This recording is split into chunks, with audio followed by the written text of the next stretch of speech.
And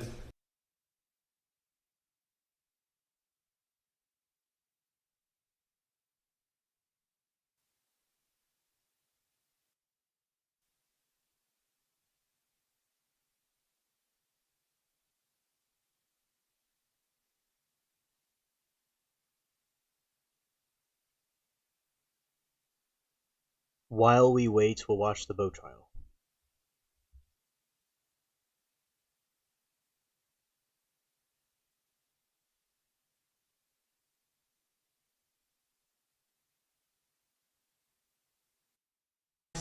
Candela, C-A-N-D-E-L-A. Thank you.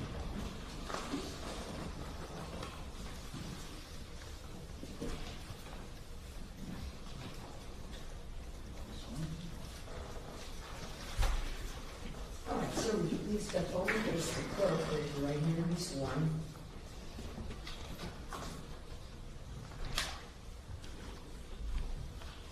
Do you solemnly swear affirm the testimony about to give will be the truth, the whole truth, and nothing but the truth? yes. You may have a seat, sir.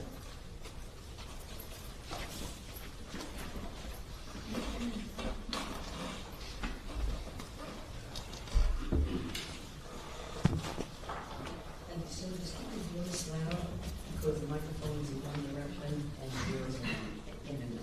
Thank you so much. Good afternoon. Would you please introduce yourself to the members of the jury? My name is Hillary Kendall. What do you do for a living? Insurance. Mr. Kendall, I want to take you back to September 4th, 2022, the Sunday of the Labor Day weekend. Do you recall if you were on a boat that afternoon? I was. Who were you on a boat with? James Gassenheimer. Who's he? He's a friend of mine. What does he do for a living? He's a lawyer. Were you all, what brought you two together that day? James had just become a member of Ocean Reef. I used to be a member of Ocean Reef with my parents as a child, and I was Hold on thinking. one moment. Did you know if I close that door?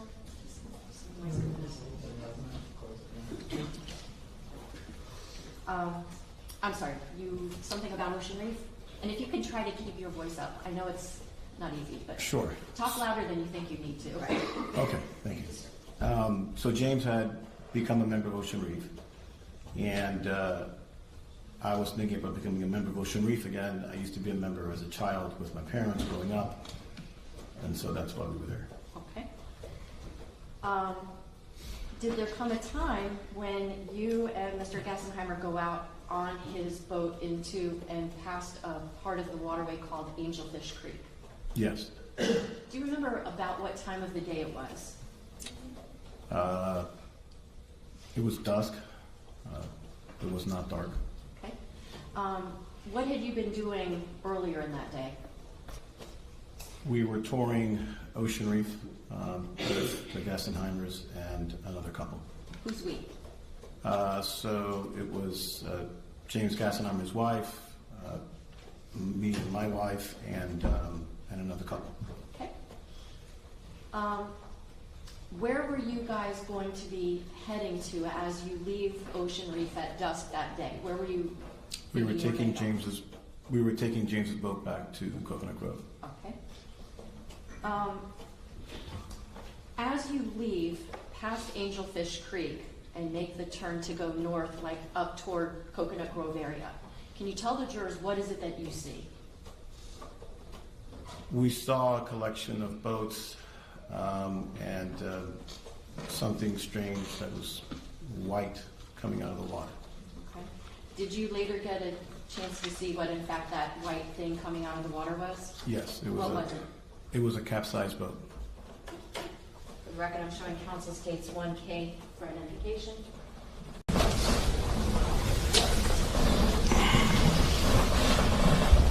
I'm showing you 1K for identification. Does this appear to be photographs of that same capsized boat that you saw only in the daylight? Yes. At this time, I move states 1K for identification and evidence. No good. Without objection. State Exhibit 1K, previously marked identification, will become State Exhibit number 18.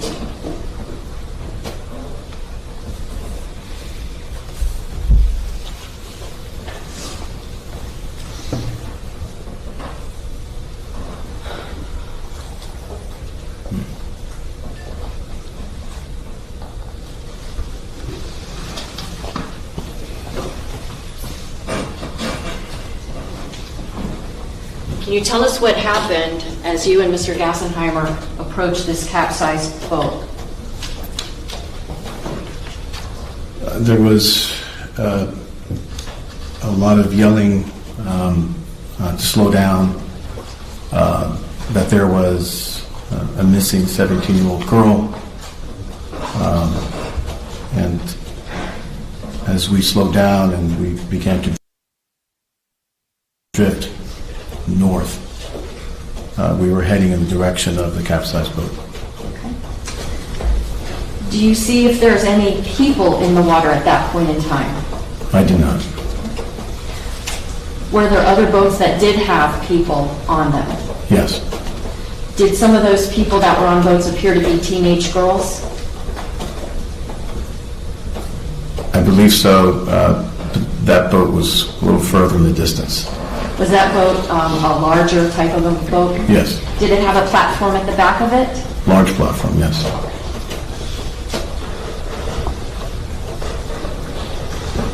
As you get closer and closer to this capsized boat, do you see if there's anybody near it? Yes. Who? The defendant, What is his name? George Pino. I want to ask you, did you know George Pino from before that day? Yes. How did you know him? We were friends. Tell us about what happens as you approach that boat. As we approached the boat, I asked George if it was him, and he said it was. I asked him what happened. He said that they had hit a marker. I asked if he was okay. He said he was. And then he said that they were looking for this 17-year-old girl. Okay. Do you see George Pino in the courtroom today? I do. Can you please point to and describe an article of clothing that he's wearing for the record? He's over there. He's wearing a blue suit with a white shirt and a blue tie. Stipulated. Sergeant. Do you remember what part of this capsized boat you saw the defendant next to? He was holding on to the bow of the boat.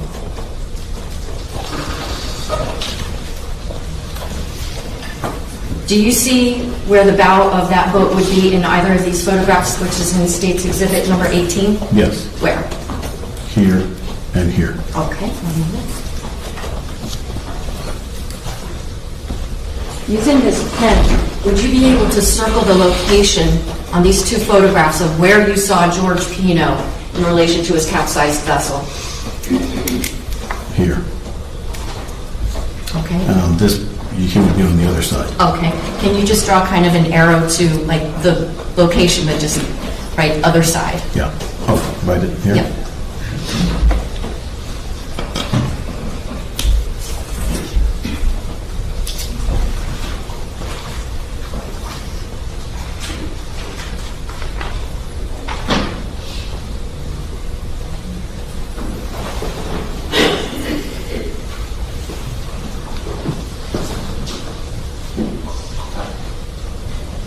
In the lower photograph where we see all the damage, is that the port side of the boat or the starboard side?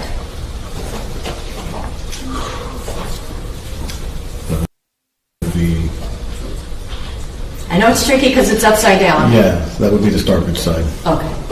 And so you saw him on the port side front of the boat? Mm-hmm. Is that yes? Yes. Okay. Sorry. That's okay.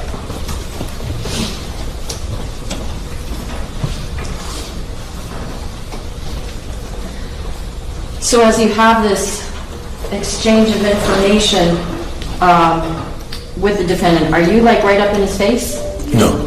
Are you still on Mr. Gassenheimer's boat? I was on Mr. Gassenheimer's boat, yes. Okay.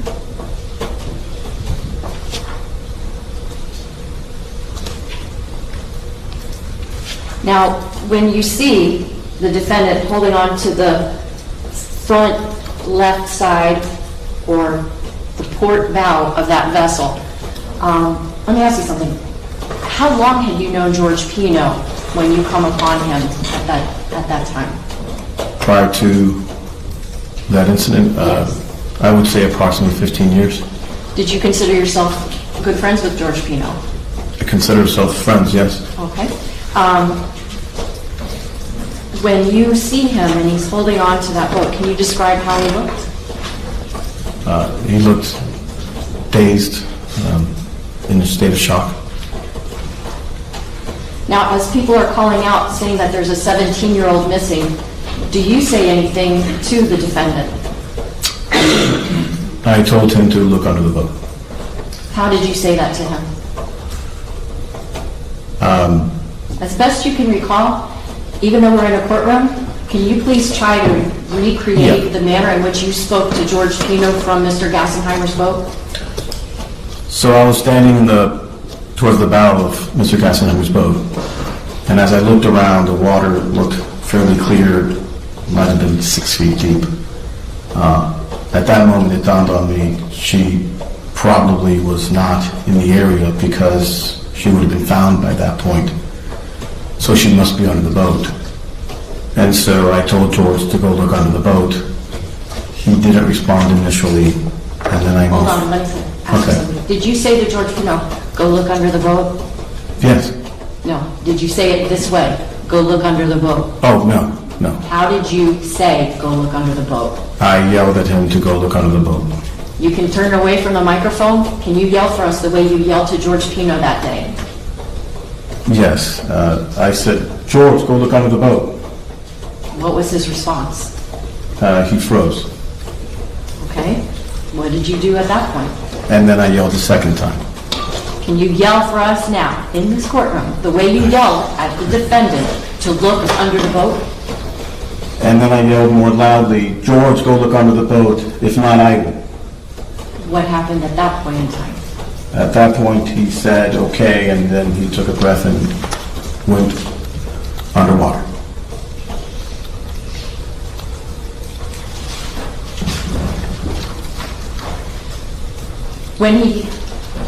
Did he come back up from underneath the boat? Yes, Did he have anybody with him when he came back up from underneath that boat? he had Lucy. Tell me about, who is Lucy? Lucy was the 17-year-old missing girl.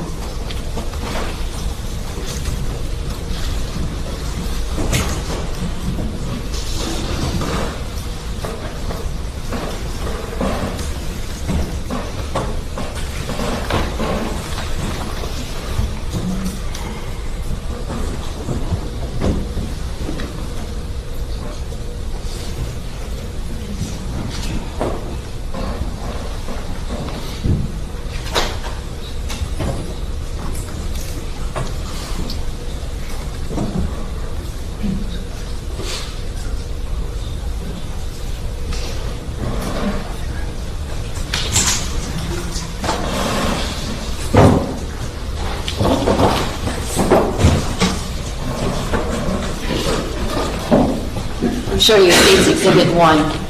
Do you recognize who this person is? Yes, Who is it? Lucy Fernandez. Did you ever know Lucy Fernandez when she was alive? No. Did you know her parents? Yes, What are her parents' names? Andy and Melissa. How did you know them? Through the Epiphany Parish community. Common friends. Pardon me? Common friends. Now, can you describe for the jurors, what do you actually see as George Pino comes out from under the boat with Lucy? As George comes out of the boat with Lucy, there was a small boat nearby that he was trying to swim to. And then we turned in that direction so that we could help. And that's when James Gassenheimer tells me that he knows CPR, and he jumped out of the boat. And I took control of his vessel. And where did James Gassenheimer go once he jumped off the boat? He swam towards the boat that George swam towards, and he got on the boat and began doing CPR on Lucy.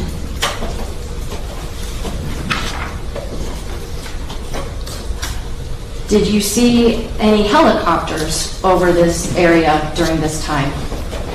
Yes. What did you see with the helicopter?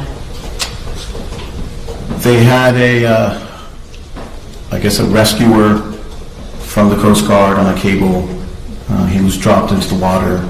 he swam over to the boat, he got onto the boat, and then he took over for the CPR. Okay. Does that boat remain in the same place? Or let me rephrase that.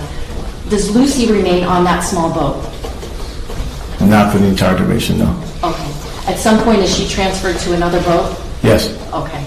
And did you see that boat leave? yes, Did you follow that boat? no.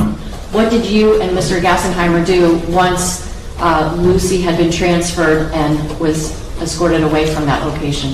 We heard a cry for help that there were 2 girls that needed attention. Did Mr. Gassenheimer come back onto the boat? Yes, Who actually piloted that vessel in the direction of where allegedly there was more help that was needed? James Gassenheimer.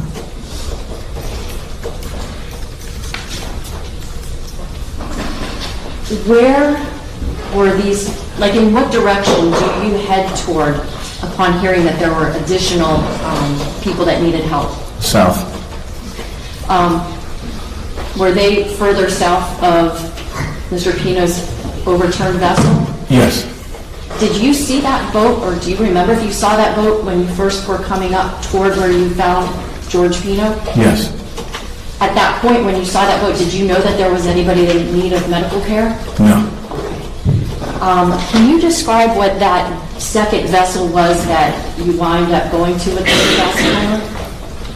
It was a large vessel, I would say over 50 feet. It had a blunt bow. I call those style boats Van Dutch boats. Okay. Very wide, had a large bow and a large platform deck. And just in case somebody here doesn't know what a platform deck on a boat would be, can you describe that for the jurors? So on the transom, the rear of the boat, it has a very wide platform deck, kind of 5 feet from the transom to the end of the deck, and probably 12 to 14 feet wide. Are you yourself a boater? Yes. What's a transom? The transom is the rear of the boat. Okay. As you approach this large vessel and are getting closer to it, do you recognize anybody that's on that boat? Yes. Who is it that you see on that boat that you recognize? I see Gallo Monterey, and I see Ceci Pino, How did you know who those 2 people were?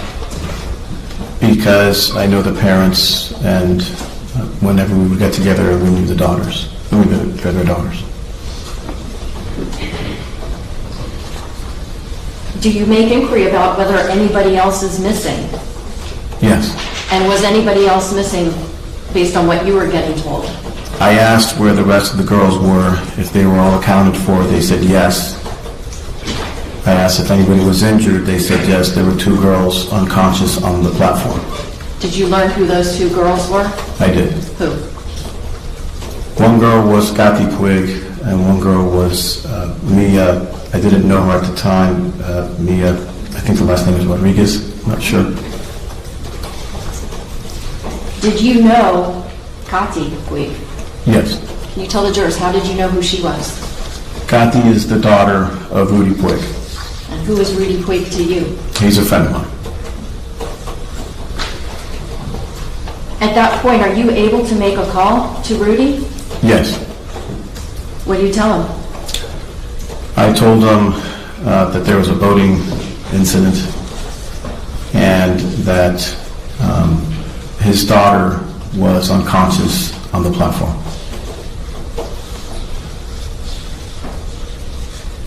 At some point, does a police boat make its way to that large boat with the big platform?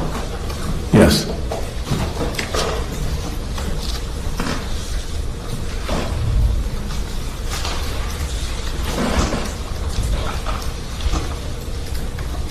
Had you seen Kati Puig earlier that very day? Yes. When you are out on the waters with Mr. Gassenheimer that afternoon going into the later hours, what was the weather like?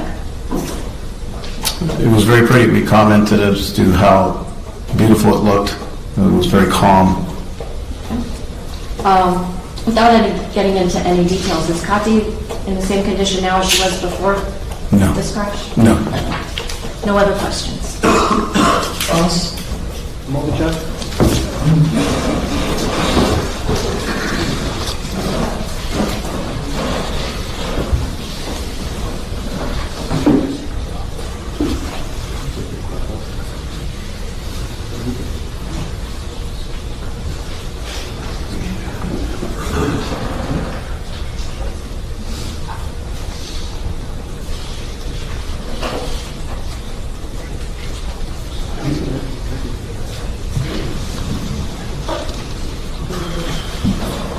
No questions, Judge.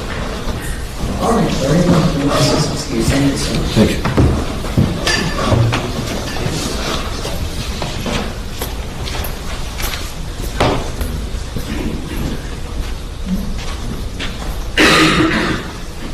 All right, state your next witness. Yes, Judge, thank you. The state calls Robert Brutto, Spell the last name. Brutto.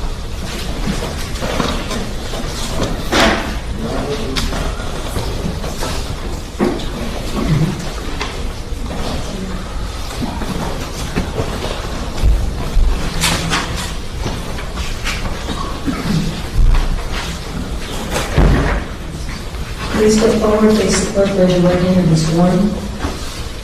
Do you solemnly swear upon the testimony you're about to give will be the truth, the whole truth, and nothing but the truth? Yes. You may have a seat, sir.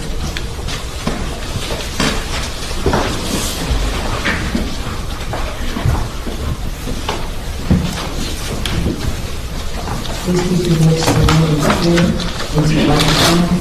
It's turned a little bit so that I have to speak. Okay. May I proceed, Judge? Yes? Good afternoon, sir. Good afternoon. Can you please introduce yourself to the members of our jury here? My name is Robert Brutto. I'm a retired Miami-Dade police officer. Mr. Brutto, when did you retire from the Miami-Dade Sheriff's Office? November of 2024. How long did you serve? Approximately a little over 31 years. Congratulations on your retirement. Thank you. What unit were you working for at the time of your retirement? The Marine Patrol unit, How long did you serve as part of the Marine Patrol unit? approximately 20 years. Before before working for the Marine Patrol unit, were you a road patrol officer? I was a road patrol officer for 6 years. I was a auto theft detective for approximately 5 years, and then finished the last 20 as a Marine Patrol officer. As a Marine Patrol officer, did you receive specific training? Yes. Can you sort of describe some of the training that you received to become a Marine Patrol officer? Initial requirements are the Florida boating course put on through FWC. It's required by every boater born after January 1st, 1988. Was one of the first requirements that I had to complete. After that, once I joined the unit, the Miami-Dade Police Department put on approximately 10-day course of boating school to teach the new boaters or the new hires for that unit the way they wanted you to patrol and operate the vessels. Throughout my career, there were numerous other agencies that put on trainings, Coast Guard, FWC, some outside agencies that I had attended for various different boating courses, as well as BUIs on the water, radiation detection on the water, and numerous trainings. Have you ever been an instructor for trainings? Yes, towards the end of my career, the last, I'd say 4 years or so, I was an instructor for the Miami-Dade Police Department's boating school. As part of training, would navigational safety be discussed? Yes, it would be as part of the course. And just for the benefit of the jurors, were you a boater as a civilian growing up? Yes, I pretty much grew up my entire life here in South Florida. Went on numerous boats my family owned, as well as myself that I owned, as well as neighbors. Pretty much from probably the age of 7 or 8 years old, I've been on a boat. And even though you are now retired, do you still boat? Yes, I do. I have my own vessel that I go out on. All right. So, Mr. Bruto, I want to talk to you a little bit about September 4th, 2022. Do you recall the events of that day? Yes, I do. Was that Labor Day weekend? Yes, it was Labor Day weekend. Can you describe to the jurors what boating traffic is like over holiday weekends versus a regular weekday? Like night and day. During the week, very little traffic is out there, very few people go out on the water. Weekends are busy. The marinas are usually filled up by noontime. There's no more room for vessels to put in the water at the marinas. Holiday weekends are even worse. They actually open up additional parking, so there's even more boaters out on the water. Have you responded to emergency situations during the course of your career with the Marine Patrol? Yes, I have. Have you received training on first aid? Yes, I have. Have you received training on emergency response? Yes. Can you describe some of those trainings to the jurors and what you learned? Through the department, they put on a CPR course and a refresher course every year through trained instructors that we must pass and go through. CPR, first responder, first aid, as well as the Marine Patrol itself implemented training, various different types for our unique needs out on the water. So pretty much my entire career, we've been training for that. When did your shift begin on September 4th, 2022? I don't recall exactly because sometimes our normal shift is 7 a.m. in the morning till usually 7 p.m. Holiday weekends, sometimes they adjust it so we can work a little bit later in the evening. I don't recall exactly what our shift was that particular day. Can you give us just a general estimate? I would say maybe 9 a.m. to 9 p.m. Unless something happened, then we would hold over.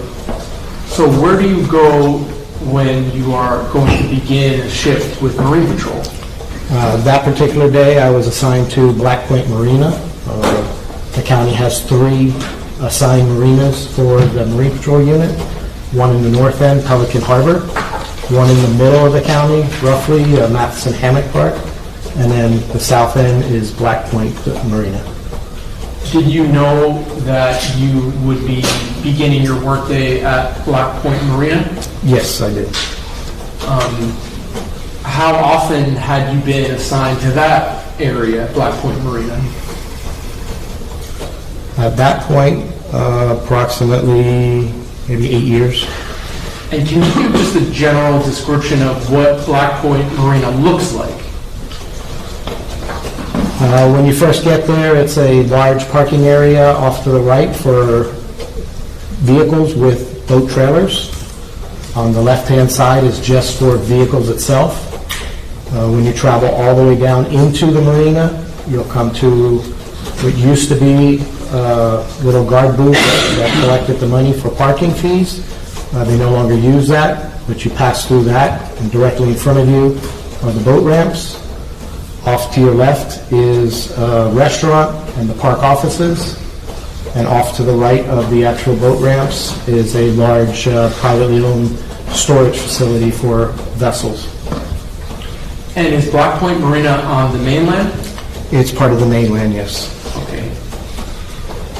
So can you tell the jury some of the duties and responsibilities that were assigned to you on specifically this day?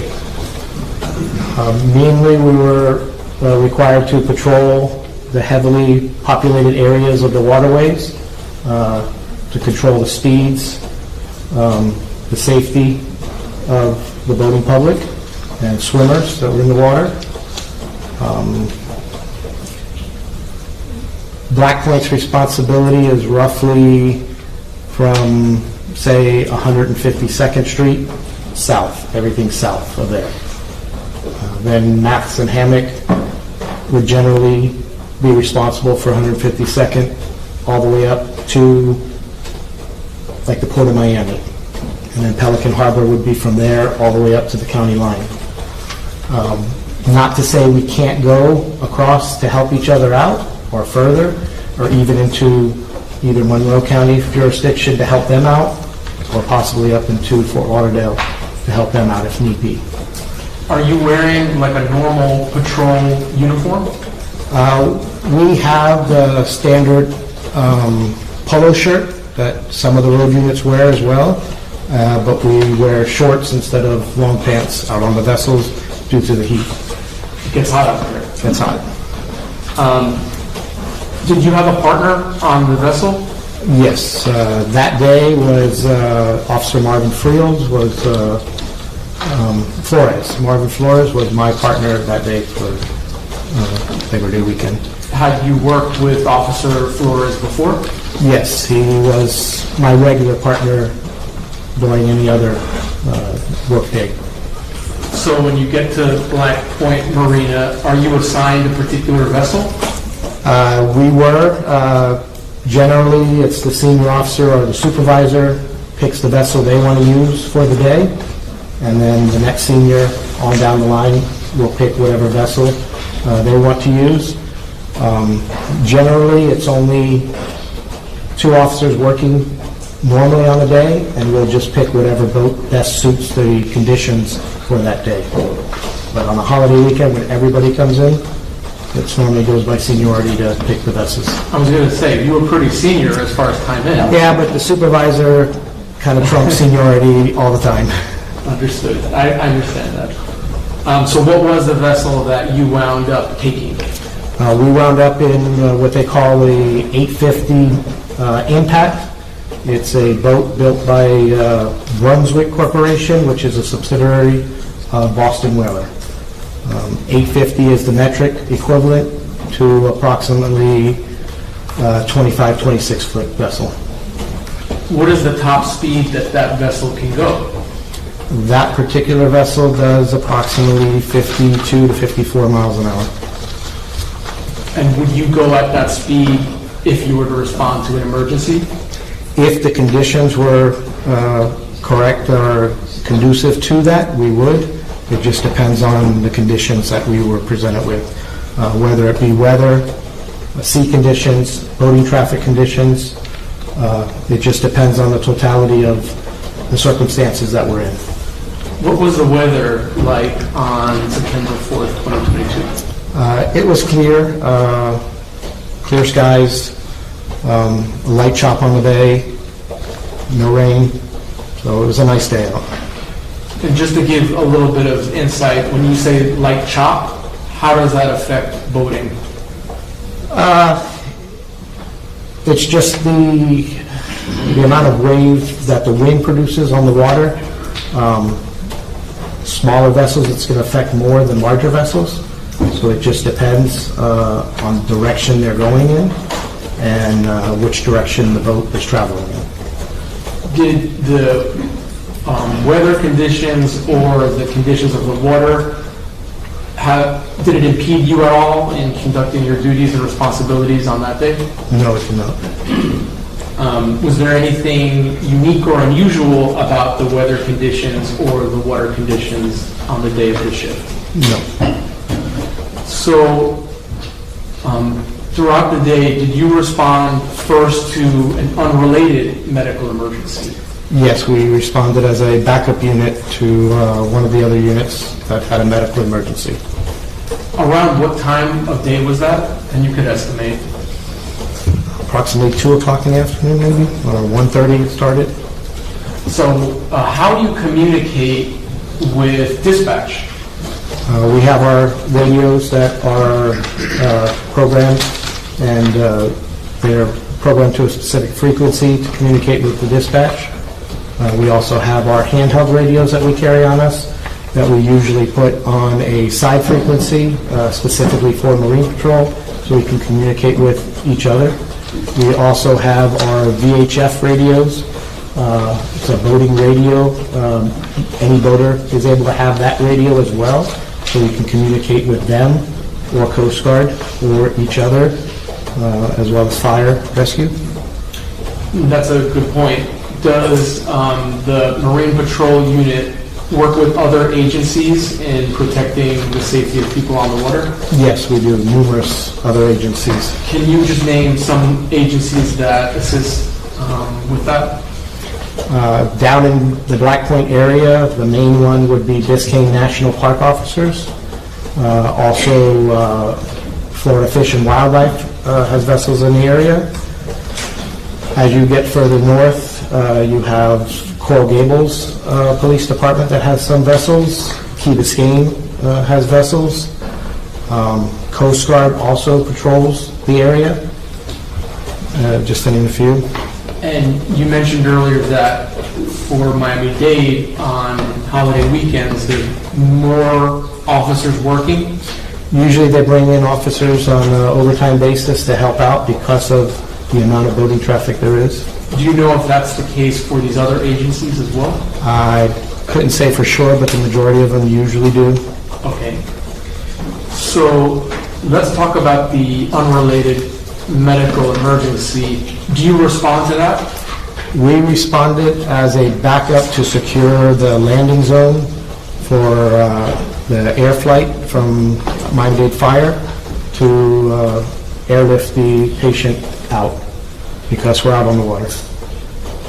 Does your vessel have a stock of medical supplies? We do. We carry a first aid kit with basic first aid stuff. We carry a backboard up in the vessel. We also carry AED, an automatic defibrillator, on the vessel as well. What is the purpose of having a backboard? Backboard is usually to stabilize somebody that possibly could have back injuries, spine injuries. We usually put them on that board to stabilize them so they can't move and cause further injury, and strap them down to it. Fire rescue commonly uses it, even with the gurneys they use. They put people on the backboards when they suspect back injuries, neck injuries, or something where they need to immobilize the patient. Is that especially important when the patient is on a boat that moves? It would be if they They're brought in. Okay, all right, let them stay.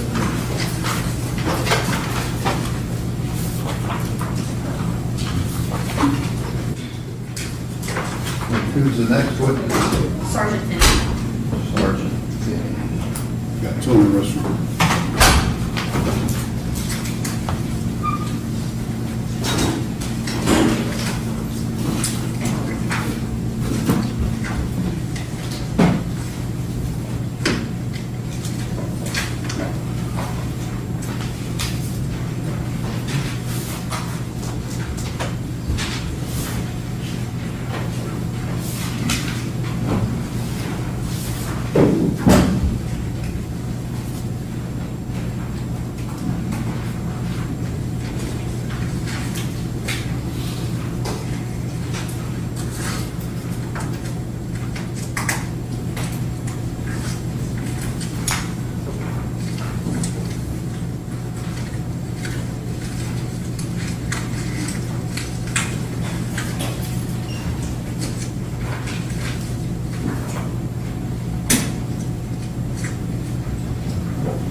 Good morning to you, ladies and gentlemen. Let the record reflect all of the jurors are here and present. You'll step up, raise your right hand and be sworn.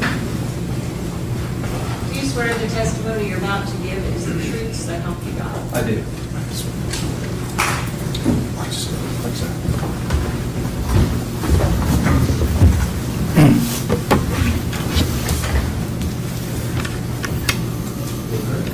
Good morning, Sergeant Feeney. Can you please state and spell your name for the court reporter? Certainly, it's Colin, C-O-L-I-N, Feeney, F-E-E-N-E-Y. And where are you employed? I'm currently on an injury on duty pension. Had a few shoulder surgeries. I should be returned to work soon, though. Okay, and where does that work? The Metro Nashville Police Department. How long have you been with Metro Nashville Police Department? 15 years. And what was your assignment prior to going on leave? I was a overnight supervisor for the Hermitage Sea Detail Patrol Shift. Okay, and can you walk the jury through a little bit of your background with Metro Nashville Police Department? Certainly, I spent 10 years as an officer before I got promoted. Some of that time was spent on a flex team in South Nashville on midnights, and then I went to a burglary unit for about 5 years where we investigated residential burglaries, and then I got promoted to sergeant, and as a sergeant I was on the sea detail shift of Hermitage. And were you on duty on February 27th of 23? I was. Okay, in what capacity were you working on that day? I was the senior sergeant working, so I was the acting lieutenant for the evening. Okay, were you on sea detail? I was. And what are the hours for sea detail? 9 to 7:30. 7:30 a.m.? Yes, ma'am. And on the 27th, can you walk the jury through what you did when your shift initially began? Certainly, when I came in, I had a message from the previous shift that we had request to speak with the supervisor from the homicide division. I made the phone call to the number provided. It was, I believe at the time, Sergeant Chris Dickerson. He has since been promoted a few times. He advised me that they had an individual in the hospital and they need to execute a search warrant at her residence off of Lebanon Road near Spence Lane, and was asking for assistance from patrol. So we had marked patrol cars and uniformed officers present. I immediately sent 2 patrol officers to the scene, and I advised them to wait until supervisors arrived before they conducted any further police activities. And on the 27th, did you respond to 1522 Lebanon Pike? I did. Apartment 107? I did. And is that here in Davidson County? It is. Okay.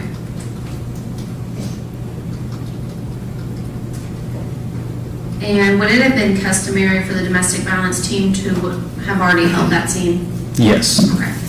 And for whatever reason, that was not done, but once it was determined a homicide, were you called out and did you follow protocol? We did. Okay, can you walk the jury through what protocol you followed once you got to that apartment? Sent 2 uniformed officers to immediately secure the outside of the location, the residence in this instance. Then we waited for the homicide detectives to arrive with a signed search warrant from a judge. We require a search warrant at that point because there's no one there to give us permission to access the property, so we have to get a search warrant from a judge to legally and lawfully search it.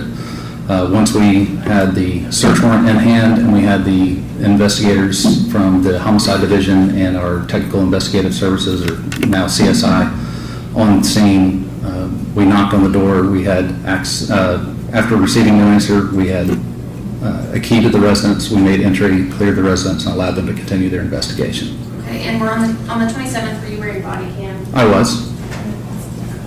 Okay.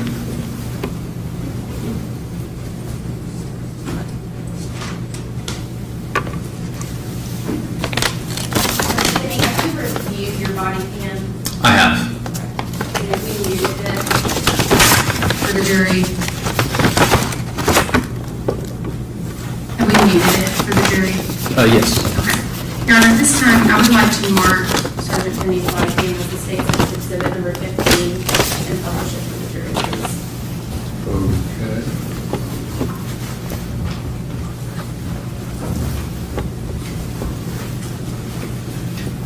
Sergeant Finney, does this look like your body cam? It does. Okay. As we play it, I want you to walk the jury through what you were doing, why you were doing it, who was there, things like that. Certainly.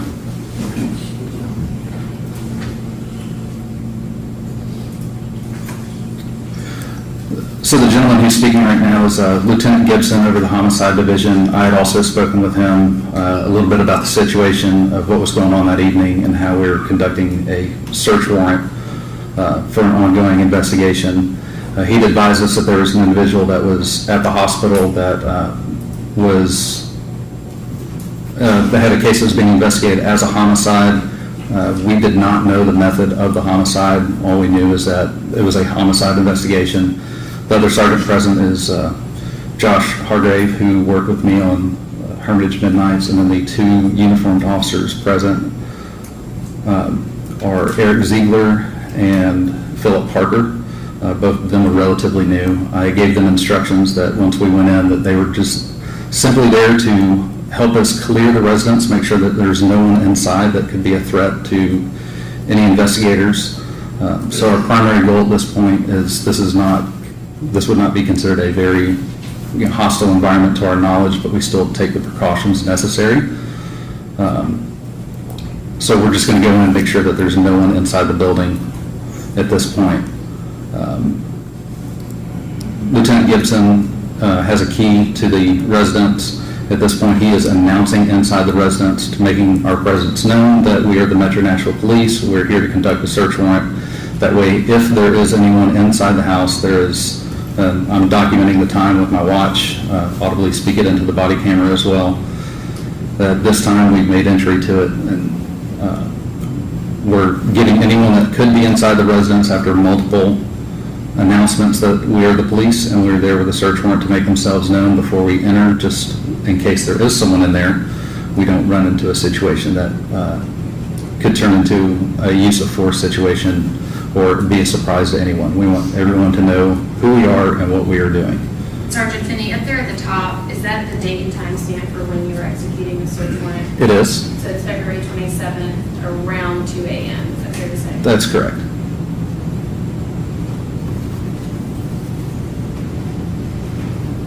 So we're giving an ample amount of time to anyone inside the residence because of the time of night that it is. If there were someone, say they're in bed, give them the opportunity to get dressed and let them know that we're coming in, and if they want to come speak with us, they can. As you see, there's no sense of urgency at this point, so we don't need to rush in there like we're going after an actual individual because we don't believe anyone to be in the residence. Once an ample amount of time is given, we'll go into the residence. We're looking around just for any sort of weapons that could be present. We'll document that. We'll audibly tell the other officers that are going in there.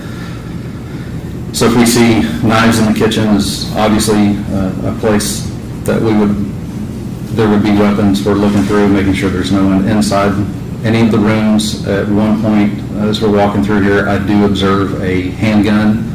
Again, we were not told the method of the homicide.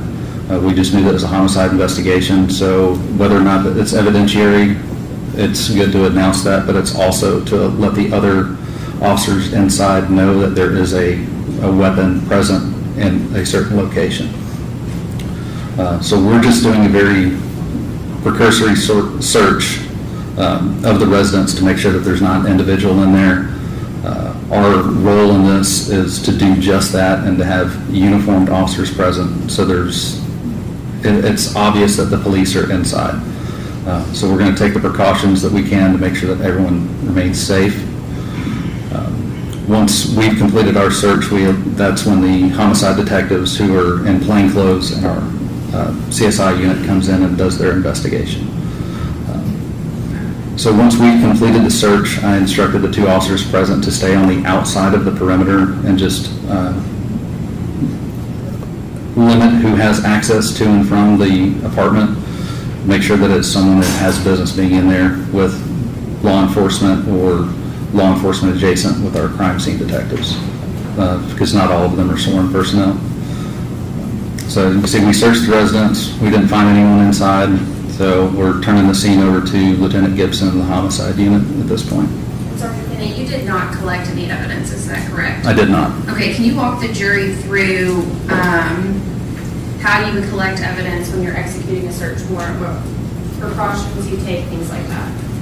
So anything that we're going to touch, we're going to want to have gloves on, first of all, to rule out any DNA that could be left by the officers that are responding.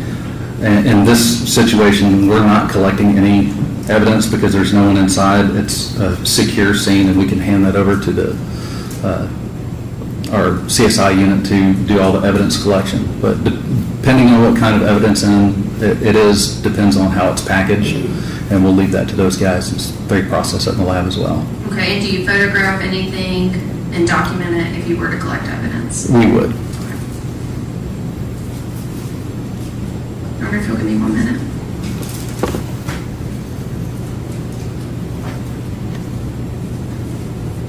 Are there some more questions? Or any questions? Yes, thank you.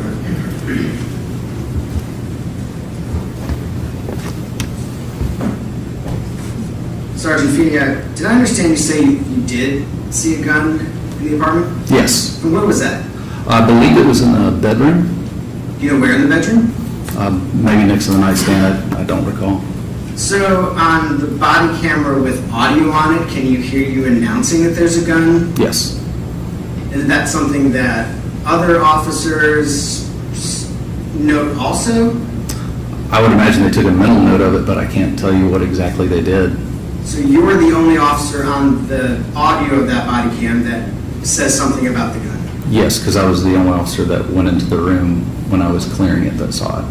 Okay, so you're the only officer that goes in the room and notes the gun? At that point in the search warrant, yes. And that's actually on the audio of the body cam? Correct. Which we can't hear on this one? Correct. Were you present for the rest of the search of the apartment? I was not inside, no. Where were you positioned for the rest of the search? Out in the parking lot. What was your role during the rest of the search? I still had to supervise a patrol shift, so the rest of the search, I was outside. I had nothing to do with the interior of the residence. Did you leave before it was completed? I did.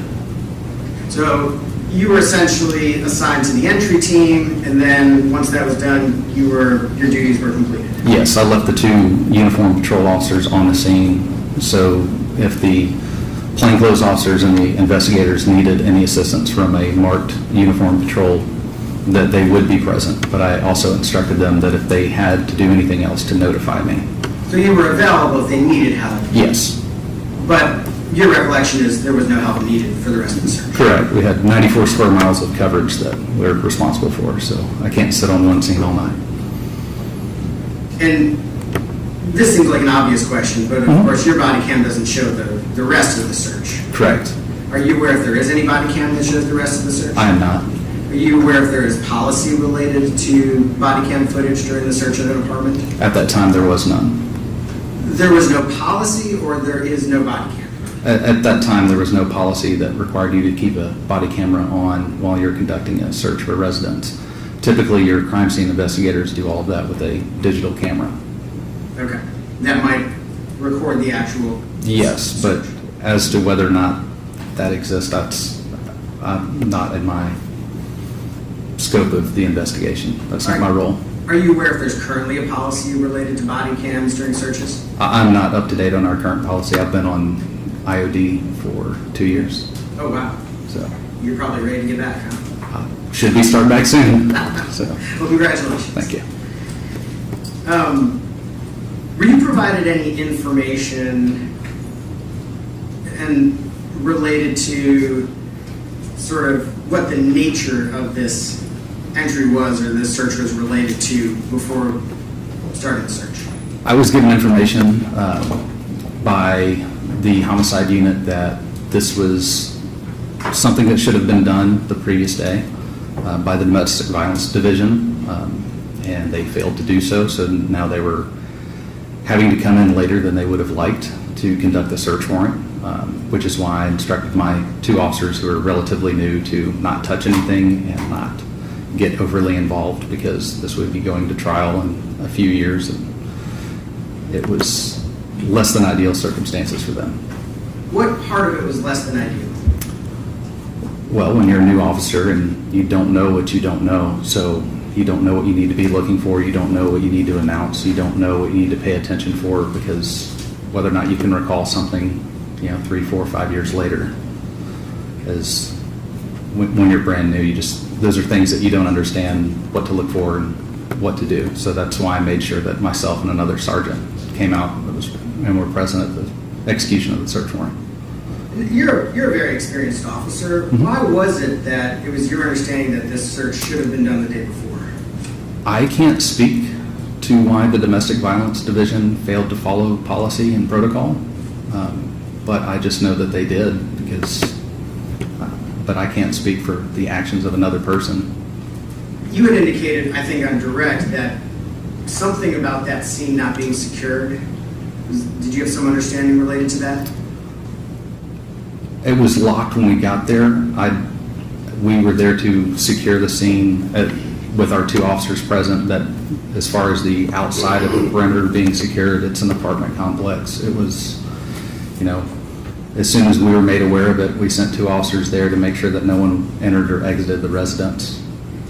But from the time that we sent 2 officers there to whenever the incident originally occurred, I can't speak. Did you have information about whether anybody else had actually been to the apartment? No, not at that time. You didn't actually have that information? No, not at that time. Did you have any information about whether anything had been removed from the apartment? Not at all. Like I said, we were given very limited information, and I would prefer to have kept it that way. So I could tell that there was an issue somewhere, and I would let them work that out amongst themselves. Generally, the information was that this should have been done the day before, but it wasn't. Correct. Thank you. You need to read your record. No, sir. Thank you.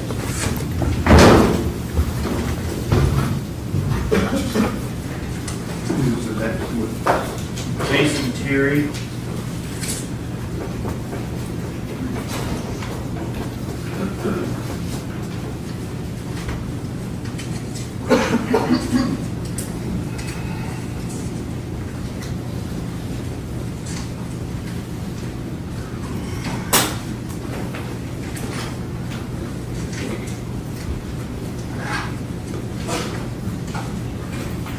Do you swear the testimony you're about to give is the truth, so help you? I do.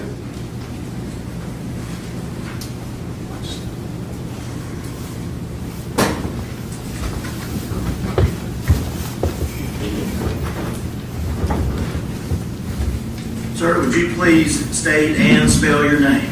Jason Terry, JASON TERRY. And Mr. Terry, what is the current state of your employment? I'm a retired Metro Nashville police officer. And when did you enter into the retirement stage? Approximately 3 years ago, it'll be 3 years in July. How long were you with the Metropolitan Nashville Police Department? 23 years. And about me doing the math, when did you start? I started in 2000.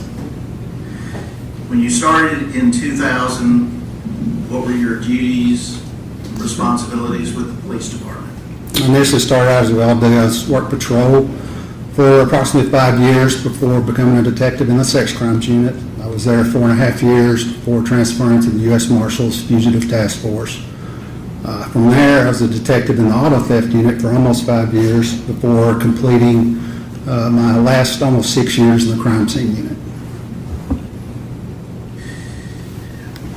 And in February of 2023, what branch of the police department or what unit were you assigned to? I was assigned to the crime scene unit. And how long would that have been that you had been in the crime scene unit at that time? At that time, about 5.5 years. During those 5.5 years, had you responded to few or many crime scenes? Quite a few. Now, what does the crime scene unit do? What we do is when we get called to a scene, and here in Nashville, most everything we can, if we're requested, will come out unless we find a reason not to. But generally what we do, we'll come out, we'll assist detectives or patrolmen, help identify possible evidence, that we'll then document the evidence. We'll collect it and then help preserve it by the way we package it and by the way we take it down to our property room for storage. And to work in the crime scene unit or CSI unit of the police department, do you undergo any specialized training? Yes, initially the training is for the ones like me that were sworn officers. We have both sworn and civilian crime scene technicians. With the sworn officers, it's pretty much initially on the job training because we have to have a minimum 3 years of service before we can even apply. But once we're in there, we get sent to the National Forensics Academy, which is a 10-week intensive course in Oak Ridge, Tennessee. It's held by the University of Tennessee.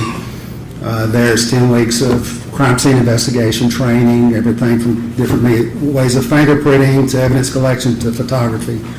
We also are required, I believe it's within 2 years of being assigned to the crime scene unit, we have to become certified by the International Association of Identification. We are tested, we have to apply, and we have to pass in order to be certified as crime scene technicians. And did you accomplish all that? I did, yes. Now, as part of that, are there certain protocols, rules, for lack of a better term, that you would follow in entering and processing a crime scene? There are. It's dependent on the scene, but there are some protocols. We have certain standard operating procedures depending on what kind of scene it is, things we do. Now, do you as a crime scene investigator always know the facts of what caused it to be a crime scene? We do not. Generally, we depend a lot on the information the detectives give us.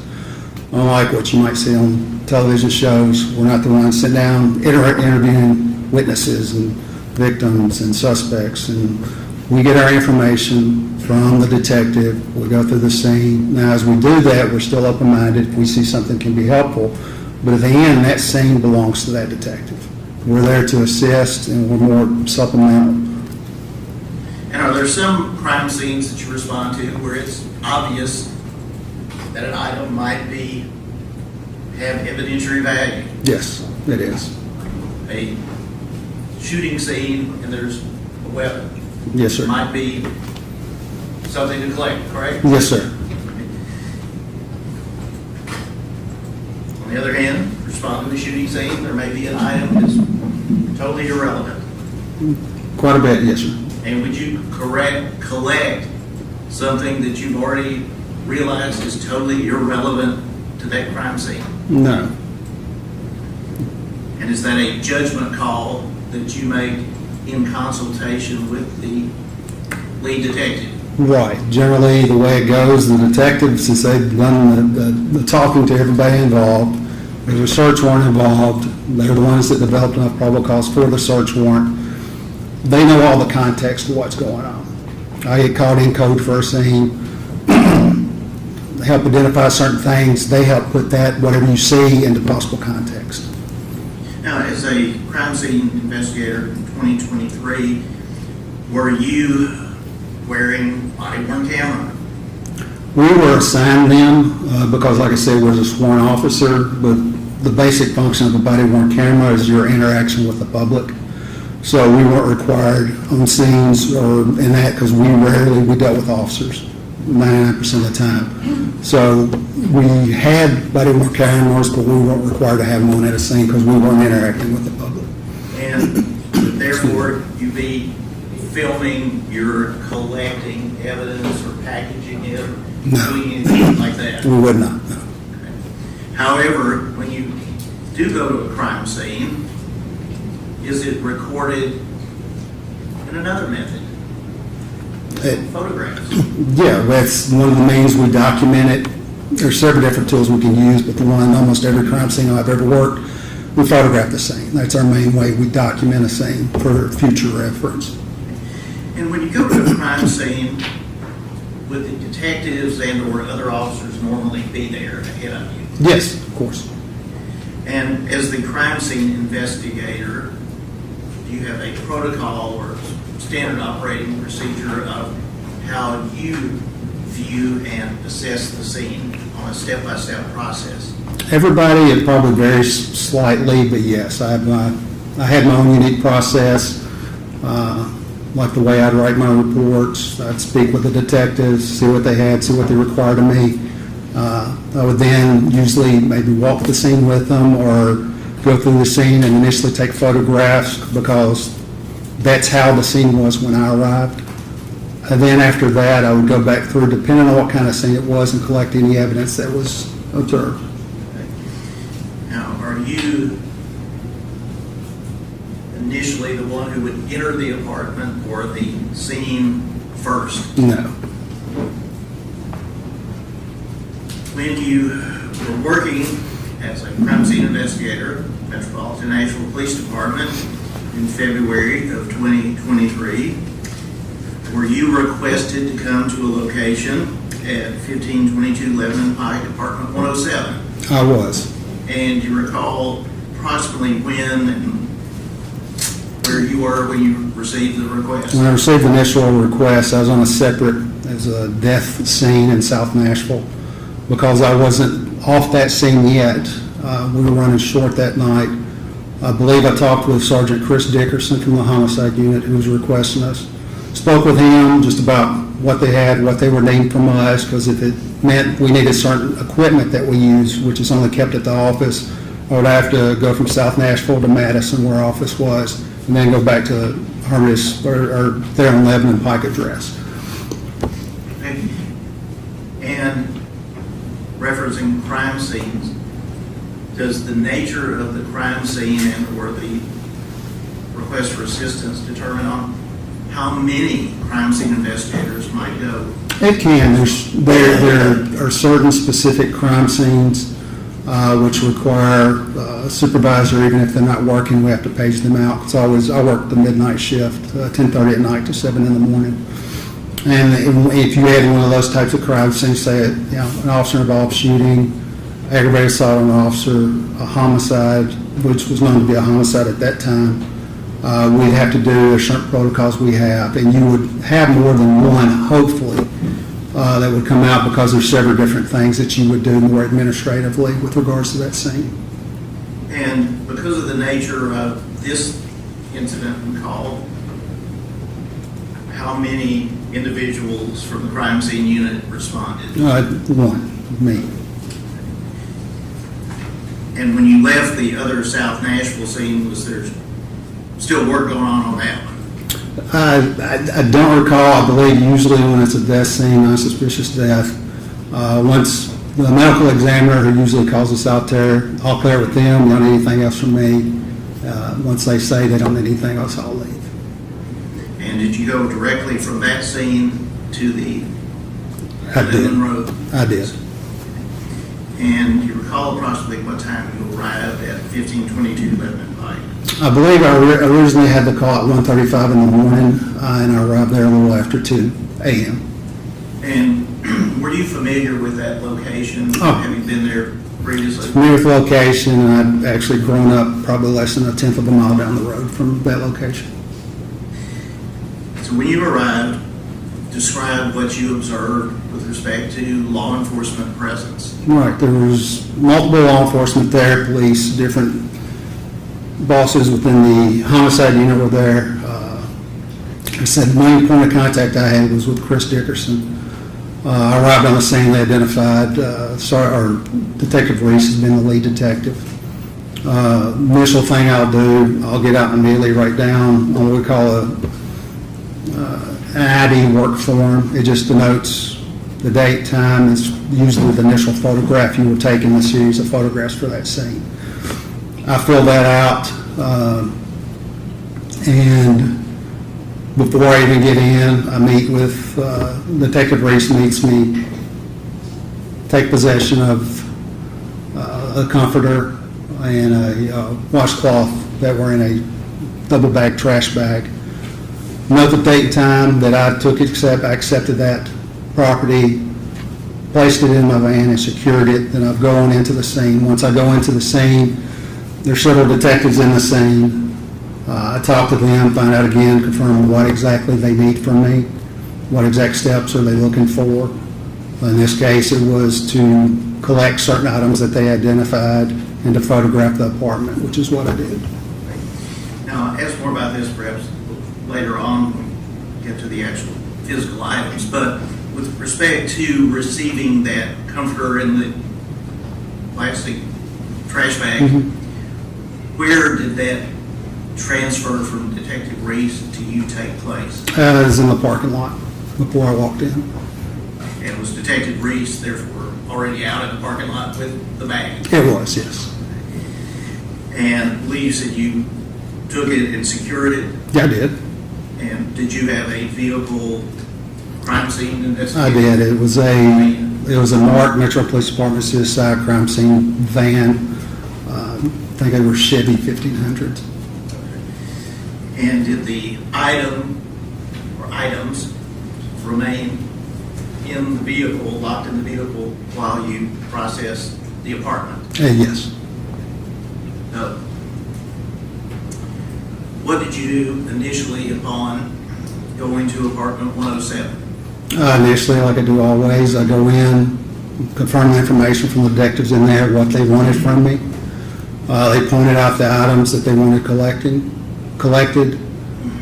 I then took the camera and began my process of photographing the apartment as requested. Usually I start right through the front door and just try to tell a story, taking photographs of the entire scene and walking through, taking overall photos, generally at first, and then going back through and taking mid-range and close-up photographs of whatever evidence there is. But that's my initial step, is to photograph the scene as I find it. Had you ever been inside apartment 107 prior to that early morning hour? No, sir. And upon stepping across the threshold or looking in,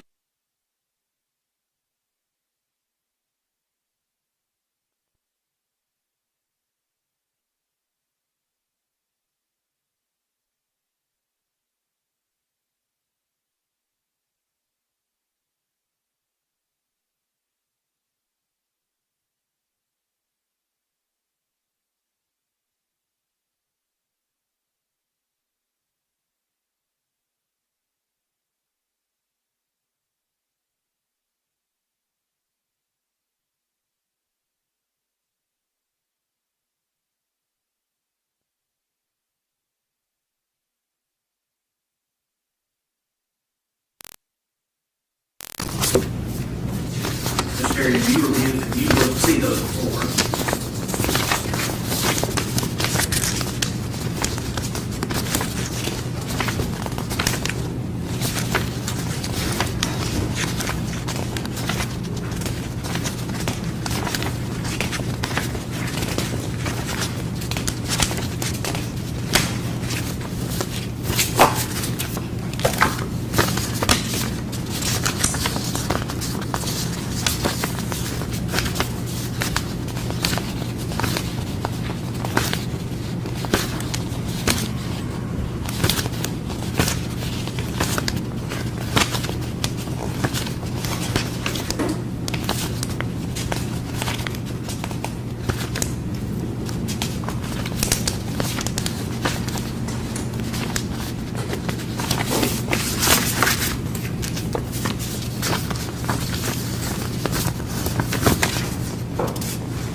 Yes, these were the photographs I took that night.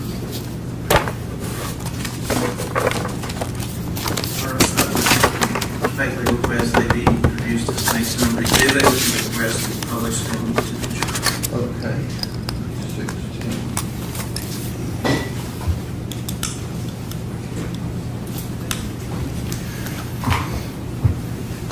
Mr. Carey, you referenced a few minutes ago about there being, the first photograph would be usually the work order.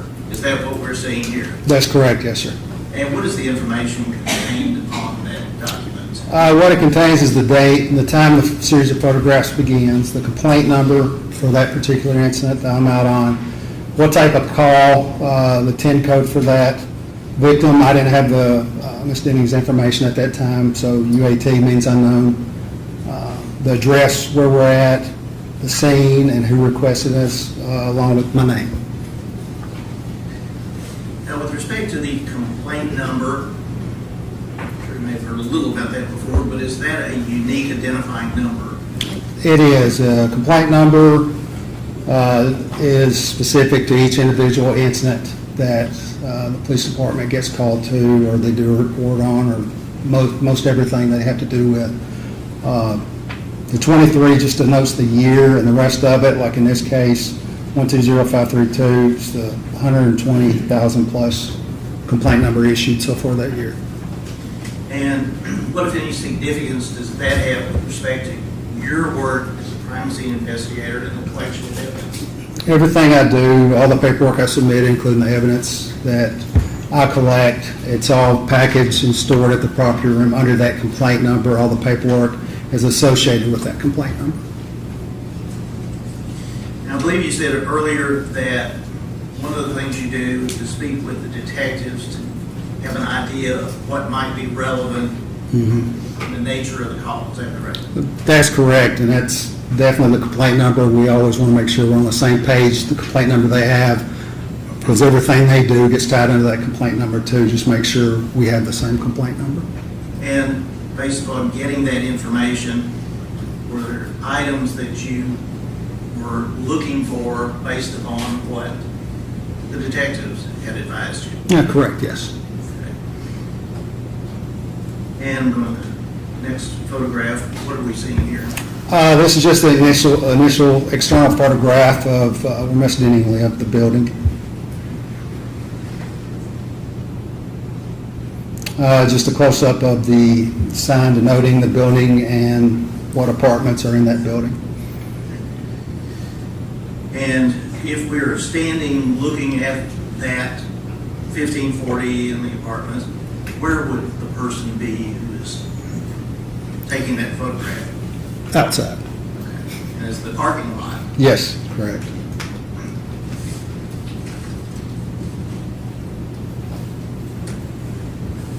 It's just a close-up, still outside of the apartment number. Now, do you recall, was 107 on the first or second? It'd be on the first level, first floor. Just a photograph of the external door going into the apartment 107.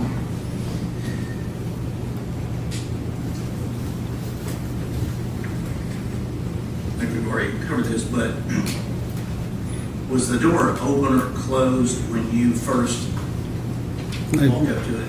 When I walked up to it, it was unlocked, yes. Okay. And so did you pull it back to take this photograph? That, I don't recall if if the door was propped open. I believe it was shut when I first arrived and took the photograph. I don't recall. And the reason I ask that is once you entered, were there officers inside as you were taking your photographs? There were, I think a couple of homicide unit detectives were in there. Right. Now, moving on to the next photograph. What are we seeing and where are we in the apartment? Yeah, this is immediately as you come in the door, the first photograph. Captures part of the kitchen because the apartment, the way it's set up, you walk directly into the kitchen, the door. So that's the first photograph I take, as if you're walking into the door, this is what I see.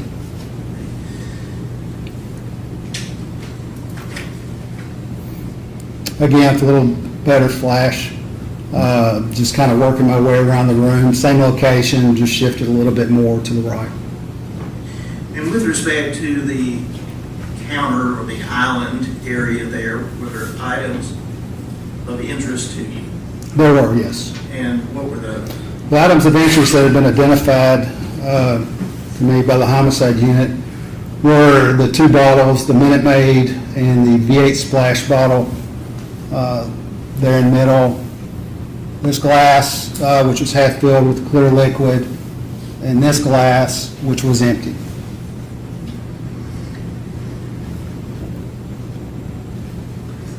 respect to where that Minute Maid and the other bottle had been before you entered, are you aware of where they were located? I was advised that those bottles had been placed on the counter by the homicide unit who had removed them from the refrigerator. Clear. Not good. Oh. And we'll go to the,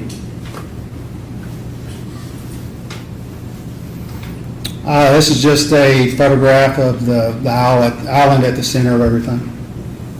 and when I asked a few minutes ago if there were homicide detectives inside Yes. while you were working, There's one of them there to the right.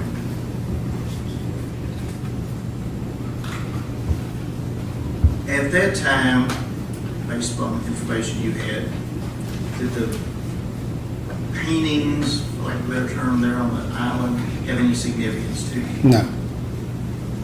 Did you consider them to be evidentiary matters to be collected? Not from the information I had at that time, or just from looking at it, I didn't see anything of value. Move on. And in this, again, you're saying you're panning or taking views from different angles, is that correct? Yeah, it's just where I stand in the same spot initially, and I'll just kind of slice the room up like a pie and just go around from one corner to the other corner. And you made pie, that or said the word pie, that made me think, did you see any food? There was on top of the stove and the pan, there were cookies, baked cookies. Did you notice any security camera surveillance inside the apartment? Now, I direct your attention to where Detective Mathis. Yeah, I had to think that for the second. Just, yeah, right there in the corner, right there. Right next to Detective Mathis's right elbow. Could you circle that? Sure.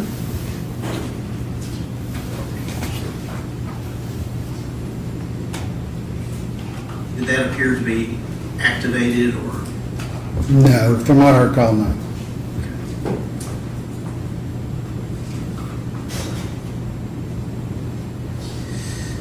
Reference the cookies. Yes. Are they in this photograph? If you could circle. Sure. And to the right of the cookies, did that also appear to be food items? It did. I don't recall looking inside. There, right there, the Tupperware containers. And again, with the same sort of question, did those have any evidentiary value with respect to anything that you knew about this case? No, sir.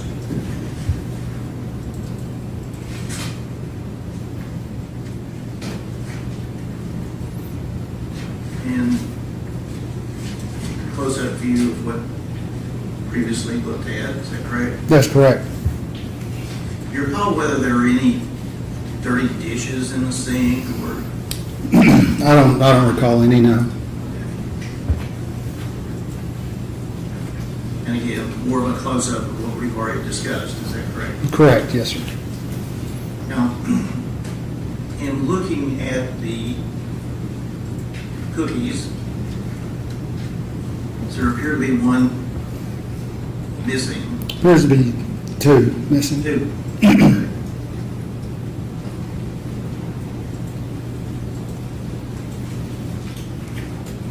And where is this? And is this still Detective Mathis in the background? It is. This just shows just down from there, the position of where the trash can was in relation to the rest of the kitchen. It just shows a more complete photograph of the kitchen.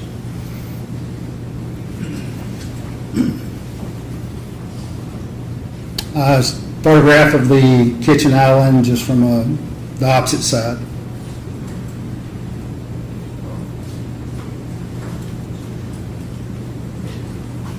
Close-up of the glass that was identified to me by the homicide unit and the clear liquid inside. And was that one of the items that were later collected? It was, yes. This photograph of the Minute Maid bottle and the V8 splash bottle, again, that have been identified by the homicide unit as things they wish collected. Close-up of those same two bottles. That's a close-up of the empty drinking glass that was also identified by the homicide unit as something they wanted collected. Other than what we're seeing here on the island, do you recall whether there were any other drinking glasses on any other counter or elsewhere? I'm sure there was. I don't recall seeing any that homicide believed warranted my attention. I didn't see any that had any liquids in it or looked to be recently used. Just a close-up of the same glass. Now, to the left of the, as we're looking at it, the glass, does there appear to be a piece of paper? Right there, it looks like it's instructions for the card game Uno.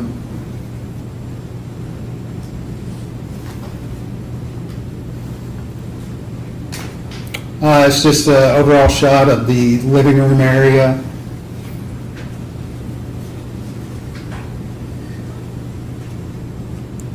This is a shot from the living room, looking into the bedroom.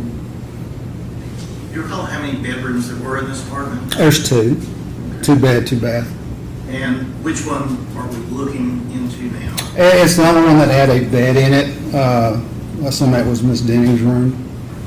It's the one, if you're facing, it's on the right of the living room if you're facing the living room. This was the initial view. As you walk through the door, you're right in the door frame of the bedroom. And again, like before, this is to my immediate left, and I will rotate around with the photographs, just basically corner to corner. And with respect to the blinds, were they in that condition as in being pulled down and closed when you entered? Yes, what you're seeing in these photographs is how it was when I first witnessed it, when I first saw it.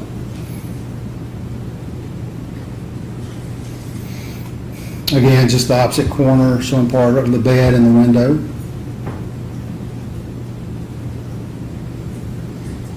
Again, just rotating around a shot of the bed.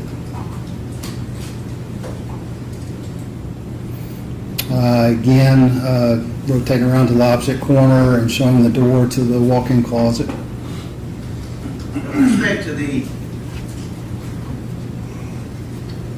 glass, the drinking utensil there on the end table, did that have any significance? No.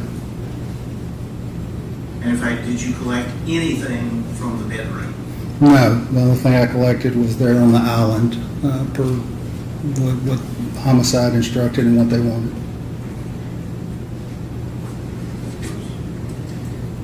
I want to ask before we leave the nightstand, in any area of the bedroom, did you see a weapon? There is one. This shot doesn't show it. I think one of the shots me coming out of the closet will show it, but there is one. And where was it? Like I said, you can't see it, but you'll see it in a different photograph. It's right in there. It's a pistol in the holster, and you'll see the top end of it. I believe we will, as you say, get to it in a moment. Yes, I think it's the series after I photograph in the closet, turn back around and take more photographs. It's just the door to the walk-in closet. Just from the door, a view of the walk-in closet.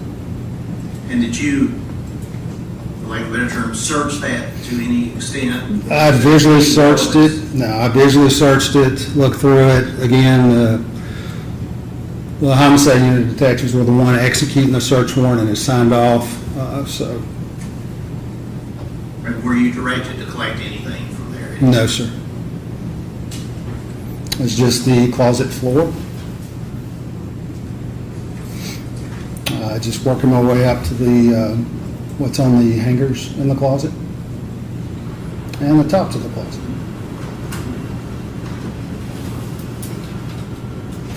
It's just me coming back out of the closet facing the bedroom. And again, just a photograph of the nightstand. And, Should be the next one. yes, And there is just an overall of the nightstand and what's around, and just what we was talking about earlier. could you, excuse me, circle that? Right there. Did that have any evidentiary value as far as you were concerned? No, it wasn't a shooting scene. There was no allegation that anyone had been shot or any gun had been used. Someone's private weapon, didn't make any sense. There was no reason to collect it. Was anything illegal about it? No. Now, the item, see an item, I guess it would be a little, in the photograph, down, Mhm. white straps. Mm-hmm. What was that, you know? I believe it was a Apple, or is an Apple Watch, or an Apple-esque type watch. And again, at that time, based upon information, did it have any evidentiary value as far as being collected? No, nothing was said to me, no. Now, the bottle with the yellow top, Mm-hmm. do you recall what that was? It was a supplement. I don't remember exactly what the supplement was off the top of my head. And the item to the right of the yellow top bottle? Looks to be a candle next to a half-eaten package of peanut butter M&Ms, a Sharpie pen, and an adapter.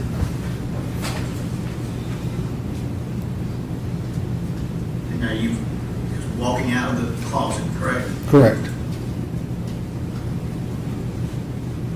Again, just a different series of photographs there, just from a different angle.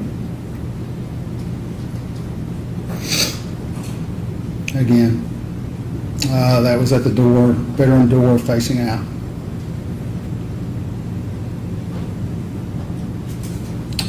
Just to the left, before you walk out, there's a door on the left that was the bathroom in the bedroom. That's what this is. Recall how many bathrooms there were? 2. So this is the one off the, One off the, what they would call the master bedroom, yes. Just as you walk through the door, just a photograph of the tub and the initial photographs of the bathroom. and appeared to be anything out of the ordinary in the bathroom. No, not at all.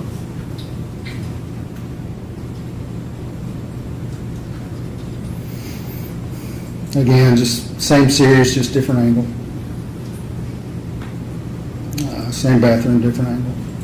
Let me ask, Mr. Terry, when Detective Reese gave you the plastic bag comforter, did you open it up and look at it? I did. Right then? Yes. Okay. And what, if anything, was within the white bags, trash bags? It was a blue comforter and a yellow washcloth. I'll say, did you, in looking through the apartment, see anything similar to the washcloth that was in the bag? Yeah, it looked similar to those up there.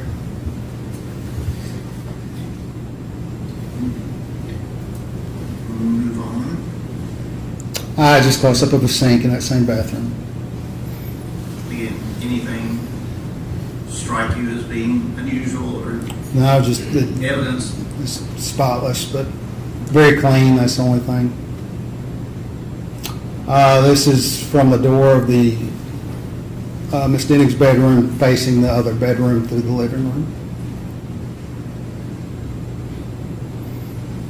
Just the other bedroom from the door looking in. Again, just rotating around the room. This is the corner of that same room. Again, just rotating to the right, covers the right corner of the room. Did you go through any of the, like that hamper or look at the magazine that was there? Just cursory glance. I know that one had something to do with pregnancy and becoming pregnant. Was there a you may have already answered this or said this, but was there a bed in that second bedroom? No, there was not. 2 chairs, well, like some baby clothes and opposite, which we'll see here in a second. And are we still in that second bedroom? Now, I think if we skipped some photographs there.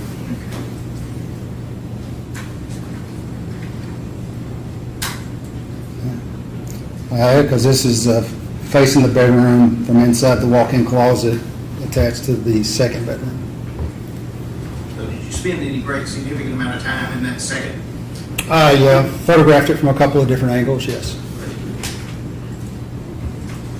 There we go. Photograph from inside the closet, or from the door leading into the attached walk-in closet.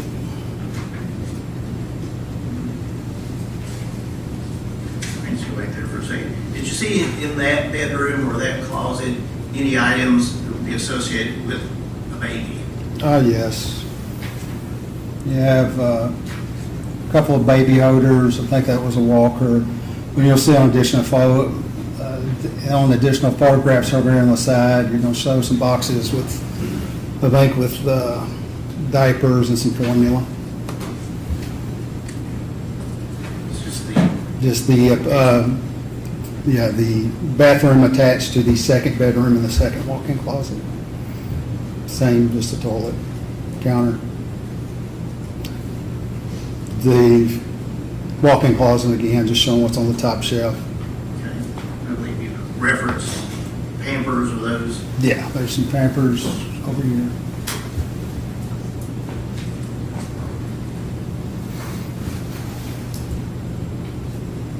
It shows the far corner from the bedroom looking into the walk-in closet. This was on that shelf that photograph I just took. You got some white, some formula, diapers, different items relating to child care, infant care.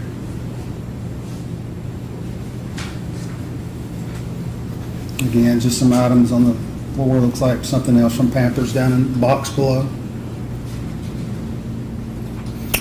This is the walk-in closet from the bathroom facing back into the bedroom. That same corner just shows what's on the shelf. And what shows below. It's like that was a walker / car seat for an infant.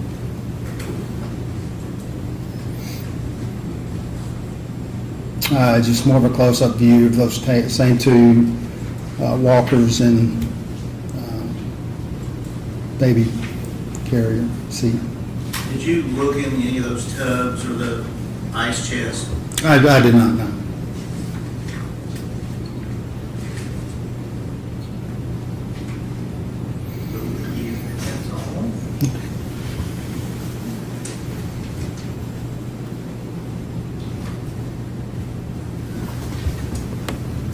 So, finish the photography part. Yes, sir. What comes next? What comes next is to do the evidence collection. And are there any procedures or protocols that you adhere to in collecting items of evidence? Yeah, you always want to take whatever precautions you can, such as wearing protective gloves, making sure they're separated, having whatever mode you're putting it in. In our case, depending on what it is, it's usually a paper sack. So have that available. And did you follow that process and procedure in this case? I did. This was a little unique in that you had fluids.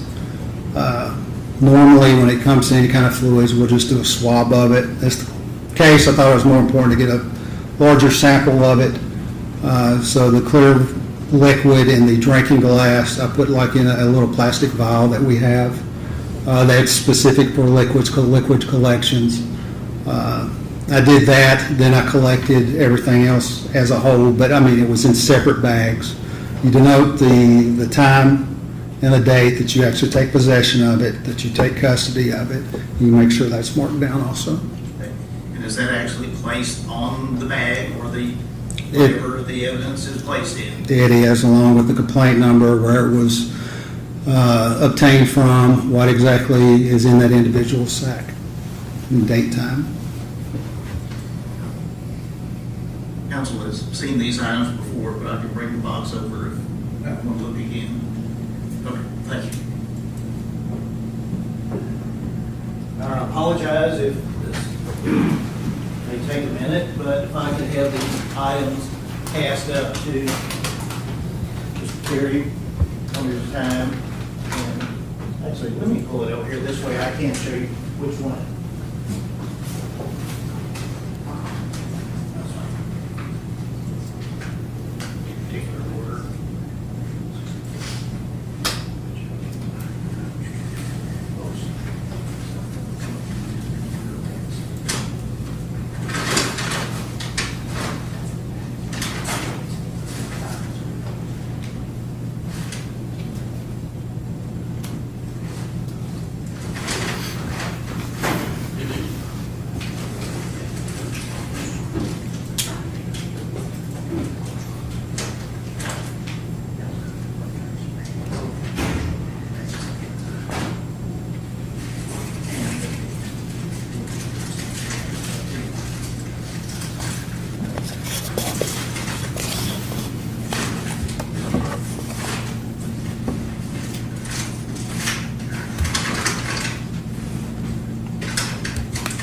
If I could ask this, I don't, maybe we'll get over here anyway.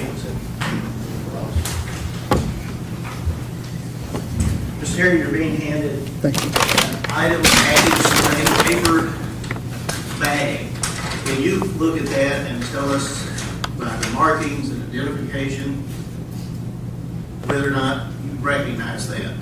Yes, this was the packaging for clear drinking glass, and I have it denoted on the bottom inside the box. That wasn't recovered at the scene. That was just the means of safely packaging it within here to make sure it didn't break. So it was a glass. Yes, yes, sir. Your Honor, I would ask that be introduced as the next number exhibit. So,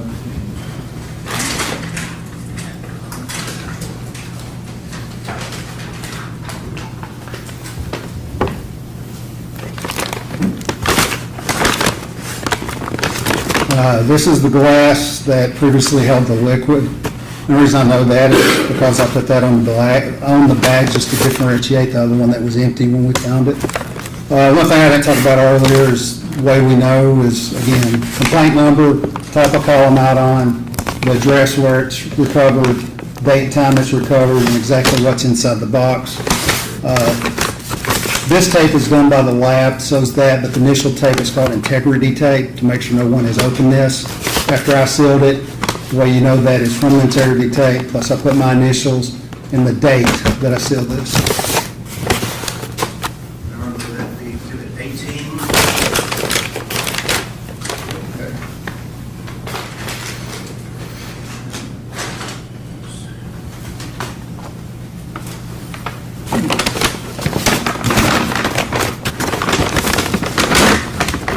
This looks to be the Minute Maid pink lemonade bottle, which at this point was empty, and the V8 Splash fruit medley bottle that are in here, and they would have been put in separate sacks within this sack. You recover something that has liquids in it. What is done with? The liquid, it's once it's packaged like everything else, packaged and put in the proper room, because the detective decide what testing is needed, what they want to be looked for. Because this is, at the time, we didn't know exactly, or I was unaware what drug or if a drug had been involved. It's packaged in the way that we would normally package any type of drug, which is in a clear bag, and it's double bagged for safety. I believe that would be exhibit.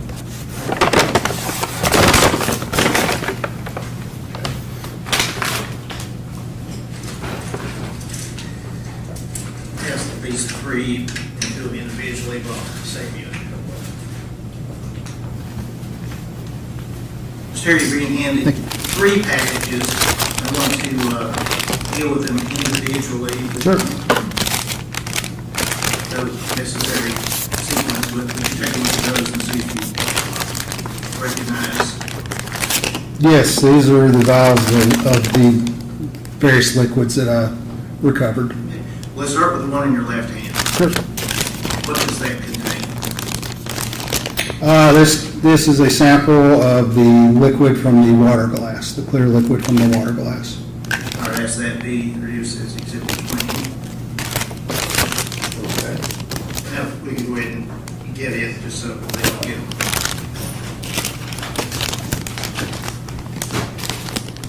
And the next one. This is the sample I collected from the V8 splash bottle. Does it contain the appropriate markings and identification? It does, like the other bags. These bags are specific where they would basically, to open one of these, you basically have to disintegrate it. I mean, it rips open, it's not a clean rip. So when we seal it, we still put our initials on the back just to show that when it was sealed. All right, ask that be introduced as Exhibit 21. Okay. And then the third. Third one is a sample of liquid collected from a Minute Maid bottle. Same identification, same complaint number. Same identification, same complaint number, same information. My name's on it, definitely my handwriting and initials on that. Okay.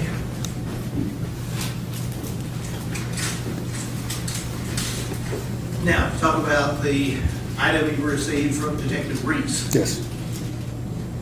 Did you process that, or you said you looked at it, saw a comforter and a washcloth? Did you process it with respect to packaging, repackaging there at the scene? At the scene, no. It was transported as is to our office, CSI office on Mott Drive in Madison. And what, if anything, did you do with those items there? With those items, we call them drying cabinets. They're just the big cabinets that you put things in that has air that circulates around, that helps dry wet items. Because, from my understanding, there had been substance on the comforter, placed it inside the drying cabinet to ensure it was dry, because if you turn in articles of cloth or most anything and you package it wet, it can mildew and mold over time, which can compromise and contaminate evidence. And with respect to the trash bags? Those are packaged separately. They came with the comforter and are packaged separately. If I could ask this item be next to the witness.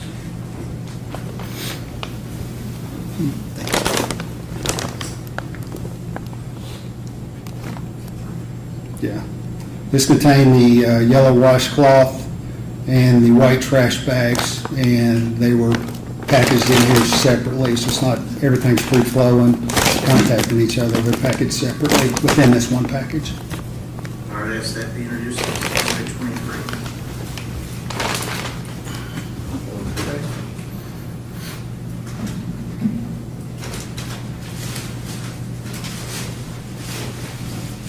23. And work my way around with this item. I'm not approach one. Okay.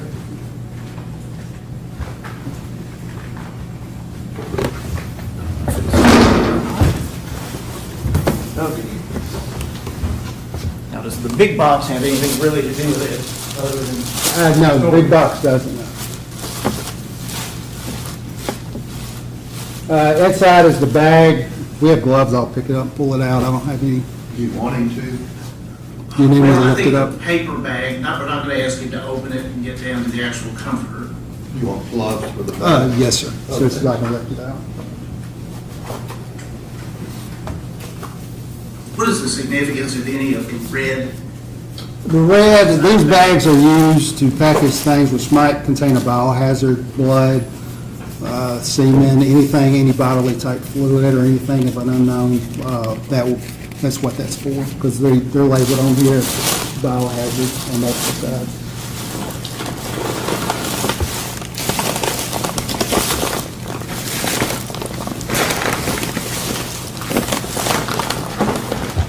This is the bag and where we place the comforter, the packaging, just due to its size. On here is the same information as the other bags, complaint number, type of call, location, date, time collected, and what's exactly in here. Also have the complaint number written on there. No, you can't see it on here. My name is on the integrity tape and initialed also.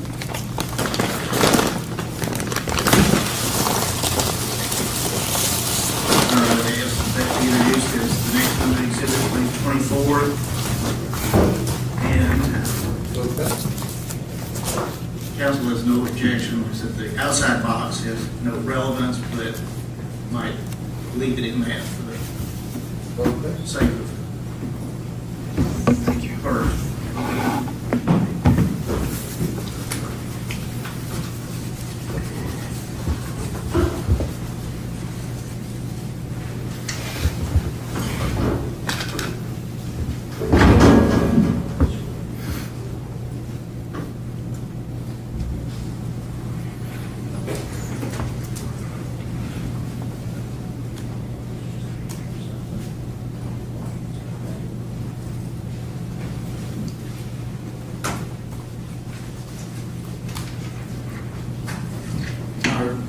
Permission asked that this small photographs be passed to the witness. All right.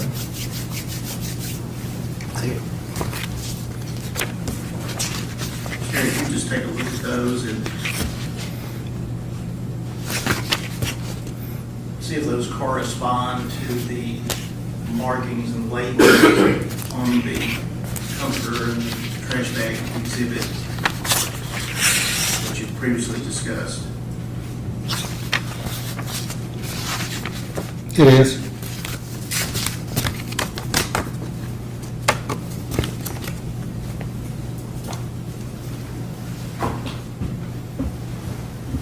Or if I could just, You need the hard copy? Yes, just to put these on, Okay. if I could publish these briefly.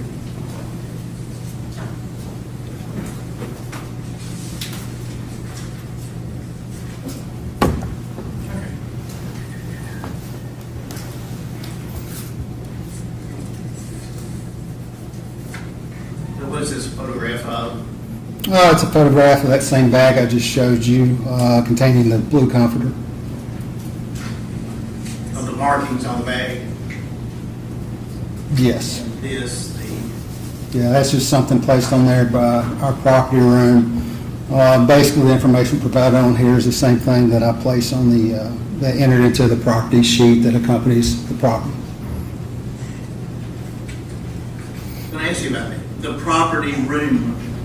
You talked about a drying cabinet at the Myatt Drive, your office. Yes.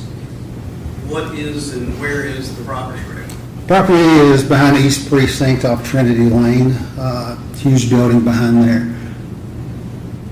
And is it what it? It is what it says. It's not manned 24 hours, and on our shift, working midnight, they have an officer's, what they call officer's workroom that contains various and numerous lockers of various sizes that we can store the recovered property in and lock it up, and they're the only ones that have keys to the locks. And is the property then remain there until it's needed, either to be sent for examination or court?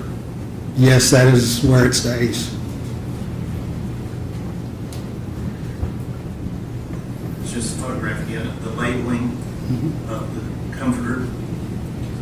And does that show the date and time you received it from Detective Reese? Yes, it's worded the exact same as I listed this item, the blue comforter on my property sheet. And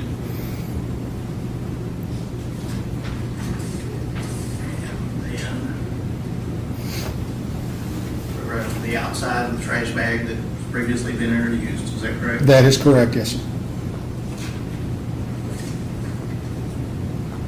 And here you can see perhaps a little close-up of the labeling for that bag, is that correct? Just the property label that's placed on it is the property room, containing the same information, containing the washcloth collected from Detective Reese, at 02:19 hours on the 27th of February.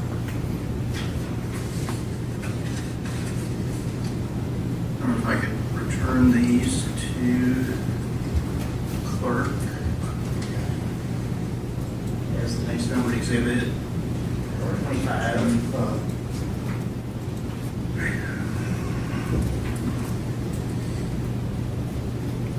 Collection, packaging, processing, is that your responsibilities in this case? Collecting and packaging, yes, I do not, the only, if you want to use terms such as photographing, the actual processing, I do not do. So after your job is done, it goes to someone else? That's correct. Whatever requests are made from the homicide detectives, it'll follow the property to the lab, and that's where the testing is completed. At this point, once I have everything turned in, packaged, paperwork complete, my involvement in the case ends until usually I don't hear anything about it. I don't get notified of results. Usually the only time I know that a case has come through fruition is when I get notified 3 or 4 years later for court. And that's where I learn the result of the testing and anything like that. But as soon as this part of it is done for me, that's, my involvement is over. You're on to the next call. Yes, sir. One thing I wanted to ask about, we went through a lot of photographs of that apartment. Mm-hmm. 2-bedroom, 2-bath.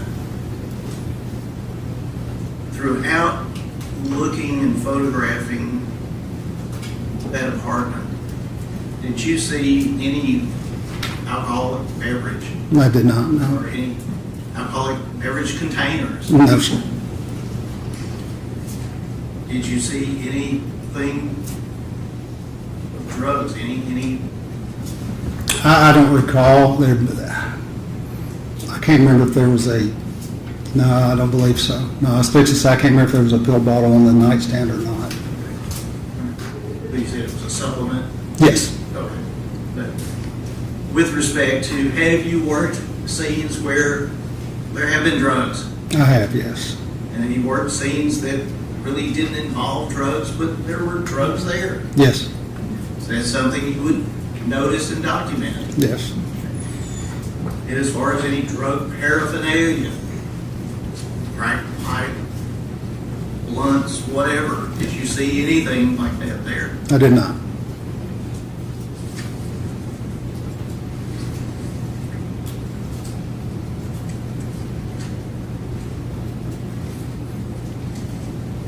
Yeah, no, sure. Okay.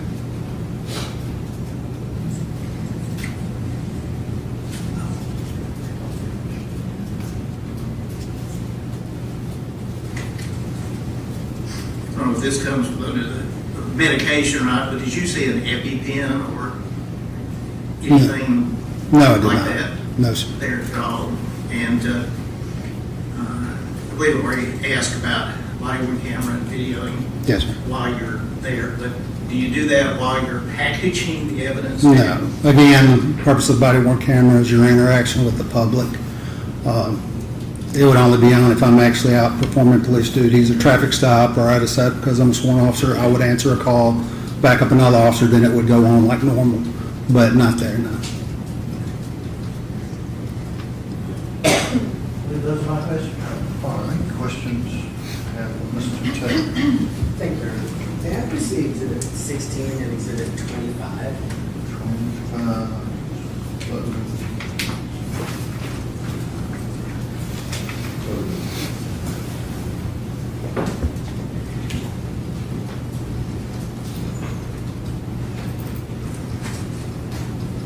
Morning, is Officer Terry still the appropriate? Mr. Terry, Jason, either or is fine. So,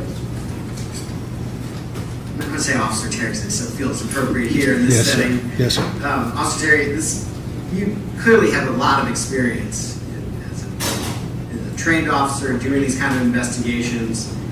And part of your training experience, you're trained for thoroughness in these kind of investigations. Is that fair? Yeah, based upon the information that's provided to me, yes. Sure, you're provided information and then you're trained to execute on that information in as thorough a manner as possible, right? We try, yes. And part of that is to gather anything that might be potential evidence, right? Based on the information we have, yes.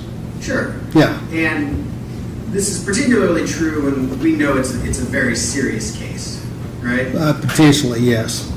And at this point in time, in this case, you had been communicating with Detective Reese, who's a homicide detective, right? Yeah, and I talked with Sergeant Dickerson from homicide. Who's also from homicide. Yes. Okay.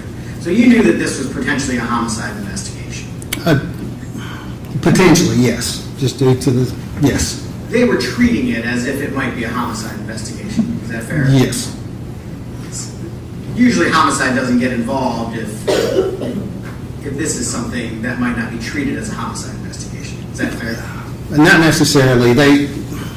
If it's something of importance, of something they need, the homicide guys are generally considered the best detectives around. They will, something an unknown such as this, initially, it can go to them, yes. But the information you have is that they were concerned about it being a poisoning. Is that? Possible ingestion of poison, or in this case, a drug. That might have been something like a homicide, right? It could have been, yes. So in that situation, everybody's kind of trying to do their absolute best job, right? Yes. Preserve the most evidence possible. Preserve what we can, yes. And so that information that you had was, we look for anything that could be related to potential poisoning, right? Based on, yes, what homicide detectives have told me. And of course, you're taking directive from Detective Reese. Is it Sergeant or Lieutenant Dickerson? I don't know what his rank is now. Right.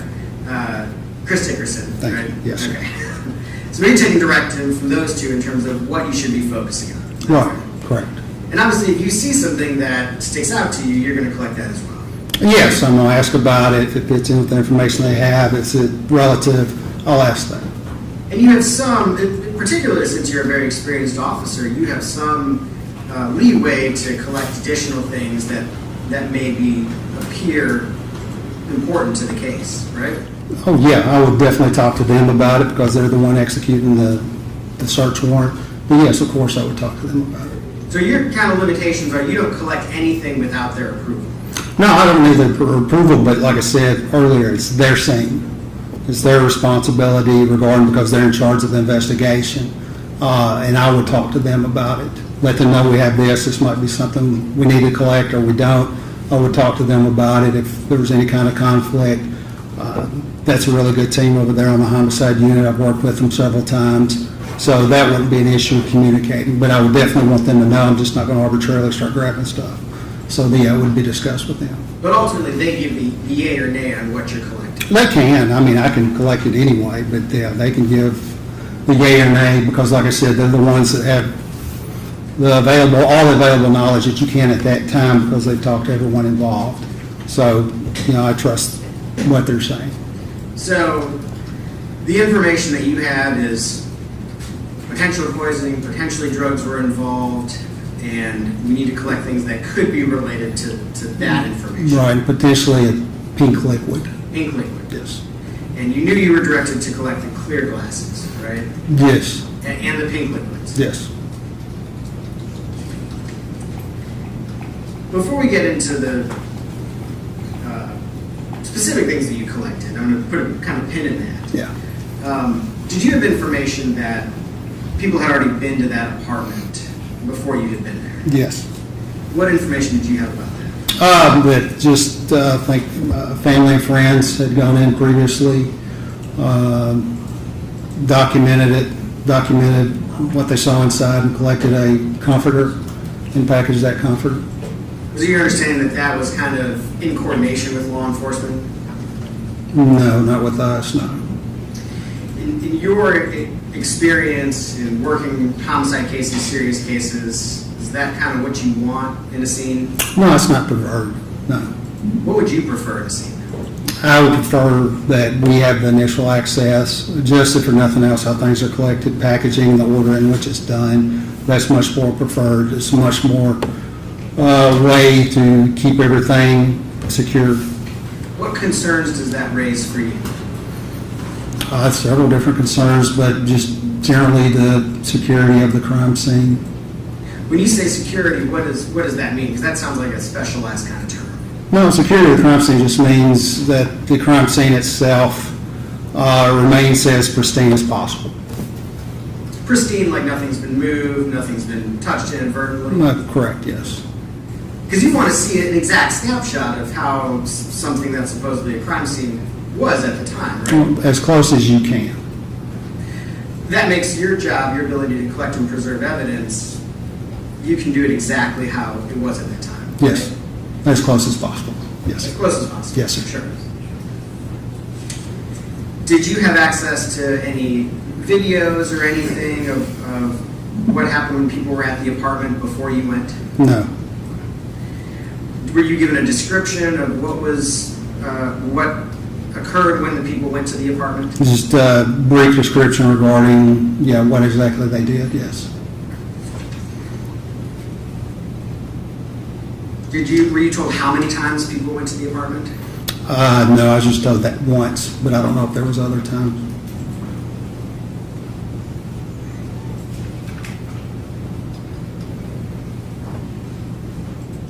If you were processing the comforter, which we know was removed prior to your presence, how would you have handled the comforter? After photographing it and doing the same sequence I would do with everything else, it would be placed probably at that point leaving the scene, just because comforters are somewhat difficult to package, and even the oversized bags, that wouldn't be done on scene. More likely it would be packaged on scene in a biohazard, one of those big red biohazard bags, and put in that and secured for transportation. And are biohazard bags specialized? Yeah, they're just, like I said, the big red bags that have biohazard on it. So does that mean nothing can get in or out? That's a trash bag, yeah. I mean, it still has to be secured, but yes. Is it different from like a store trash bag? I'm not sure of the quality of it. To me, they might feel sturdier, but I really don't know. Is it closed fully, like you tie it fully off? You have to tie it fully off, yes. And that's your protocol? Yes. Right, yeah, that's what I would do. You then put it inside of like a paper bag that's sealed? Well, no, not for transport. I would just put it inside there, and generally, depending on the possible biohazard, and if there's a lot of liquid, if not, I will place it on some butcher paper that I kept inside the van, or absent the butcher paper, use some of those, the evidence bags, lay that down and set it on top of there. If there was any kind of biological material, like chunks of vomit, to be blunt, is that something you would collect independently? No. That you just leave that on the comforter? I would leave that. At best, I might do a swab, just to be on the safe side, but that would lay us down the comforter.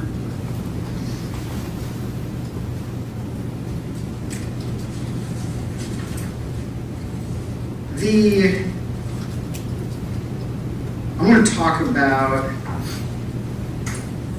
your Honor, permission to publish photographs from Exhibit 16 to the rules.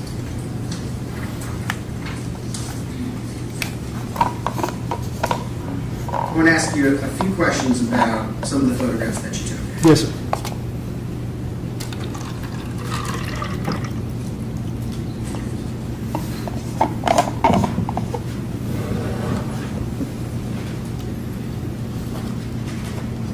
Okay, I don't know which letter this is, but this is a photograph of Detective Mathis in the island, it appears? I believe so, yes. Are you aware if those bottles were already on the island when police officers arrived at the scene? What it's described to me, and as I indicated in my crime scene report, they were placed there by the homicide detectives. So potentially homicide detective, Detective Reese, and whoever he was working Whoever with. was there, yeah. Went into the somewhere and took them out? Yes. You know where they took them out from? I believe it was the refrigerator, from what I was told. You didn't actually witness that? No. You don't know where in the fridge they took them out from? No. You don't know, do you know when they took them out? No, not exactly, no.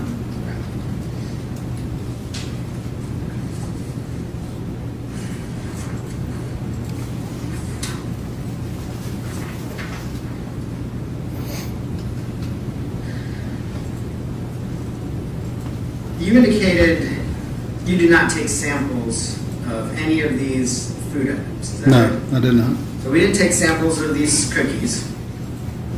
Is that right? Oh, yes, sir, that's correct. Do we know what's inside this bowl right here? And this is a photograph, a close-up photograph of the food. Yeah, I believe from looking outside it was gravy. And I think the other one had some noodle-ish type thing in it, I believe, if I remember correctly. If we had information in this trial that this was a chicken Alfredo dinner, is it possible that was Alfredo sauce? Yeah, it was possible, yes. But you did not take a sample of the Alfredo sauce. I did not, no. And you did not take a sample of what looks like it could be spaghetti in here? No, I did not. And do you know what's inside these foil packs? I don't recall. I'm thinking breadsticks, but I can't specifically recall. So in a case that is potentially a poisoning case, none of the food items were collected. No. And that means, so far as you know, none of the food items were tested today. They were not, no. And that was a decision that Detective Reese made? Well, collectively, they said, based on the information and the pink liquid being talked about, that they identified these liquids as what they wanted collected. At any point in time, did you have a discussion with Detective Reese and say, out of an abundance of caution, maybe we should collect a little bit of this? I don't recall having that conversation, no.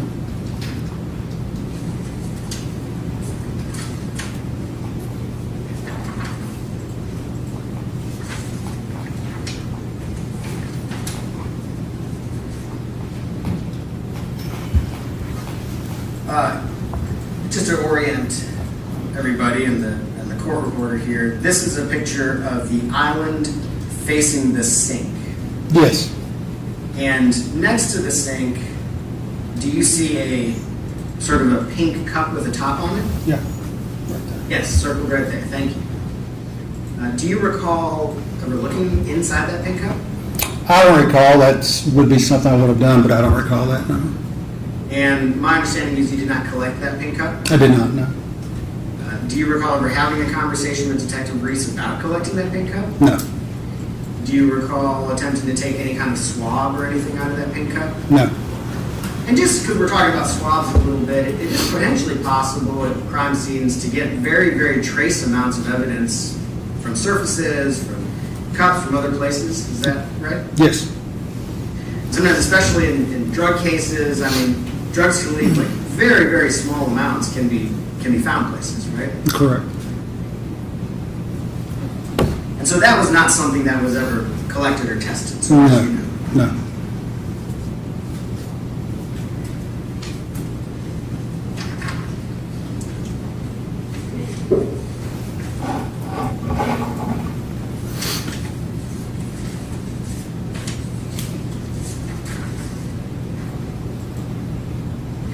And this, to orient everybody, this is the picture kind of the bed and the nightstand. Is that right? Oh, yes, sir. And on the nightstand, I think it was mentioned earlier, there is another cup, right? That's correct. Do you remember ever looking or investigating the cup specifically? Yeah, I don't believe there was anything inside. Do you remember if you took a swab of the cup? I did not. Do you remember having a discussion with Detective Reese at any point in time about whether that cup should be collected? No. And so that was never an item that was collected or preserved or tested so far as you're aware? No. Similarly, this is we noted some kind of supplement or something on the bedstand. Mm-hmm. Do you remember looking inside the supplement bottle? I did. I do remember looking inside. I don't remember it seeing anything out of the ordinary. Okay, and there's no pictures in there, right? No, there's not. Do you know, down in this nightstand, there is a green item. Mm-hmm. Do you know what that green item is? I don't recall, no. Next to the bed, there's a backpack. Yes, At any point in time, did you look inside the backpack? I did. Okay, and there's no pictures inside the backpack? No. So that's not something that was necessarily preserved? The backpack? No. Yeah, based on your investigation? No.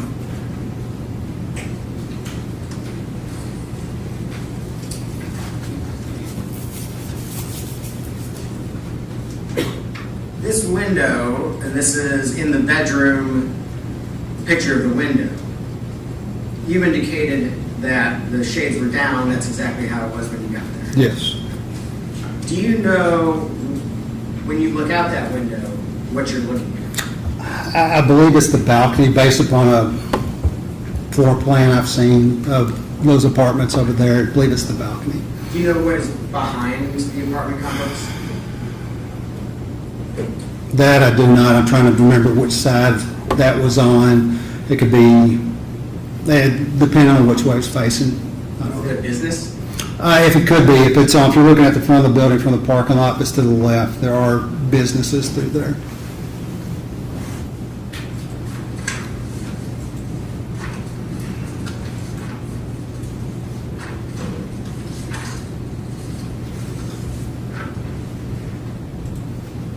This photograph of the closet,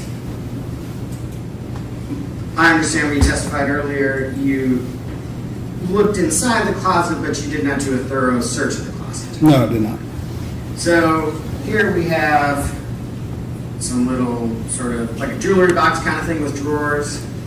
Is that right? Appears to be, excuse me. You didn't look inside the jewelry box drawers at all? I did not, no.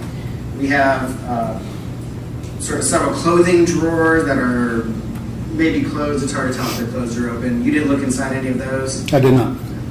Up top here, it appears that there are several boxes stacked up, maybe shoe boxes, kind of 2 rows deep at least. Is that correct? Appears to be, yes. Did you look inside any of those boxes? I did not, no. Here there are like sort of cloth tubs almost. Did you pull any of those down and look inside any of those? I did not, no. I know that you've done a lot of investigations and probably some drug investigations. Are there a plethora of places inside this closet where drugs could be hidden? It could be, yes. So there was a question about, well, you didn't find any drugs in this house, but is it common for people to leave all of their drugs just sitting out every time? Oh, no.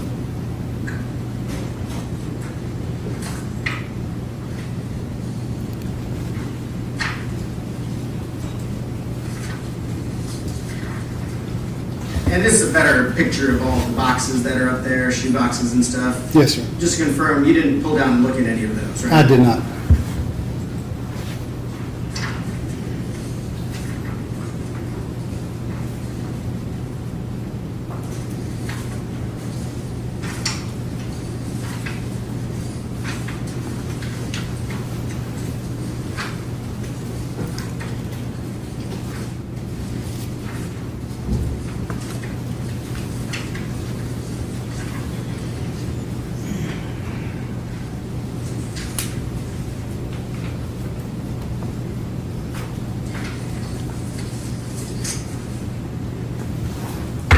This bathroom, there's a number of drawers and cabinets in here. Is that right? Yes. I didn't notice any pictures inside any of the drawers or cabinets. Did you look inside there? Yes, that would be normal. Open the drawer or open the bottom. Yes. Was there anything like a medicine cabinet or anywhere inside there? No. So even like things like Tylenol or Band-Aids or first aid kind of stuff, that wasn't in any of there? I didn't notice any. They didn't have the traditional cabinet that you open from the mirror, that type of thing, no. Did you find any spot in this apartment where that stuff was kept? No, I don't recall it, no.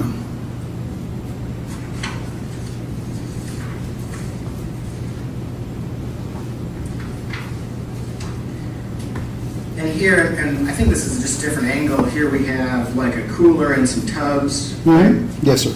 And you didn't look at any of those, did you? No, so, I mean, the one on top, it was open, but other than that, no.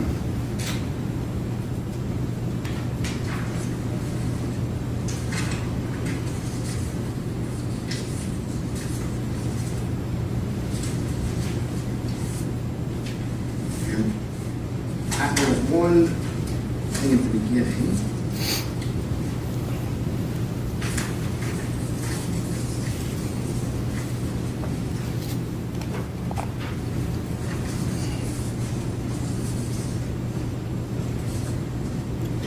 I've got no exhibit pictures I flipped around. This is the picture in the kitchen facing Detective Mathis. Yes, sir. Okay? And there was a question here about this surveillance camera. Yes, sir. You did not collect that surveillance camera, did you? No, I did not. Were you provided any information prior to doing your work here that there was some concern about the surveillance camera? No. As part of your job as a crime scene investigator, do you occasionally have an opportunity to take fingerprint samples? Yes. And what does that process kind of entail? Fingerprint samples involve just, like I said, it's fingerprint powder on the surface, depending on the surface. Seeing if there's any ridges and details, and lifting them with lift tape. And you can't always get fingerprints from every surface, right? Oh, no, sir. No, sir. Sometimes, I mean, it looks like that in TV shows a lot, but it's often very tough, isn't it? Correct, yes, sir. But potentially, if there was an allegation that that an item was moved by somebody, that could be a candidate for a fingerprint sample, couldn't it have been? Could it be, based on your question, yes. Okay. But at no point in time were you asked to collect that security camera, were you? I was not, no. And so far as you're aware, that was not collected or processed. Not by me. I don't know if it ever was, but not by me, no, sir. I think I straightened out our. One second, I have another couple of questions for you. Yes, sir.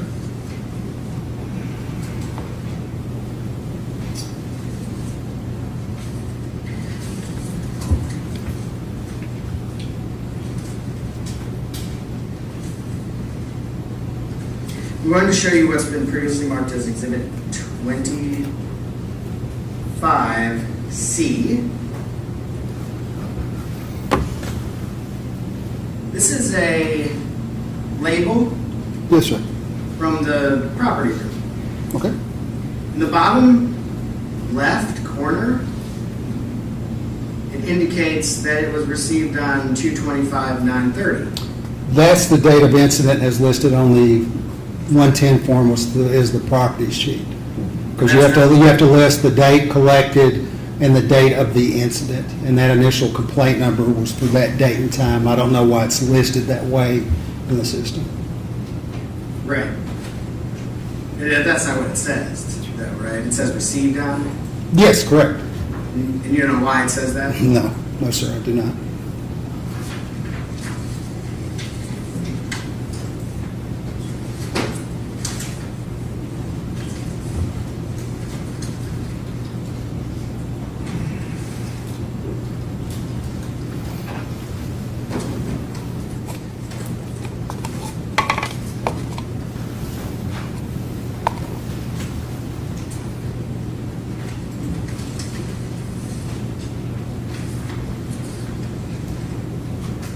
Your Honor, I think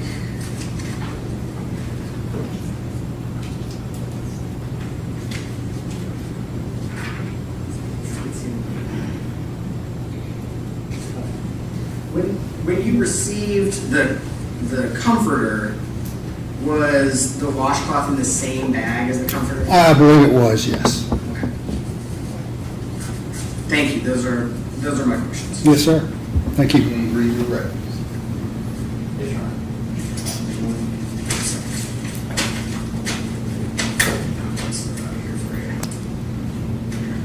Do you need this?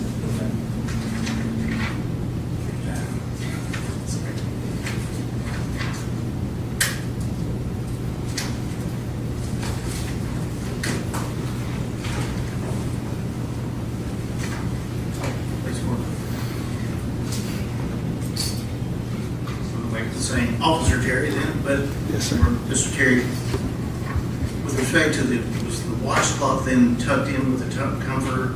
I believe so. I mean, I could see it in there, so I knew it was in there. Counsel asked about the collection of evidence, and you're trying to do your best job, correct? Yes, sir. And wearing gloves is one of the main things, correct? Yes, sir. In collecting evidence. Yes, sir.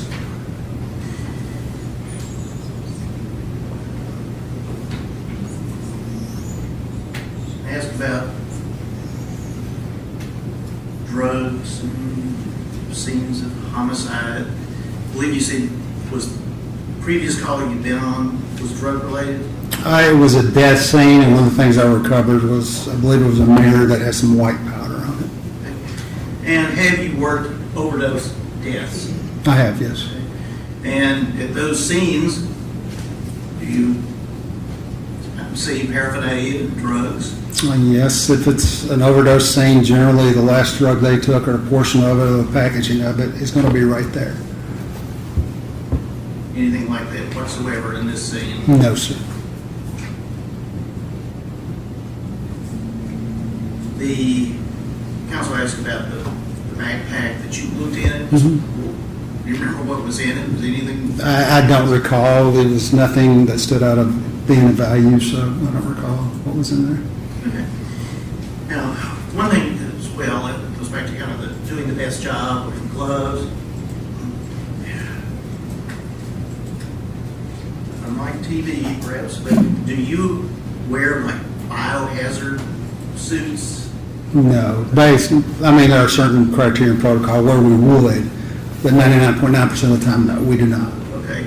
And were you wearing one of those suits, biohazard suits, at the previous incident that you went to? I was not, no. All right. And at this scene? No, I don't sir. have any pictures of you. No, sir. Okay. And did you change clothes from one scene to another? No, sir. Okay. And one of the things about wearing gloves, would that be to try as much as possible to avoid contamination? Yes. All right. Can that possibility be 100% humanly eliminated from any scene? No, we can try our best to make it as unlikely as possible, but I cannot make it where it's impossible. I believe you said that folding the comforter into a bag is one of those difficult things. Very difficult, yes. Right. And as you're doing that, do you have to? You try your best not to make any direct contact with the comforter for a lot of different reasons. One, you don't want to contaminate it, anything on it. So it's one reason the more things are handled, I think, I don't want to mess anything up. And two, in a situation like that, I believe when I folded that up and put it in, I needed assistance from one of the other crime scene investigators to fold it up. Generally, you're holding it outside your body, trying to fold it up, roll it up in a correct way, in a tight enough way to make sure you can get it in the mouth of that sack. If not, there are tools there we have to actually build our own bags for these comforters. Going back to do the best you can. Yes, sir.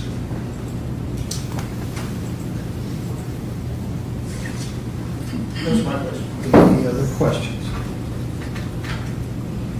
Yes, yes, sir. Thank you. I know that this is not like everyone's wearing a biohazard suit for your part of this, but you were aware the scene was contaminated before you even got there, right? Well, it depends. What's your definition of contaminated? Well, it was in one of the detective's reports. I think that's his word. That It's which detective, and that's a term. Somebody just being inside to collect an article does not automatically mean contaminated scene. You look up any definition of crime scene contamination, if you can find one, and most everything in there has to deal with unintended transferring of physical or biological to a scene, or the unintended alteration of a scene. Their act was purposeful. It was as the best way they knew how because they thought it was their only option. you don't know if contamination occurred, do you? I do not know, but you can't, that in of itself does not automatically, somebody's presence there does not automatically go, that's contamination. Gotcha. But it could have been. Could have, yes. And the chances increase when there's civilians coming around the scene, right? Civilians, first responders, basically medical examiners, anybody who goes in that scene has a potential, yes. And this was not a case where we believe that someone was shooting up, we had information someone was shooting up drugs and there were needles and a bunch of drugs laying out. That wasn't the allegations, right? No. So you would have expected to find a bunch of needles and drugs laying around on the floor, right? Well, if it was drug-related and drug poisoning, I would expect, if it was self-administered, I would expect some paraphernalia, a baggie or something to be there. That's not what you were investigating at that time. No, at that time, there were a lot of unknowns, suspicious. I believe all I knew at that time was pinkish liquid, the phone conversation that was had between Miss Denny and her friend, and that she was transported on life support. Believed it was poison, in this case a drug. That's why I labeled it as a possible unknown drug on the vials I collected. That was the extent. And despite all those unknowns, there were still at least 2 cups you didn't collect, right? Yes. And several items of food that you didn't collect, right? They collect some samples. Yeah. And the only reason I correct that, our partner will not accept food products in that sense. But yes, you're correct. Despite those Yes, sir. unknowns, there Yes, sir. were at least some food samples you didn't collect. Sure, yes, sir. Any other questions? No. Thank you, sir. Thank you, sir.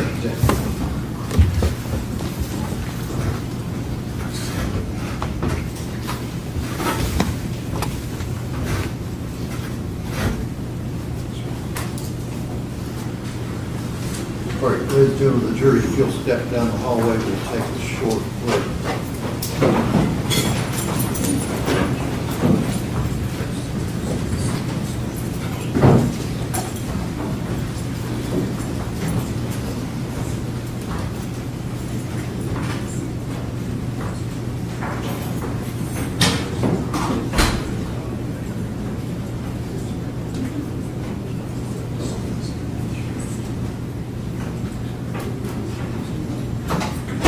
Who will the next witness be? Nicole Dowell. Who is it? Nicole Dowell, Your Honor, with the Metro National Crime Lab. Okay.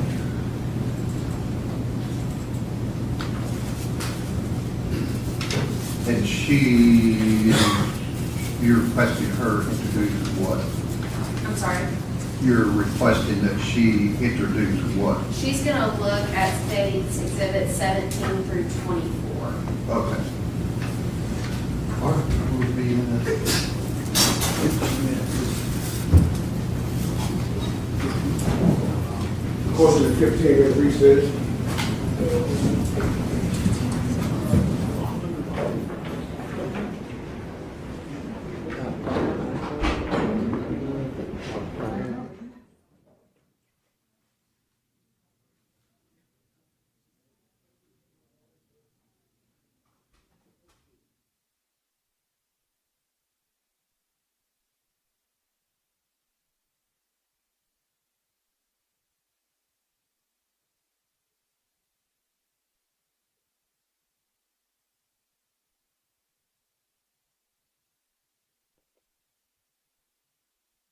We suspect they might have back in.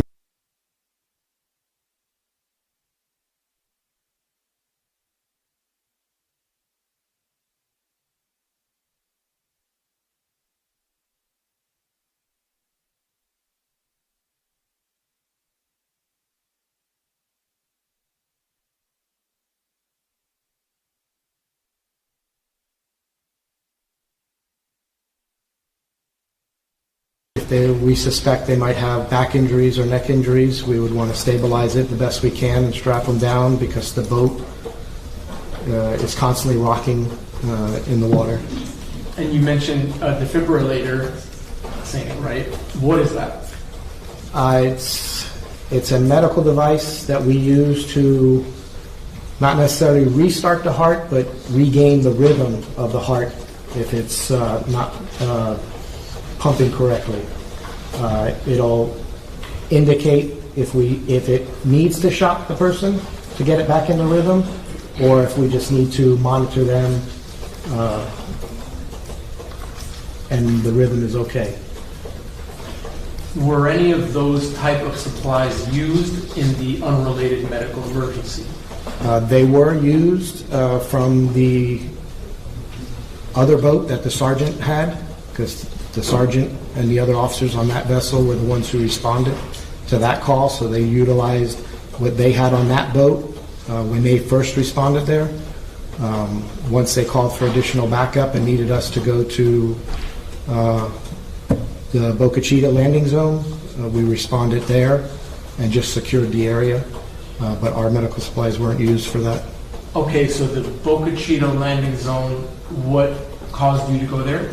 We were asked to go there to secure the area so there would be no vessel traffic or pedestrians walking on the island where the helicopter needed to land life flight to pick up the patient. So after you attend to this unrelated medical emergency, what do you next do? We all the vessels that responded there, which was all from Black Point mainly, we all responded back to Black Point Marina. At that point, we were breaking to have a little something to eat and try and restock the vessel that used the medical supplies with medical supplies back in there because it was such a busy holiday weekend. We want to make sure we were prepared if anything else occurred. How long were you at Black Point Marina restocking medical supplies before another call comes out? I would say 3 to 5 minutes, if that. We had just walked upstairs and just walked in the office. Did you go into emergency mode? At that point, we jumped back on the boats. The call that came out was a boat overturned with a female in the water that they could not find. So we all jumped back in the boats. We had 3 vessels working at a Black Point Marina that weekend. Our boat, the sergeant's vessel, and then a boat with divers on it. When the emergency went out, since there was a possibility of someone being in the water, instead of the divers taking their boat, they just split up between our boats and jumped on our boats, and we all responded to where initially the call went out. The vessel accident or overturned vessel was by Boca Chica Island. Did you respond to Boca Chica Island? We responded to Boca Chica Island moments before we were pulling into the harbor they have. We received additional information that the boat was possibly somewhere along Elliott Key, but Elliott Key is a very long island, approximately 10 miles long. So it didn't give a specific location, so we immediately turned southbound and started traveling down along Elliott Key to try and locate it. Is that uncommon for the location of the emergency to be difficult to determine initially? Most boaters aren't aware of the exact location of where they're at unless you've been boating many years and know the areas. And even at that, there are some boating maps that call one area something, and on a different style map made by a different company, they'll call an area something different. And then there's areas that are designated as a specific location, but people go there and make up a nickname for it, and some of them stick, some of them don't, and they'll call it the nickname. But it just depends on who's calling in the call, whether they know exactly where they're at, or they just give a nickname or some type of coordinates. So it's not uncommon that they'll give out an information or say, we're 3 miles from Turkey Point, but they don't give a direction of 3 miles where, north, south, east, west. They'll just say we're 3 miles away from Turkey Point. So it's happened more often than not. How much time passed between the initial call and when you and your partner pulled up to Boca Chica Island? If you could estimate. Maybe 15 minutes from Black Point Marina to Boca Chica. It's approximately 10 miles. So it's a good distance, even on the water where there's no technically speed limits or streets that you have to follow. There's still wave conditions, other boating traffic, and it's just 10 miles is a long ways to travel. You mentioned that you were traveling south down Elliott. Yeah, once we got additional information that it was possibly along Elliott Key somewhere, we turned southbound and started heading along Elliott Key. When do you all come across the crash site? We continue to receive more updates. I believe the next update said it was closer to Caesars Creek, which is the south end of Elliott Key. And then we received another call that it was at Cutter Bank. So we just continued south until we got to the area of Cutter Bank. We were able to see a life flight helicopter from Miami-Dade Fire up in the air, and we kind of just headed towards that way because we didn't notice any other people flagging us down anywhere else. At least initially, did you see the capsized boat? Once we got through the channel markers along Cutter Bank, closer to the south end, we saw the initial overturned vessel, but we were being waved down and saw the helicopter above a smaller white open fishing vessel. There's been some testimony already, but can you just describe Cutter Bank and what it is used for? Cutter Bank is just a shallow shoal that kind of divides where Elliott Key is, southbound towards like the Florida Keys. There is a channel marked that they put up markers on either side of it to travel through where it's dug out deeper so you don't get stuck in the shallow areas on either side of it. It's a long channel and a wide channel. And all of these locations that you're discussing here in court, are they locations that you are familiar with? Yes. With the court's permission, I'd like to use what's already in evidence. It states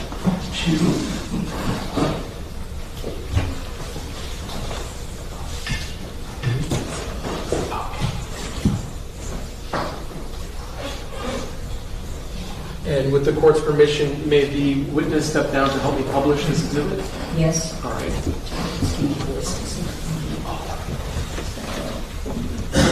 And Mr. Bruto, I have a handy dandy pointer here. So Ms. Adams is also going to assist. Can you sort of show the jury the path that you just described to get to the capsized boat? We started off at Black Point, where we were. We went out the channel and traveled over to Boca Chica, coming this way, through the small cut here. And when we got approximately about here is where the call came in, additional information that it was possibly along Elliott Key, which is this. So let me stop you real quick. So the map has Boca Chica Key written on it. Is that accurate? Yes. Okay. You may continue, sir. Once we got the additional information, we changed course and headed southbound through the channel markers and along Elliott Key. Like I said, additional information kept coming in that it was possibly further south, closer to Caesars Creek, which is right here at the south end of Elliott Key. We continued southbound. When we got somewhere along here, additional information again came in that the overturned vessel was down closer to Cutter Bank, which is this area right in here along the channel markers. So we continued. When we were approximately here, we were able to see the helicopter flying in the air somewhere in this area. And we just continued down through the channel markers until we reached where we saw people flagging us down and everybody in the helicopter up in the air. In the areas that you're describing, are they all in Miami-Dade County? Yes, they all are in Miami-Dade County. Can you also just, while we have the map up, show the jurors where Ocean Reef Club is on the map? The actual club is going to be over in this area, right here. But pretty much this whole area is Ocean Reef, where they have all the housing. But the club is on the outside. And then there's canalways and waterways going through there for Ocean Reef. Can you show the jurors how someone, if they wanted to go from the area of the channel markers to Ocean Reef Club, how they would get there? From here, you would have actually two different choices. once you pass through the channel markers, you could either cut through Broad Channel and come around, or you could cut through Angelfish Channel through this way and then come around to get to the outside to where the club is. Have you ever been to that club? I've been to the marina, not necessarily. Are you a member? I'm not a member. You can have a seat, Mr. Bruto. Thank you, Ms. Adams.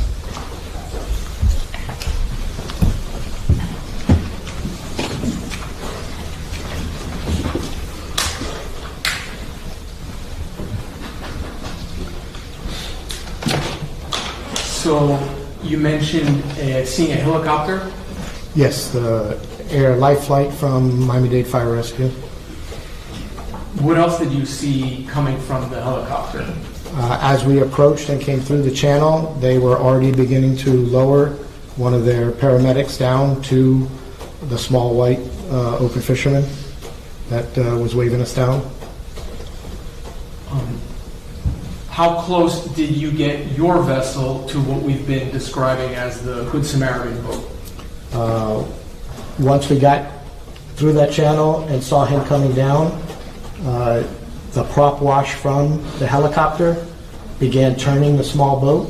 So we pretty much went right up against the side on the right side of the Good Samaritan vessel. And I'm just going to interrupt you. Just in case, prop wash, what is that? From the rotor blades of the helicopter, as they're spinning, it's sending down the air to keep it up in the air. It goes straight down below it, and since they were directly above that small boat, the small boat started to turn.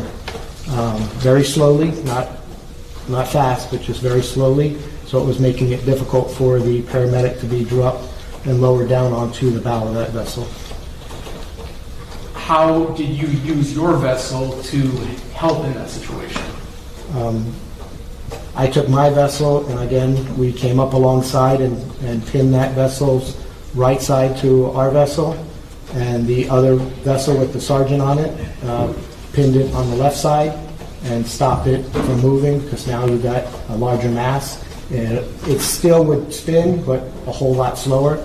Our vessels were also a lot larger than the Good Samaritan's vessel, so it was easier for him to lower down onto one of our vessels than to the bow of that vessel. Now, when you look on that Good Samaritan vessel, who do you see on there? There were two females sitting up in the front seat. There was, I believe, a male driver, and then there was another female or two females in the back. One laying down, appeared to be unconscious, and the other one appearing to help with CPR. Was the younger female that was unconscious, did she later became known to you as Lucy Fernandez? Yes. Did you get on that boat to render first aid?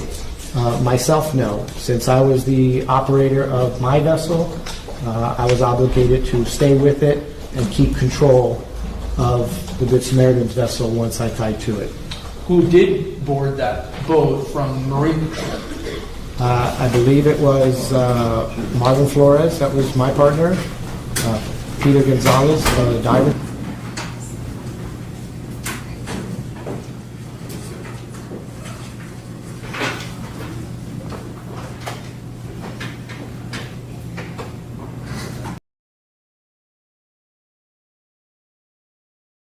You should be able to.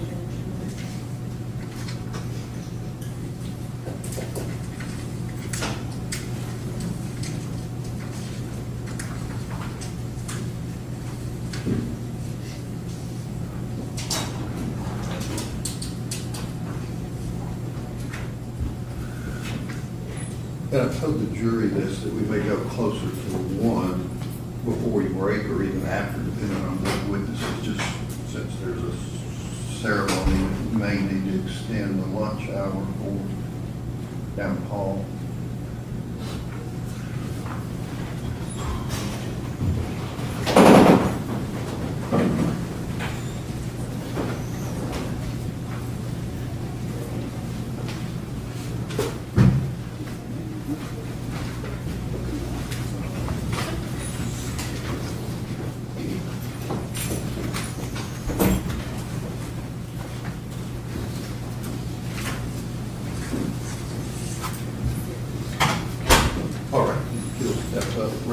You swear the testimony you're about to give is the truth, so help you God. Yes.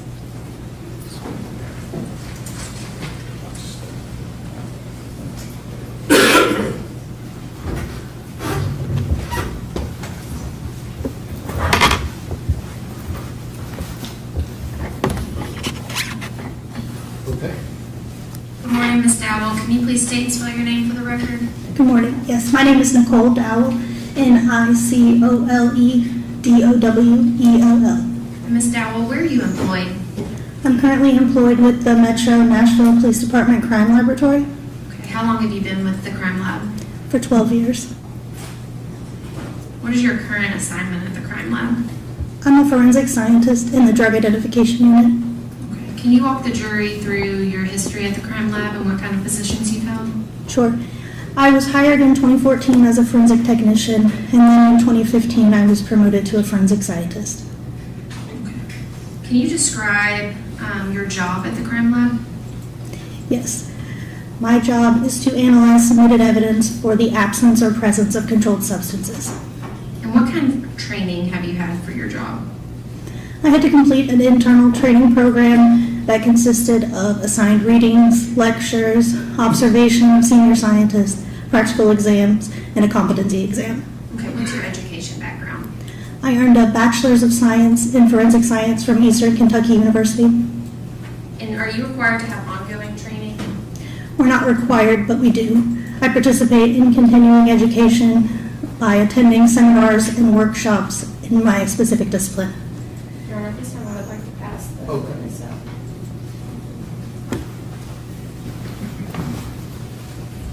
Thank you. Ms. Dowell, what did I just hand you? My CV. Okay. Have you ever testified in court as an expert in drug ID? Yes, About how many times? approximately 8 times. Your Honor, at this time I would like to tender Ms. Dowell as an expert in drug ID. Any question? Okay. Or again, ladies and gentlemen, Ms. Dow will be allowed to give an expert opinion in her field, and a lay witness or untrained witness would not be allowed to give. You can place such weight upon her testimony as you choose. Okay. Yes, sir, and at this time, could we mark her CV as the Okay. state's next exhibit 26? Get that. All right. Ms. Dowell, were you asked to review evidence relating to a Metro Nashville Police Department complaint number ending in 0532? Yes, Okay. Does the crime lab assign unique lab case numbers to all the evidence it receives? yes, it does. Okay, and what was that crime lab number associated with that complaint number I just gave you? Do you have the report? Did you create a report in this case? Yes, I did.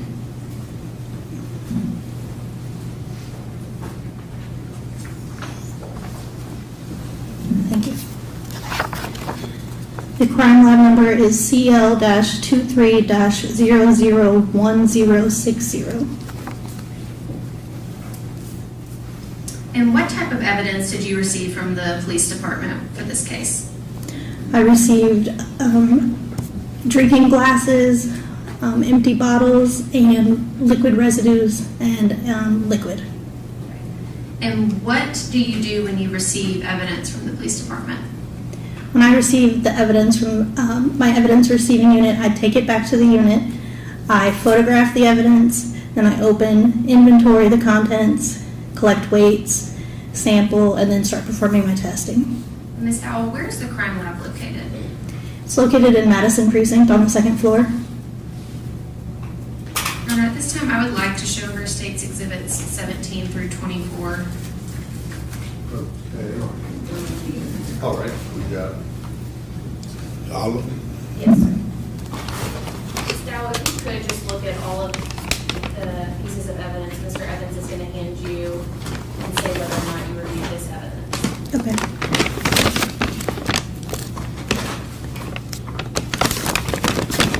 This is submission 008, and yes, I did test this evidence. Okay, what is that? This is a clear drinking glass, and I can tell that I tested the evidence because of the evidence tape and my initials and the date.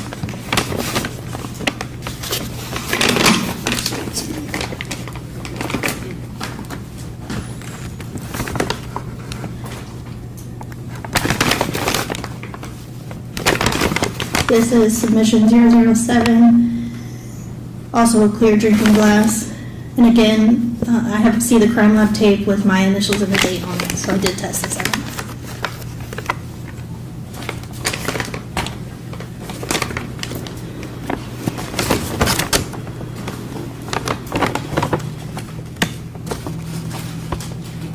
This is submission 006. Inside the paper bag were 2 empty bottles. I also can see the yellow crime lab tape and my initials and date, indicating I tested this item.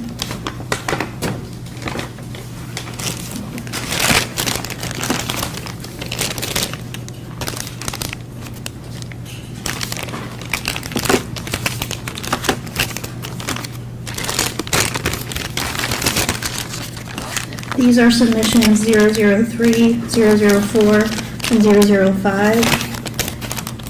They are amounts of liquid said to be removed from drinking containers. I can tell that I tested them because, again, the yellow crime lab tape, and they have my initials and date on them. Ms. Dowell, 009 and 010, the comforter and the washcloth, did you test those pieces of evidence at the crime lab? No, And why is that? because it was suspected to contain biological material, and we do not test biological material in the drug identification unit. Okay, what do you do with that type of evidence? It is outsourced to a third-party laboratory. And is NMS Labs something the crime lab routinely sends evidence to? Yes. And was that done in this case? Yes, it was. For that blue comforter and the yellow washcloth? Yes. And Ms. Dowell, were these pieces of evidence given to you in a sealed condition? Yes, they were. Okay, would you accept them if they were not sealed? I would make it, if they were not sealed, a note would be made in my case file and it would be included on the report. How is property stored at the crime lab? When it's received into the crime lab, it's stored in the evidence receiving unit in one of their vaults until an analyst has been assigned. And then once the scientist or analyst is assigned the case, they notify evidence receiving unit that they'd like to pick up the evidence. Then custody is transferred to the scientist and they will take the evidence back to their specific unit, so drug identification unit in my case, and then it will be stored in the drug identification vault, inside of my personal storage locker until I'm ready to perform the analysis. And Ms. Dowell, you are not an expert in toxicology, is that correct? That's correct. As part of generating your report in this case, does the report contain weight and the results of your testing? Yes, it does. Can you walk the jury through what type of testing you did for the pieces of evidence you tested? Yes. So 2 tests are required in the drug identification unit. Both of the tests that I performed on each piece of evidence involved a technique called chromatography. Chromatography allows you to separate components of a mixture. But to do that, you employ a stationary phase and a mobile phase. The stationary phase remains still throughout the whole testing process, while the mobile phase, which is typically a gas or a liquid, flows over the stationary phase. Thin layer chromatography is a preliminary test that was used in this case.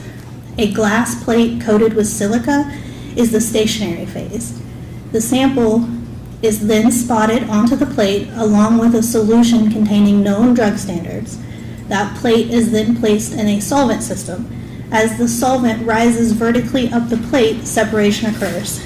This happens because some of the components of the mixture react differently or more strongly to the silica. So if they react more strongly to the silica, they will not travel as far up the plate. If they don't react as strongly, they will travel further.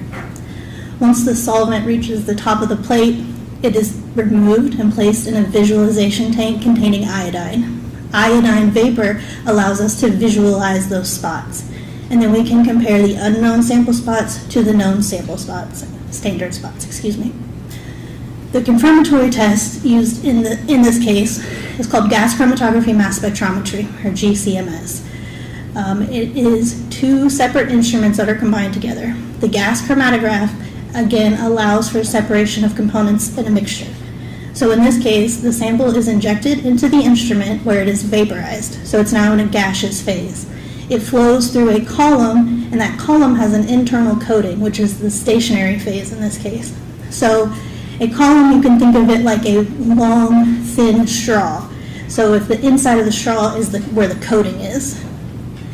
The mobile phase, in this case, is helium. It flows through the column and helps the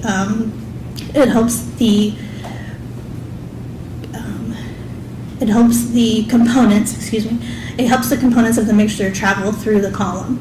Again, it depends on how strongly each component reacts to that column coating, how long it will take to travel through the column. Once it travels through the column, it enters into the mass spectrometer, where it is then bombarded with electrons, and it fragments. That fragmentation pattern is unique, and we can compare that to known drug standards. And can you tell the jury what the screening method is? Yes, so the screening method is what we use on the gas chromatograph mass spectrometer. It allows for us to screen for a wide variety of controlled substances. Okay, and is cocaine one of those substances that it would screen for? Yes. Okay. And that was done in all the pieces of evidence other than the comforter and the washcloth? Yes. Okay. And Ms. Dowell, were you able to detect any sort of substance in all of the pieces of evidence you examined? I didn't detect any controlled substances in any of the items I tested.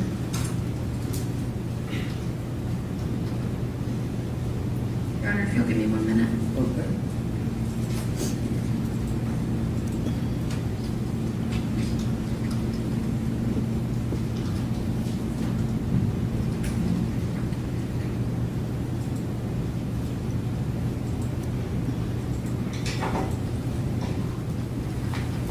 Ms. Dowell, can you walk the jury through if any type of evidence would have been rinsed out or anything like that, if substances would have been picked up?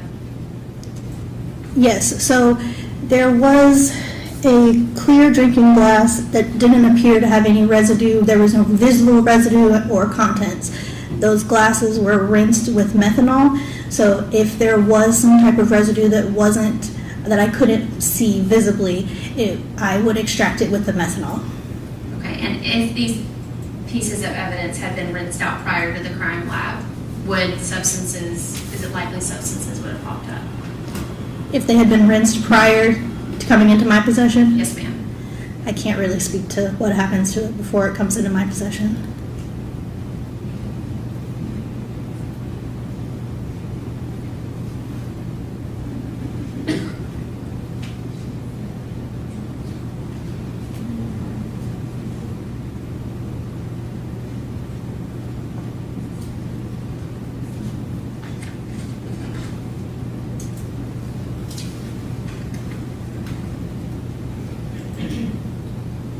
Ms. Dowell, my question might have been confusing.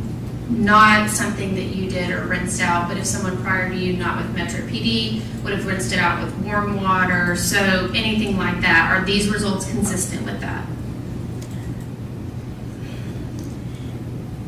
Potentially, if the glass contained some kind of controlled substance and it was washed with water, that could remove some of that controlled substance, yes.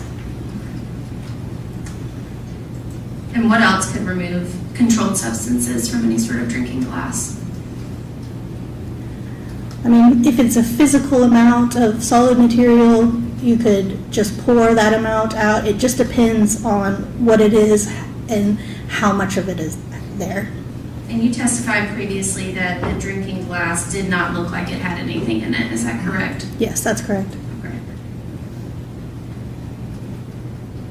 And out of the liquids, you have a red liquid, a light pink liquid, and a clear liquid. There was no substances found in that either. Is that correct? That's correct.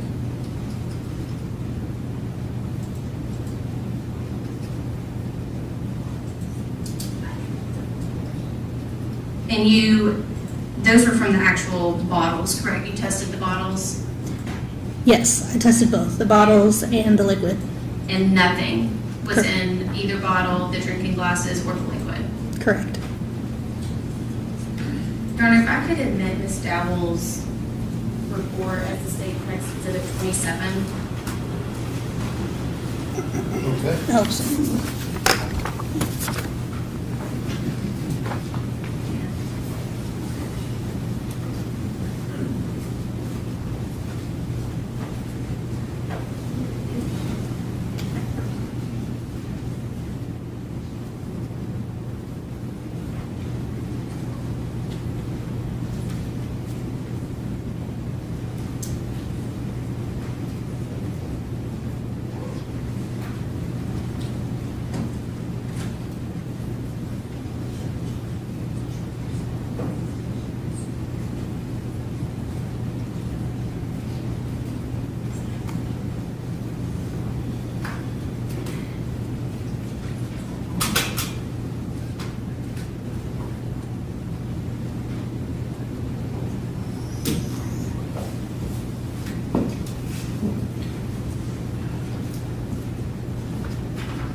And Ms. Dowell, if you were not provided with the item or the drinking glass that was used, your testing would not be helpful, is that correct?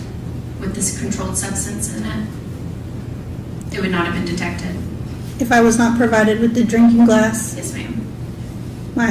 I'm sorry, I don't think I understand the question. If a drinking glass had contained a controlled substance, but you were not provided with that drinking glass, your testing on the other two would not have been helpful, is that correct? Correct. Okay. And if the controlled substance had been in the clear drinking glasses, the two you were provided with, that had been rinsed out with water, warm water, cold water, soapy water, it would have removed, it is possible and highly likely that it would have removed that controlled substance. Yes. All right, I'll overlook objection. She's answered it. Any other questions? No, sir. That's the state's. All right, question on behalf of Mr. Taylor. Yes, dear Your Honor. May I see the Exhibit 27, please?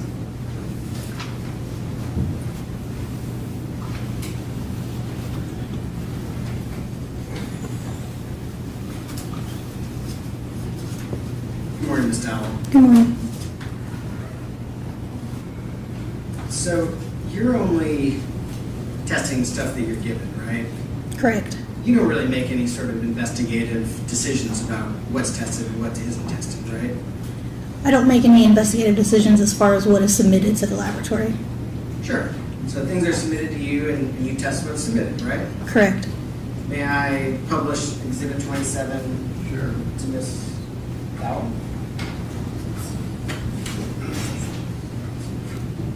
And this is your report that has been admitted as Exhibit 27. Can you identify it? Yes, can you scroll to the last page where my signature is, please? Oh, yeah, sure. That's your signature there? Yes. At the front of this report, it says the submitting officer is Adam Reese. Is that right? Yes. So he's the one who submitted the items to you? No, he's the one that submitted the Form 282 or the forensic services request to our evidence receiving unit. Oh, so he makes the request as to what gets tested? In this instance, yes. Okay. I noticed on here, items 7 and 8, there's a clear drinking glass, item 7, right? Yes. And then item 8 is identified as a clear drinking glass with light pink residue. Is that kind of your description of it there? Yes, that's my description. Is that something where you described a process where you kind of do a rinse? Correct. Is that a process where you would do the rinse in that glass? Yes. And then you would test whatever comes out of the rinse to determine if there's controlled substances? Yes. And in this situation, there were no controlled substances found in any of this, right? That's correct. And there were some questions asked by the state. Isn't it possible that some of these glasses were washed and maybe that's why you didn't find anything? That's kind of what was asked, right? Yes. Is it also possible that there were never any drugs in these glasses? Yes, that's a possibility. Thank you. Any other questions? No, sir. All right, thank you. You can step down to be excused. The next witness. The next witness is Detective Tom Miller. He is going to be a bit lengthy, and there are some things that I need to show to defense counsel prior to him testifying. Okay, is there someone else to call? The next person is Dr. Carney, who is the expert, and he has to testify before her, so no. What do they not have? Well, from yesterday's testimony, there were some additional exhibits that were added to his testimony, so I need to show them to them before we put them up. That's true. Okay, I need to proceed on, so if you have a witness, we can call anybody else other than two. I could call and establish his qualifications, and then I could break after that. That would be helpful. Do y'all know what she's talking about as far as the other exhibits you don't have? Generally, I have not seen. Can you give them to them and see if they need a break? Yeah, I just got them.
Let me ask this, maybe somebody else, are we down to two witnesses?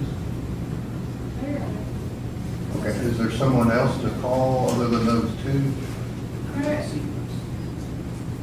We have multiple experts as our next witnesses, and there's a sequence to them. I'm prepared to call Detective Miller. I just need a few minutes with Mr. Brand. Okay, what's a few? You've had a few, so what else? Do We you have an objection to I something? feel like that- we need 15 minutes because he does have an objection and he wants me to change something, which I'm more than happy to do it, but it's going to take me about 15 minutes.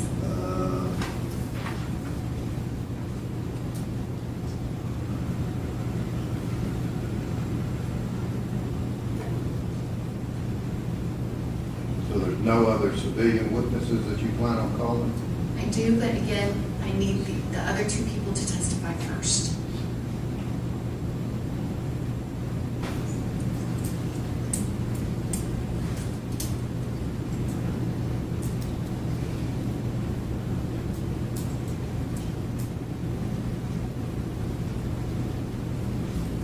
All right, let's go to the jury. You'll step down the hall for 12 minutes.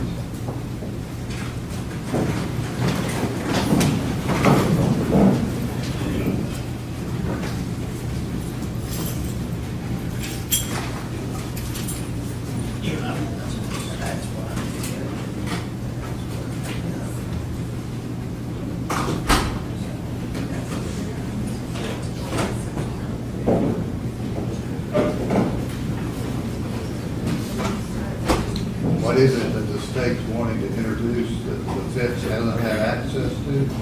There were a couple of messages and artifacts from Jade Benning's phone that were added based off of witness testimony yesterday that have been buried late last night. I have had people working on it last night and this morning to get everything updated. I just. How about checks like from October, November 2022? There are messages from multiple different time periods. He has So had, they didn't have the download. he has had it. I am showing him what I am planning to publish, and he has a couple objections that I can easily change. It's just commentary on the exhibits, that's all we're talking about here. Commentary. Okay, we'll be back in 10 minutes. 10-minute recess.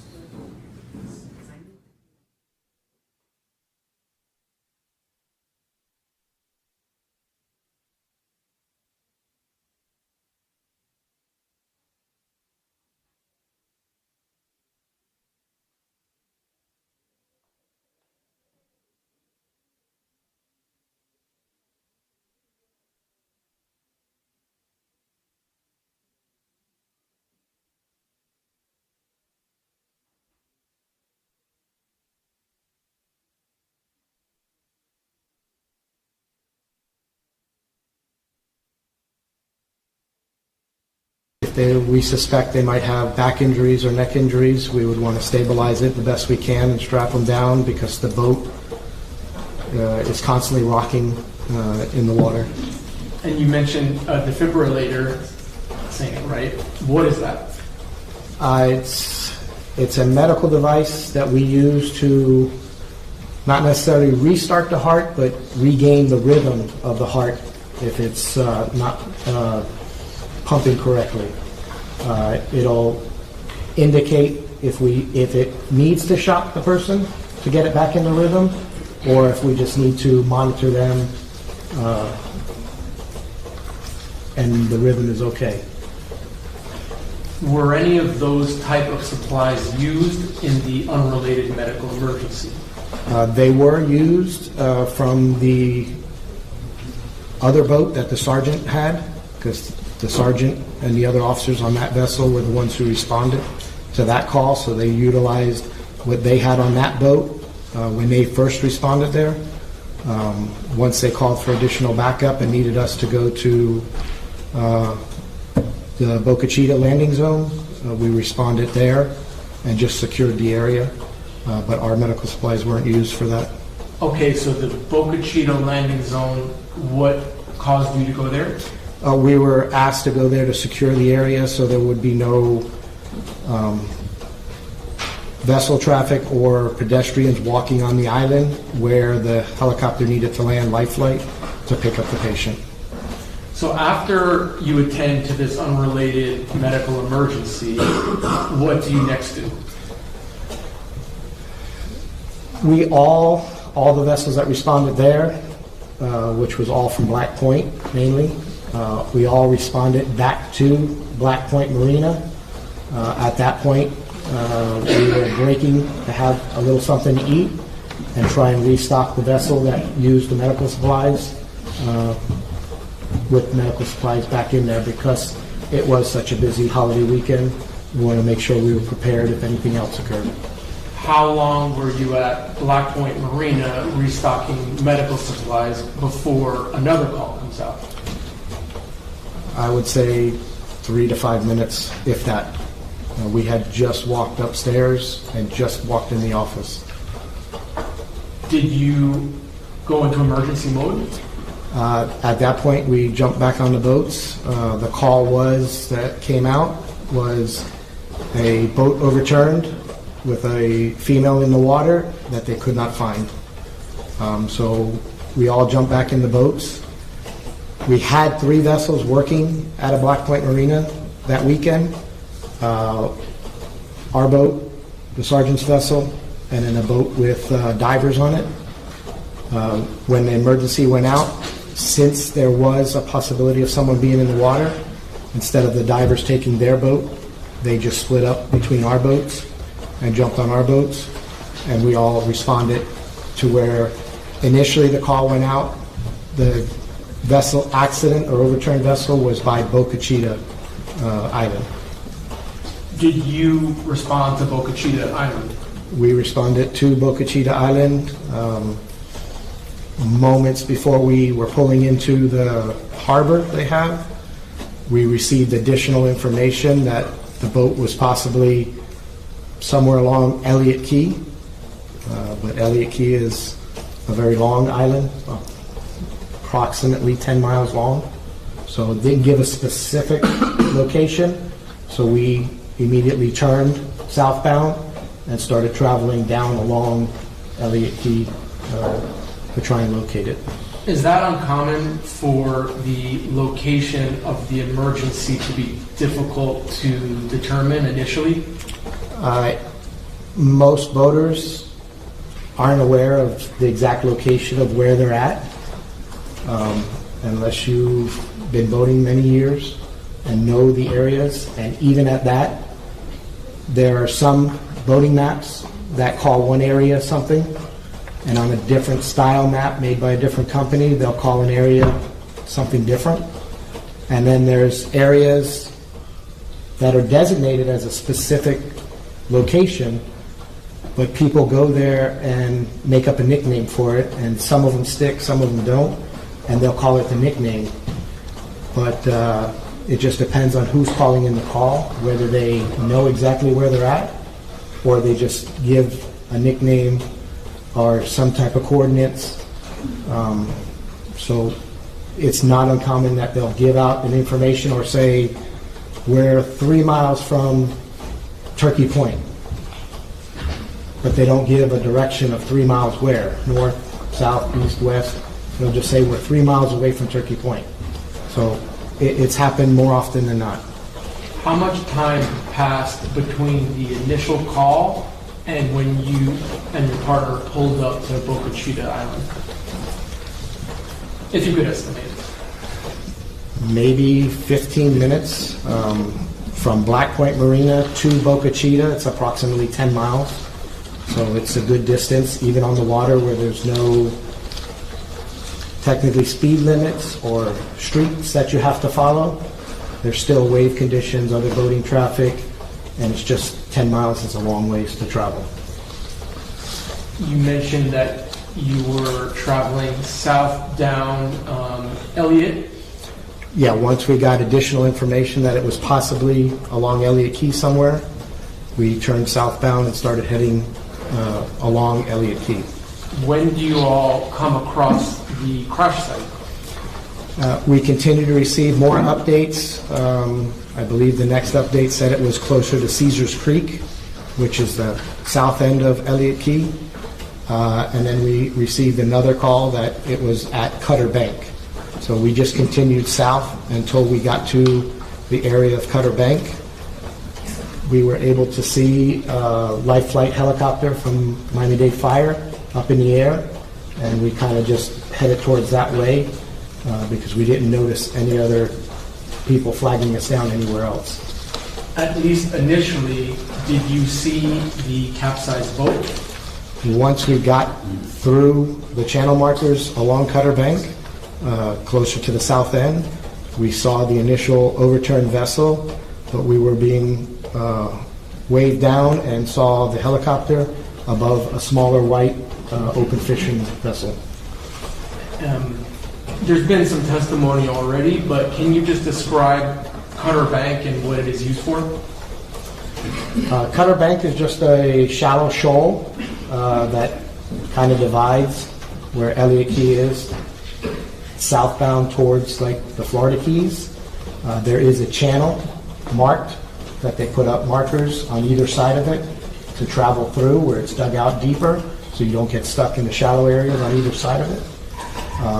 It's a long channel and a wide channel. And all of these locations that you're discussing here in court, are they locations that you are familiar with? Yes. With the court's permission, I'd like to use what's already in evidence. It states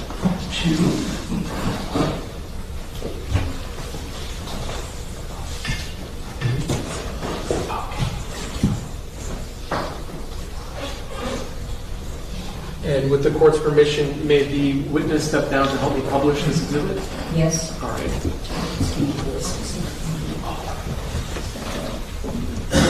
And Mr. Bruto, I have a handy dandy pointer here. So Ms. Adams is also going to assist. Can you sort of show the jury the path that you just described to get to the capsized boat? We started off at Black Point, where we were. We went out the channel and traveled over to Boca Chica, coming this way, through the small cut here. And when we got approximately about here is where the call came in, additional information that it was possibly along Elliott Key, which is this. So let me stop you real quick. So the map has Boca Chica Key written on it. Is that accurate? Yes. Okay, you may continue, sir. Once we got the additional information, we changed course and headed southbound through the channel markers and along Elliott Key. Like I said, additional information kept coming in that it was possibly further south, closer to Caesars Creek, which is right here at the south end of Elliott Key. We continued southbound. When we got somewhere along here, additional information again came in that the overturned vessel was down closer to Cutter Bank, which is this area right in here along the channel markers. So we continued. When we were approximately here, we were able to see the helicopter flying in the air somewhere in this area. And we just continued down through the channel markers until we reached where we saw people flagging us down and everybody in helicopter up in the air. In the areas that you're describing, are they all in Miami-Dade County? Yes, they all are in Miami-Dade County.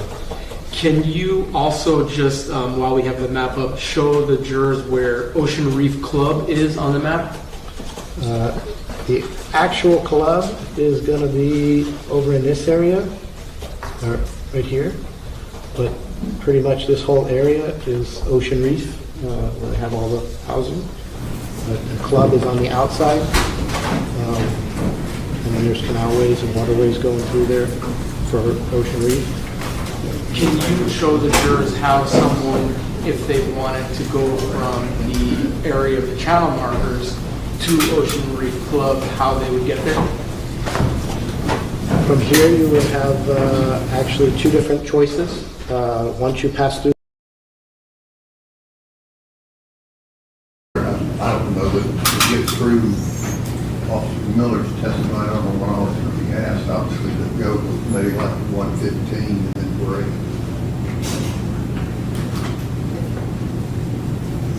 I'm sure the clerk will stop you when we get to that. But I will try to. Yeah, I mean, my but own time, try to so. pick a time that makes sense before you get into something else. Thank you.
Detective Miller's next.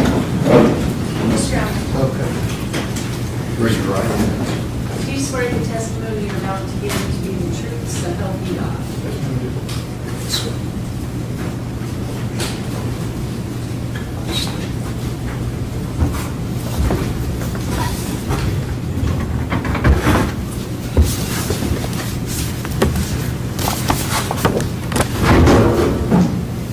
Detective Miller, could you please state your full name for the record? Thomas Miller, And Detective Miller, where are you currently employed? with the Metro Nashville Police Department. And what is your current position with the Metro Nashville Police Department? I am assigned to the Surveillance and Investigative Support Unit. And what does the Surveillance and Investigative Support Unit do with the Metro Nashville Police Department? Our primary role, or my primary role within that unit, is digital forensics. So I'm tasked with extracting or imaging data that resides within digital evidence, then processing that, analyzing that, and providing that information to the investigator of that crime. And does that include analyzing cell phones? Yes. Is that kind of a primary focus of your day-to-day That is activities? Yes, that's a majority of the type of evidence that we receive in our computer lab, our digital forensic lab. And how long have you been in that position with the police department? 3.5 years. And prior to being at SISU, what did you do before that? I started in patrol, as all police officers do. After a few years, I became an adjunct firearms instructor for our academy, where I taught firearms and tactics on a temporary basis, just while we had trainees in the academy and actually learning there in the academy. I would be assigned out there temporarily during their firearms portion and help instruct that. Then in 2019, I was assigned out there full-time, where I was our department's lead firearms instructor for a period, and then I was assigned to our armory, where I was in charge of issuing, maintaining, and repairing all the different types of firearms that we have and issue to our officers. So you have a varied background. Can you describe specifically your training in digital forensics? Yes, so it's a constantly evolving world, digital forensics. You guys all have cell phones, so we know that new cell phones come out on the market all the time, and then on top of that, it seems like we're getting a new update for our phones every week, a couple times a month. With every new make and model, with every new operating system, there's new bits and pieces for us to learn as investigators. So you're really a constant student is the best way I can describe it, is that things evolve so much and so quickly that we're constantly having to learn. I've had over 300 hours of coursework material and instruction. I've also had 3 years of working with tenured experts in this same field that oftentimes I would argue is better than in-classroom instruction, because you have just one-on-one education, people that have been doing it for years and decades. So that's kind of a bird's eye view of my education in this field. Do you have actual certifications in digital forensics? Yes, I have a number of them. And I guess, can you estimate how many, did you train with other experts in digital forensics kind of at the beginning of you getting involved? I did, yes. And approximately how many devices have you analyzed? Hundreds. It's hard to put an exact number. Approximately 1,000 devices come through our lab every year. And me being there for about 3.5 years, you're looking at roughly 3,000 to 3,500 devices. By no means have I put my hands on every one of those, but on a vast majority of those, I have assisted in some way in their processing. And are there other people in the SISU lab that also analyze digital devices? Yes. Have you previously testified as an expert in digital forensics? Yes, I have. And how many times have you testified? 11. And at this time, I would proffer Detective Tom Miller as an expert in digital forensics. Okay. Again, ladies and gentlemen, jury, Detective Miller will be allowed to give his expert opinion in digital forensics that a lay witness would not be allowed to give. You can place such testimony, such weight upon his testimony as you choose. All right. Detective Miller, I'm going to ask that you be handed an item.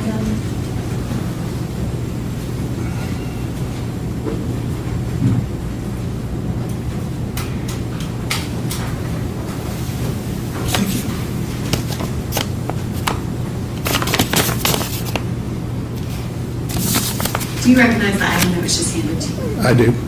And what is that item? This is Jade Benning's cell phone. And can you describe, how did you become involved in this investigation, and was that device, I guess, one of the initial pieces of evidence that you analyzed? Yes. So the process of which we receive evidence in our lab, when investigators collect them from either crime scenes or from individuals that they're interviewing, there's a number of ways that they can turn them into us. One of which being a series of lockers that have charging ports inside of them. And they can insert the phone into the locker, plug it up, make sure that it's charging, lock the phone up inside of that locker with a chain of custody form and the appropriate paperwork. Typically, those phones reside in that locker until we receive some sort of legal process to then extract information from those devices. So whether that's a search warrant or a signed consent form or something giving us legal authority to do it. So it normally sits there until we receive all of that paperwork, and then we bring it into the lab, and that's when we start working on it. If we're there in the lab at that time, when the detective is wanting to turn it in, there's often times where they'll just knock on the door. We'll go and just receive that from them directly and bring it directly into the lab. And did you analyze that phone in that same manner? Yes. And you were talking about the fact that you have to have a legal process. Did you actually, run more than one extraction on that device? We only ran one singular extraction on this device. And can you describe what an extraction is? Yes. So simplest way to describe it is it's ultimately a copy of the information that's on the phone. We have a number of pieces of hardware and software that have exploits that can break into phones, but also when you have the password, it makes things a lot easier, a little bit faster. So those tools will then remove the data, well, not remove it, but they will copy out the information. They aren't removing anything from the device, but they the tools will then extract the information from that device and then place it onto a computer, which then we plug into software that then processes it. Because if we looked at the data that came directly out of the phone, it's databases, and it's really ugly and hard to ingest. When we process it with our software, it makes it much easier for us to examine them, because it ultimately puts it into a form that's very similar to what you would be seeing on your own phone that we're all familiar with. So the software really helps out a lot with that. The first time you did the extraction, once you have the extraction, what do you do with it? That extraction then moves to our server from the tools that extract the data from the phone. That information or that data that is copied out from the phone is then entered into the software that I was just describing. That software processes it and then sorts it out basically and separates it into different folders and organizational systems to make it a little bit easier again for us to digest. Then it will then take the information that we give it from, say, the search warrant that might have a time frame. Typically, the entire device is not necessary for a crime that occurred on a specific day. So maybe months leading up to it, all investigations are going to be a little bit different, but many search warrants have a time frame. So when we input that into our software, it cuts out all the extra noise. So everything before and after that time frame is then just kind of set aside, and only that information within the time frame is then placed into the software for us to give to detectives. And did you go through that process more than once for this particular device? We did, yes. And what was the, longest time frame that you used? The longest time frame in the end would be from January 1st, 2022 to, I believe it was a day after the incident, February 26th, if I'm not mistaken. And can you describe how much data was included in that time frame of approximately 13 months? Forgive me, I can't speak to the exact number of gigabytes that were in the final copy. I know that the device itself had 127-ish gigabytes on it, but that may not sound like a lot, but when it's decompressed and then it's placed one piece of information on one sheet of paper, we're talking about thousands and thousands and thousands of pieces of paper to display all the information within inside of that device. And you taken certain portions of the evidence and artifacts from that extraction to put into a presentation for trial this week? Yes. Is this presentation indicative of everything on the phone? Absolutely not. Your Honor, at this time, I would ask that the witness be passed a multi-page document. I think it's approximately 121 pages, and a disc. This has all been shown to defense counsel, who does not have an objection. Okay. Petey, do you want him to have them? I would like for him to look at it, yes, Your Okay. Honor, just to identify it. If I can move the iPhone into evidence as the next one.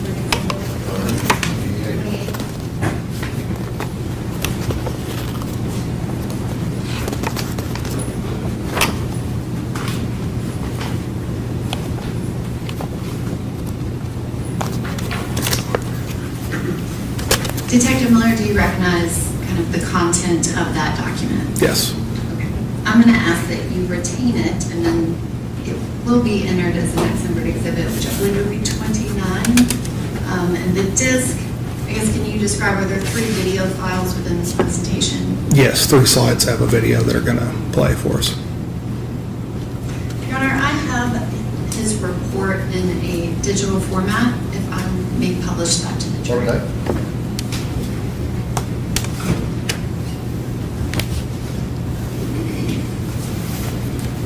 Detective Miller, this is the first page of that report. Can you describe what we're seeing? Yes, so this is a consolidated page where I've taken information obtained from numerous different locations, but it's all pertaining to Ms. Benning's device. And does it have kind of information about her user accounts as well as her phone number? Yes, so there's a number of pieces of information that would be assigned by the cell phone or cell service provider, such as the cell phone number that would be down there towards the bottom. But a number of these pieces of information are actually provided by the user or the owner of the device, such as the name, the device's name, email addresses, things like that that are associated with different accounts that are, or applications that are set up on the phone. And this is the second page. Can you describe what is shown here? This is a progress report from one of the tools that extracts data from the devices. This is just pointing out, referencing the portions of information that would have been added by the owner or user of the device, and again, the phone number for the device.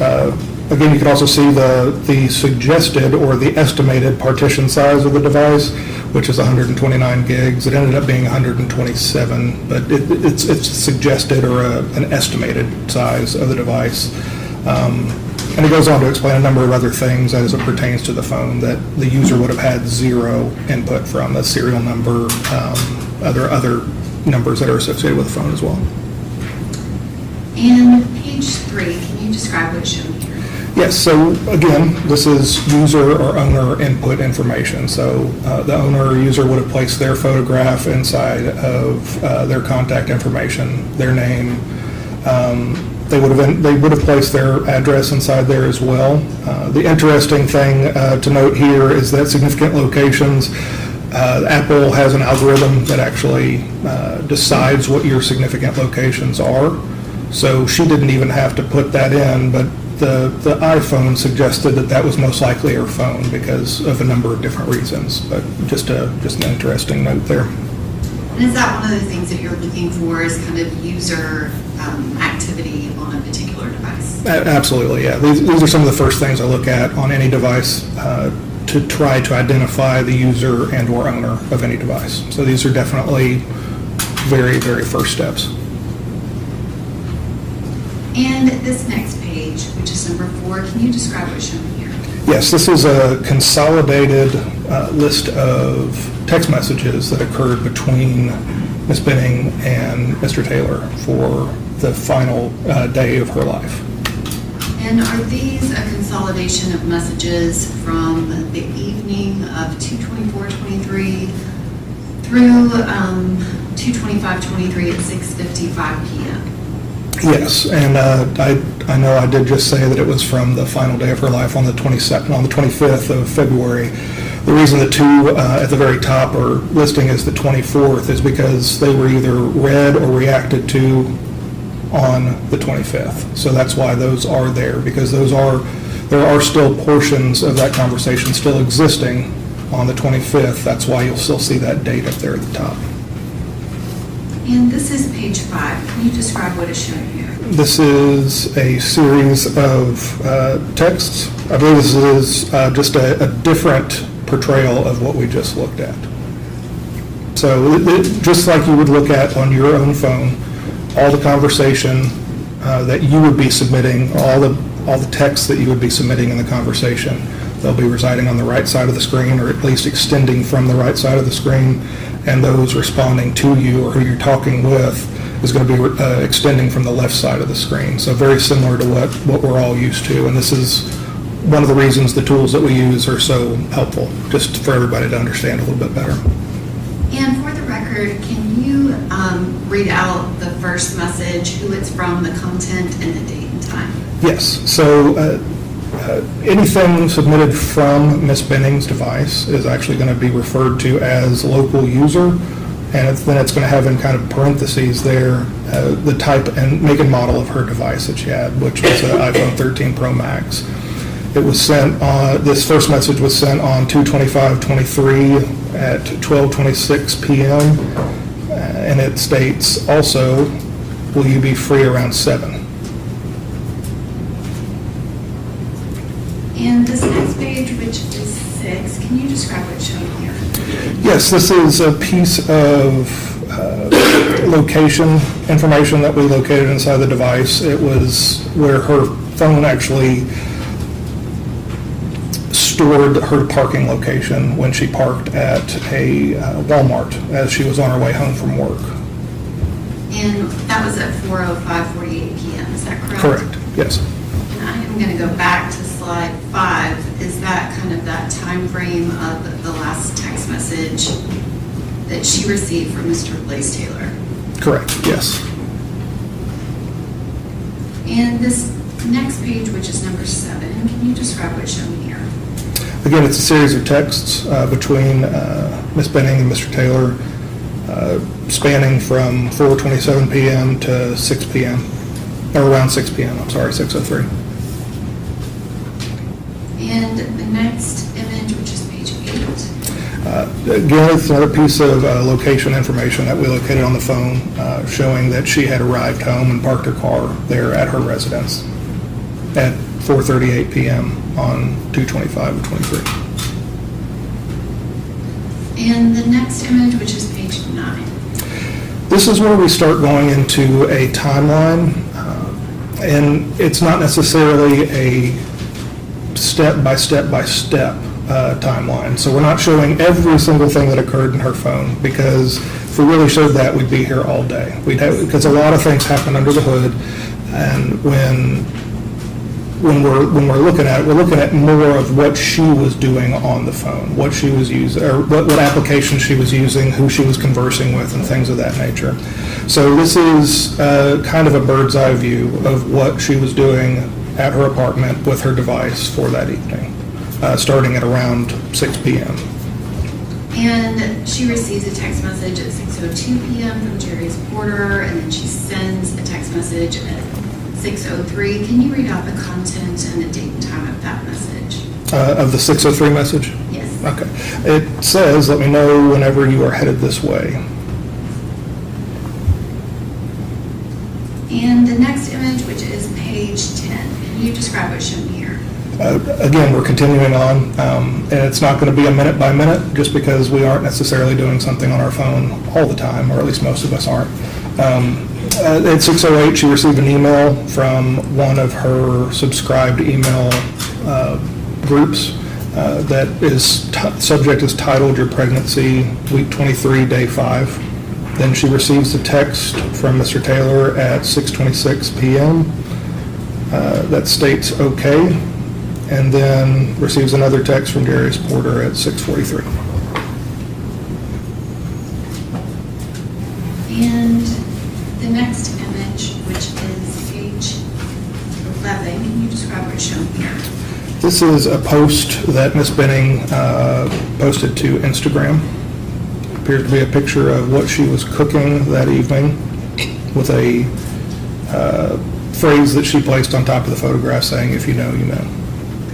And can you describe the artifact information and what the created date and time, as well as last access, last modified date time, kind of what that means? Yes. So depending on the application that was utilized to take a photograph, because we know that we can take a photograph with the typical camera application on our device, but many social media applications access the same camera tool, but you're actually taking that photograph with another application, if that makes sense.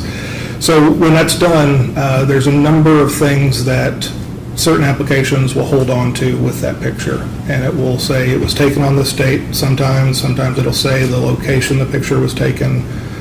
Sometimes it'll say if the photograph was edited, so on and so forth. Number of different things that different applications hold on to. Typically, social media applications scrub a lot of your personal information to protect you as the user. So it doesn't have location information typically. So you're not posting that kind of stuff to the world to where somebody viewing it can say, oh, she's at home, or he's at home right now, or he's at work. So it's a security feature that the social media applications have. Ultimately, photograph was taken at 6:10 p.m. When it's last modified, that could be when she posted it, that could be when she edited it, if I could speak, I'm sorry. And those also could have been done at the exact same time, that as she was looking at the photograph that she just took with the application, she edited it and then posted it right after. So difficult to say exactly, but it's something along those lines. And the next image, which is page, sorry, I need to go back. So we were just on 11, and so this next one is page 12. Can you describe what's shown here? Yes, this is a series of messages from Instagram. And can you kind of rate out the content of them as well as the time? Yes, so from Jade Tristan, which is Jade Benning's handle on on Instagram, that's her username, or what other people would see her as if they're looking at her page. She states chicken spaghetti at 6:17 p.m. on February 25th. States looks good just moments later. And then at 6:19, Bridget Burks liked the message and then said, are you making Alfredo at work, or are you off at 6:19:34? And then Jade responds, I'm off tonight. And this next image, which is page 13, can you describe what this is? This is another post from Instagram that is posted with someone has written on there, guess what I'm making. And it's in reference to the messages we just saw there. And the time of this created, can you describe that? Yes, so created is going to be 6:16:44 p.m. And again, last accessed or modified is at 6:16:49. And can you describe, is there data within this artifact where you are able to tell if this was something created by Jade Benning or created by Bridget Burks? So it's difficult when some applications require internet connection and communication with that application's servers wherever they reside. When we have a device in our lab, we are disconnecting them from the outside world to preserve the data, ultimately. So whether that's putting them in airplane mode or taking the SIM card out or a number of different ways, we are disconnecting them from the internet. So there's a number of things that are stored only on the servers for social media applications. There are some things that are stored on the device.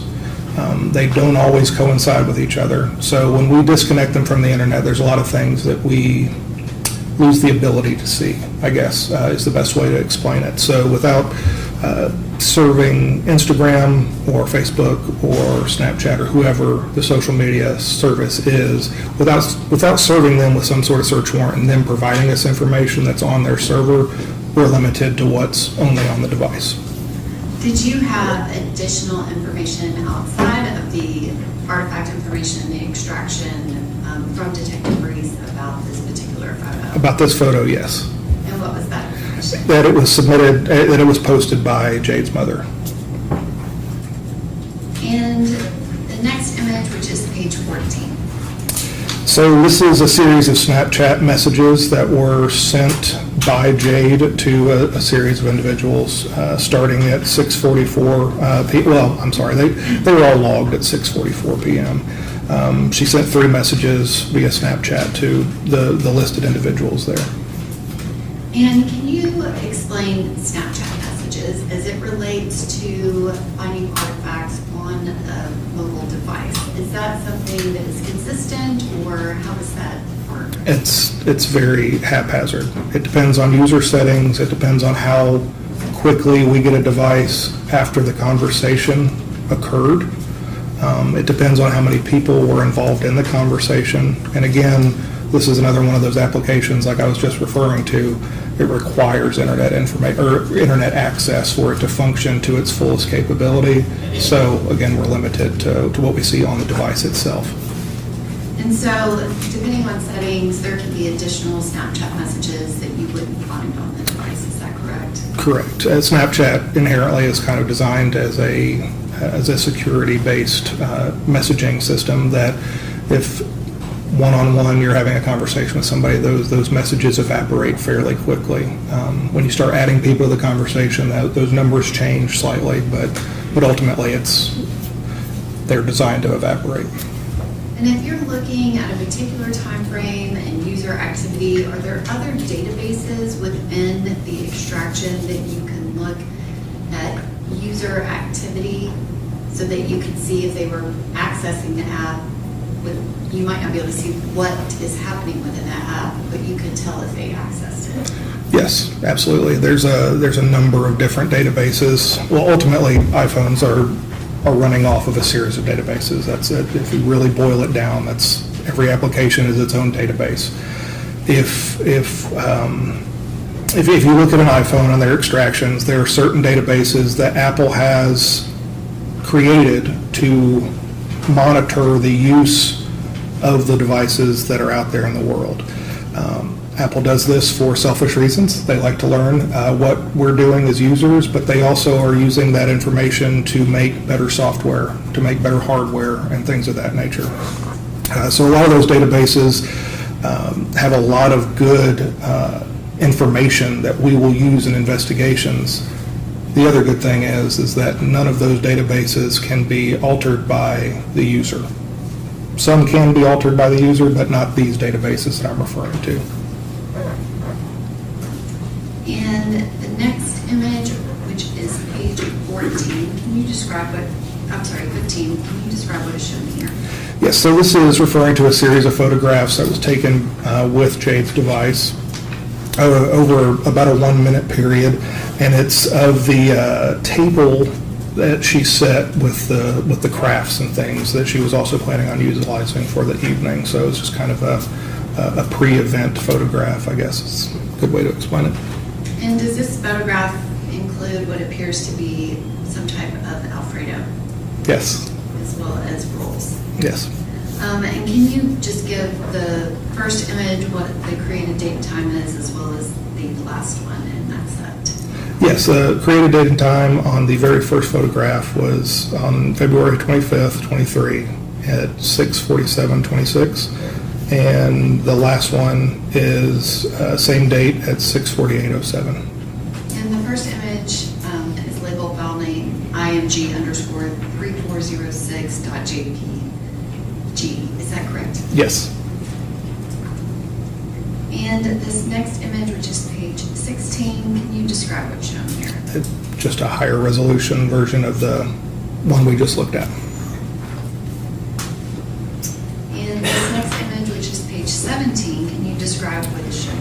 So, as I was referring to earlier, depending on the application that takes a photograph, a ton of information can be stored within that information.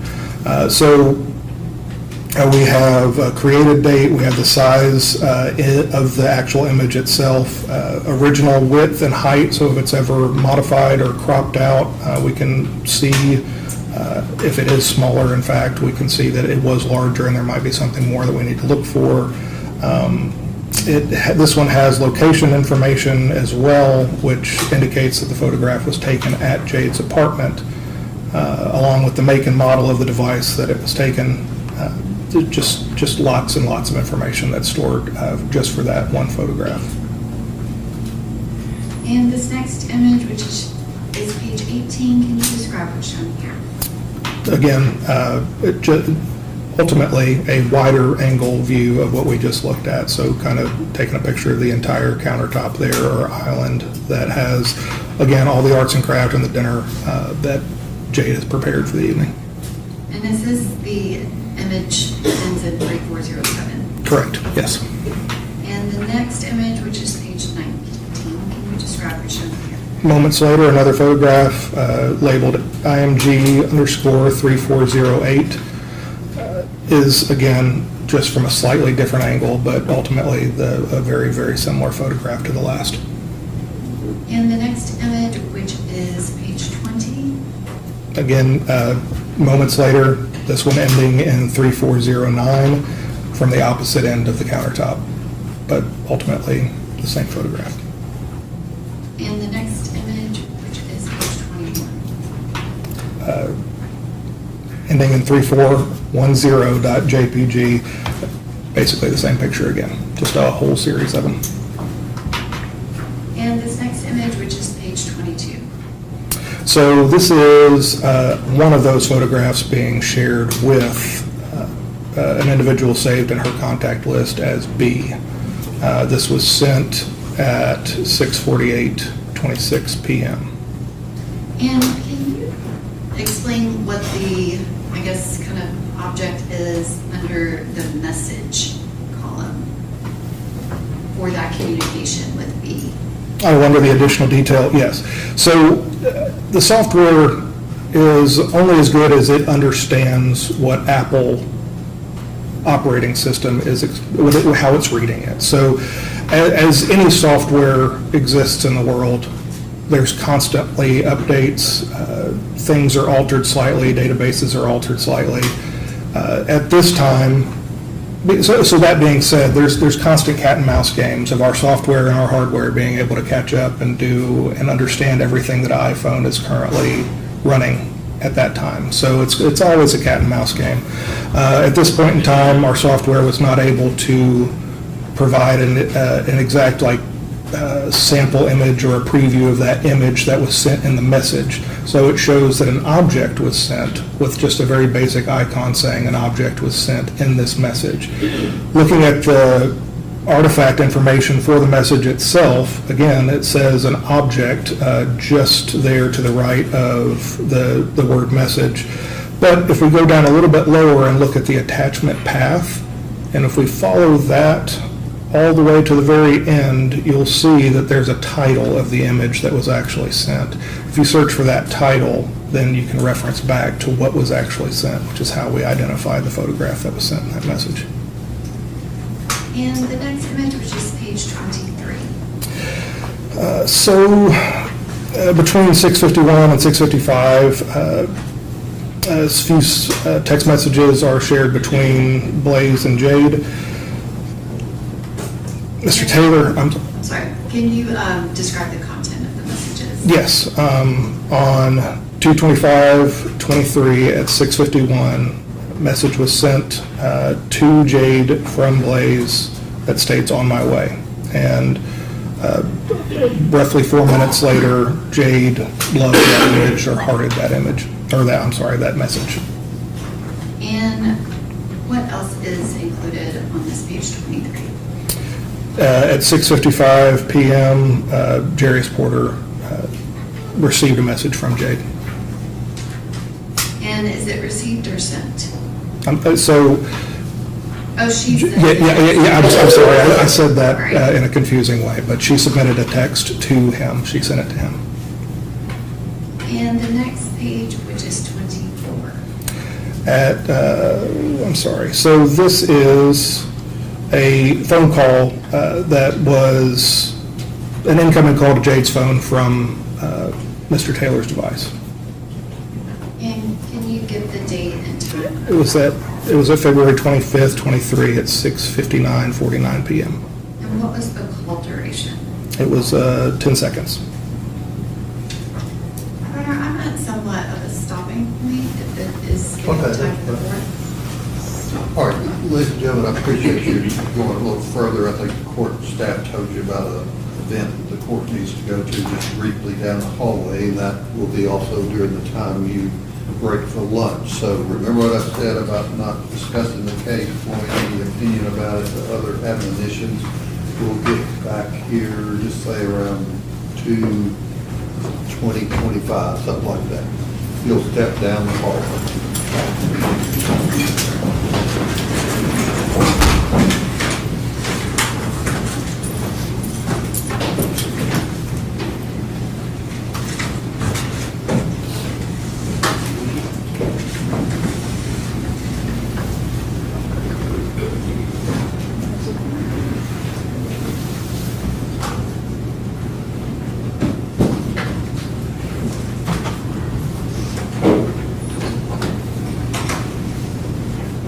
Okay, just give y'all additional time too, with break till 2:30. That work? Thank you, Your Honor. Okay.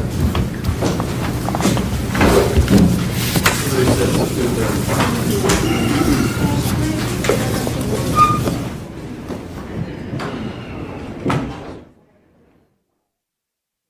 Through the channel markers, you could either cut through Broad Channel and come around, or you could cut through Angelfish Channel through this way and then come around to get to the outside to where the club is.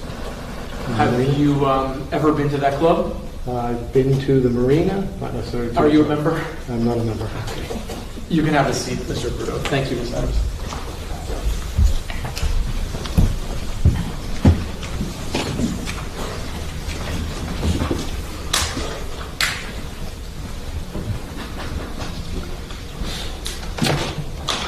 So you mentioned seeing a helicopter. Yes, the air life flight from Miami-Dade Fire Rescue. What else did you see coming from the helicopter? As we approached and came through the channel, they were already beginning to lower one of their paramedics down to the small white open fisherman that was waving us down.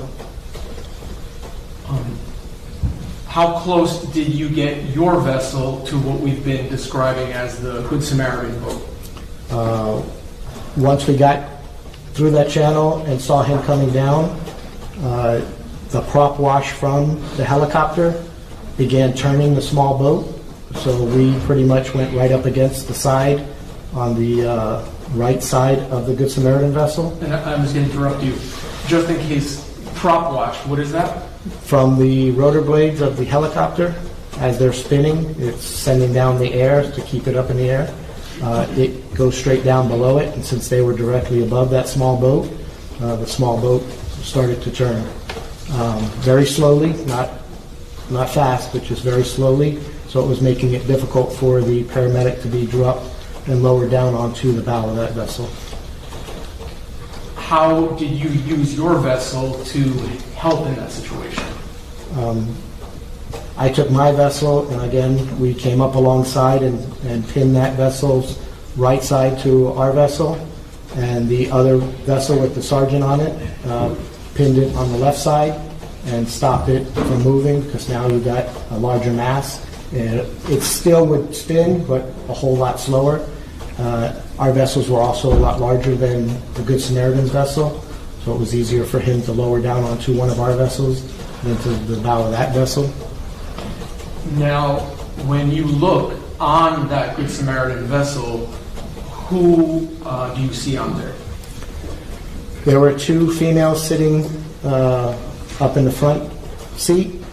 There was, I believe, a male driver, and then there was another female, or two females, in the back. One laying down, appeared to be unconscious, and the other one appearing to help with CPR.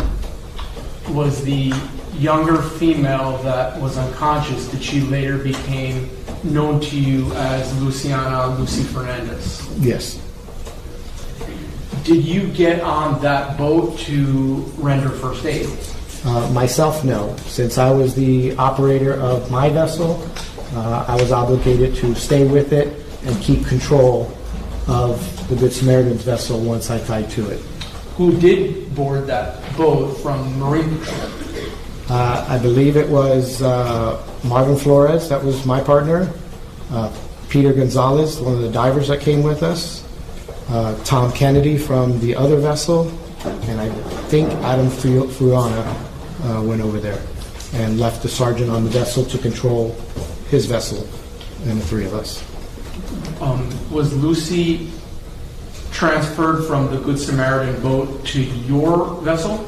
No, she was transferred to the larger contender, which would be more stable in the water. And can you describe how she was transferred from the Good Samaritan vessel to the police boat? We utilized the backboard that we had on our vessel, since we still had one. The personnel, along with the paramedic from Fire Rescue, got her on the backboard as safely as they could and strapped her as secure as they could. And then they lifted her up and moved her over to the bigger vessel. And what was the goal for Marine Patrol in that moment? What were you trying to do? Trying to get medical attention to the people that needed it the most. Did you know that there were other injured persons as a result of this crash at the time that you were with Lucy? Other than the two other females on that vessel with Lucy, at that point we didn't know, because we didn't get a chance to speak with anybody. Did you see any vessels in that moment nearby that may have had other injured persons? Right at that moment, we were concentrating on getting the medical attention to them. Once she was placed on that vessel and they took off to a landing zone on Elliott Key, I stood with the Good Samaritan vessel to get information from them for the report. And within seconds, another vessel approached, saying and pointing to a darker colored vessel that was further south that had more victims on it. Just out of curiosity, what was the reason that Lucy wasn't placed on a backboard and lifted up into the helicopter and flown away? Was that an option? Fire rescue, it's a very difficult thing to airlift somebody up off of a vessel, especially a smaller vessel that has the T-top, antennas, and everything in the way that could get caught on either the lifting basket. It's something that they practice on a regular basis with their fire boat. Usually their boat is moving at a slow, steady pace forward to maintain control as they're moving along with it, to airlift them off, to make it safe coming up off the back away from antennas or any obstructions that could tangle up the board. And just for the benefit of the jurors, what is a T-top? T-top is the shade covering, the aluminum pipe structure on some vessels. Some have what they call a bimini top that's foldable and could be collapsed down. The T-tops are usually rigid and are permanently mounted, so they can't be taken down. And if you need to, sir, you can refer to your police report, but who were the three individuals that went on that boat at that time? I got the information after the fact because I didn't have any information at that point, but I do know that... Objection. This is reading the police report. Just I could rephrase the question. rephrase, or gentlemen, you can refresh that. Yeah, that's actually what I was going to say, Judge. If you need to refresh your recollection about the three people that went on that vessel, you can refer your report. All right, but just read it, and then you look up after you read it, and let us know. And I believe it may be on page 8.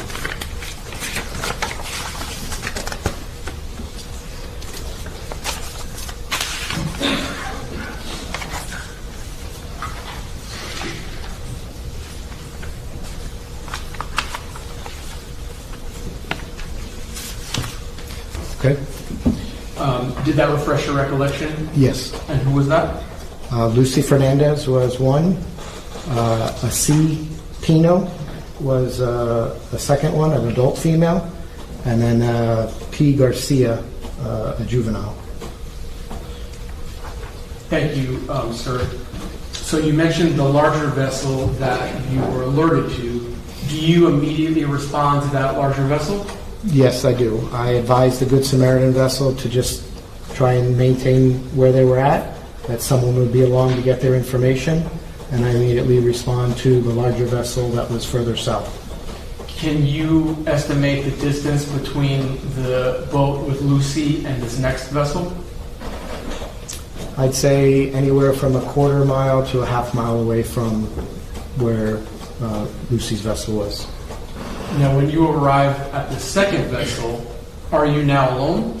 I was alone. Everybody who boarded the vessel from my vessel to help out went with the larger vessel over to Elliott Key to render the aid. When you get to that larger vessel, what do you see? Immediately I see two females in what I describe as a rescue position that we usually do for first aid, or a fetal position you'd call it, laying on the back of either a swim or dive platform, depending on what you want to call it, of that vessel, along with a lot of other juveniles and adults in the vessel as well.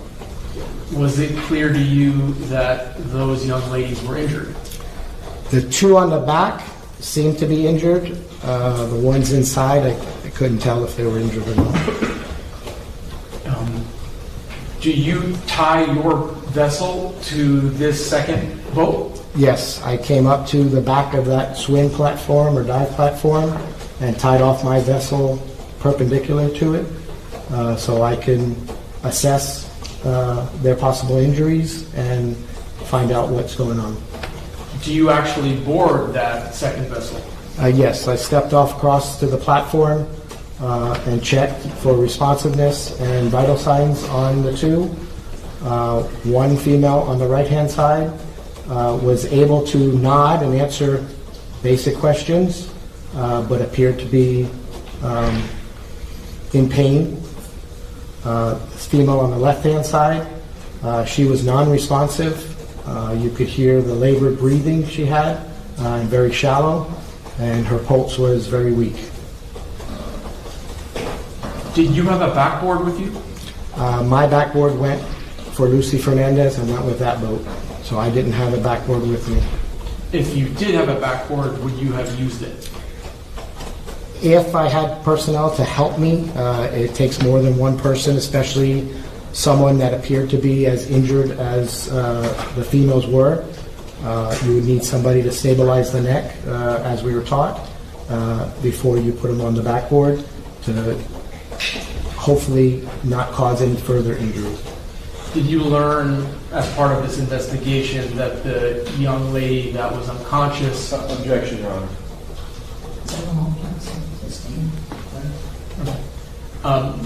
What was the name of the first female that you encountered? The first one was the one that wasn't responsive, which was, I later learned to be Katiana Puig. And how about the second female? The second one, I'd have to refresh my recollection. Okay. Can you do that using your 10-page report? Yes.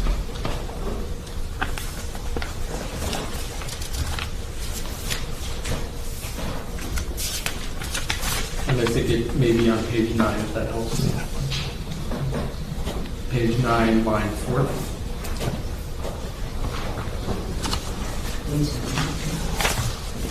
Okay. Did that help refresh your recollection, sir? Yes. And what is the name of that individual? An I. Rodriguez. Okay. Were these girls teenage girls? They appeared to be young, yes. How many other younger women were on that boat? I believe approximately 9. And were there any adults on that boat when you first got there? Yes. Did you speak with them without saying what they said? Did you speak with them? Yes. Did they provide you information about, what they had done prior to you arriving? Yes. Are you using your radio to try and get help? Yes, I immediately radioed back to dispatch that we needed medical personnel, possibly an airlift at that point, being we had a larger vessel, so it's more stable, to airlift at least Ms. Puig, because she was unresponsive and very seriously injured. I radioed back to dispatch as well as on our side frequency, the marine frequency, to my supervisor who were setting up a kind of triage first aid area on Elliott Key. Elliott Key, is that the ranger station there? It's approximately in the middle of the key. Like I said, it's about 10 miles long, so approximately in the middle they have a ranger station and another building along with bathrooms and a large area that they can use as a landing zone for the helicopter and dockage. Mr. Bruto, at the time of this crash, when you responded, were you equipped with body-worn camera? Yes, I was. Did you activate your body-worn camera at some point that day? Yes, I did. Yes.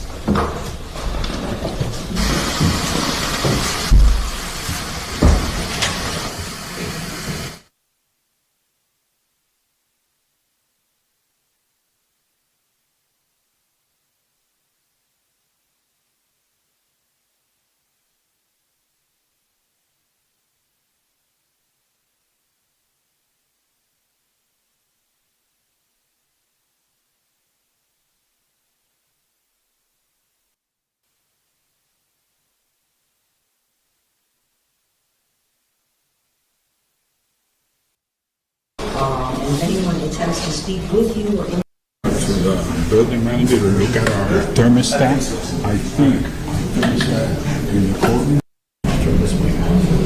Here on behalf of George Pino, along with my partners, Howard Strebnick, Jamal Gomez, and Mr. Pino at the table, Ed Armelino.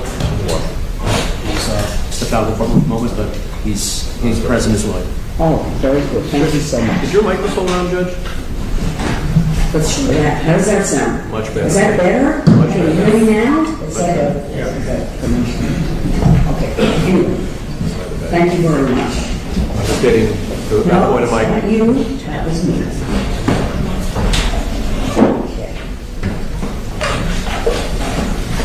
We had some technical difficulties this morning being able to view the state's redactions. I'm going to look at it right now. Okay, please go ahead, take a moment, because Kate's coming in, she's going to get set up, so we have a few minutes.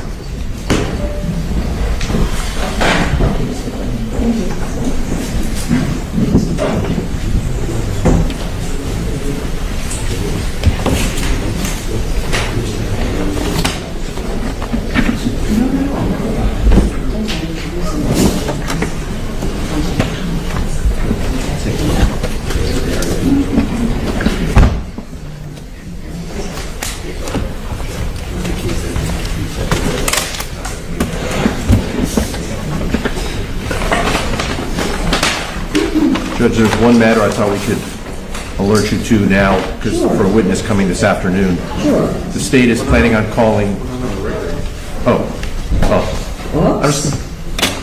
Well, I can alert you, and we can. It doesn't need to be on the record. I'm just going to give you a case called Hernandez versus CGI Windows, so you can look at it as to the admissibility of a pleading from the civil case. The content of a pleading is a motion to dismiss that I believe the state wants to introduce what the lawyer wrote as the introduction to a motion to dismiss. So it's the lawyer's narrative in a civil case. Okay? And so this is... What's this case citation, please? 347 Southern 3rd, 113, 3rd District, 2022, and I brought an extra copy. That witness is not expected until after noon. Okay, great. Sure, thank you.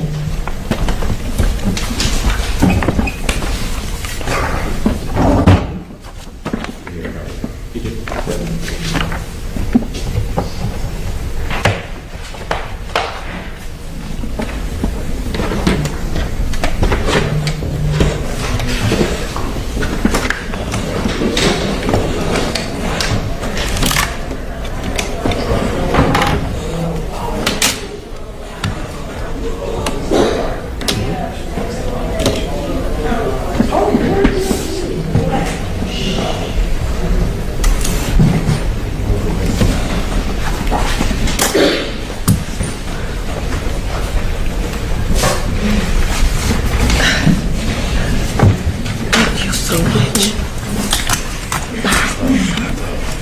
Thank you. Thanks. Thank you. Sorry, Vanessa. Okay? Mm-hmm. Take a minute. It's okay. Relax. You're gonna read the line and stuff.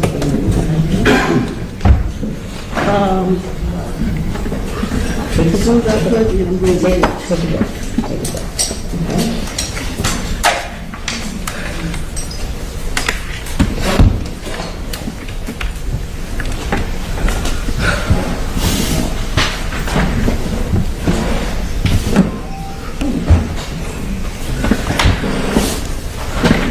I'm ready.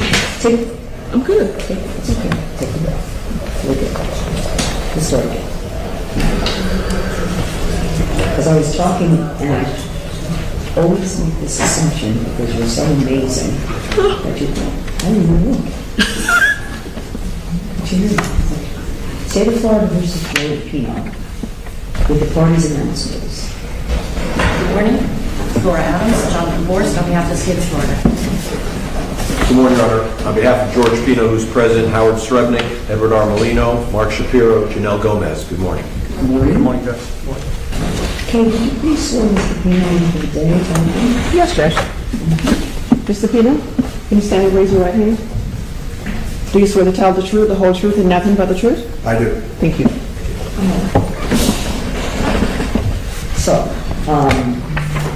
counsel, you had provided a case to me with the citation putting it to Manchester, the Pakistan, 347 7 3rd 113. Pull that thing up. It's Francesca started on a little research on that, and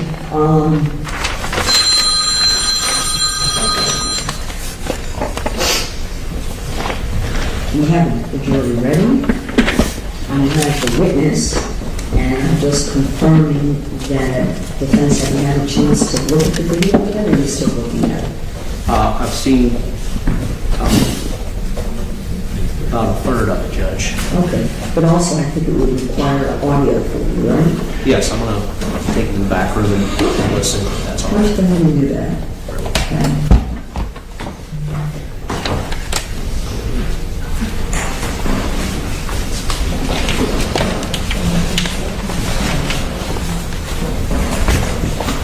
Because this is your witness, right? This is your witness, I think.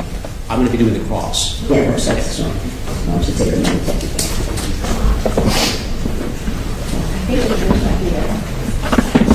Come back over here. Thank you. Okay.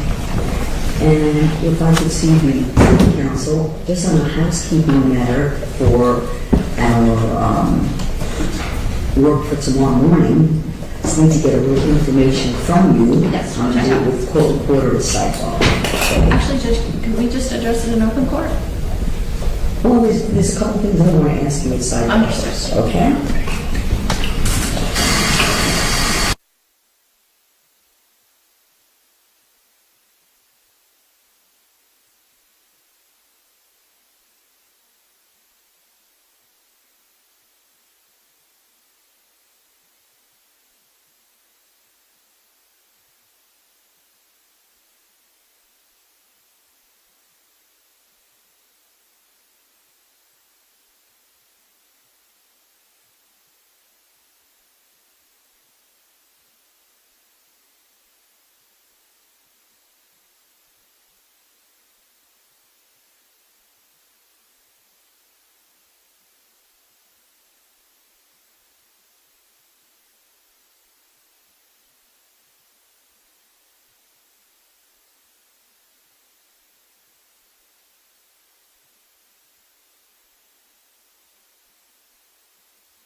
had already determined that certain audio parts of the body-worn camera, I directed the state to excise them out.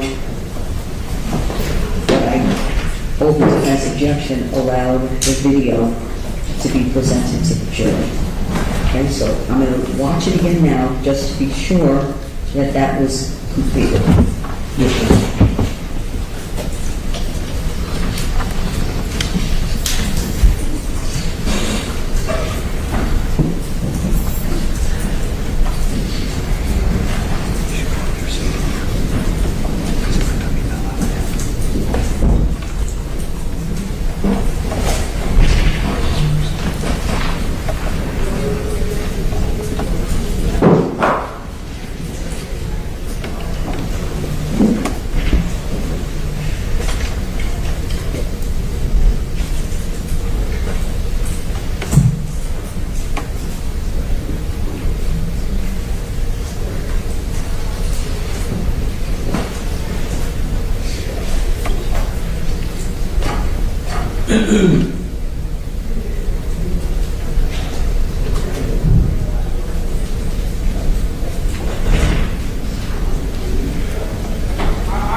And just so you can see, Judge, this is all masked.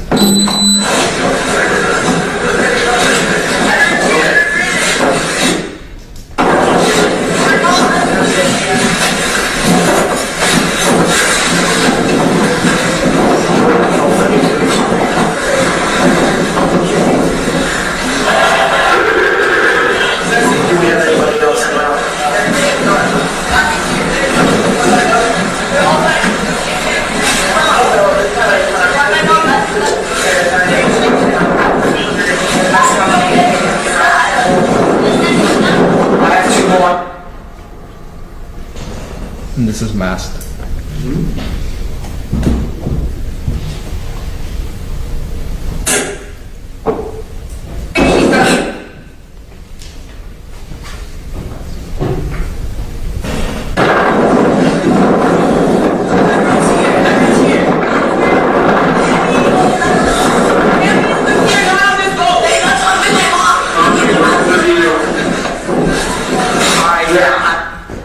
This is masked. One, possibly two.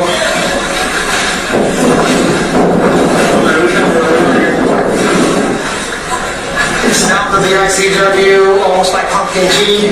It's a big black boat. I'll turn off to the back of it right now.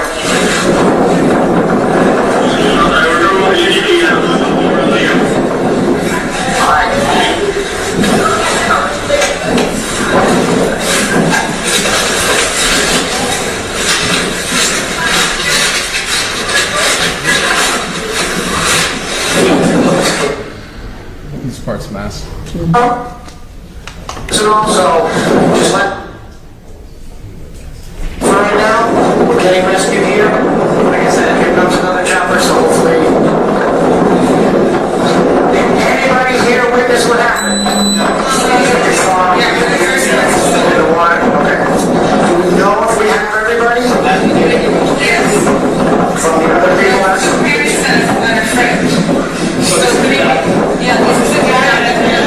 Was he on that boat? Do we have everybody that we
further needed? Okay, just have a seat.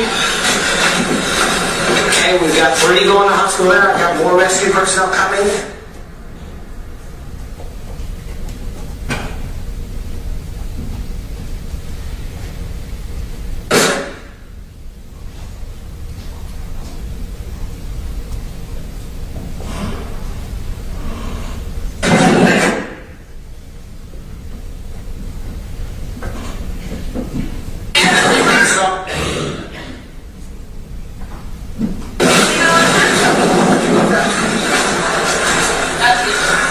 Sure. Like I said, please just sit down so you don't fall down. I see you got some injuries. Okay? I just don't want you to get further. They grabbed her as quick as they could, got her in a rescue boat to take her to airlift her to the hospital. Okay?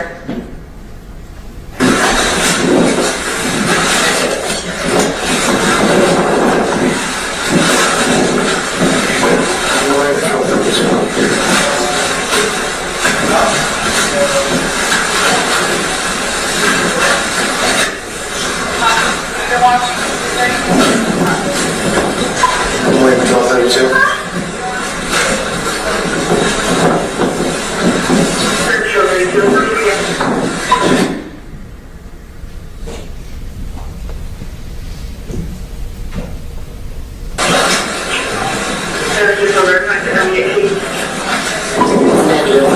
Just south of the SCW, just west of Pumpkin at my Ocean Reef. Let me give you the coordinates here.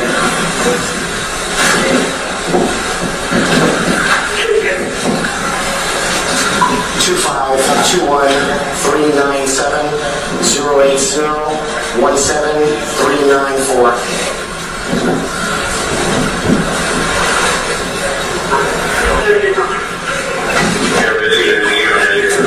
Just be careful. Careful coming over. Please don't move. So you can see, Judge, we did remove quite a bit of the audio. I don't think there's any reference to the injuries at all of Kati or Mia. All right.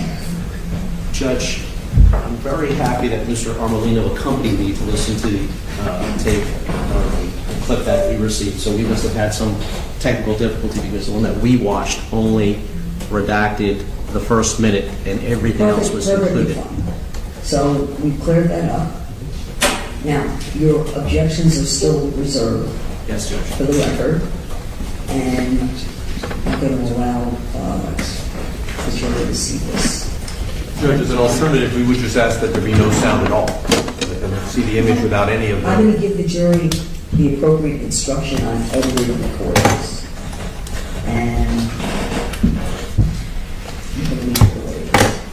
And Judge, just a matter of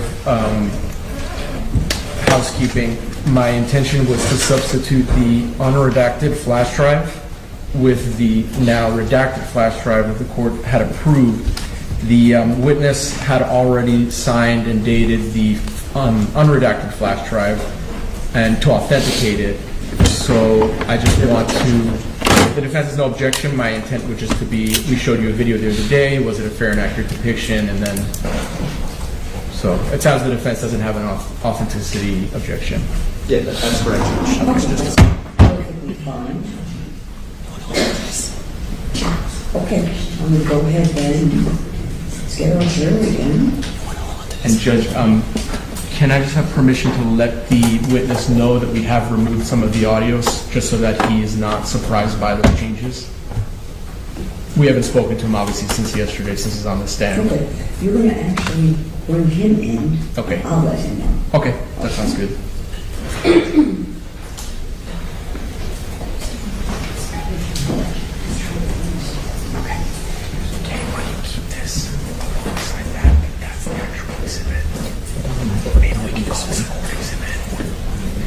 Do you want to go ahead and get your witness? Yes, Judge. Yeah.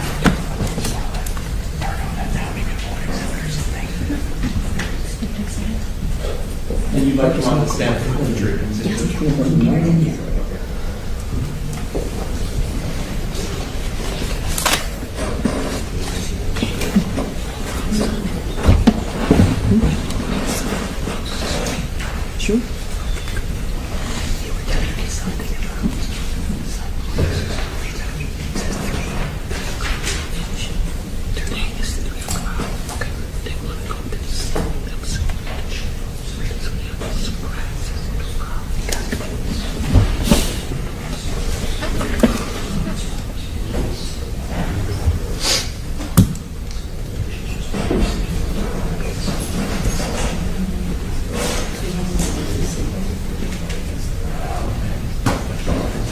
Sir, would you resume the witness stand? You remain under oath. And let me advise you that there been some reactions to your body worn. Okay. All right. Still, the same body worn with some reactions. All right. Thank you.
Ready? Yes, thank you. All rise.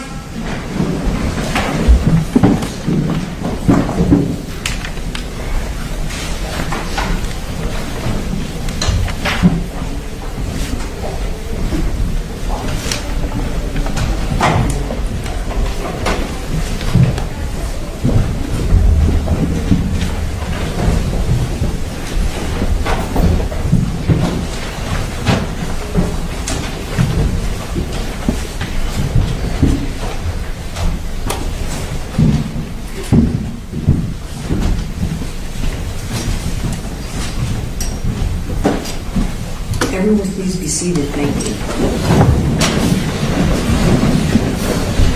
Well, I can still say good morning, ladies and gentlemen. Good morning. Hope that you're all doing well. Let me ask some questions of you.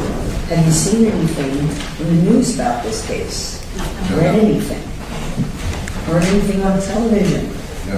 Anyone talk to you about the case? Or attempt to speak with you? No. Have any of you conducted any independent research or investigations to try to gather information about this case? No. I apologize for keeping you waiting. Had some matters to attend to. Please don't hold it against any of the parties. All right? The witness is going to resume now, and Emerson, if you would.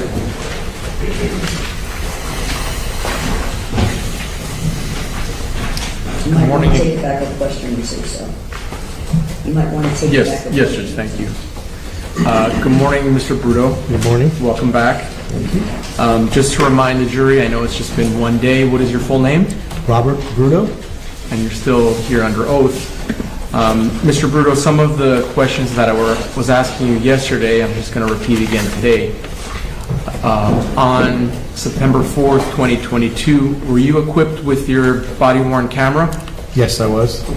And did you activate your body-worn camera during your response to this crash? Yes, at some point I activated it. Now, body-worn camera video, is it in military time? It's not in military time, it's in world time. Okay. So it's completely different. There's a formula to figure out the precise time that it is for your area.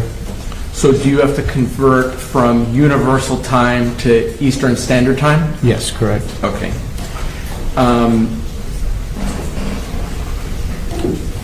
Earlier this week, I believe it was on Sunday, did you, Ms. Adams, and I view a portion of your body-worn camera video?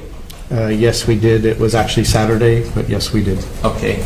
And the video clip that we watched together, did it fairly and accurately depict what you saw and what you did on September 4th, 2022? Yes, it did.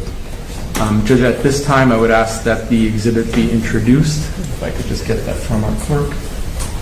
This is without previous objection. All right, so noted. This is 2B for identification. Admitted over objection. Said Exhibit 2B, previously marked for identification, will become Said Exhibit number 19. Your Honor, may I publish dates 19? Yes, I would like to instruct the jury. Ladies and gentlemen, you are about to view and listen to an audio-video recording. I am instructing you that this recording has been edited to eliminate irrelevant portions that would not add to your understanding of the case.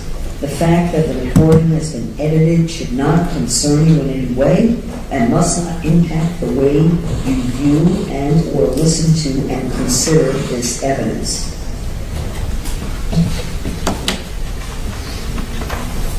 Thank you, Judge.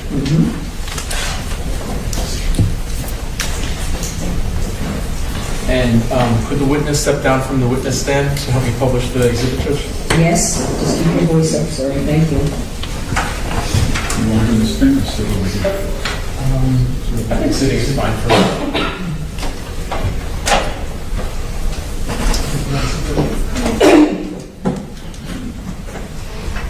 All right, and I'm going to sit in front just in case I need to stop at any points, Mr. Bruno. Judge, may I? Of course.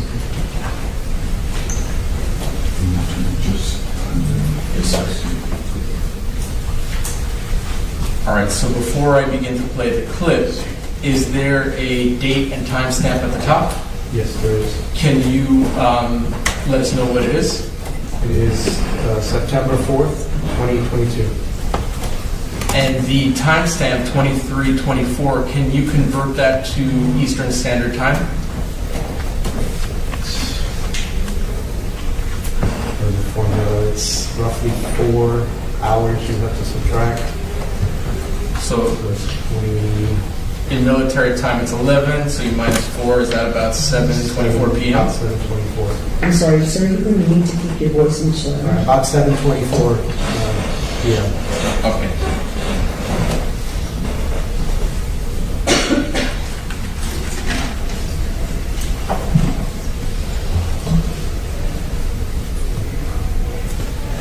Whose arm is that, Mr. Bruno? That'd be my arm.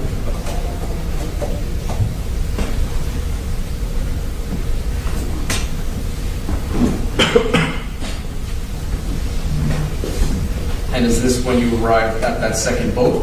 You're correct. That's approximately when I start the camera. The initial 30 seconds, there's no sound that will come on.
South of the ICW, almost by Pumpkin G. It's a big black boat. I'm turned off to the back of it right now. Mr. Bruno, you said ICW? Yes, the Intercoastal Waterway travels. That travels where? Travels north and south along the coastline.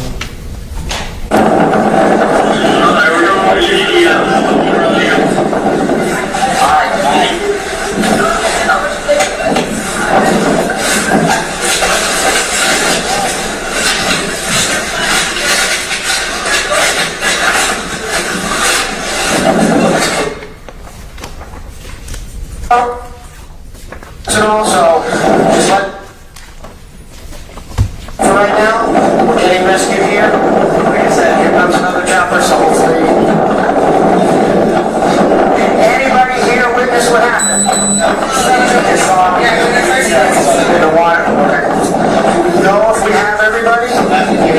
Yes. From the other people that's...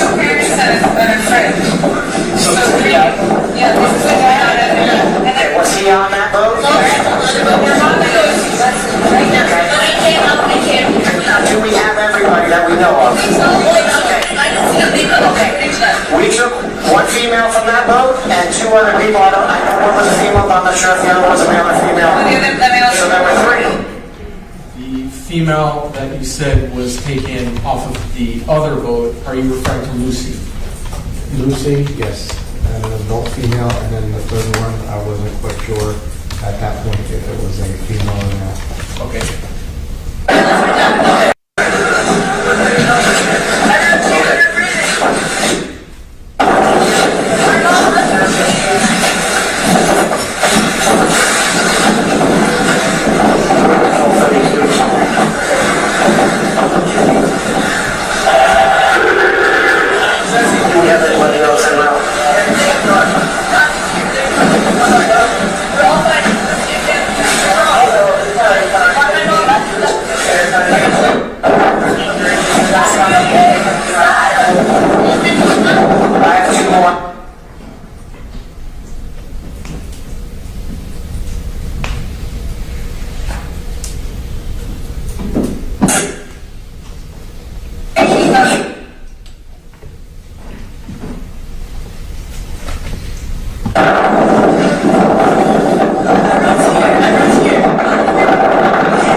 Possibly two.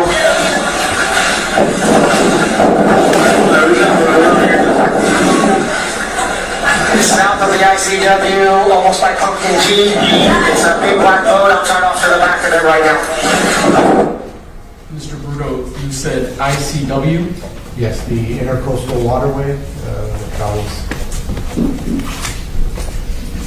That travels where? Travels north and south along the coastline.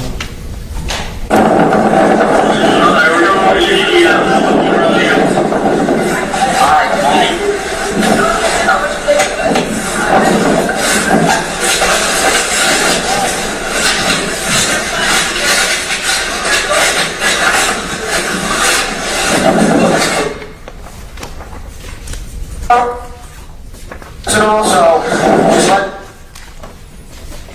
for right now, we're getting rescued here. Like I said, here comes another chopper, so hopefully. Anybody here witness what happened? Just saw in the water. Okay. Do we know if we have everybody? Yes. From the other people that's...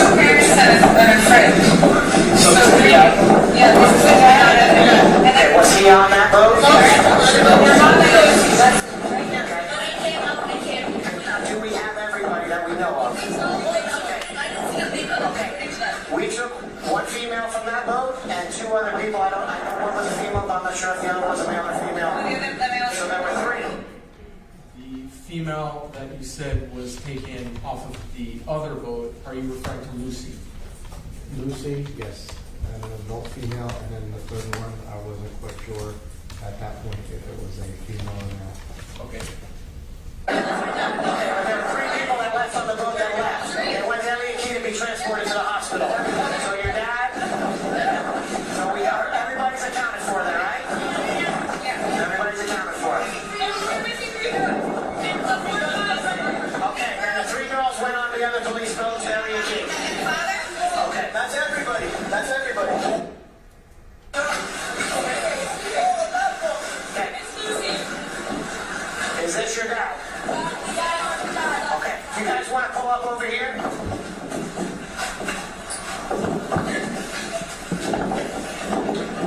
Marine Patrol 32. I'm with some of the parties that were on the vessel that overturned. They're advising Everybody is accounted for.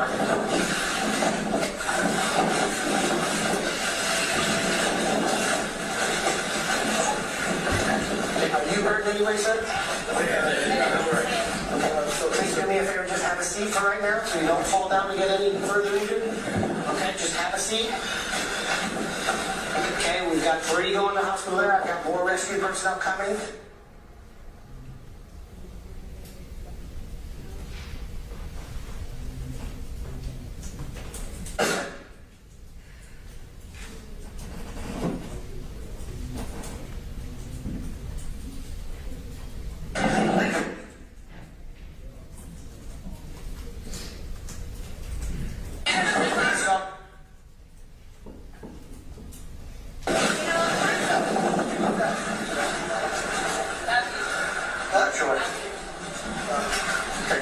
Like I said, please just sit down so you don't fall down. I see you got some injuries. Okay? I just don't want you to get further. They grabbed her as quick as they could, got her in a rescue boat, take her to airlift her to the hospital. Okay?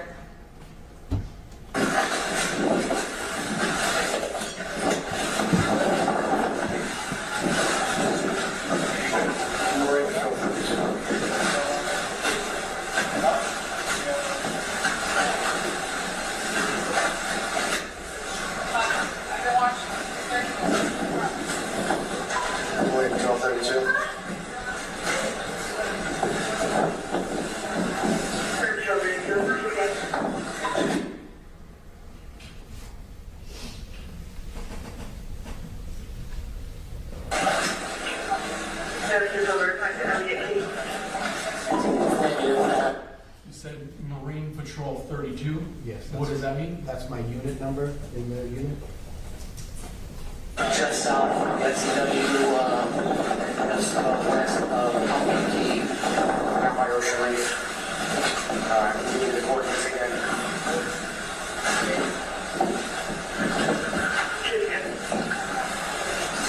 2521-397-080-17394.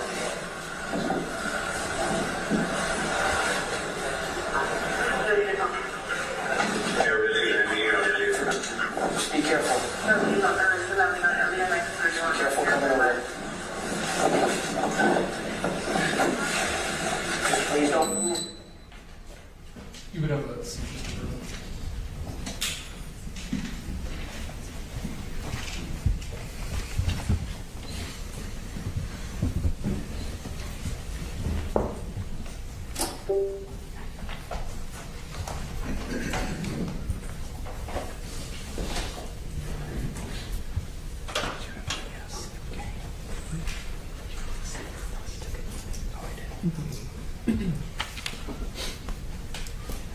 Mr. Bruto, at the end of that clip, there was an adult male boarding that boat. Who was that person? It was Mr. Pino. Do you see him in court here today? Yes, I do. Can you just identify him by an article of clothing, please? Wearing a blue suit, sitting over there. Thank you very much. Stipulated.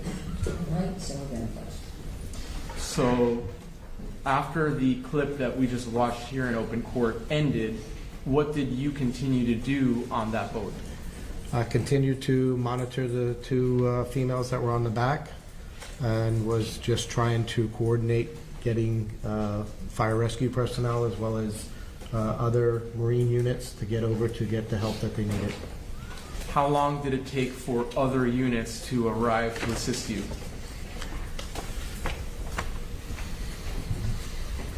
I mean, there was an Ocean Reef rescue boat that showed up approximately 15, 20 minutes after I was there on the scene, and maybe another 15, 20, 30 minutes before more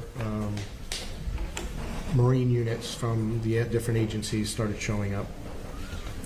What was your primary goal when you were on that boat with the defendant and the girls from the boat crash? Mainly to get them the medical attention that they needed. Did everyone on that boat eventually receive medical attention? Yes, they did. Where did you go after you departed from that boat? After it departed, I escorted the Good Samaritan black boat through the bay. They weren't familiar with traveling at nighttime. By the time we finished everything, the sun had set and it was dark out. So we escorted them back northbound through the bay until they were comfortable to get back to their home port. And then after that, we responded to Elliott Key. When you went to Elliott Key, who was there? There were fire rescue personnel, Marine units, FWC units, Coast Guard units. Everyone who was on the scene pretty much responded there. Were the young girls that were less injured at Elliott Key? Yes, they were. Did you see them there? Yes, I did. Were they being attended to? Yes, they were. How about George Pino, the defendant? Was he being attended to? Yes, when I saw him, he did have a bandage wrap around his head, and he was speaking with an FWC officer a good distance away from where I was at. Now, I think you did mention earlier, but just to clarify, was Miami-Dade Sheriff's Office the primary agency investigating this incident? No, they were not. Who was the primary agency? Florida Fish and Wildlife, FWC. So would you agree that well, let me ask you, were you the primary unit for Miami-Dade? I was the primary unit that wrote the initial supplemental report or assisting with other agency report for Miami-Dade. And what does it mean to be a primary unit other than writing the report? Pretty much you gather up all the information and put it down in the report. And is that what you did for this incident? Yes, I did. Did you participate in the investigation after you left Elliott Key? No, I did not. All right. May I just have one moment, Judge? Sure.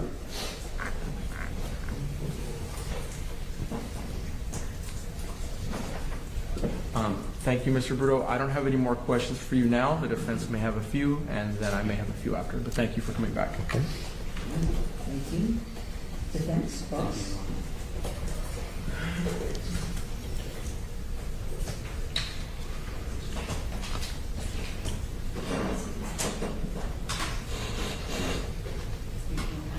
Judge, may we come silent?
portion of body worn camera footage that was provided to us by the state of There we go. discovery. Council's going to show you some. We're asking to you, body worn. Don't say anything, just review it. And then council's going to ask you a few questions.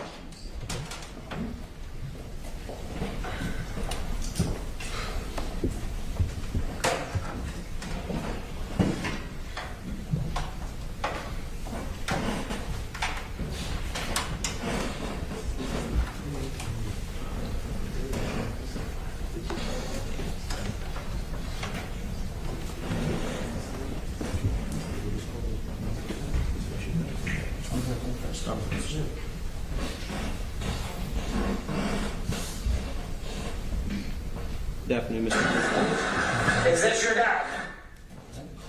Mr. Bruto, my name is Mark Shapiro. I represent Mr. Pino. I've been going to play for you some footage, body-worn camera footage, which I believe you recorded on the day of this accident. I'm going to ask you if you review it and recognize it and tell me if it's fairly and accurately represents what you were observing that day and an accurate recording of your body-worn camera device. Okay.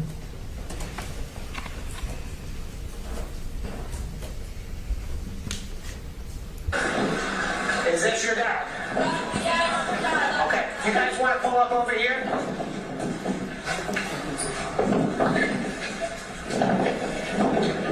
Marine Patrol 32. I'm with some of the parties that were on the vessel that overturned. They're advising everybody is accounted for.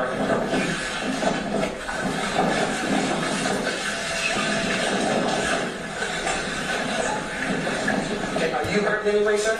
Okay, so please do me a favor, just have a seat for right now so you don't fall down and get any further injured. Okay, just have a seat. Mr. Bruto, what you just viewed, does that fairly and accurately represent what your body-worn camera recorded on the day of this incident? Yes, it is. Play the next one, please.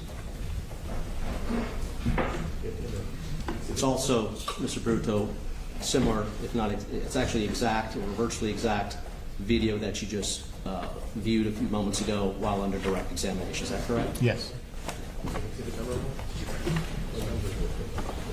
No, one second. What was the timestamp on the first one? And for the record, Your Honor. The first one is 04.02 to 04.43. The footage that Mr. Bruto just viewed and authenticated is timestamp 4:02 4:02 to 4:43. to 4:43. The next video is identified as 650 to 703. 650 to 703.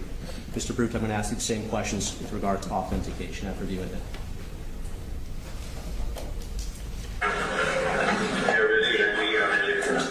Just be careful. Careful coming over. Just please don't move him. Mr. Bruto, is the videotape that you just viewed, which is date or timestamp 6:50 through 7:33, does that fairly and accurately represent what you viewed while you were, while your body-worn camera was recording the incident in question on that day? Yes, it is. The next video clip, Mr. Bruto, that I'm going to ask you to review is timestamped 8:37 through 9:14.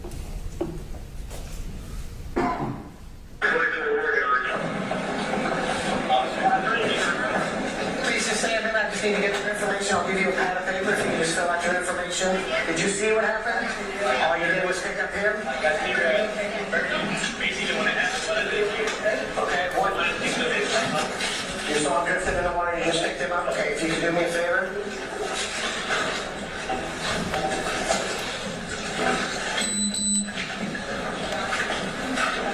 Just write your name, address, a contact number, your FLs, please.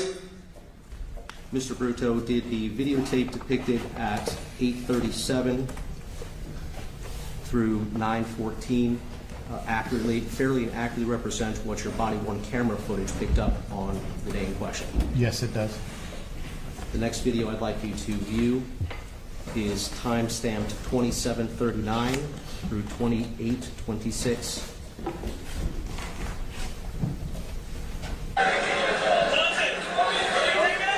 There's a father that's got possibly concussions and lacerations. That's her dad. He's going to go there. He's going to follow you there. You're going to be fine. You're going to Elliot, right? Yeah. He's going to stay with us. For a while, he's injured. He hit his head.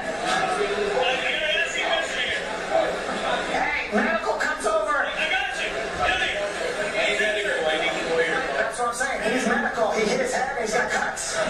So I would get him checked out. I would get him checked out. He's a dad, but he's got injuries. Should I take him to know that? Hey, you want to trust him?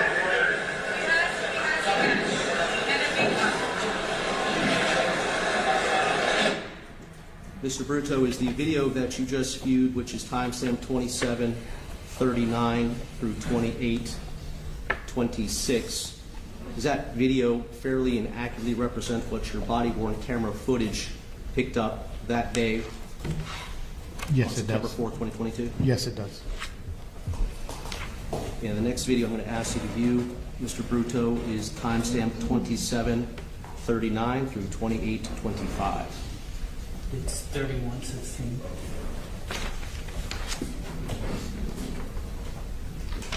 I'm sorry, 31:16. Yeah. 27:39 through. It's 31:16 through 31:58. Corrections, 31:16 through 31:58.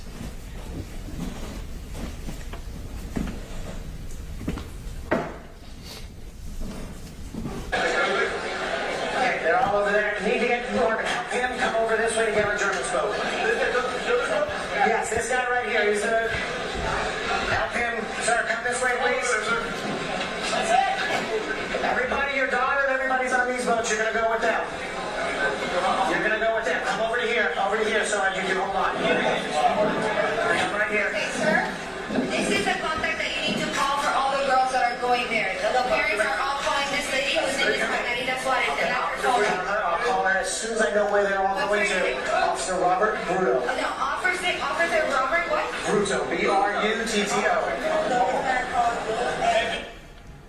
Mr. Bruto, does the video that you just viewed, which is timestamped 31:16 through 31:58, fairly and accurately represent what your body-worn camera footage picked up on September 4th, 2022 while you were working this accident scene? Yes, it does. Those are all the videos, right? No, actually, there's one more. No, that's it. You have any questions? Counsel? No? Okay, very well. That's all the districts. Take that out. Do it now. Judge, we'll go ahead and mark it now.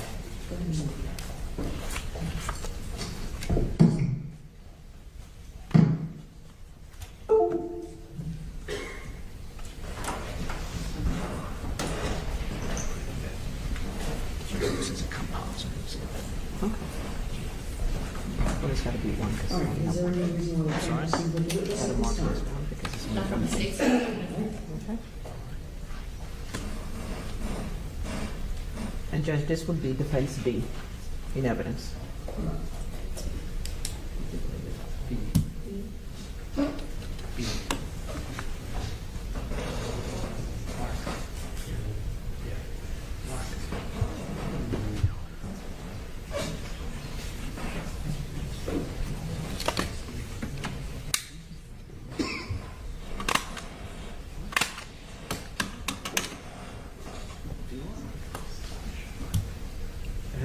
Judge, will we approach sidebar for a moment? Or we can do it here. I just want to inform the court that as we discussed sidebar previously, we have other body worn. Understood. Understood, Judge.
Your Honor, while we're waiting for the jury, is the state going to continue to require that we authenticate the body cam footage of the witnesses from We're going whom? to address that not right now, though, sir. Okay, I will address that. so we can save time, perhaps. We're going to go ahead and finish this witness.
Your Honor,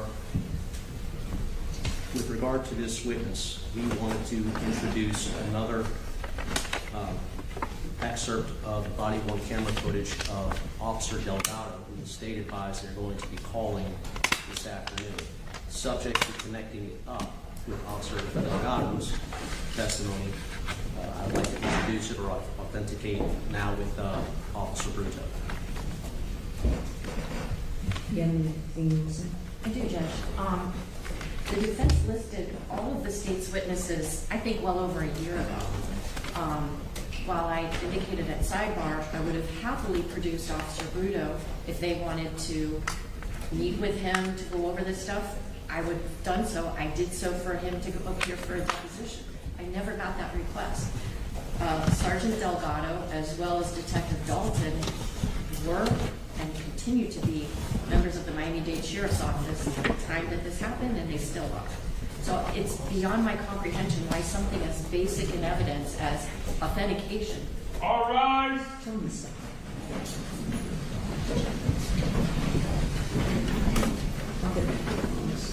We're going to address this. This witness is going to continue on. You're going to continue with your cross-examination. Start and continue with cross-examination. When I get to that point, I'll address it again.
page 24 of the exhibit.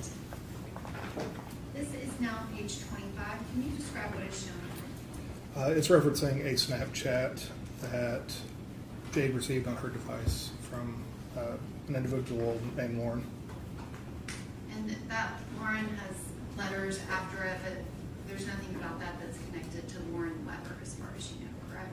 As far as I'm aware, correct. And the next page of your report, which is page 26, can you describe what is shown here? 2 text messages are identified, one from Najaya to Jade's phone at 7:02 on 2/25/23, stating Key said he wants some pasta, and then laughing. And then at 7:07, Jade receives a text from Jarius Porter on the same date. I'm sorry. Just stating on the same date as well. And the next page,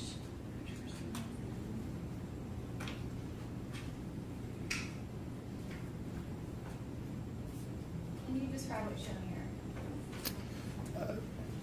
At 7:13, Jade answers a call from Najaya that lasts approximately 1 minute on 2/25 at 7:13 p.m. And then it also depicts a text message that was received from Najaya saying Blaise is probably going to like this. Blaise is probably like this expletive on 2/25 at 7:56 p.m. and is the expletive followed by a couple of laughing emojis? Yes. And that was page 27.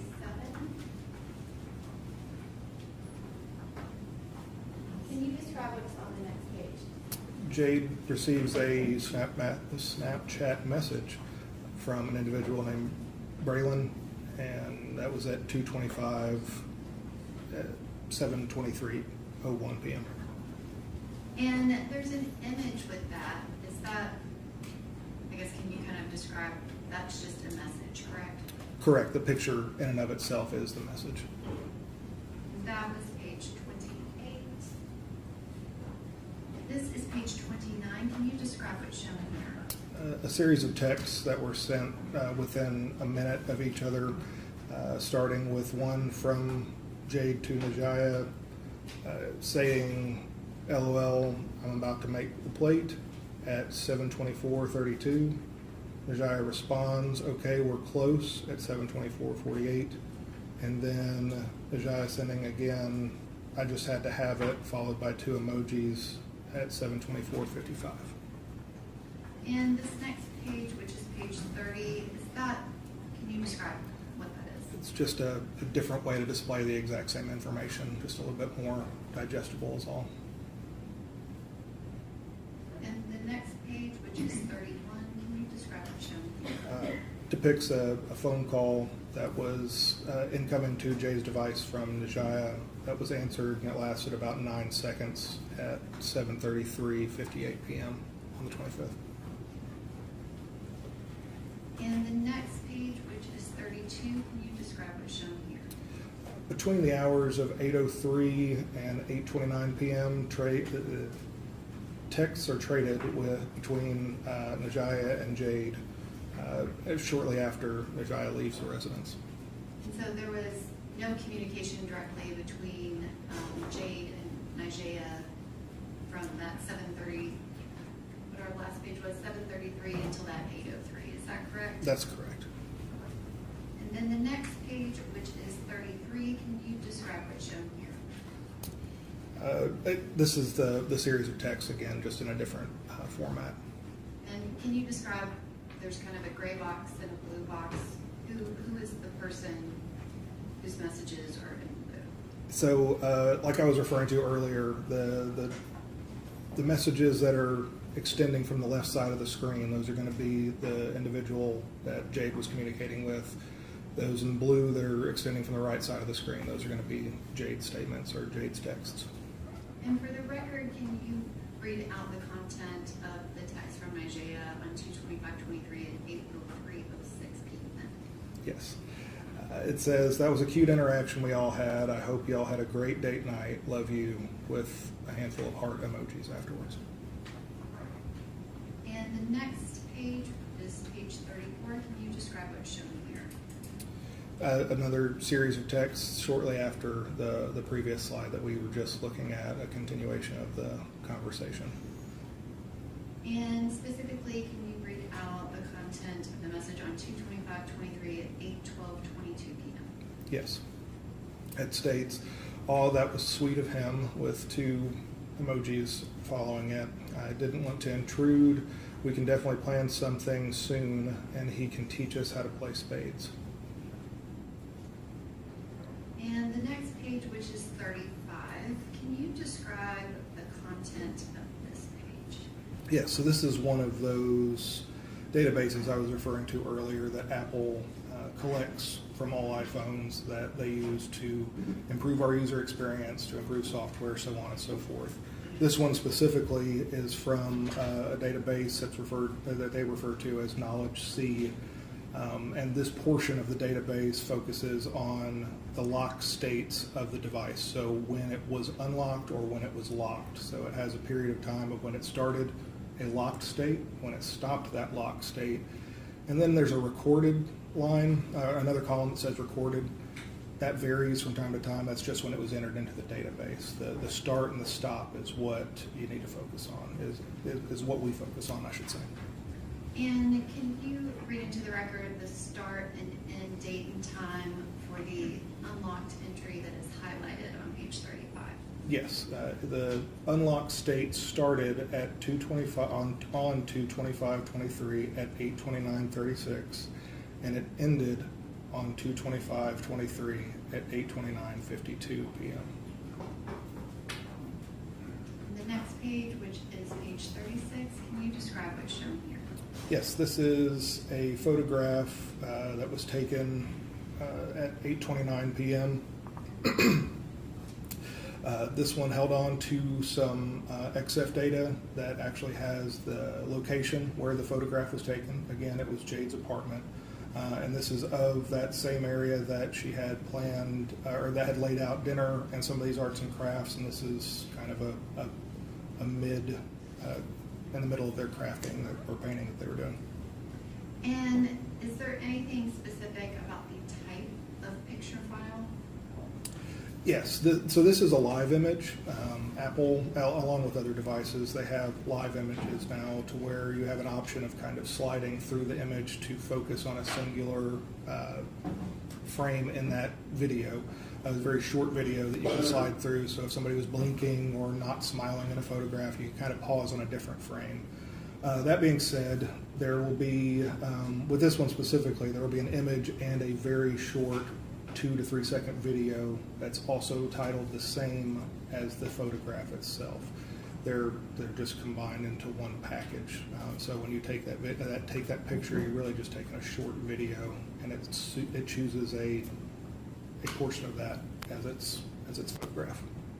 And this picture is file name IMG_3411. Is that correct? That's correct.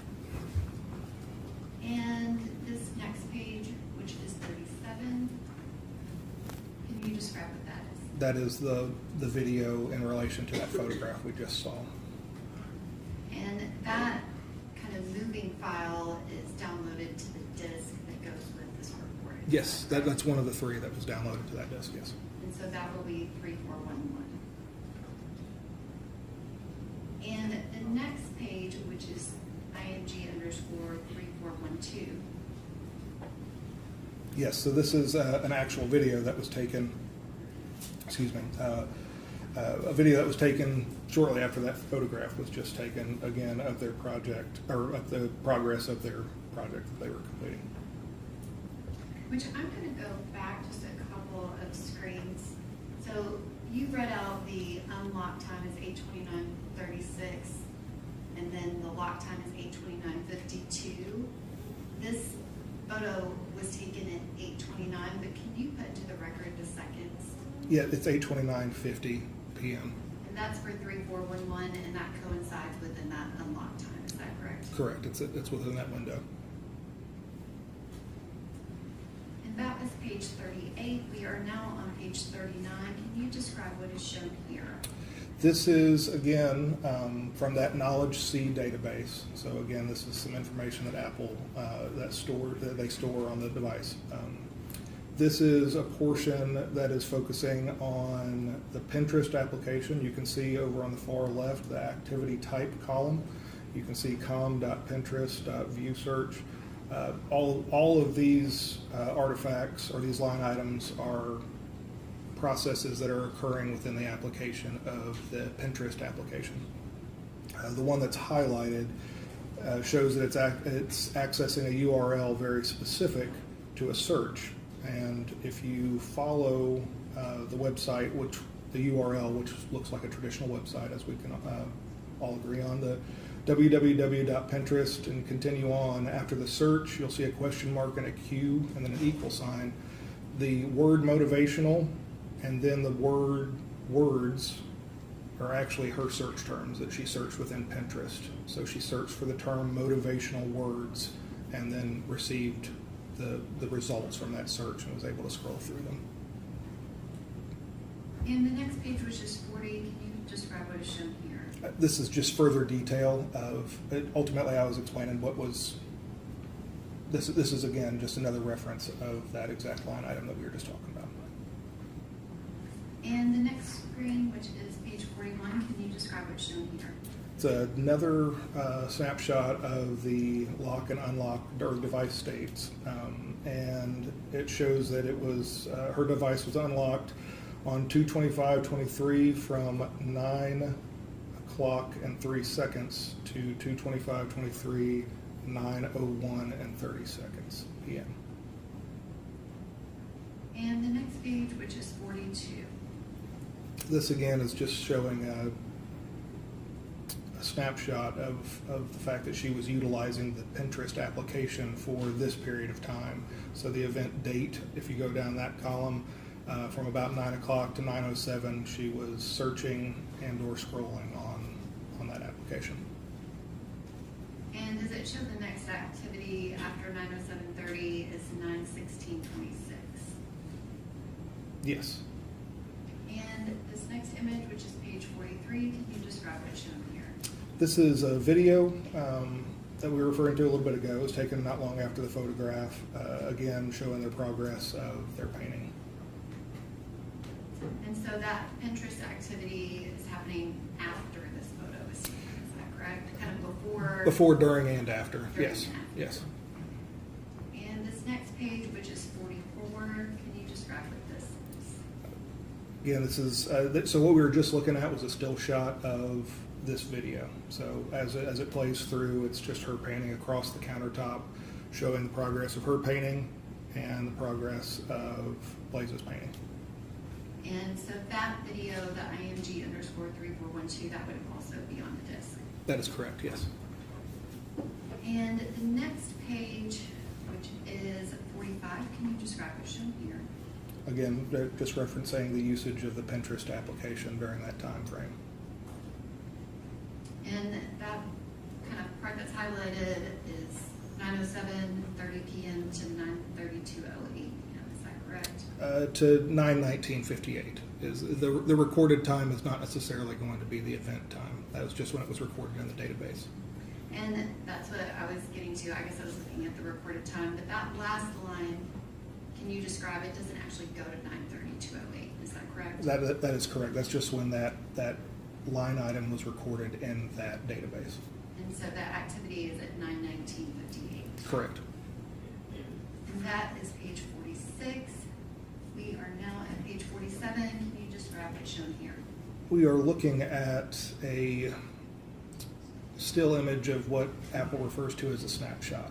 So ultimately, when we are closing down applications and we swipe up and we see kind of still states of all the applications that we had open, those freeze frames or those still shots of our applications, those are what Apple refers to as snapshots. Those are saved as a very specific file type within the extraction of the device. It doesn't look like it's not saved as a typical picture. It's not saved as a movie or anything like that. It's a very unique file type. so we know that that's what this photograph came from. But this is also most likely the last thing she was looking at on Pinterest when she was conducting her painting. In the next page, which is 48, can you describe what is shown here? Yes, so if you notice on the file name at the very end of it, it's .ktx. It's a very unique file type. I don't know of any other photographs that utilize that file type, but it shows a created date at 9/19:59 p.m. and on the date of 2/25/2023. And if you were to swipe away kind of that open page on your phone, what would happen to that KTX file? If I was to, I'm sorry, say that If again. you were to close out that open app on your phone, Okay. what happens to the KTX file? It still is stored for a period of time on the device. Is it at some point deleted? Yes, it's in a temporary folder, so it's one of those things that we all know that we open and close applications at varying rates. So it's not something that the phone wants to hold on to indefinitely because it's not really going to benefit anybody or the device or anything. So it's one of those that's an evolving database, a constant kind of a rollover. And the next page, which is 49, can you describe what was shown here? We have highlighted a window of a locked state and an unlocked state. The locked state, well, I start with the unlocked state because we're going in a descending. So on 2/25 at 9/19:49, it was unlocked until 9/20:59 p.m. And then it was locked at 9/20:59 p.m. until 9/29:06 p.m. And you just said it was locked from 9:20:59 p.m. until 9:29:06 p.m. That's correct. And the next page is 50. Can you describe what is shown here? It's a snapshot of a series of photographs that were taken with Jade's device between the times of 9:24 and 9:28 p.m. Which you have just testified that her phone was in a locked state. Can you describe how is it possible that she is taking photographs? Yes. So from a locked state, Apple devices and other mobile devices have realized that people utilize their phone as a camera just as much as they do a phone. So they make it a little bit easier for you to swipe either to the left or hold down on a little camera icon in the bottom right-hand corner. You can do this without ever entering your PIN, using your fingerprint or your Face ID to access that application. And are there 12 photographs that are taken in a series? Yes. And is the first one listed at the bottom of this page 50? The first one, yes. Before one, Yeah, I'm sorry, yes. And this next page 51, can you describe what's shown here? Is that just more detail about these exact same yes. 12 photos? Yes, A it's little bit bigger so you can see the exact time. just zoomed in a little bit more, yes. And the next page, which is 52, can you describe what's shown here? I placed a copy of the photograph and then a copy of the detailed information just to the right of it, so it kind of flow a little bit easier. So as we're looking through these slides, the photograph on the left, and then the immediate right of it is the detailed information for that photograph. So the first one being 34313.jpg was taken at 9:24:33 p.m. and it also again has the location information stored inside that photograph or in the details of that photograph that it was taken at her apartment. The following picture was, again, these will be kind of in a consecutive order as well because they were taken fairly shortly after the first one. Next one being 3414.jpg at 9:24:41 p.m. And the next page, which is 54, can you describe what's shown here? Yes, same. I apologize, that's 53.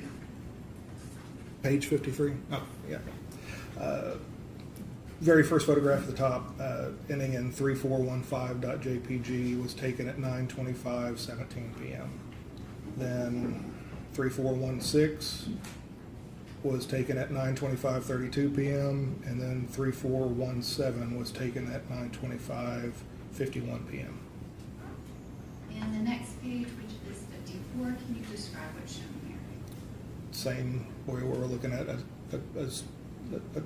the extension of that same series. So ending in 3418.jpg was taken at 9:27:02 p.m. 3419.jpg was taken at 9:27:38 p.m. and then 3420.jpg was taken at 9:27:45 p.m. And the next page, which is 55, can you describe what's shown here? 3421.jpg was taken at 9:27:54. 3421.jpg was taken at 9:27:59, and then 3423.jpg was taken at 9:28:20 on the 25th. And the next page, which is 56, does that just reiterate all of the dates and times of those photographs? Yes. And this next page is 57. Can you describe what's shown here? Yes, this is image 3424.jpg taken at 9:28:45 p.m., but then was also subsequently marked for deletion at 9:29:12 p.m. And when you say mark for deletion, what user input is required for that? Oh, you'd have to have the phone unlocked at that point. You would definitely have to have full access to the device in order to mark anything for deletion. How hard is it to mark something for deletion? It's fairly easy. And the next page, which is 58, can you describe what's shown here? At 9:29 p.m.,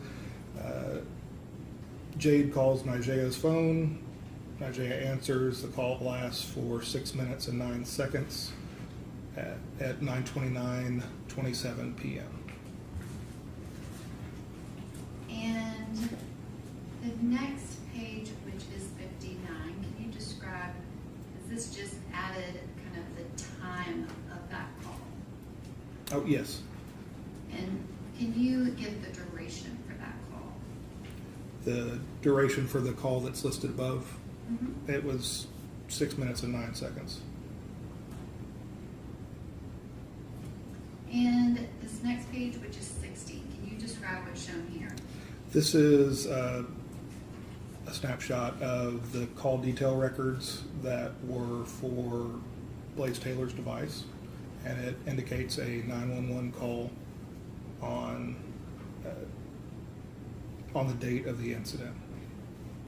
And so lines 428 and 429, that's a duplicate entry. Is that something that is fairly common with 911 within carrier records? Yes. And the time being 033858, it's listed as a GMT time, is that correct? Yes. And can you describe what's the correlation to that in local time if the call was made at 9:38:58 p.m. Central Time? Yes. So ultimately, electronic devices are stored and are created with the concept of UTC or GMT time. Because we can't have a Tennessee-specific phone or a Italy-specific phone, we have to have kind of a zero starting point that all devices can adjust to, or at least adjust from, to get to your local time zone. So ultimately, that's kind of the zero starting point for the time, and if you apply our time zone during that time, which was standard time, not daylight savings time, because we were in February, it's going to be minus 6 hours, so just Central Standard Time at that time. So if you subtract that 6 hours, it takes us right back to 9:38:58 when the 911 call was made. And this next page, which is 61, can you describe what's shown here? Yes, we have a line item highlighted for an unlocked state starting at 9:29:06 and ending at 9:35:49 p.m. on the 25th of February. And the next page, which is 62, can you describe what's shown here? Yes, so moments after the 911, I'm sorry, not the 911 call, but moments after the phone call to Nigea's phone from Jade's device, Nigea texts Jade 2 messages. First one at 9:30:17, what's going on? And then at 9:30:22 p.m., are you talking to me? Which I'm going to go back 3 pages pages. And so that phone call began at 9:29. So that phone call began for 6 minutes and 9 seconds. So it would have ended at 9:35:36. That's correct. And then going back to page 62, these two text messages are sent during that phone call. Is that correct? Correct, not even a minute after it started. And did you read the content of the message into the record? I did. And the next page, which is 63, can you describe what's shown here? It's a continuation of that text string that Jade and Najee shared earlier, and then another depiction of the messages that I just read. And the next page, which is 64, can you describe what's shown here? Yes, so this is just what I explained before was the unlocked state. It ended at 9:35:49 p.m. It went into a locked state at that point until the following day at 6:44 a.m. And obviously, you have some of your commentary at the top of this slide. Yes. The data is what is underneath the slide. Can you explain, like, what happens when your phone is in a locked state? What actions are still available? So your phone can still receive text messages. It can receive phone calls. You will get notifications and alerts. If you had alarms set, those would still go off. If somebody else had control of the device, they could answer incoming calls. They could maybe even see incoming text messages, but they obviously would have to have the pen to open them up. And the next page, which is 65, can you describe what the lock state date, start date and end date that's highlighted? Yes, as I just referred to, the lock state started at 9:35:49 p.m. and remained locked until 6:44 a.m. the following morning. And the next page is 66. Can you describe what's shown here? At 9:47:11, Najee calls Jade's device, and it was answered, and it lasted about 2 minutes and 12 seconds. And that was when the phone was in the locked state, correct? That's correct. It was in a locked state at that time.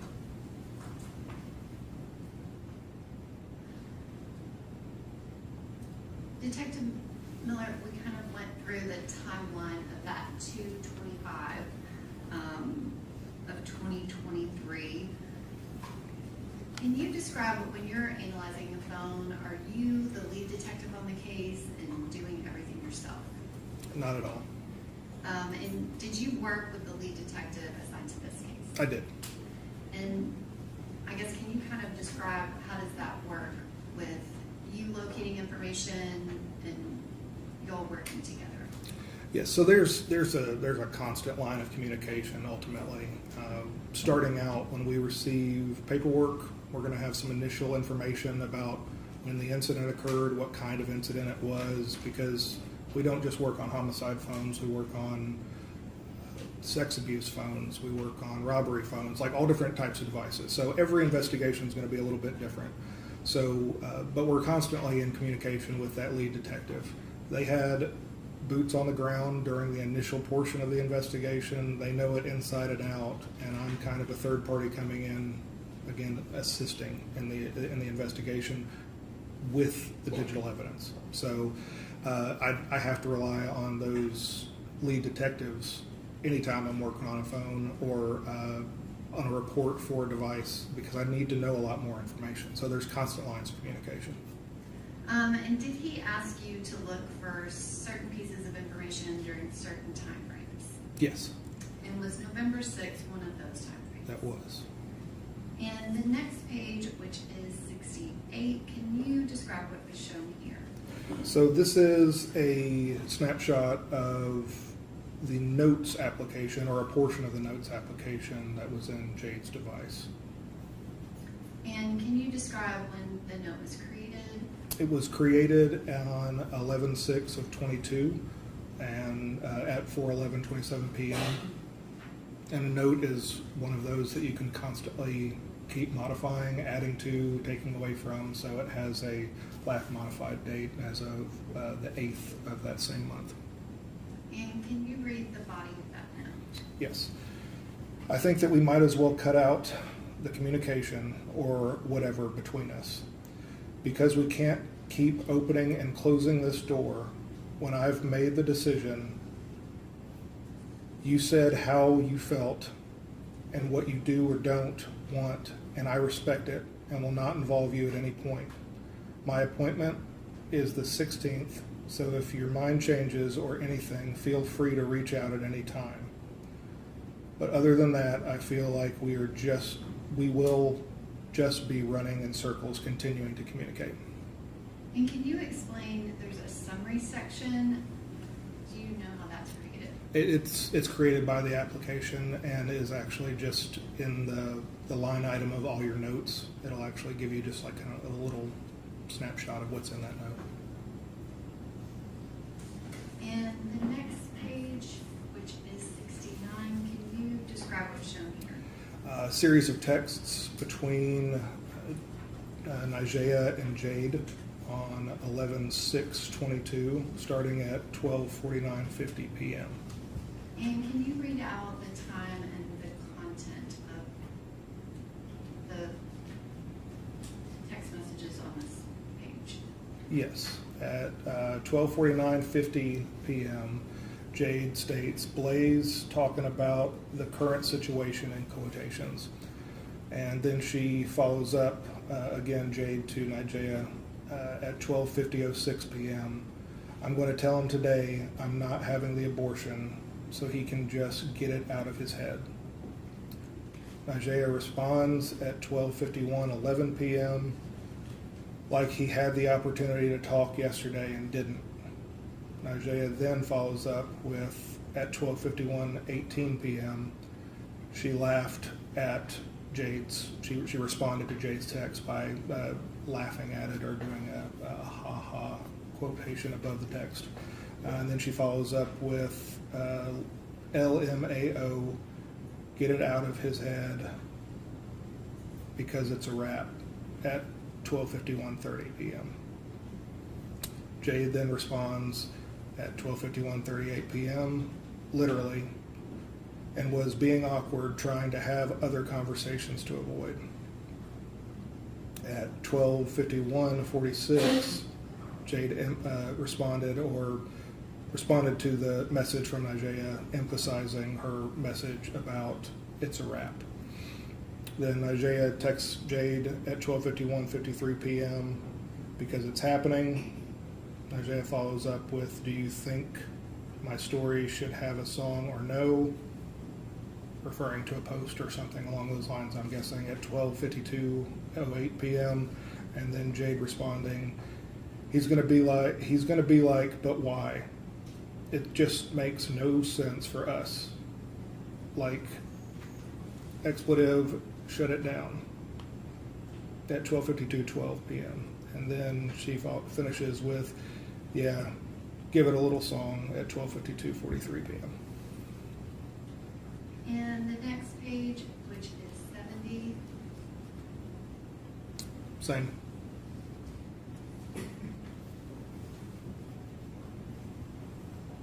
So it's more messages between them. Correct. Do you want me to follow up with reading them all?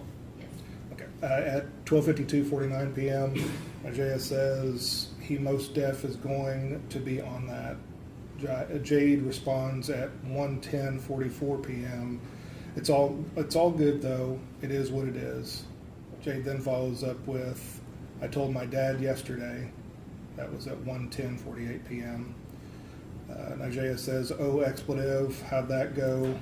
At 1:11:05. Nigea then sends a photograph with no context, and then Jade responds, it went really good, he cried. I've never seen him cry other than my grandma's sister's funeral at 1:12:14 p.m. Nigea responded, cried, question marks, and then a series of emojis at 1:12:24. And then Nigea then followed up with, stop it, Dennis, at 1:12:29 p.m. And then Jade finishes this page with, but he told me basically the same as my mom, that he would support me either way. at 1:12:43 p.m. In the next page, which is 71, can you describe what's shown here? At 1:45:12 p.m., Jade texts Nigea, "I'm about to talk to this expletive." Nigea responds like, "WTF?" At 1:45:32 p.m., Nigea then says, "Let me know how it goes." At 1:45:36 p.m., again, Nigea sends a photograph without any context.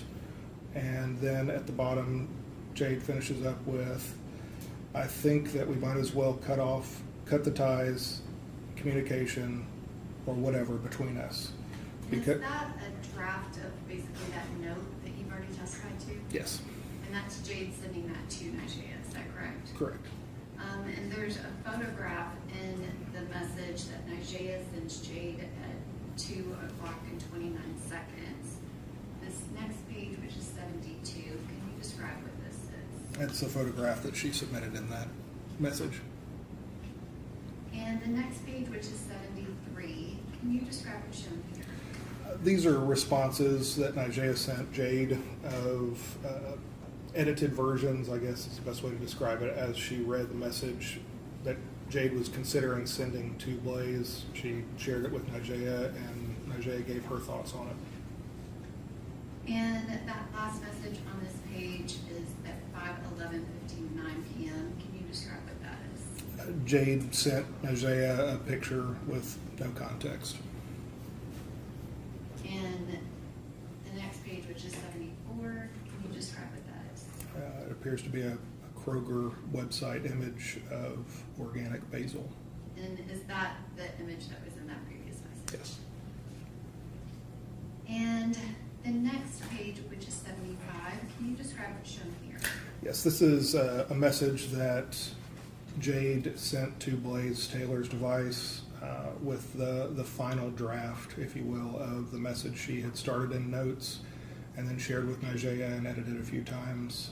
This was the final draft that she texted to Blaise at 4:37 p.m. on 11/6/2022. And can you read that into the record, please? Yes. After multiple conversations, I think it may be best that we go ahead and cut the ties of communication between us. We can't keep opening and closing this door when I've made the decision I have. We will continue to run in circles of communication about the situation when we know we are not in agreement with the situation. You said how you felt and stated that moving forward, you want no parts, so I will let it be just that. I will not involve you at any point. I will love this child unconditionally with or without you.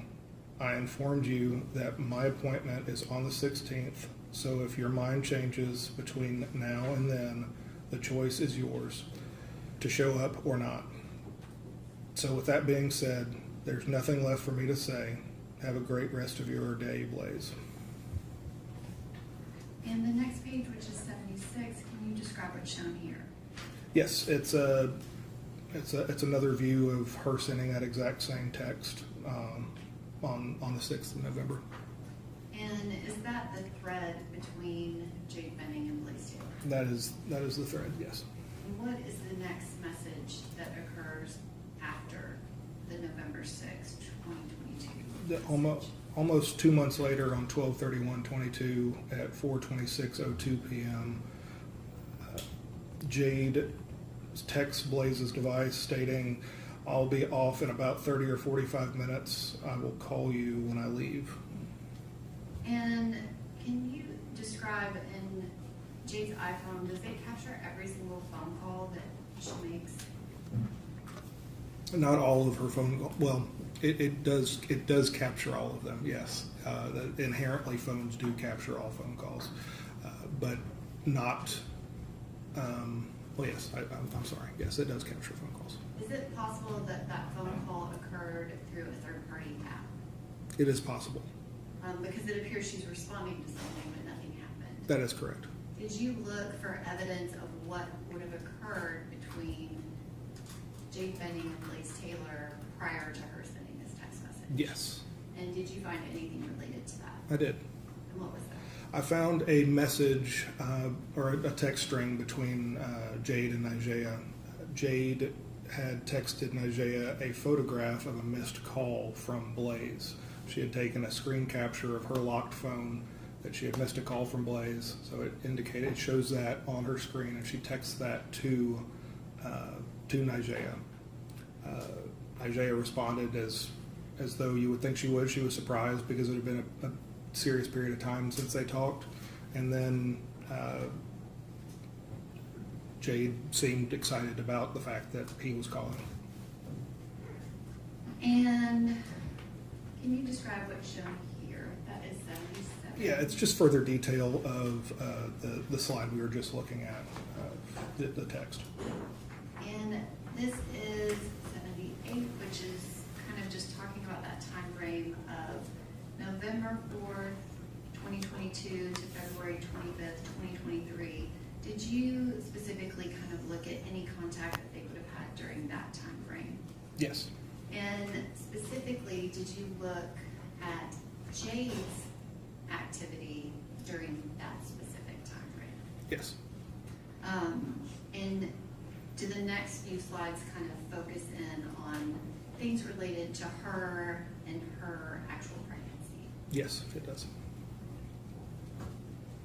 And this next page, which is 79, can you describe what is shown here? Yes, these are a series of calendar entries that were on her device, and then just below that, a series of text confirmation that you would typically receive from like a doctor's office or something along those lines, confirming the dates and times of those appointments that were listed above, of some of the appointments that were listed above, I should say. And the next page is 80, which is kind of a zoomed in image of a portion of the previous slide. Can you Correct. read into the record the dates of these appointments? Yes, the titled doctor appointment at Vanderbilt Women's start date and time was 11/16/22 at 1:40 p.m. The following is a second OB appointment at 12/28/22 at 3:40 p.m. A third OB appointment or an anatomy scan at 2/2/23 at 9:45 a.m. I had to look this up, a non-invasive prenatal test for the blood work on 2/6/23 at 9 a.m. The following is a third OB with an Allison Mullally on 2/10/23 at 11:40 a.m. An ultrasound on 3/9/23 at 9:05 a.m. A glucose test on 3/9/23 at 11 a.m. And then a Little Sprouts spring and summer pop-up sale on 3/21/23 at 4:30 p.m. And that first appointment was on November 16th of 2022, is that correct? That is correct, yes. And this next page is 81. Can you describe what's shown here? It's a detailed portion of a video that we're about to show that was taken at 2:13:34 p.m. on 11/16/22. And can you describe what is shown here on 82? It's a video that appears to be inside of a doctor's office, videotaping an ultrasound being displayed on a screen in a dark office. And is that one of the video files that will be on the disk? It is. And the next page, which is 83, can you describe what's shown here? It's the details for another video that we're about to display that was taken shortly after at 2:59:50 p.m.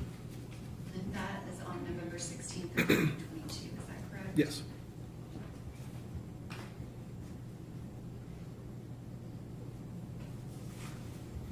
And that is a still image on page 84 of your report. Can you describe what that video is? Yes, it is showing Jade walking out of the appointment, seemingly pretty excited to the point of having to remove her mask to show her smile. And is that video on the disc as well? Yes. And the next page, 85, is a duplicate of the previous page. Can you describe the these are all of the appointments that she has, correct? As they relate to the pregnancy, it's not every appointment that she had in her calendar. Okay. And that Little Sprouts event, was there additional information on her phone about that? I don't recall if there Is was. it possible there were messages that related specifically to that? Yes, there were. I'm sorry. Yes. And that was scheduled to occur on March 21st, is Yeah. that right? Yes. And this next page is 86. Can you describe what's shown here? Yes, Jade had created 2 boards on her Pinterest account, one titled Baby Nursery Inspiration and the other titled Baby Shower Ideas. First one was created or started on 12/16/22 at 10:39 p.m. and the other was created or started on 1/16/23 at 8:48 p.m. And this next image kind of takes us a little bit out of sequence, but can you describe what is shown here on page 87? Yes, it's a series of texts between Jade and Blaise on 9/28/22, starting at 9:45:35 a.m. And this next page, 88, can you describe what's shown here? It's a detail. It's the details for the very first text, just kind of giving a little bit more in-depth look at the starting of the conversation. And this next page, which is 89, can you describe what's shown here? Yes, it's a continuation of the same conversation the same day, just a little bit later on at 6:52:01 p.m. Between, again, Jade and Blaise. And can you read into the record the content of that message at 6:52:01? Yes, that very first message from Jade to Blaise. I want to come stay with you again tonight. Blaise responds at 10:59:38 p.m. Yes, that's fine. So sorry, I definitely thought I'd responded, just was getting ready for bed and was like, dang, she hasn't responded back. And it was me who didn't respond with an emoji. Jade then responds at 11:04:46. LOL, it's all good. I'm finishing up at the gym. I'll come there in a minute at 11:04:46. And then follows up about 6 minutes later with on my way. Blaise responds at 11:11:16 that his door is unlocked. And about a minute later, Jade responds loving his last text. And were you specifically asked to look to see if they had contact kind of right there at the end of September? Yes, I was. And the next page, which is 90, can you describe what's shown here? This is just a little bit more detail about the very last text that was sent in that string, just giving a little bit more information on it from the beginning to the end of the conversation. And the next page, which is 91, can you describe what's shown here? There were 4 notes located in her phone that were of a pregnancy mindset. 4 notes were started, one titled Baby Names, one titled Baby List Needs, one titled Ultrasound Appointment, and another titled Baby Shower. And the next page, which is 92, can you describe what's shown here?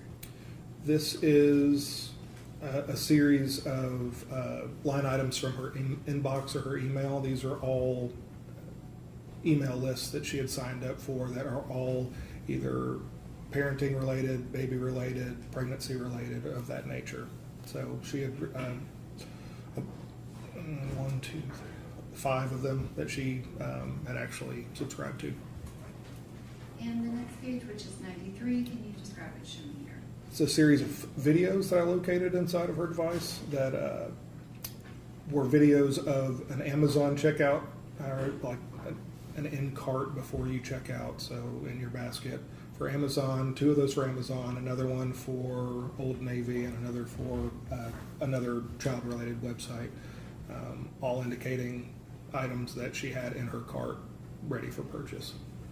And are all 4 of those videos between 2/20/2023 and 2/22/2023? That's correct, yes. The detail portion down there at the very bottom is in correlation with the still image directly above it. Again, these are all videos, so these are just a still shot of the video.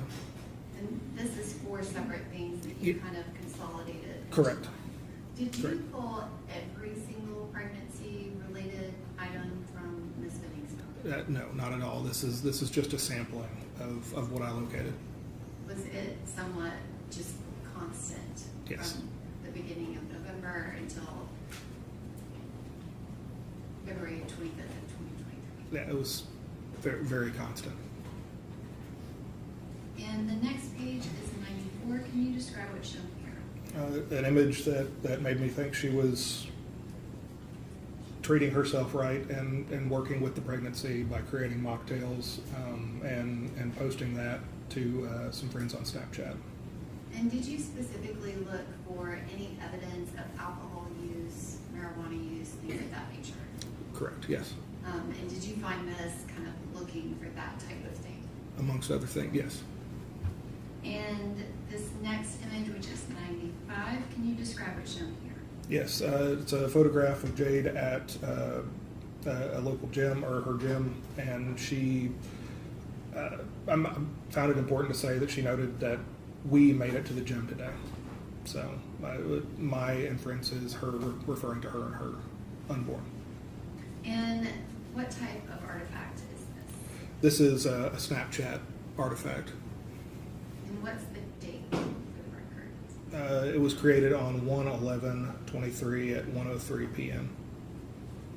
And the next page, which is 96, can you describe what's shown here? It's a photograph that was taken on February 2nd, 2023 at 9:24 a.m. And again, it appears that she is in a doctor's office with a ultrasound image up on that screen in the room. And can you describe what is an HEIC file? It's a high efficiency image container, and it's just a really fancy term for that Apple uses for their images. It's just a very high quality image. So it's very normal to see that inside of an Apple extraction. And the next image, which is page 97, can you describe what's shown here? Yes, this is another photograph. This one was just a few minutes after the one we previously looked at. This one's titled 3131.jpg, and it's a photograph inside of a doctor's office. Now, looking more like it might be Jade that's getting her ultrasound, because you can almost picture her laying down on her back, taking the picture from her side. And the date and time of this image? It's at 2/23 at 10:11:01 a.m. And the next page, which is 98, can you describe what's shown here? This is a snap video that was taken on 2/2/23 at 9:55 a.m. And the next image, which is 98 and 99, can you describe what's shown here? Similar to the last. So again, another snap video that was taken just moments later. Did you include every single image that has been taken from that February 2nd, 2023 appointment? No. Was it voluminous? Lots of pictures, lots of them. And was she taking them on different platforms, her phone, and then also within Snapchat? That's correct. And this next image, which is page 100, This is image titled 3163.jpg. It was taken on 2/2/23 at 10:12:28 a.m. And again, it's a picture of her holding up her recently received sonogram printout. and the next page is 101. Can you describe what's shown here? Yes, this is a series of text messages that Jade submitted to Blaise Taylor. First one on January 26, 23 at 11:29:08 a.m. She texted a photograph and then followed up with just reminding you that my appointment is next Thursday at 9:45. It shouldn't be longer than an hour. The photograph that she shared is pictured just below the portion that says OB, a third OB anatomy scan. On She followed up with another text not long after that on January 26, 23 at 12:44 p.m. Okay, hopefully you can make it. I'd love for you to be there when I find out the gender. You coming to importance is very important, and that got cut off. Not so much the body of the text as the fact that she was texting him about the appointments is what I was trying to portray in these messages. On 2/5/23 at 11:48 p.m., she texts Blaise, "Sweet dreams, though, about to try and go to sleep since I have to be up early for the appointment," followed up with an emoji. And then on 2/10/23 at 12:51:16 p.m., an emoji, and then a doctor's appointment went good. She said everything was normal, just waiting for the test to come back, which will be next week probably. And that one, I think you read out the message red time. Was the message sent at 12:46:56? I'm sorry, yes. I apologize. Read from the wrong column.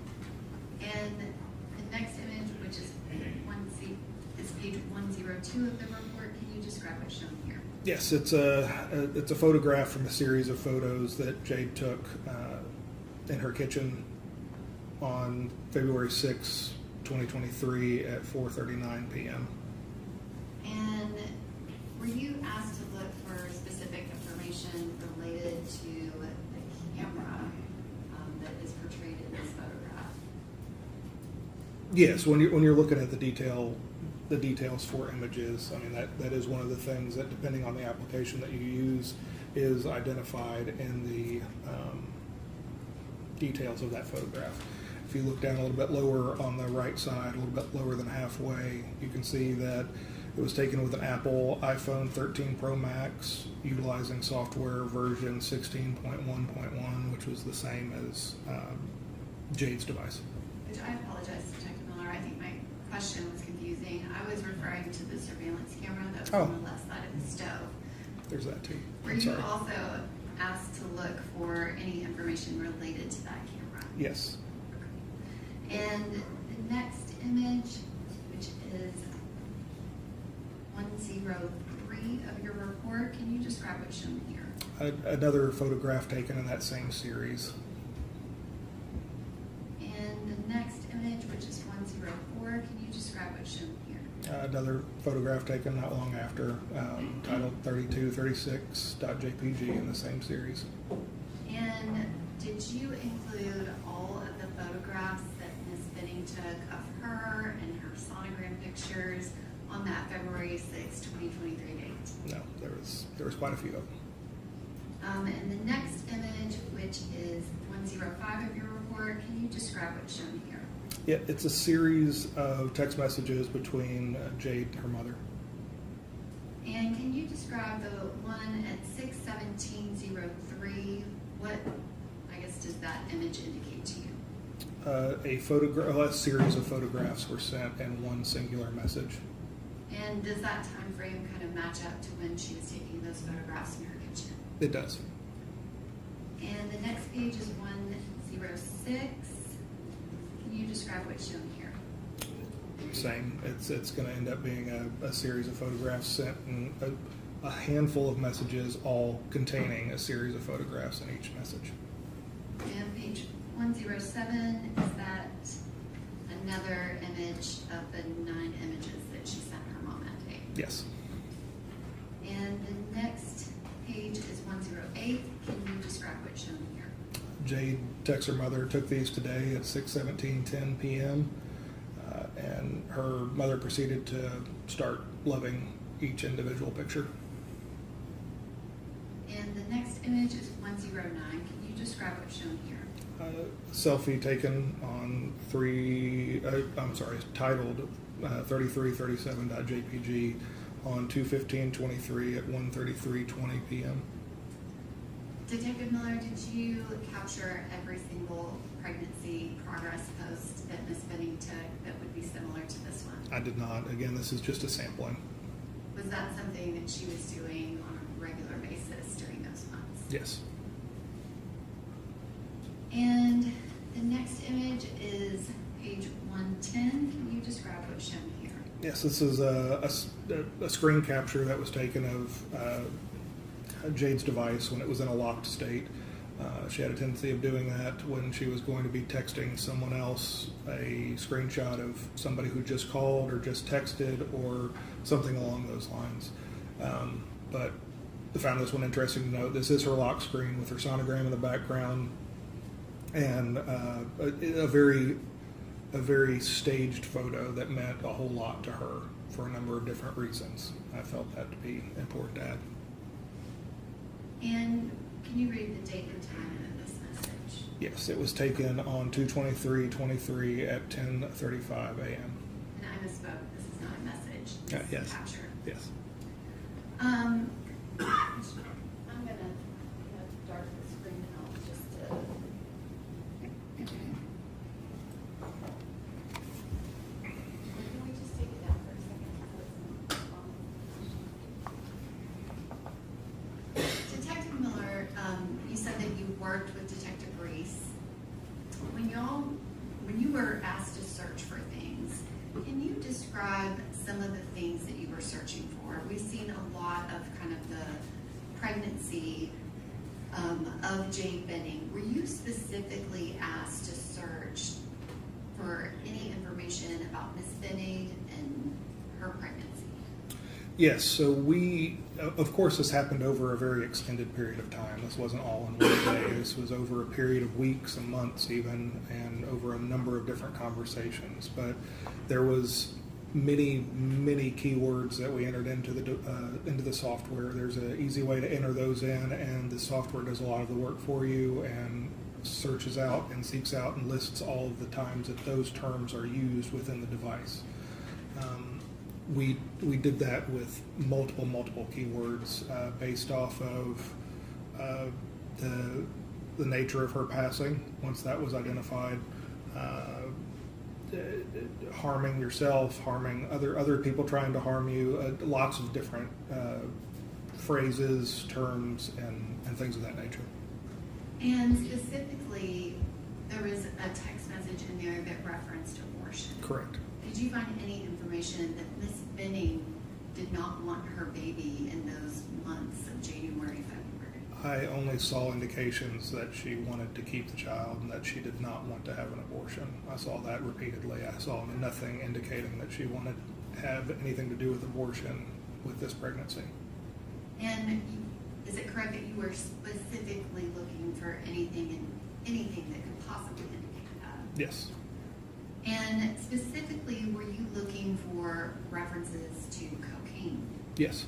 Did you find any references to cocaine? I saw 0 references to cocaine in her device. And no references whatsoever? When you're looking for references of her doing it, but did she have references to cocaine? I did not see references at all in her device for anything related to cocaine or any slang term for cocaine that we could conjure up. And did you look to see if there were other substances that she was using? Yes. And did you see activity of her using other substances prior to her learning that she was pregnant? Yes. Were there references to, and those substances, is that going to be marijuana? Yes. Can you explain what a cart is? It is short for cartridge. It's what you would put into a vaporizing device, and it would be these specifically are thought to be THC based. And were there a couple of references to mushrooms? Yes, there were. Was there any evidence in conversations that you reviewed that indicated that Miss Benning used any drugs after she found out she was pregnant? Nothing indicating that she used them, no. Were there references of text messages where she asked someone for drugs for other people? There's a number of those, yes. And did you kind of follow those text threads to the other messages around them to look to see if it was for somebody else? Yes, I did. And was there evidence that it in fact was? Yes, there were. Did you search Miss Benning's phone for information related to her relationship with Miss Nigel Jackson? Yes. And were you specifically looking to see if there was any negativity between the two of them. Yes. Did you find anything like that? I did not find one bit of it. Did you find an enormous amount of communication between the two of them? Yes, it was very clear that they talked on a very regular basis. And is it fair to say that if you're looking for evidence of one thing, you kind of look at conversations with other people to see, it might not be in a text thread between Ms. Benning and Mr. Taylor, but she might be talking to Ms. Jackson about something that happened? And oftentimes you'll find true feelings in another adjacent text, yeah. And were you looking at all of those messages, especially focused in that time frame of February of 2023? Yes, very much so. But looking at it back to the date when she finds out she's pregnant, but specifically looking for everything that she's doing in that month of February. Yes, very, very closely. And did you find any evidence of any connection between Mr. Keontae Jones and Ms. Benning? Did they even communicate? There was no evidence of communication between those two. He was referenced a few times in a few different text messages, but she never communicated with him directly that I could find on her device. If I can have just 1 second.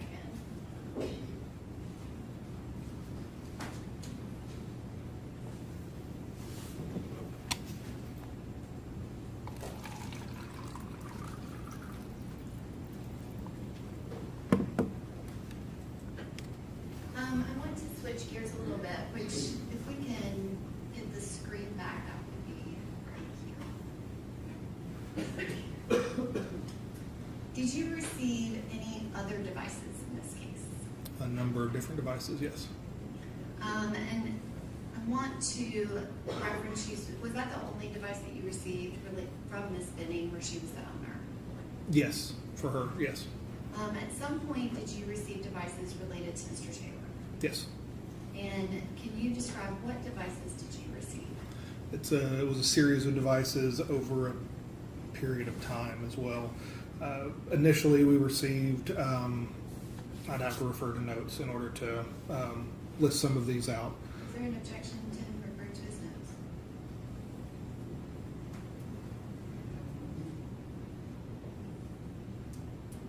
You're just wanting him to list the devices?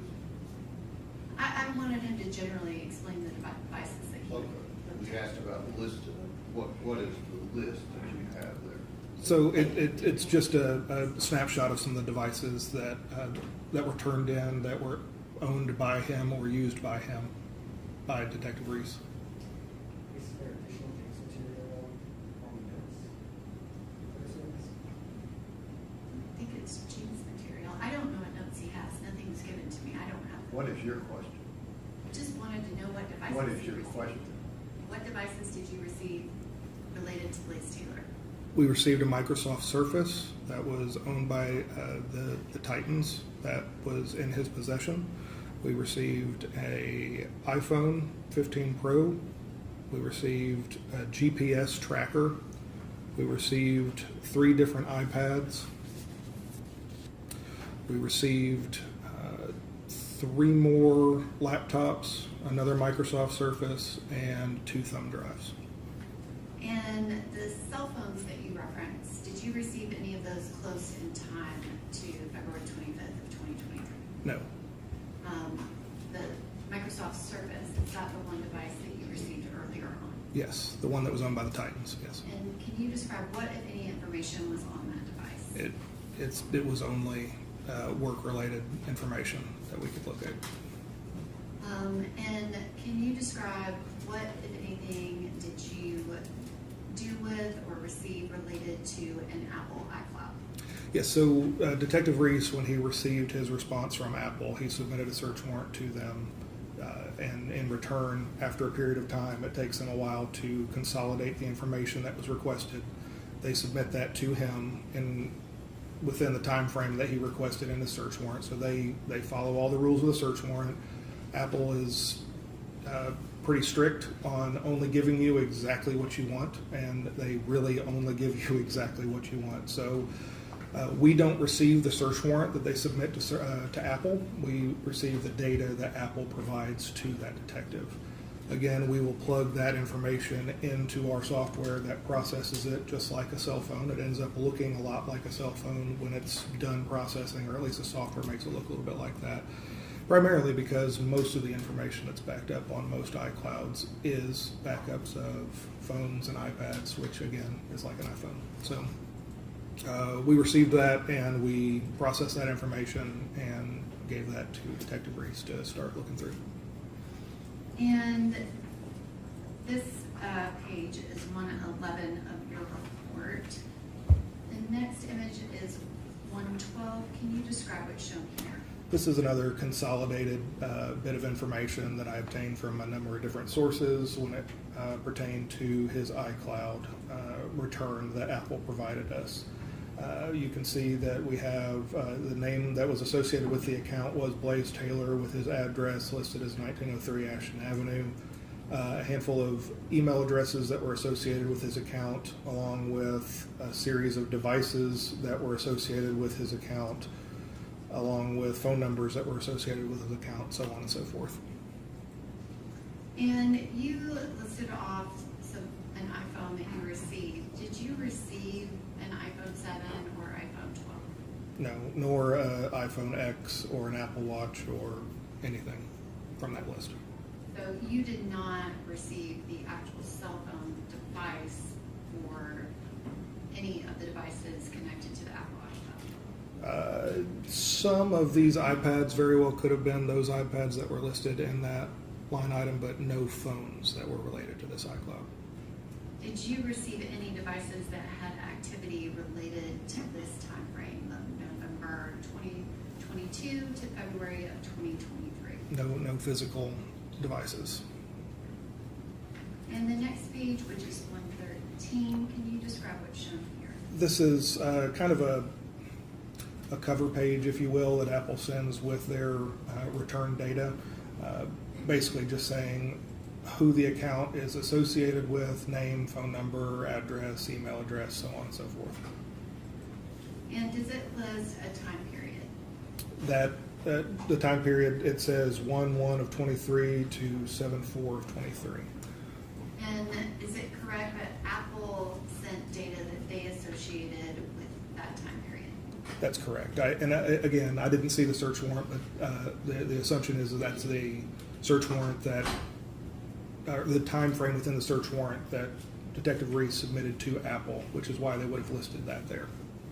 And do those generally include language related to backups? Yes. And the next page is 114. Can you describe what's shown here? Yes, this is a series of entries into the Apple wallet, and it could have been on any number of devices that were backed up on his cloud. But ultimately, these were just ways to further identify the information found in this cloud as associated with Blaise Taylor. Similar to what I was doing with Jade's phone, I do the same thing with clouds. Again, trying my best to identify who the owner or user of that data was. And did you ultimately give that data to Detective Reese? Yes. Was it somewhat voluminous? Very, very. And Over 5 million messages.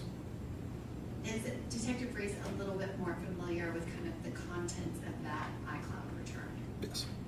Did you assist him with any questions that he had and kind of looking at some of that data to connect it to Ms. Benning's data? Yes. And you said that you did not receive any of those cell phones. None of those that were listed in his account information from Apple. Okay.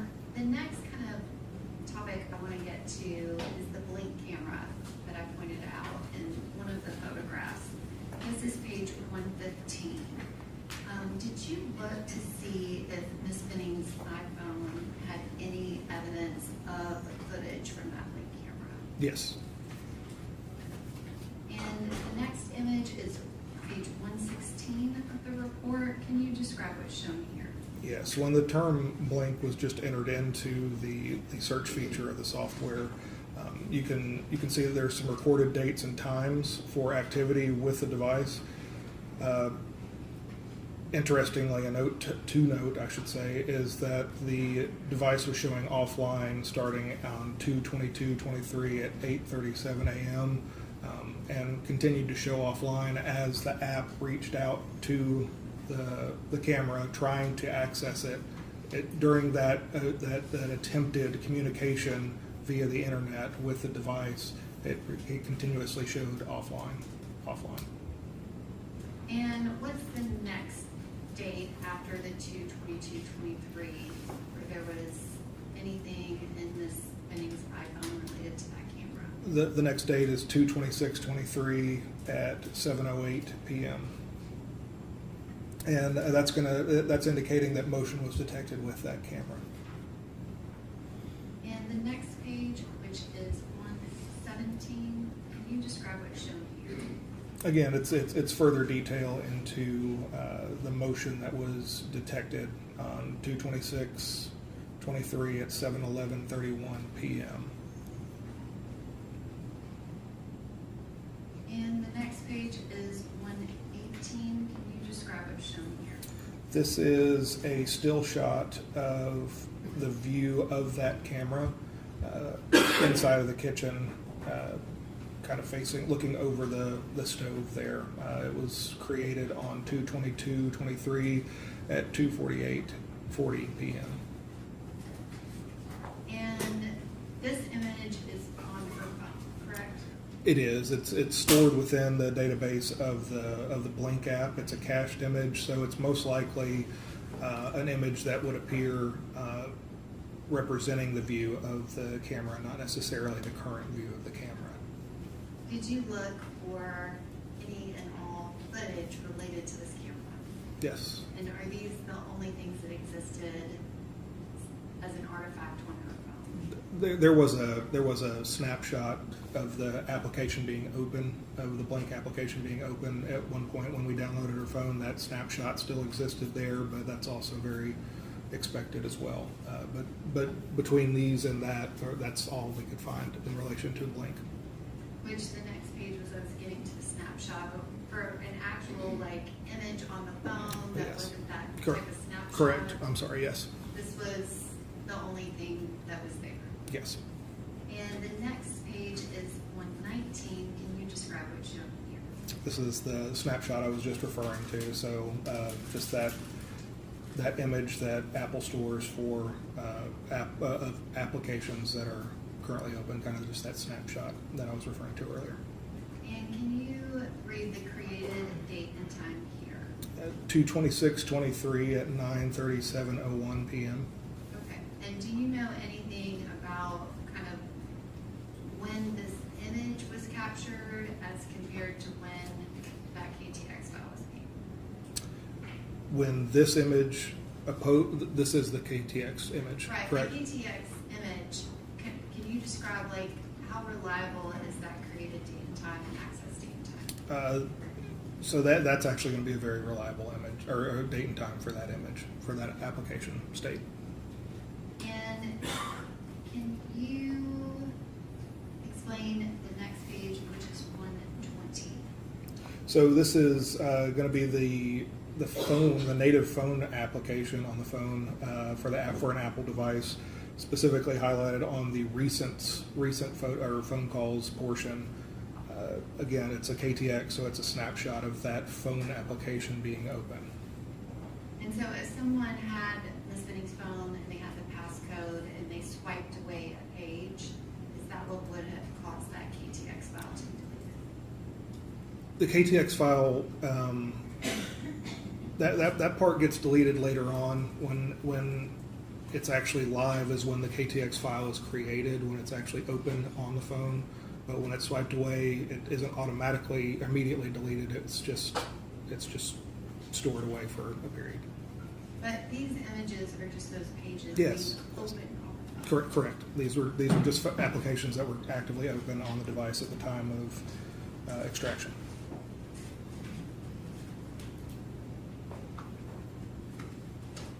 I can have just one moment.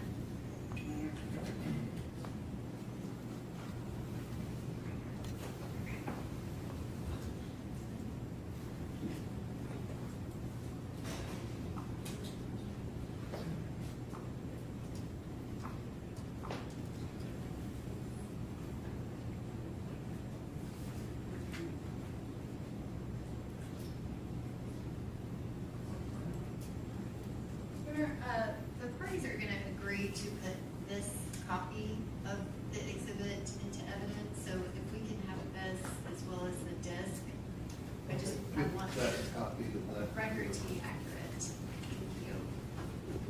29. Need the package. I think that one's edited.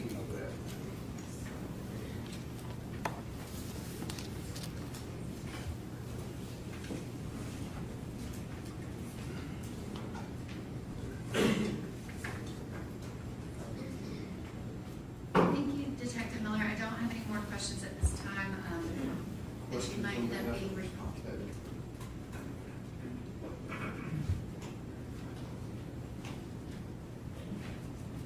Your Honor, may we approach briefly for cross-examination? Sure.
Go ahead.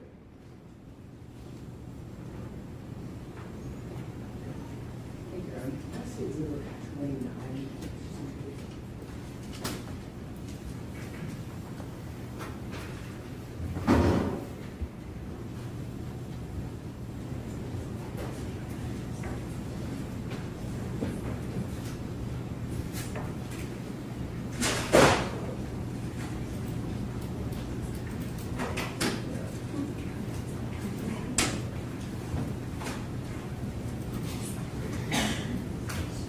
Good afternoon, Detective Miller. Good afternoon.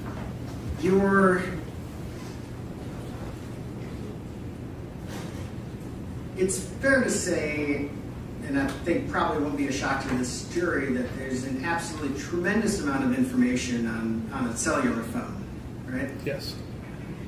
And you described a little bit of this during your testimony, but The way you conduct a review of a cell phone is you're not just kind of scrolling through information, are you?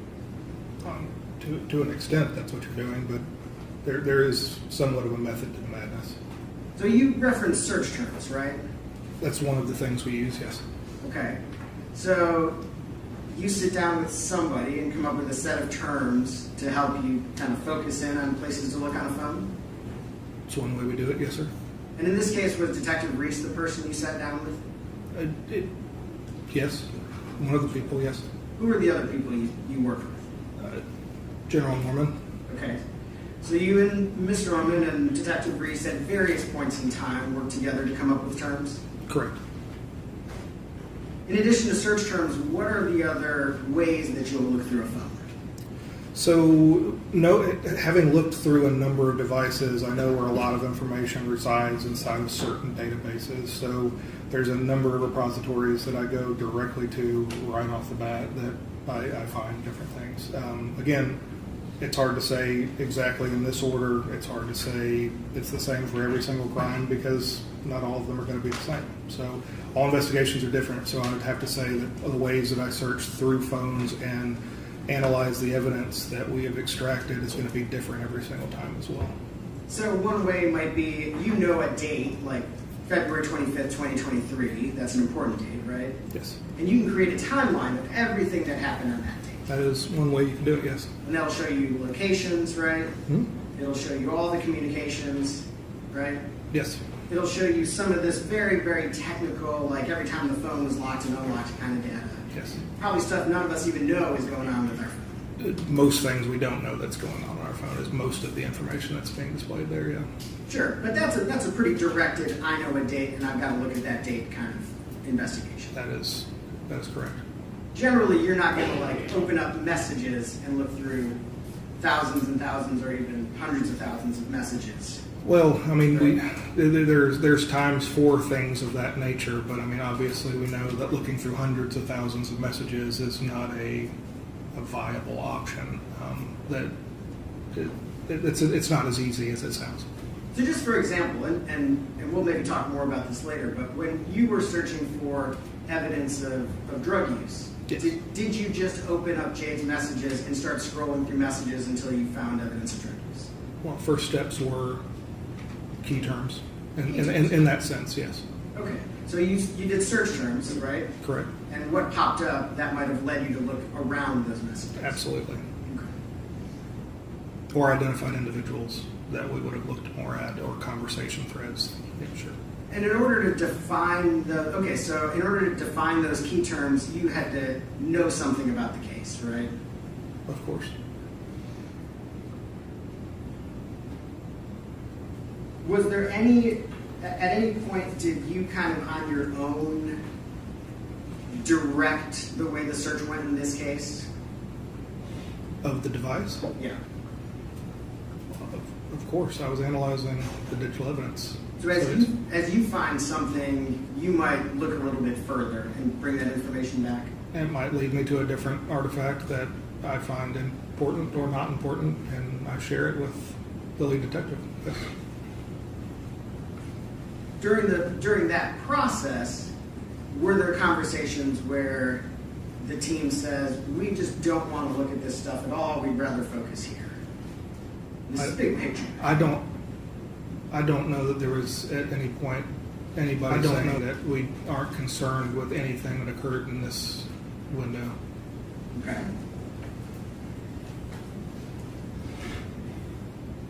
Let's talk for a second about I want to go through a couple of the things that you that have been in your, I guess it's not really a report in this presentation that is yes, kind of prepared.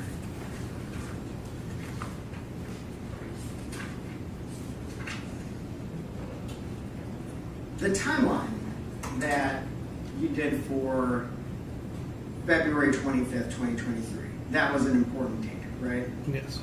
And so did you, during the course of your investigation, review kind of every investigation happened in February, every 25th, 2023?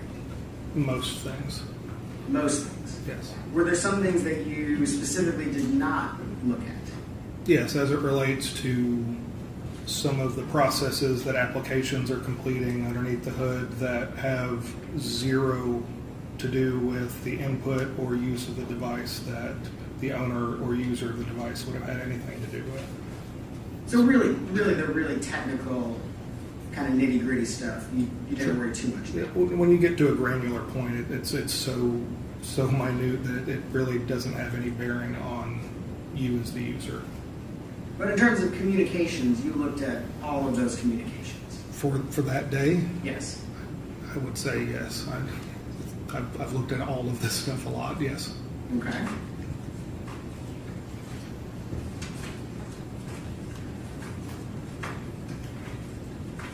And I apologize, I'm going to just have to flip right to some of these in this presentation.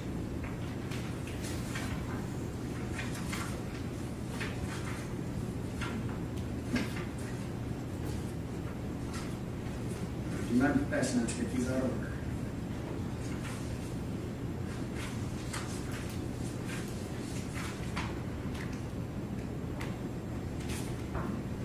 If I could publish this to the thank you. At 6:43, there's a text message from, actually I think it's a text message, received from, the name is Porter Jairus. Is that right? That's how it's stored in her device, yes. That's how it's stored in her phone. I think you refer to him as Mr. Porter or Jairus Porter. I said Porter Jairus or Jairus Porter, one of the two. I noticed that you put those text messages in there several times throughout this timeline. During that evening. As texts appear, I was placing them in there, yes.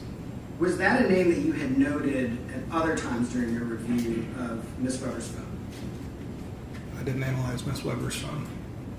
I'm sorry, Ms. Benning's phone. Okay, can you repeat the question? Was that a name that you had noted at other times in analyzing Ms. Benning's phone? Objection, Your Honor, to irrelevance. Go ahead, did you search that name? I did search that name, on that date, yes. Just on that date? I'm sure I looked for it and saw it in other times throughout this extraction. Did you note a significant number of communications between Ms. Benning and Jairus or Jairus Porter? I don't recall ever identifying a number of messages between them. Well, I wanted to ask about some of these messages that we have.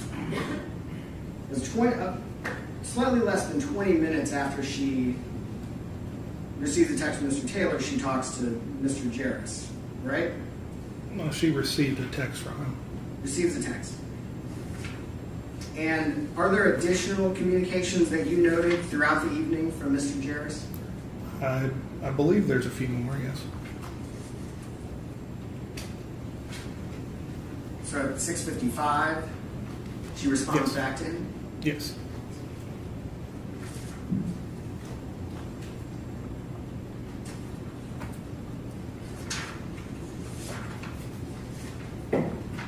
At 7:07, there's an additional text message?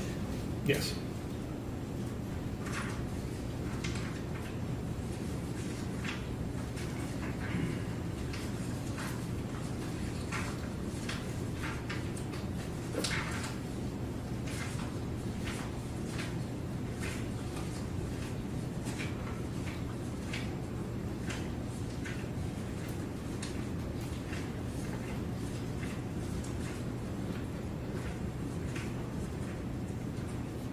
Were there any additional messages that you noted or were able to identify from Mr. Jairus after Ms. Benning was in the hospital?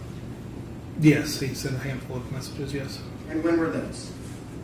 I don't recall the exact date. Remember they were immediately after she was in the hospital or a day later? Like I said, I don't recall the exact date or time. And you think you did review all of their text messages during the course of your investigation? I reviewed a number of things. I can't swear to saying I've looked at every single text message between the two of them. Okay.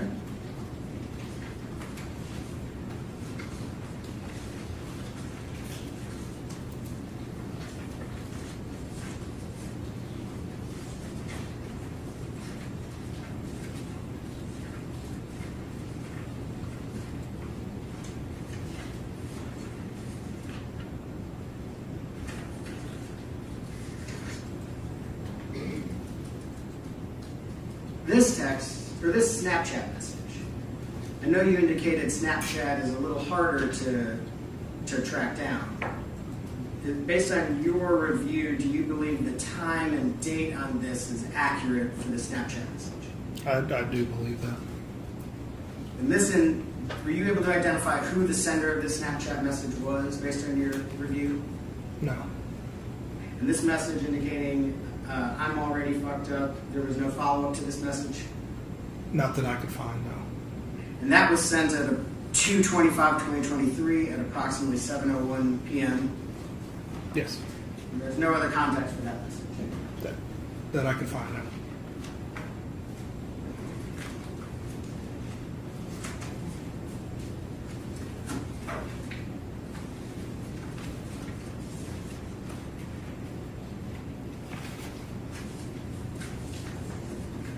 Just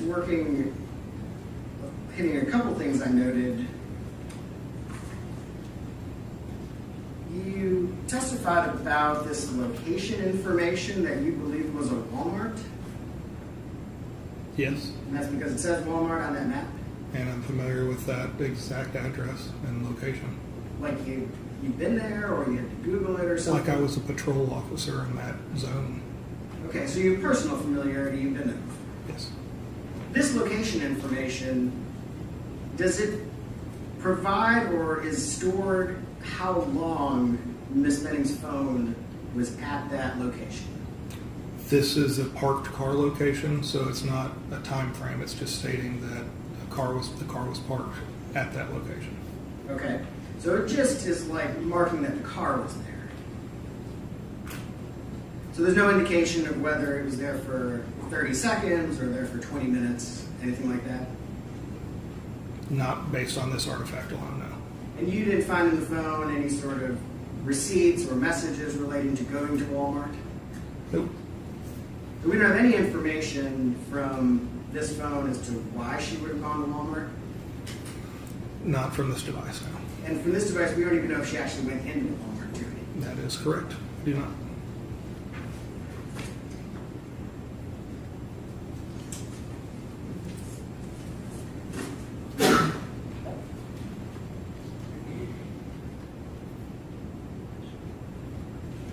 Now, I presume since you looked through all of her cell phone information for 225, that you also reviewed the text messages discussing assisting a friend purchasing drugs on that day, didn't you?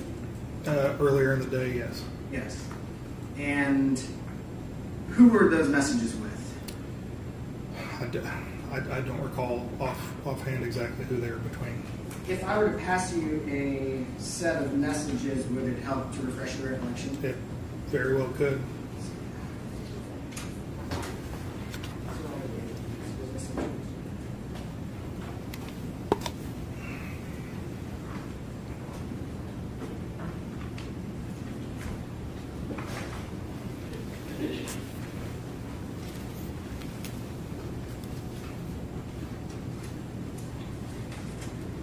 The state is objecting to the relevance of any of the messages prior to 11/3 of 2022. What date were you asking about? Did you look at text messages on what date? My question right now is just about 225. I may have additional questions, but right now I'm just asking about That's all I'm dealing with. Does this have anything to do with 225? Yes, it's at the very end. It starts on 4/6. I'm just having them look at it for now. So, if you take a look at the very last page, I think it's the last or second to last page. Yes. Do you recognize those messages? I do. And what are those messages? Text messages between Jade and a contact that she has stored in her phone titled Danny, and in parentheses, weed. And those are messages that you reviewed in the course of your investigation of this phone? I reviewed a number of these messages, yes. These specific messages between her and Danny Weed? Yes. And there's other messages as well outside of this? Yes.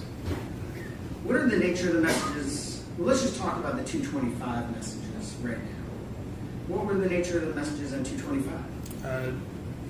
attempting to obtain some items for a friend. And what is she asking for? Specifically on 225, hey, my coworker wants to get a half from you. Okay.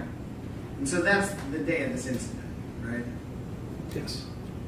And there's no specific follow-up in those messages, right?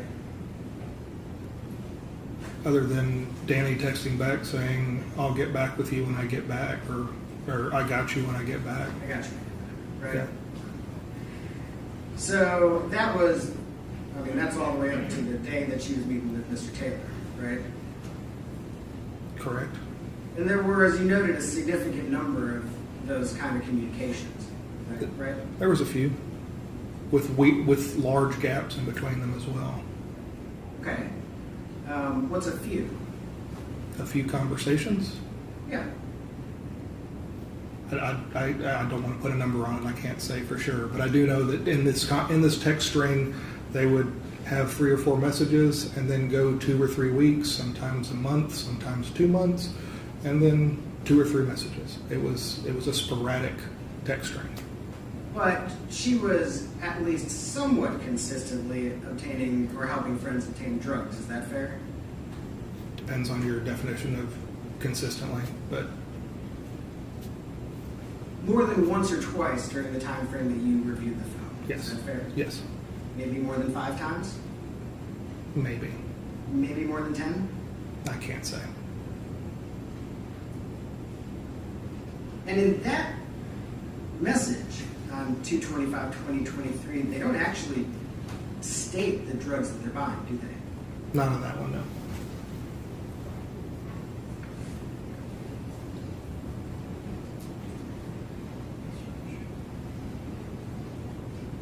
Let's talk for a second about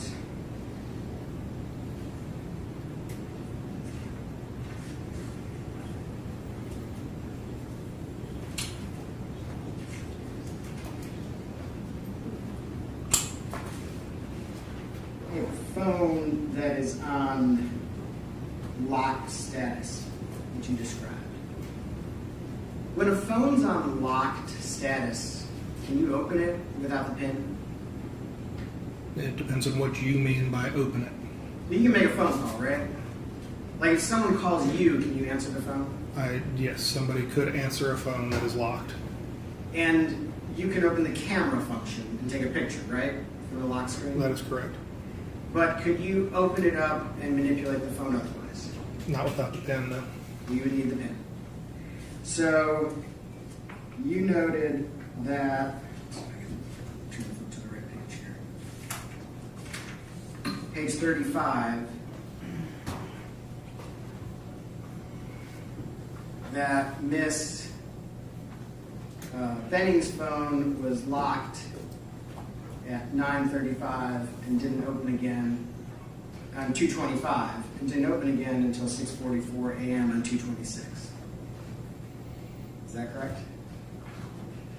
I know it's not the highlighted one, but it's Okay, that's what I wanted to make sure we were on the same page is all. Well, not literally, but figuratively. There's another page, but instead of me flipping through a bunch of pages, I'm just going to use this one. Fair enough, fair enough. So up near the top here, it's actually the one that's highlighted. Yes. So on 2:25, it says it's locked at 9:35 and does on 2:25 and doesn't open again until 6:44 at 2:26. That's correct. So other than answering a phone call and potentially taking a photograph, that suggests that the phone was not opened or manipulated in any way. That does suggest that, correct.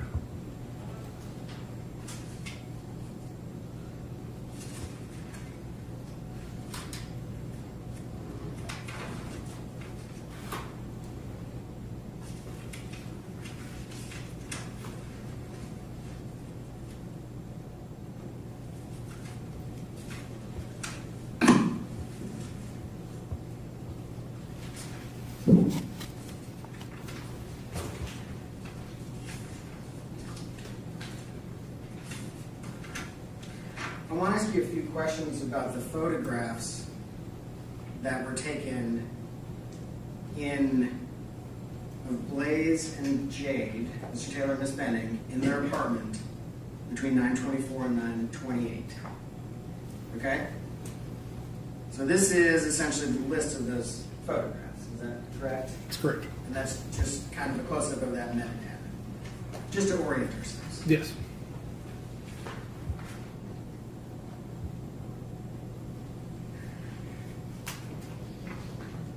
Sorry, I don't have the great digital versions of these. But all of these photos were taken in about 4 minutes, is that right? In a short period of time, yes. So if we go back to this.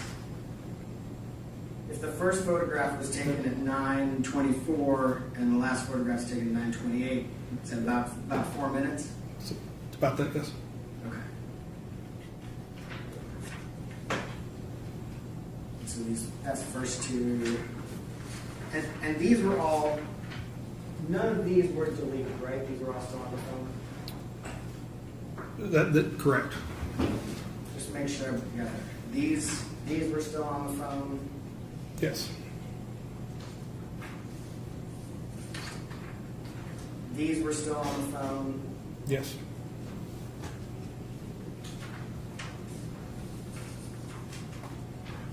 These are still on the phone? Yes.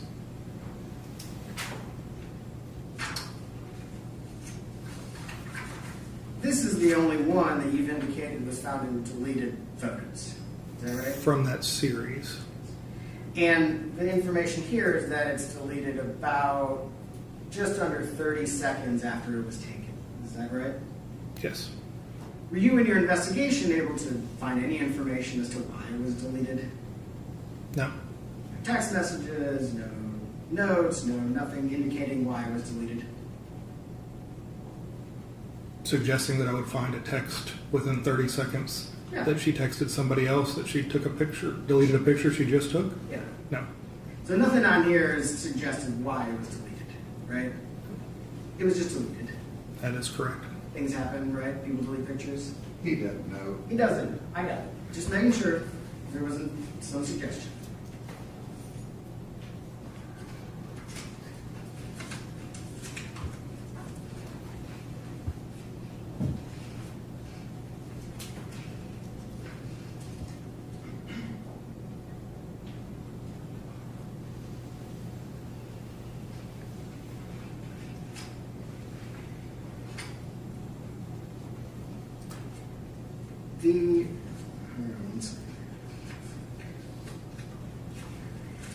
I want to ask you a couple questions about the blink.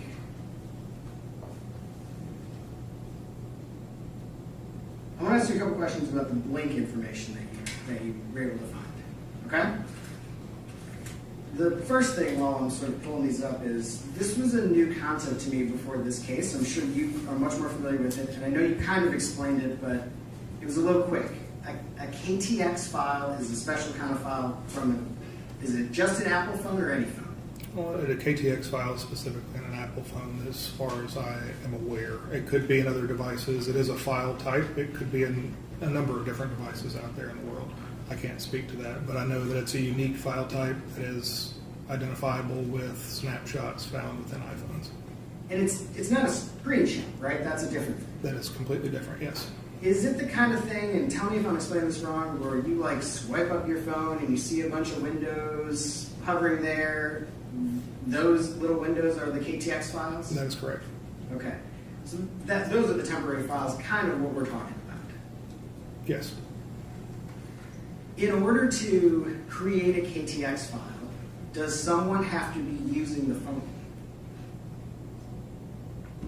I can't speak to that specifically.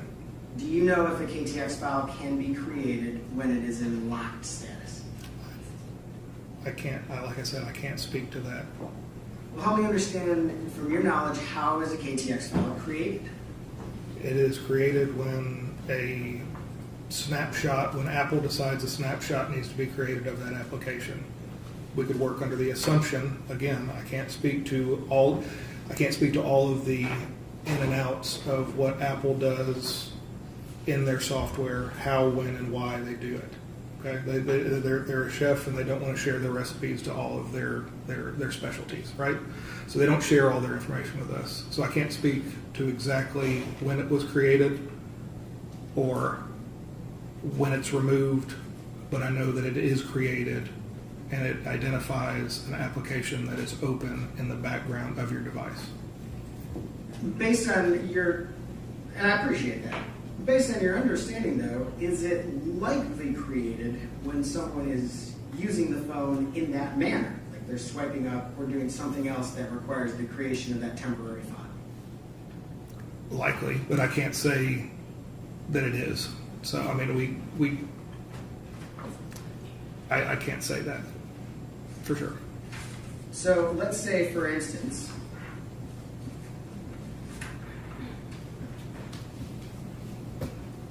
on this 2/26/2023 at 9:37 p.m. KTX file, which appears to show the Blink application, right? Yes. And is it accurate that when you have an artifact on the phone where the created date, the access date, the modified date are all identical, that's a good indicator that that artifact, that picture, KTX file, whatever it is probably accurate as to that timestamp? It's indicative of software creating it. Okay. So probably was created at that time. Probably. Is it reasonable in your experience and your expertise for us to say that that KTX file then was created by somebody doing something on the phone at 9:37 p.m.? On the 26th? On the 26th, yes. Yes.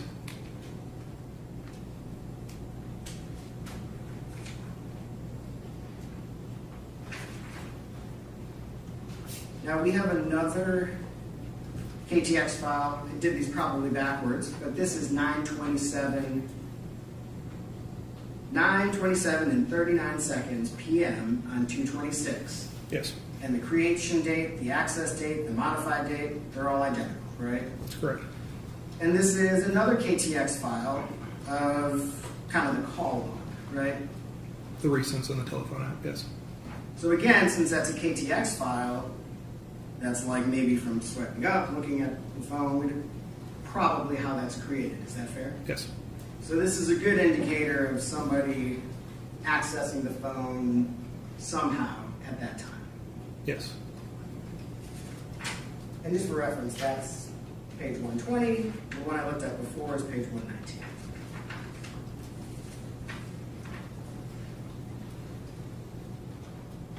This artifact from February 22nd, 2023, this is page 118 of the exhibit. This is not a KTX file, right? No. This is an actual picture. I wasn't totally clear. This is something that Blink itself saves? It's something that was stored inside of that application's database. Inside of Blink itself? Inside that database, yes. From roughly 3 days before the 225 incident? Correct. Approximately the time that it went offline. Okay.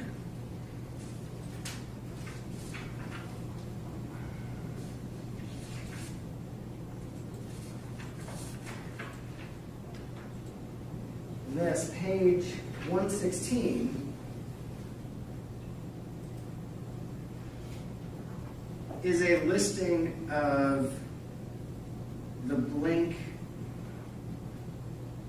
sort of activity. Is that a fair way to describe it? That's a good way to describe it, yes. Okay. So we have on 222 a number of entries where it says it's offline. Is that right? That's correct. And then for some reason, there's nothing between 222 and 226. That's correct. Do you have any idea why or any indication based on the information you were able to obtain as to why there is no information between 222 and 226? Most likely notifications were turned off or something along those lines with the application. So these, number, MIDI is offline, those are likely notifications? That's so similar to the social media apps that I was referring to before. Many software companies require a subscription. This data is not stored on the device itself. It's stored on servers.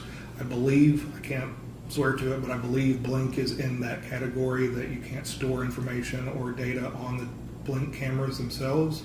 So you would actually have to be connected to the internet to reach out and find those things and or serve a search warrant to Blink's company and obtain any kind of information or data that they have stored on that account. So I believe this is the device reaching out and attempting to see if there was any motion or activity or anything like that, but when it tried, it showed that it was offline. So, do notifications on a phone, are you able to see those in any sort of specific way? Yes. Do you know Blink's notifications, did they come up like this? Did they look like this? I can't speak to that specifically. So that's kind of your best assessment, is that this is probably a notification? This is probably something the software noted. I can't say specifically that it was a notification that the device received a blurb that popped up on a window specific to Blink saying that your device is offline. I can't say that specifically based off of this screenshot. So you don't know why there's that gap in there. You don't know for sure that it's because notifications were turned off. That's why I said it could be that. Okay. It could be a number of different things. Do you have any idea why there is not an indication that the device is online again before we have a 226 indication that motion is detected? Yeah, again, no, I can't speak to that. But like we have on here, it's all of a sudden motion is detected, and we have several entries like that on Yes. 226. Correct. But no real explanation for that. No. Not based on the data found in the phone.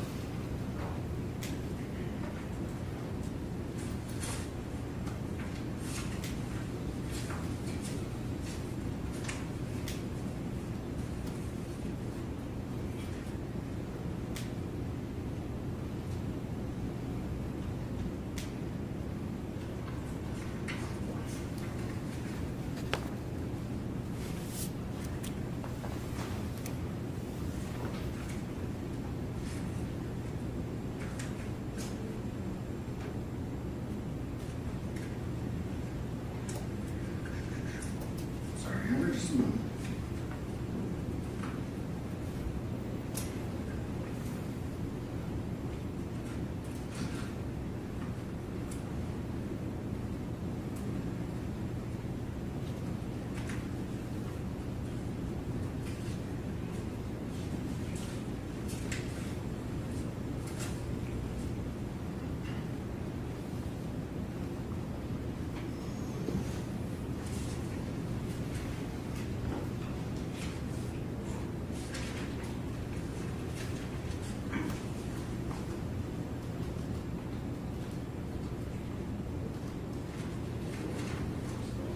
The picture, and instead of me flipping my way through all these pages, the picture you indicated that you found of Miss Benning having a mocktail, Yes.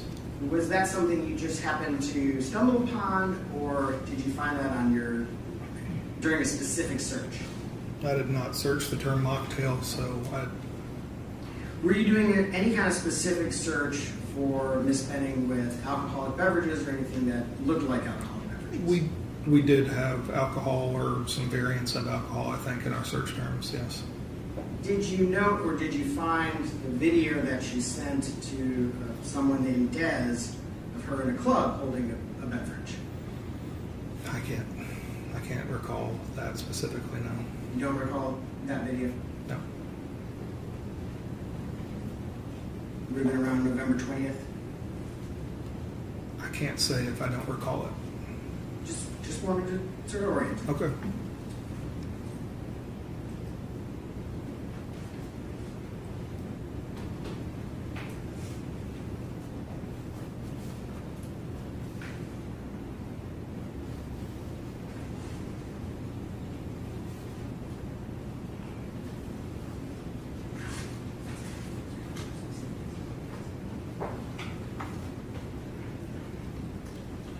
Your Honor, those are my questions. Any redirect? Yeah, you can do that. No, Your Honor, but the state may need to recall Detective Miller. Oh, okay. All right, Thank you. Then take those, Yes, sir.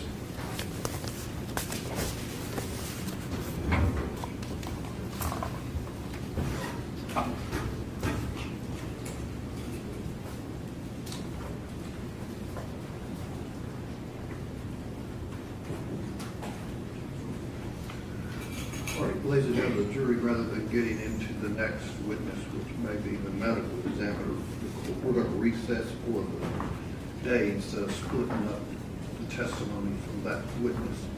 Remember what I said about not discussing the case, forming any opinion about it, looking things up, viewing media, anything like that. Leave your notes up here. That room will be locked. Tomorrow, if you report like you did this morning downstairs, 8:45, 8:50, we'll get you here. When you're all here as a group, we'll bring you up and resume the trial. You can step down the hallway with the court.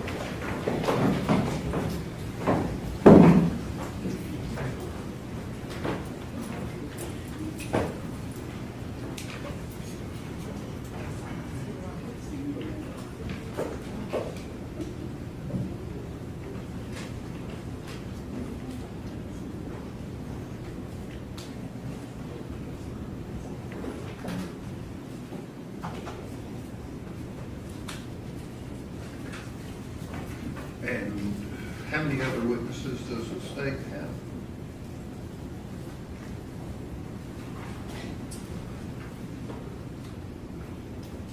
Dr. Carney? Yes, I think we have, I think technically we have 10, but we might not have to call all of them.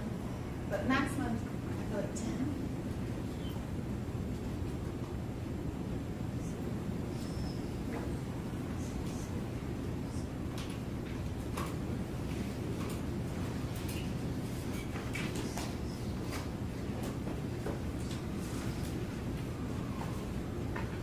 And is one of those witnesses going to be Apple Denny? Yes. When would that happen? I do not know that specifically right now, Your Honor. Tomorrow? It could be, if it's not tomorrow, it would be the next day.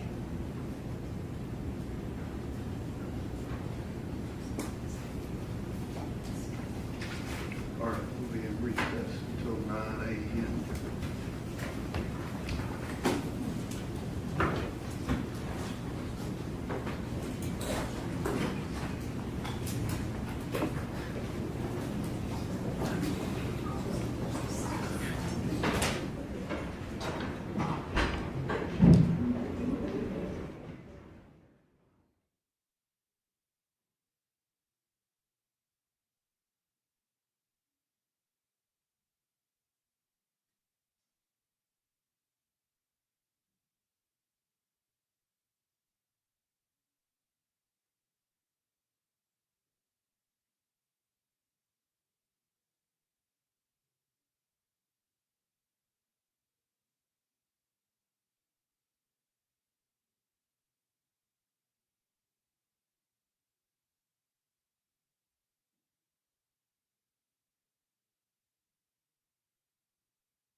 Okay, so the Alaska trial, they have not gone live yet to talk about the verdict.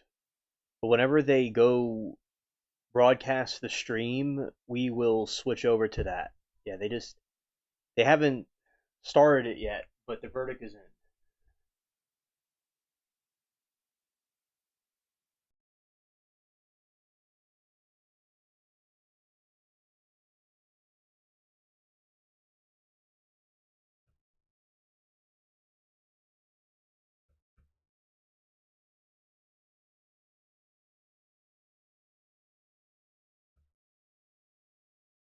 We're going to watch boat trial until they come back with a verdict in Alaska.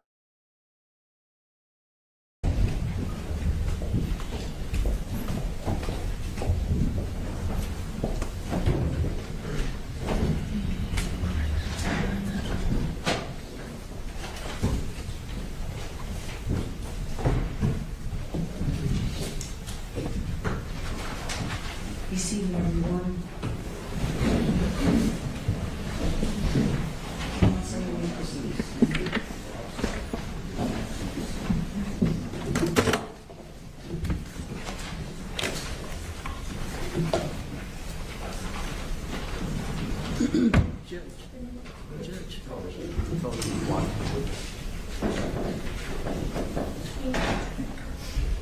For the record, I am playing the boat trial right now, and there's a verdict reach in the Alaska trial, but whenever they stream that verdict, we will show it here. So we'll continue until they show the verdict in the Alaska trial.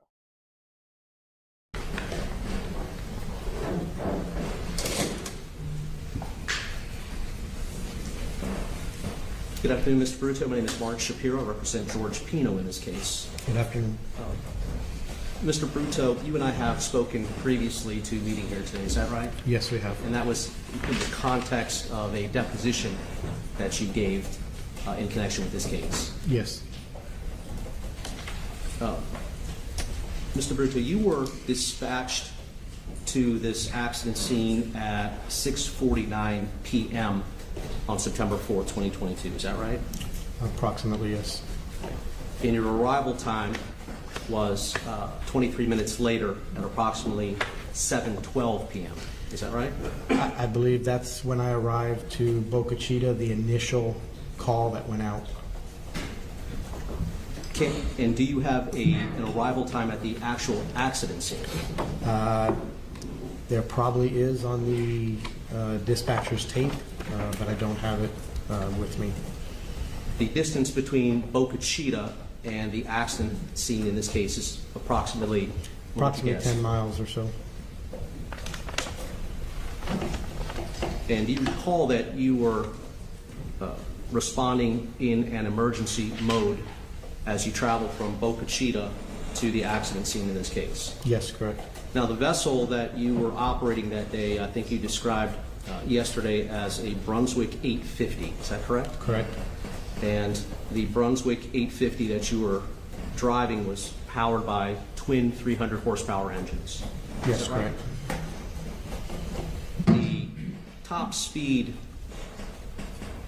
in that case is that you've experienced with this boat is approximately 54 miles per hour. Is that correct? Correct. And as you were traveling between Boca Chica Key and the accident scene in this case, you were traveling at the fastest possible speed that the safety conditions would permit. Is that correct? Correct. And when I say safety conditions, I'm talking about the prevailing conditions, right? Correct. That would include the wind? Yes. That would include the lighting? Correct. And it was daylight at that time, correct? Yes. It would also include the waves in the bay, is that right? Yes. Something that we would refer to as the seas. Correct. And you, I believe that you testified earlier that you thought that the seas were somewhere between 1 and 2 feet. Is that correct? Correct. And so all of these things you must take into consideration when you are operating even a police vessel under emergency conditions when deciding how fast it is safe to travel, correct? Correct. And because of the conditions that were present on that day, at that time, it was your judgment that you could travel at speeds at almost, if not the top end of what your Brunswick 850 was capable of doing. Is that right? Correct. And you traveled at top end speed in your Brunswick 850 from Boca Chica all the way to the entrance of Cutter Bank Channel. Is that right? Correct. And when you reached the entrance of the Cutter Bank Channel, you continued at that same speed, did you not? For the most part, yes. As you approached the actual accident scene, the prevailing circumstances changed, didn't they? Yes, they did. There were other boats there. Yes, You knew that there were possibly people in the water. yes, There was a helicopter overhead creating unsafe conditions for boaters, perhaps, right? correct. And for that reason, since the prevailing conditions had changed, you reduced your speed from top end speed eventually all the way down to idle. Is that right? Correct.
As you were heading down the Cutter Bank Channel, right from the entrance all the way to the point that you slowed down, the conditions allowed you to travel safely at nearly 54 or 52 to 54 miles per hour. In other words, the top speed that your vessel was capable of, correct? Correct.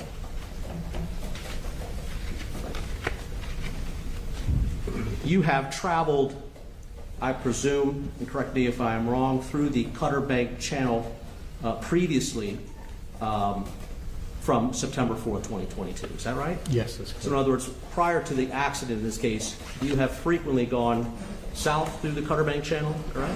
Correct. As well as north through the Cutter Bank Channel? Correct.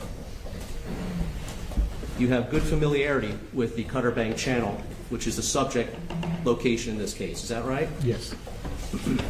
And it is a long channel, is it not? Yes, it is. Approximately 1.5 miles long. Approximately.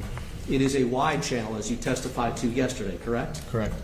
In other words, two boats could easily pass each other in opposite directions. There's plenty of room in that channel for two boats to do that, is correct? Yes, correct.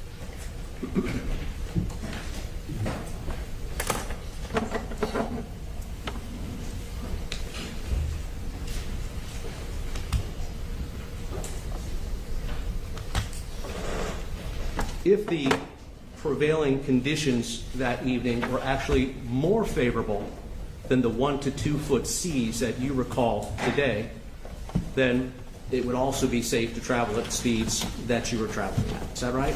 Correct. That makes sense, doesn't it? Yes.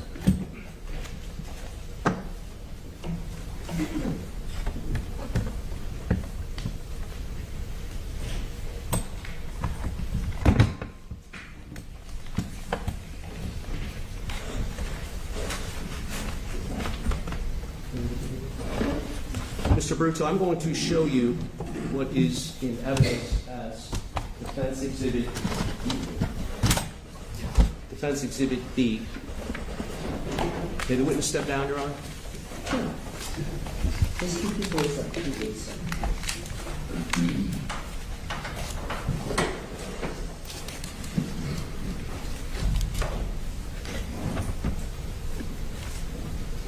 Counsel, for the record, I don't believe that while we marked it already, that it was announced to the jury.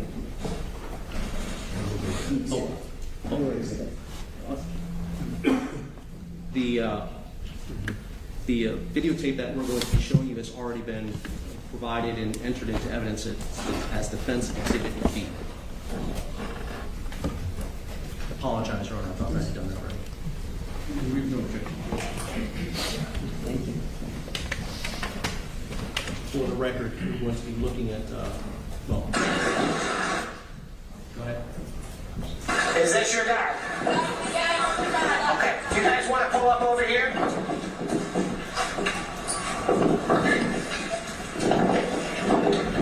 Morning Patrol 32.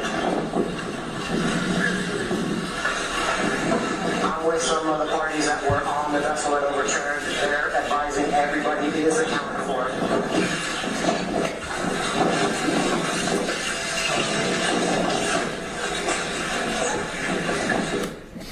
Mr. Bruto, you recognize the Mr. Pino in this videotape? Yes, I do. He is the gentleman wearing the pink bathing suit, is that right? I think the one is correct. Do you know how it is that Mr. Pino got onto the boat that he is arriving at next to your vessel? I was advised by the operator of the vessel that he saw him drifting in the water near the area where the overturned vessel was, and that he picked him up. Continue, please. Are you hurt in any way, sir? Okay, so please do me a favor, just have a seat for right now so you don't fall down and get any further injured. Okay, just have a seat. And Mr. Bruto, I'm going to show you an additional videotape. And that's to watch as well.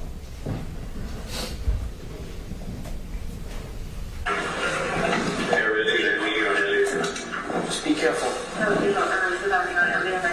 Careful coming over. Just please don't move him. Mr. Bruto, that videotape depicts Mr. Pino under his own power climbing from the first boat, which I'll call a Good Samaritan boat, onto your vessel. Is that correct? Yes, that's correct. There did come a time that you learned the name of the owner or the operator of the white vessel that Mr. Pino arrived on. Is that right? Yes, correct. Let's see the next video, please.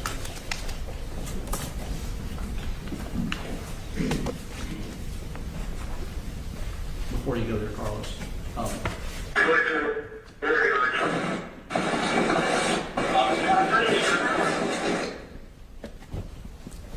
When Mr. Pino made his way from the white vessel onto your vessel, you did not witness him stumbling, is that right?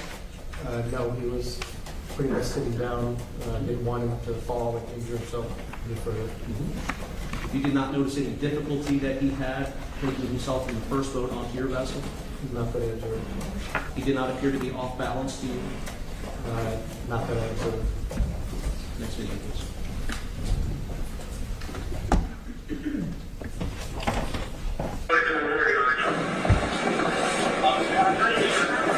Please just stand in. I just need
Thank you. Please be seated. Mr. Foreperson, has the jury reached a verdict? Yes, sir. Could you please hand the verdict forms to Mr. the bailiff? Thank you.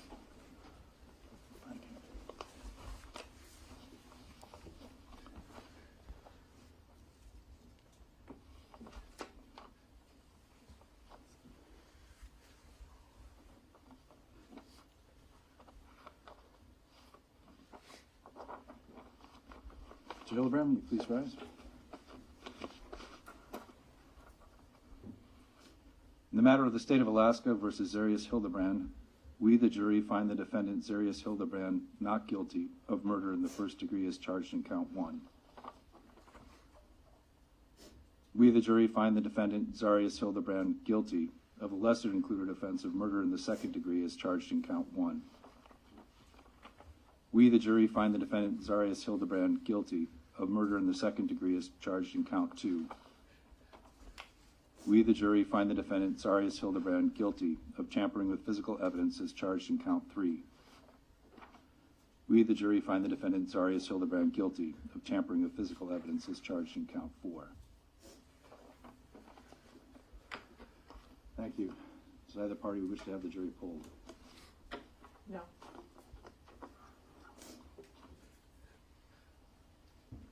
No, Judge. All right, thank you. I want to thank all of you for your service. This has been a long trial, a difficult trial in many ways. As I think I've noted before, you all were actively participating. I would keep an eye on you to make sure that everyone's still engaged, and I know that this is a long process, a difficult process, and you all took it very seriously and were active participants, and I appreciate that. I want to thank you on behalf of the court system and the state for your service.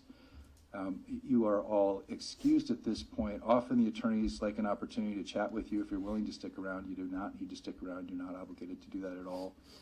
But if you want to, they may come down and chat with you if you're willing to stick around. I will come down and thank you again and then ask for any feedback that you have for how we can make things work smoother for you. But again, you don't have to stick around for that. So you've all completed your service. You're free to discuss the case at this point. And thank you very much. You're excused.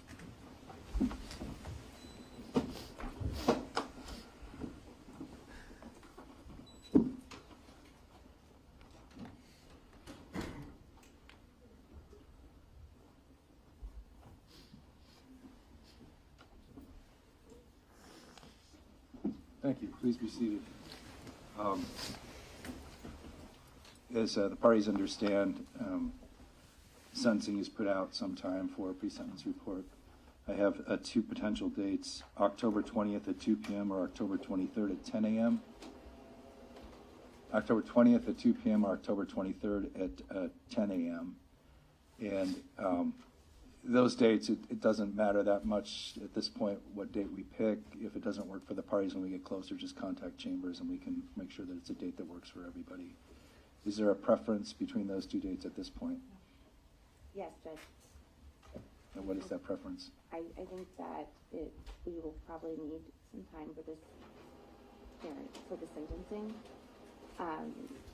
So I would prefer we block off a significant portion time of October 23rd.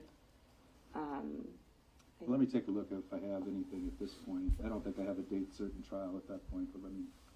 The 23rd is a Friday. Yes. Right. So if we start at 10, does that work? And I can block off, what, 4-hour chunk? 2 hours?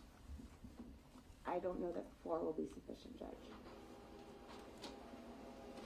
I imagine there will be a lot of statements in this case. I don't think we need 4 hours, but I'll defer to the court. I'll block off the day. I always love desk time when I have a chance to do some work, and so if it unless something, today we'll start at 10 o'clock and we'll take as long as we need. Does that work? Yes, Judge. Okay. And again, if those dates end up not working for people as we get closer to it, just contact Chambers and we'll work on picking a new date. All right. Anything else today? Do either parties intend to go chat with the jurors? I always like to hear from them, if anybody's stuck around. I guess so, yeah. Ms. Brewster, I couldn't hear you. Yes, Judge. Okay. All right. I'm going to run down there and thank them again, and then I'll get out of your way, and you folks can come down and chat. Thank you all. Off record.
All right, and that was the verdict in the Alaskan military murder trial, and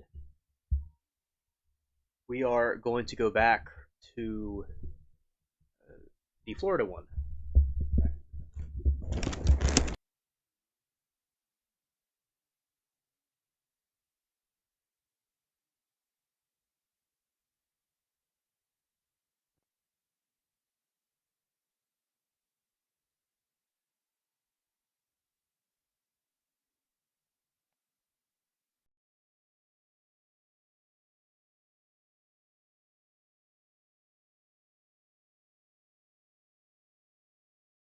Get your information, I'll give you a pad of paper if you can just fill out your information. Did you see what happened? All you did was pick up him? Okay, what? You saw him drifting in the water, you just picked him up? Okay, if you could do me a favor.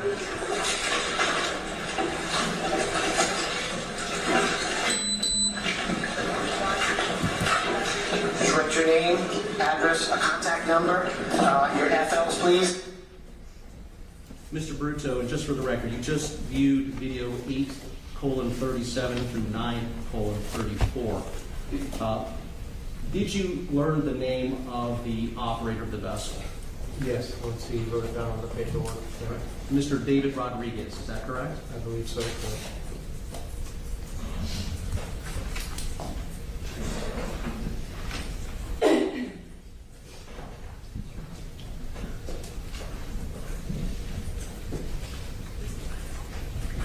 I'm going to ask you to view the next video that we have, which is a timestamp 27:39 and 27:39 through 28:26.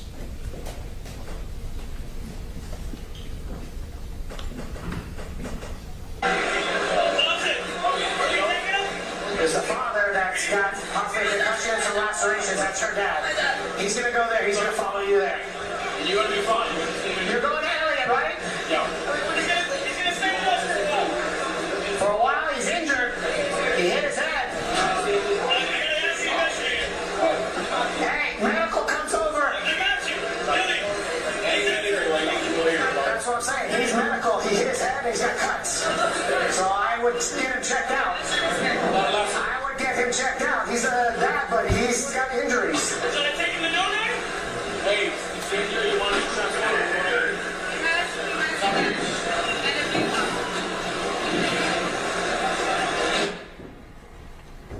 Mr. Bruto, you were expressing concern over having Mr. Pino go off with FWC, is that right?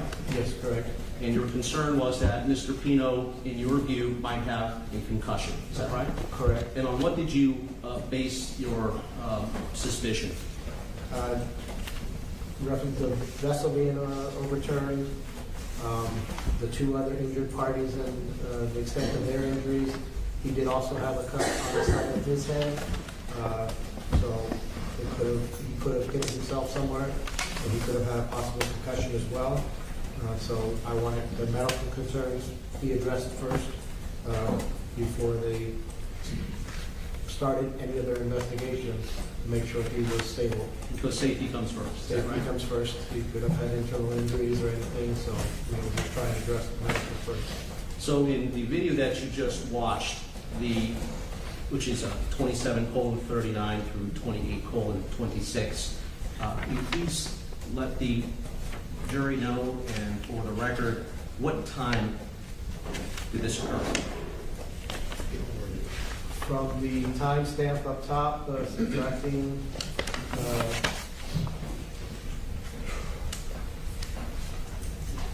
approximately 7:52 or so p.m. So as of 7:52 p.m., you were concerned about your observations about Mr. Pino. Earlier in the video, your body-worn camera footage, 8:37 through 9:14, you were also concerned at that point about Mr. Pino's possible concussion. Is that right? Correct. When was it that you first suspected or became concerned that Mr. Pino might have suffered a concussion in this accident? Just due to the fact that when he first pulled up, he had the cut on the side of his head, a pretty good sized gash, bleeding, and the amount of damage to the vessel being overturned, and the injuries to the other females. When you first met or had interaction with Mr. Pino, was your suspicion about his having possibly suffered a concussion, was it made at that first encounter that you had with Mr. Pino? Or near the time? It's always on my mind anytime there's a violent accident like this, that the people's injuries or the victim's injuries could possibly have concussion. It's one of those injuries that you can't really see, and if they have it, it could be very devastating the longer it sits. So if that's in a major accident, that's the main concern, or one of the main concerns for all medical personnel or treatment that we're given. I want to take you back to video body-worn camera footage at 4:02 through 4:43. And this will be the video where Mr. Pino is being driven up in by Mr. Rodriguez's vessel. Go ahead.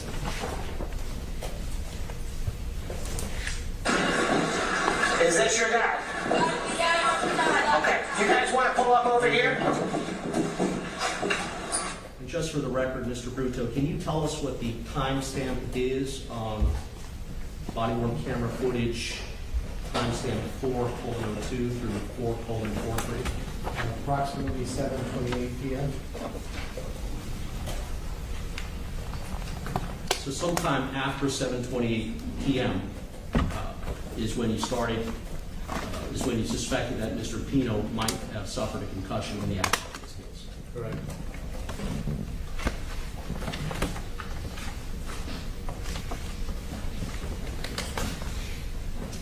The next video I want to show you, Mr. Bruto, is at 31:16 through 31:58.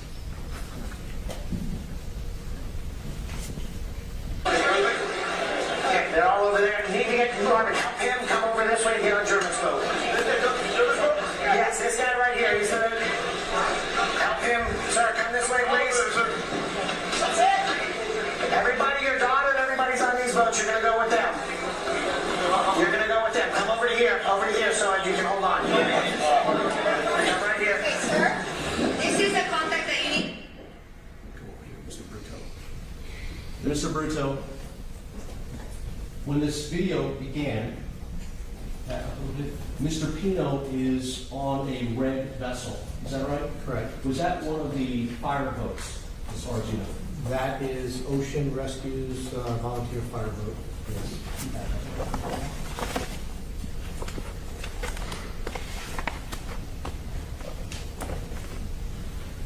And who is it, or who was it that was asking Mr. Pino to come from the Ocean Reef fire vessel onto this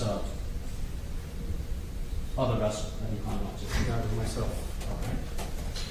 Go back.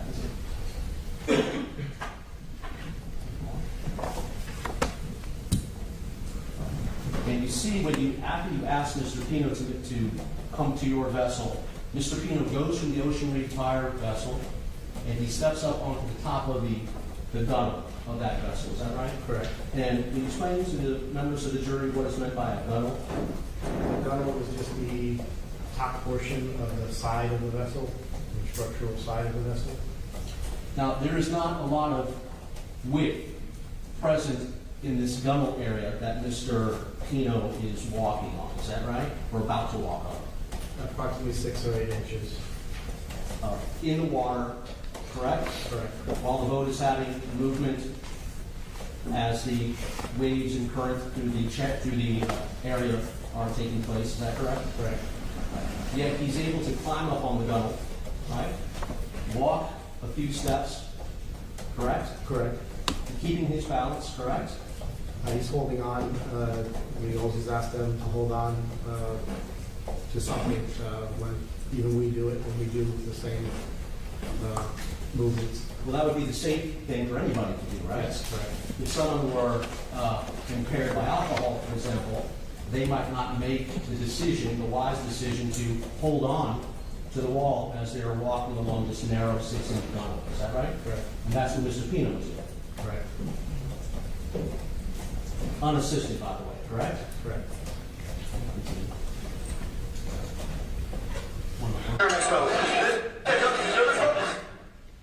And this is at approximately 7:56 p.m. Is that correct? Correct.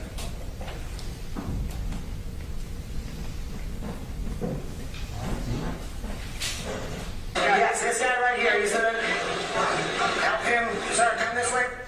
Mr. Bruto, you saw in the video that Mr. Pino was able to step off the gunwale onto this other separate vessel. Is that right? Yes, correct. By the way, do you have any idea whose vessel Mr. Pino was stepping onto? I don't recall his exact name right at the moment. I know I put it down on my report. Good Samaritan? Another Good Samaritan, yes. And for the purposes of the record, would you agree with me that the color of this Good Samaritan's vessel is dark gray? Dark gray, yes. Give me allowance for any color blindness that either you or I may have. Is that right? Okay. But regardless, Mr. Pino steps off of the 6-inch gunwale onto the Good Samaritan vessel under his own power. Correct. Unassisted, correct? Correct. That's it. Everybody, you're dotted, everybody's on these boats, you're gonna go with them. You're gonna... Mr. Pino then steps up onto the deck area of the Good Samaritan vessel, correct? Correct. Again, unassisted. Correct. Continue. Go with them, come over to here so you can hold on. Come right here. Okay, sir, this is the contact that you need to call for all the girls that are going there. The parents are all calling this lady whose name is Margarita Suarez, and now we're calling. I'll call her as soon as I know where they're all going to. Now, at this point, at timestamp 0034, Mr. Pino appears to be sitting on the gunwale of the Good Samaritan's vessel. Is that right? Correct. And he is intending to take himself off the Good Samaritan vessel and onto your vessel. Is that right? Yes, correct. Officer Robert Bruto. Oh, no, Officer Robert what? Bruto, B-R-U-T-T-O. At timestamp 0:40, Mr. Pino completes the task of transferring himself from the Good Samaritan vessel up onto the gunwale of the Good Samaritan vessel and steps down into your vessel, correct? Correct. Unassisted. He was assisted by Officer Martin Flores there. In the video, you can see he was holding his arm. Can you go back and look at that, please?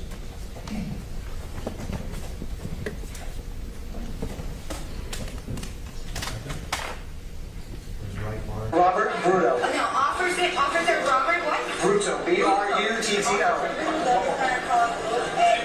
Let's go back a little further. I cannot see from that. Yeah, you see he's got one hand on his elbow and the other hand somewhere out of view.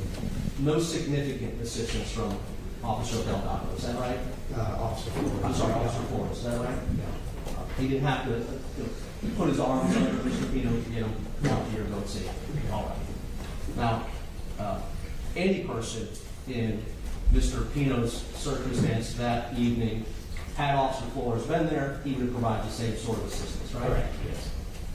Whether the person had been in an accident or not, right? Correct. In fact, if it had been one of the uninjured passengers of Mr. Pino's vessel attempting to come from the Good Samaritan vessel onto your vessel, and Officer Flores were there, he would provide the same assistance to that. Yes, correct.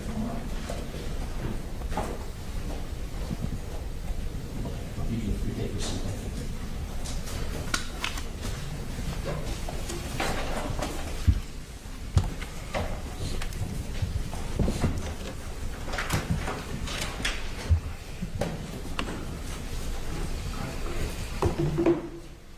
Mr. Bruto, what is the closest physically that you came in contact with Mr. Pino that evening, if you can recall? Approximately 3 feet or so. And in those 3 feet, you didn't have any, you observed no signs of impairment at all, did you? Not that I could observe, no. No odor of alcoholic beverage, correct? Correct. No bloodshot eyes, correct? Correct.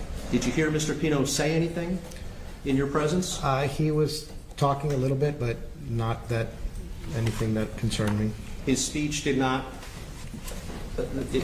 what you did hear him say, his speech did not sound slurred to you, is that right? Correct. And at any time, seeing Mr. Pino, once he was on your vessel, did you see Mr. Pino have a problem with balance? No, the majority of the time I had him sitting down.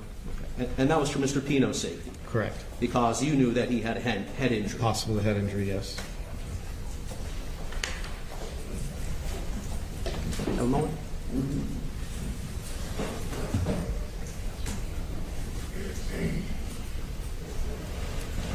Thank you, Mr. Bruto. No further questions.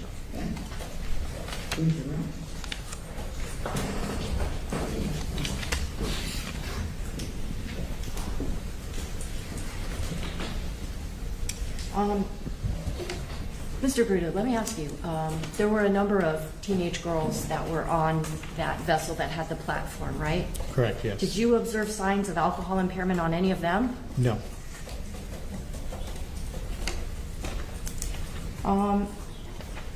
The attorney asked you about why you were asking another officer, hey, he's a medical, he's got a head injury, get him seen. He asked you why you did that, and you said that one of the reasons why was because of the extent of injuries of some of those other girls on the vessel. I want to call your attention. I want to call your attention to 2 girls that were on the platform of that. I think some people refer to it as a Van Dutch type of a vessel. Correct. What did you observe about them that made you worried that maybe the defendant could be suffering injuries? I know when I initially checked out Katiana, she had what appeared to be small fiberglass fragments in the back of her head, indicating the head injury. She hit the side of the fiberglass vessel she was traveling in. The other female on the other side didn't have any fiberglass in her head, but her head area had disheveled or messed up, possibly indicating in the fact that she wasn't really speaking, just kind of nodding. Possible head injury on her as well, hitting the vessel. Majority of boat vessel accidents, there's no seat belts. So, Judge, objects beyond the scope of the question. Excuse me? He's exceeding the scope of the question. In terms of those 2 young ladies that were on the platform, when talking about Kati, was she ever conscious when you were dealing with her? No. What about the other young woman? Other than just nodding her head when we would ask questions, that's about it. She didn't really speak at all. Now, after you had escorted the person who was the owner of that vessel that had stopped, that Good Samaritan with the large boat and the platform, after you had helped escort him safely back through the nighttime waters, you indicated you came back to Elliott Key, is that right? Yes, correct. And the defendant was still there? Yes, he was. There were fire rescue workers there? Yes, they were. Were there what they call fire boats? Correct. And is a fire boat basically a boat that is operated by the fire rescue personnel? Yes, correct. They are fire trucks for the water. Okay. So had Mr. Pino needed immediate assessment or attention to get him to the mainland, fire rescue had the means to do that. Is that fair to say? Yes. But you see him there walking around with all these other fire rescue people. Nobody's taking him anywhere. Correct. The attorney asked you about the manner in which you responded to the initial call, first going to Boca Chica and eventually finally finding the people that are in the Cutter Bay area. First off, when you were responding to that call, does a police boat have like lights on it like a police car would? Yes, they do. The emergency lights as well as a siren. Were your emergency lights activated as you were heading up to Boca Chica? Yes, they were. Did you have teenagers who had been drinking on your police boat with you? No, we did not. Did you have with you, though, 2 other officers that could serve as lookouts to help make sure you're safe as you're traversing up to Boca Chica? Yes, I did. Did you ever operate that vessel without looking where you're going for 9 seconds? No, I did not. Did you hit a channel marker on your way to respond to that emergency? No, I did not. Did you have 2 beers while you were on your shift that day? No, I did not. Were you responding to what you understood to be a life and death emergency? Yes, I was. Would you consider going to a dinner party a life or death emergency? Objection, Judge. No. No other questions? All right, thank you. Ready for cross? No, sir. The witness is excused. Thank you.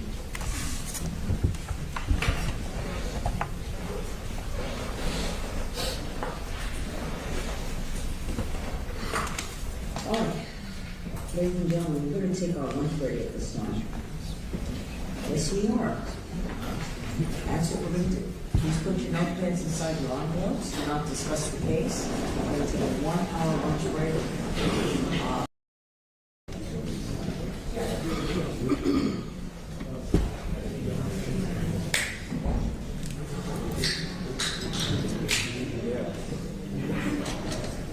All right.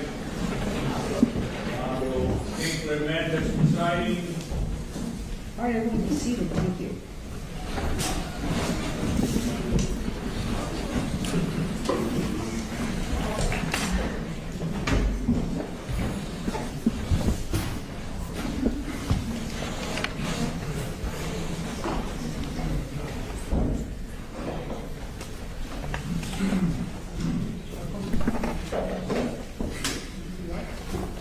Lisa, you ready for me to bring the jury in?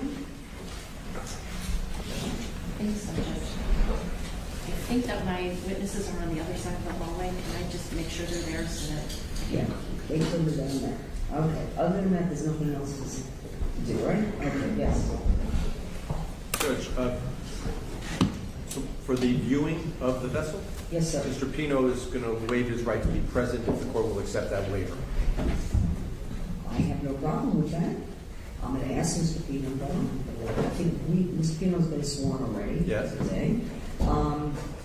Mr. Pino, we're going to be conducting the view of the vessel. We're scheduled to do that tomorrow morning.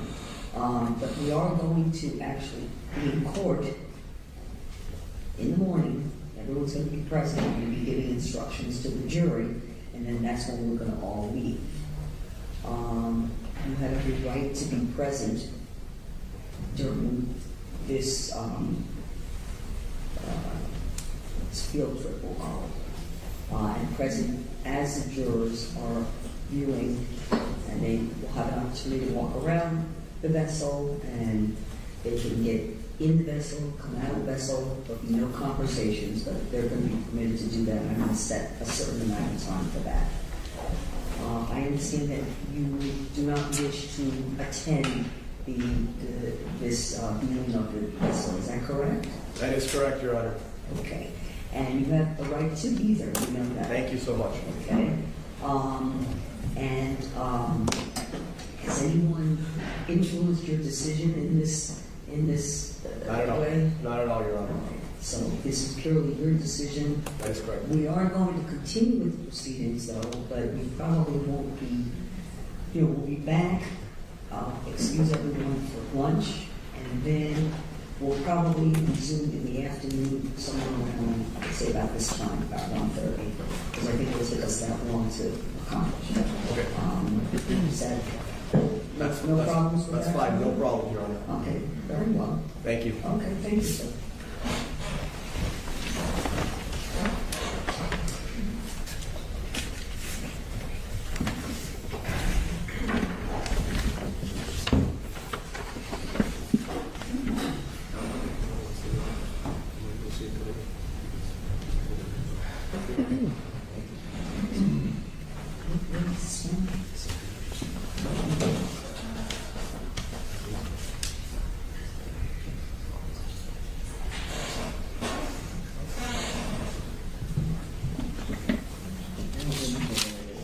Oh, that was good.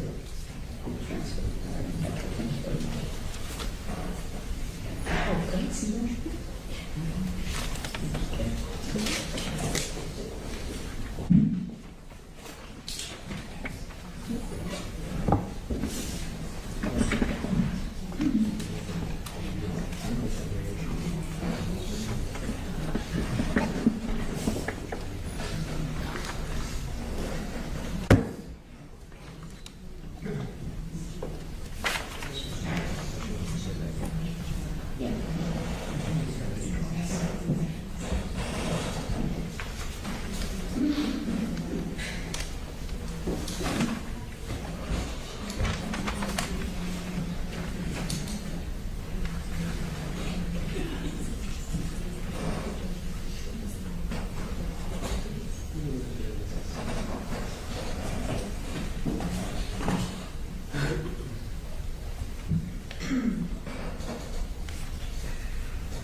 Judge, for scheduling reasons, I'm going to be calling Mr. Mescalato and Ms. Pino initially, and then I'll call the police officers. Okay, that's fine. I figure they're getting paid to be here. That's fine.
seated, thank you. All right, welcome back, everyone. Okay, for lunch, we are ready to proceed. State and call the next witness. Yes, Your Honor. The state will call Andrew Mescalado.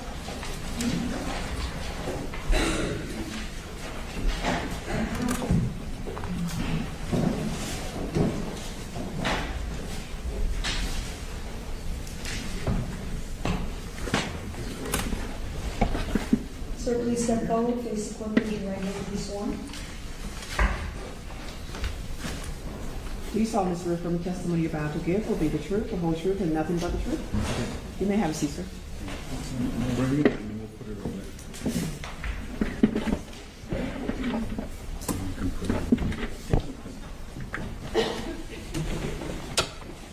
Good afternoon, Judge. Speak to this now. If you think you're yelling, because the microphone is disturbing the jury. Yes, Your Honor. Hello, good afternoon. Good afternoon. Could you please introduce yourself to the members of the jury? Good afternoon. My name is Andrew Mescalado. What is it that you do for a living? I'm a maritime attorney. How long have you worked in that type of field in law? It will be 20 years this September. Okay. Are you a sole practitioner, or do you work with other attorneys? No, I'm a partner at the law firm of Furtick and Gramling. We're located in Fort Lauderdale. About how many attorneys are in that firm? We have 3 partners, including myself, and 4.5 associates. And a half? A woman that works part-time. Gotcha. I would like to ask if you and your firm were retained to defend George Pino and his wife Cecilia Pino in regard to a lawsuit filed by the parents of Katarina, also known as Kati Puig. We were retained for that lawsuit, but we were involved before the Puig's lawsuit against the Pinos. Understood. But you did in fact represent George and Cecilia Pino in conjunction with that lawsuit? Yes. Do you see George Pino in the courtroom today? Yes, I do. Can you please point to him and describe what he's wearing? He's the gentleman on my right side of the defense table with the blue blazer and blue tie. For the record, pardon me? We stipulate. So noted.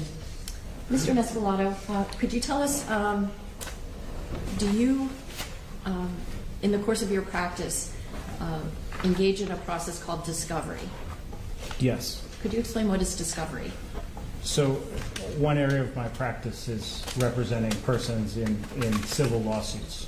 And the rules of court in Florida allow for certain activities in litigation, whether you're the plaintiff or the defendant, to better understand the issues raised by the adverse party, and to gather information you would need to discuss settlement or prepare the case for trial. So the rules of civil procedure allow for, in simple terms, written discovery where you're sending certain kinds of papers to the adverse party, and they also allow for live testimony in terms of a deposition. They allow for medical examinations of people that have injuries. There's various tools you can use to prepare your client's case for trial. Are interrogatories one of those tools? Yes, the written discovery I was describing includes interrogatories. Okay. Can you describe for the jurors what is an interrogatory? It sounds technical, but very simple. It's a list of written questions that your attorney sends to the opposing party, asking questions about liability issues, damage issues, other information that's pertinent to the case. So the questions are sent. The party that receives them has 30 days to read them, object, or answer under oath or under penalty of perjury. In the course of your representation of Mr. and Mrs. Pino, did you receive from the Puig's attorney a list of those questions, also known as interrogatories? Yes, we received 2 sets of interrogatories from the attorneys for the Puigs. One was directed to Mr. Pino, and the second set was directed to Mrs. Pino. Okay. In order to answer those interrogatories, did you have to communicate respectively with Mr. Pino and Mrs. Pino? Yes. And is that because you were not there at the time the subject of the lawsuit occurred, specifically a vessel crash that occurred on September 4th of 2022? In part, yes. Okay. Now, in order to answer a question as to how the crash happened, did you have to rely on information from your clients? In part, yes. And did you tell your clients that the answers that they would give on these interrogatories had to be truthful under the penalties of perjury? Yes. I'm going to show you 2 exhibits which are in evidence, and they are State's Exhibits 13 and 12. Are these the interrogatories that you responded to, respectively, as to number 12, George Pino, and 13, Cecilia Pino?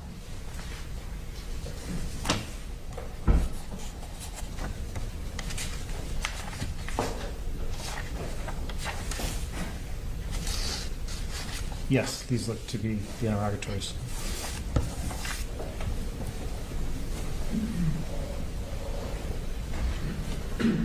Thank you. I have no other questions.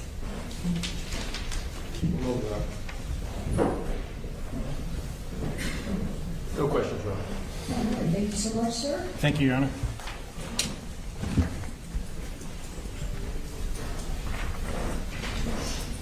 Thank you.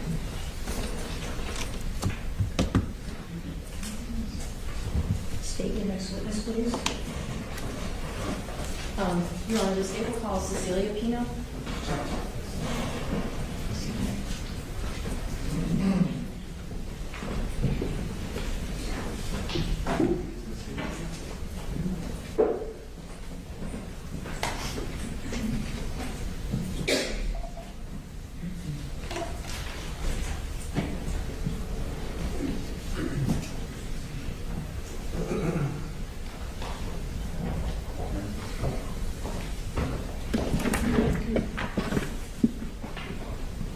Ma'am, would you please stand up and be sworn? Thank you. Do you solemnly swear from the testimony you're about to give will be the truth, the whole truth, and nothing but the truth? I do. You may have a seat, Ms. Pino. Keep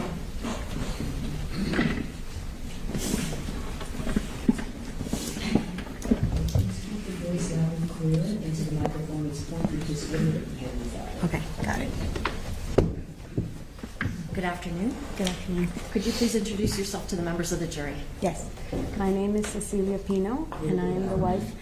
Sorry. My name is Cecilia Pino, and I'm the wife of George Pino. Okay. Do you live in Miami? I do. How long have you lived in Miami? My whole life. You're how old? I am 51. Sorry, have to ask. Do you work? I work with my husband. Okay, what kind of work or business are you all in? Real estate. What is the name of your real estate agency? State Street Realty. What kind of real estate, or is it residential? What kind of? It's commercial real estate. Judge, I can't hear very well. Oh, sorry, commercial real estate. Thank you, thank you. Even if you think you're yelling, it's okay. Okay. Now, I know you said that you're married to George Pino. Is he in this courtroom right now? Yes. Okay, do you see him and can you identify him with Yes. article of his clothing? Blue tie, blue shirt, and a suit. Okay. Stipulate. All right, so And your husband, he's the CEO of that real estate agency? Yes. And you are in charge of the community relations, something along those lines? Community relations, and I'm a sales associate as well. Okay. And your father-in-law, is he the chief financial officer for that agency? Yes. And what exactly is the work that your husband does? He sells real estate. He leases and sells real estate. What kind of real estate? Commercial real estate. Okay. Has he been able to work since the time of this crash? He goes in and he's working to the best that he can. Okay. And does he actually have properties listed under his name as the selling agent? There are several selling agents on all the listings. But is he one of the listed agents on? Yes, he is. Does your husband drive a car? Yes. And has he been able to drive since the time of the crash on September 4th of 2022? Yes, he drives. Has your husband traveled internationally in December of 2022? No. Internationally? No. Did you go out of the country at any time after the vessel crash on September 4th, 2022? We have gone out of the country. Okay. To where? My daughter studied abroad, and we went to Spain to visit her. And when was that?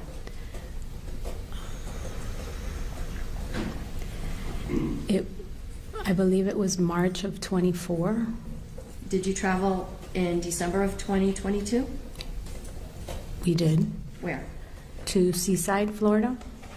To where? Seaside, Florida. Where's that? The Panhandle of Florida, where near Pensacola. And what was the purpose of that trip? We went on a vacation. Okay. I want to call your attention to the Labor Day weekend of 2022. Was there a birthday party celebration for your younger daughter? Yes. And she was going to be turning 18, is that right? Yes. How many girls were invited to attend the festivities over that weekend? There were, including my daughter, 12 girls. Okay. Where were they supposed to stay for that weekend? We rented a house that we all stayed in. Okay. Was this house like a mansion? No. Can you describe to the best of your ability what it looked like? It was a typical normal house. It had about three bedrooms and bathrooms. Okay. Did you guys have inflatable mattresses for some of the girls? I believe we did, yes. Was there a party planned for Sunday night of September the 4th of 2022? Yes. And was that supposed to be at a place called The Point? Yes. Who coordinated that party? My husband did. Were you involved in the planning or paying for that party? No. Before that party, did you and your husband take these 12 girls, including your daughter, out onto Biscayne Bay? Yes, we did. I have an exhibit here. It states exhibit number 8 in evidence. Can you take a look and tell me if this list represents the people that went out that weekend on the boat with you and your husband, including you and your husband? Yes, that's correct, yes.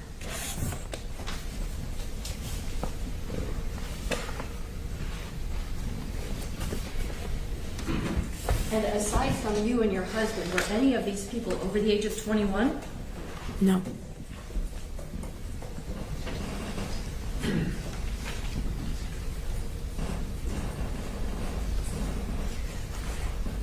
When you went out into Biscayne Bay that day, was this the first time your husband had ever operated that boat? No. Had you ever operated that boat? Yes. How up on that day on September the 4th of 2022, can you tell the jurors, did you operate that boat? No, I did not. Who was the only person that operated the boat on September 4th of 2022? My husband.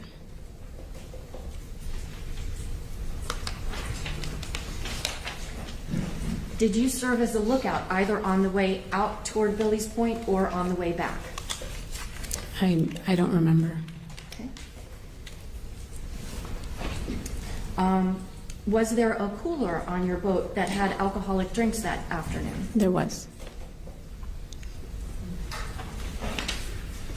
Did you film a video that afternoon of the girls singing and dancing along to the song Uptown Girl? I don't remember the song, but I did film the girls dancing and singing. Okay.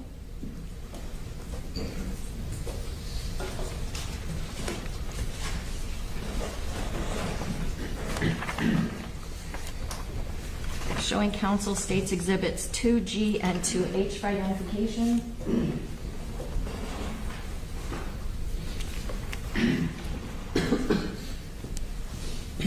Mrs. Pino, I'm showing you states 2G and 2H for identification.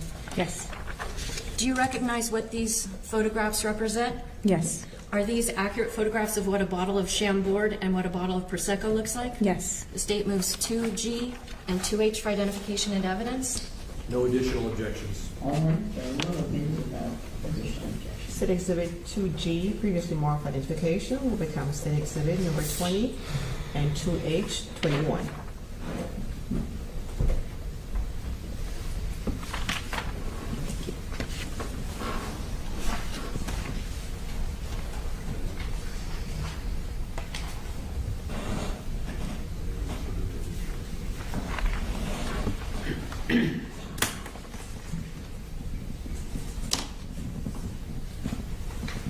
clear, State's Exhibit number 20 is a bottle of Chambord.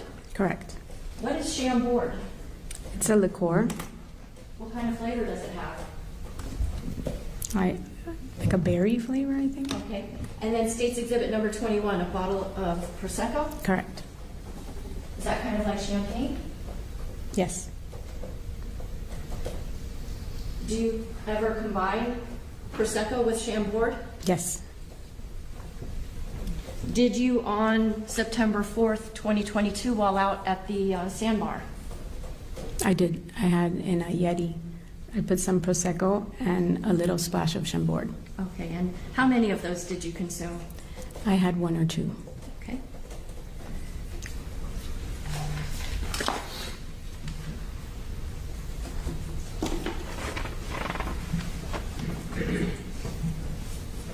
I'm now showing you State's Exhibit number 10 in evidence. Do you recognize the girls in this photograph? I do. Are these the girls that were on your boat, with the exception of Mia, who took the photograph? Are these all the girls that were on your boat? Yes. They were all about 17, right? Mm-hmm. Yes.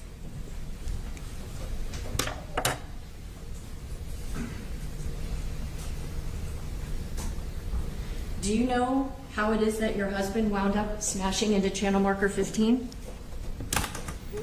The accident, how it occurred? How did he wind up crashing into it? I do not know. Why not?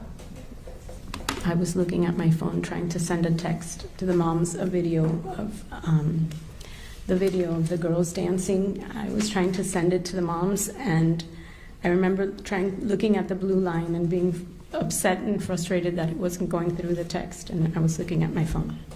I'm showing you now State's Exhibit number 1. Who is this? Lucy.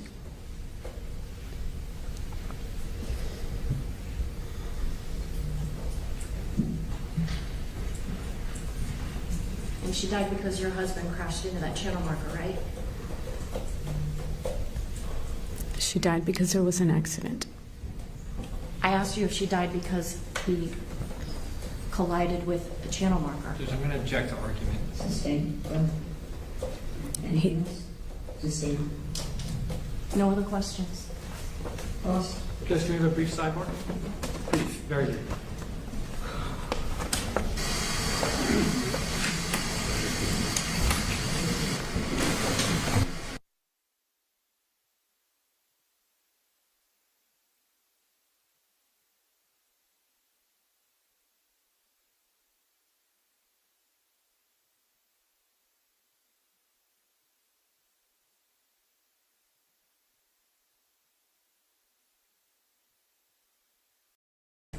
Prior. The Underwater Recovery Team, Marine Patrol Unit. Okay. Is it fair to shorthand it with Marine Patrol? Yes, ma'am. Okay. When did you go into that agency, or that part of your agency? I believe it was November 2019. Before that, what were you doing? I was a road patrol officer in the Hammocks District of Miami-Dade Police Department. So were you one of the officers that you now are tasked with supervising? Yes, ma'am. Okay. What is it that fostered your transition from working as a road patrol officer to going into the Marine Patrol? I had a passion for diving as a child. I became a police officer like my father. We had a dive shop when we were growing up, and I was able to mix both professions into one. Could you tell the members of the jury what kind of tasks were you called upon to do when you were in the Marine Patrol unit? My primary day-to-day tasks as a Marine Patrol officer was evidence searches, vehicle searches and recovery, unfortunately person recoveries, article searches, anything of value that a bad guy would throw in the water, we would go search for. I want to ask if on September 4th of 2022, were you working as a Marine Patrol officer? Yes, I was. Did you receive a call to go out to an area of Biscayne Bay where a boat crash had occurred? Yes, ma'am. Do you remember about what time of the day it was that you got that call? It was noontime, later in the afternoon, around 6:30, 7 o'clock approximately. Where were you when you got that call? I was at Black Point Marina. Is there a police station of sorts there? Yes, sir. As we, Marine Patrol has 3 operational offices. Black Point Marina is 1, Matheson Hammock Marina, and Pelican Marina. Okay. Are you the only person that's at that location, Black Point Marina, when this call comes in? No, ma'am. Were there other officers that you go with to this call? Yes, ma'am.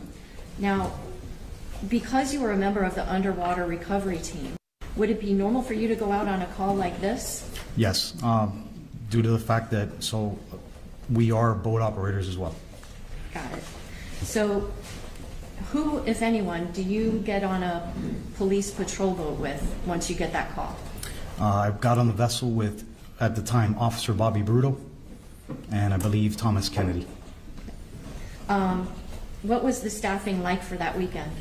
That weekend, it was because it was a holiday weekend. We usually have all personnel working, so it was a little bit more beefed up than usual. Even if it took a while to ultimately get to the scene where help was needed, did you ultimately make contact with a person that you later learned was named Luciana or Lucy Fernandez? Yes, ma'am. Can you describe for the jury where was that location? It was on the scene of a boat crash, marker 15 at Cutter Bank.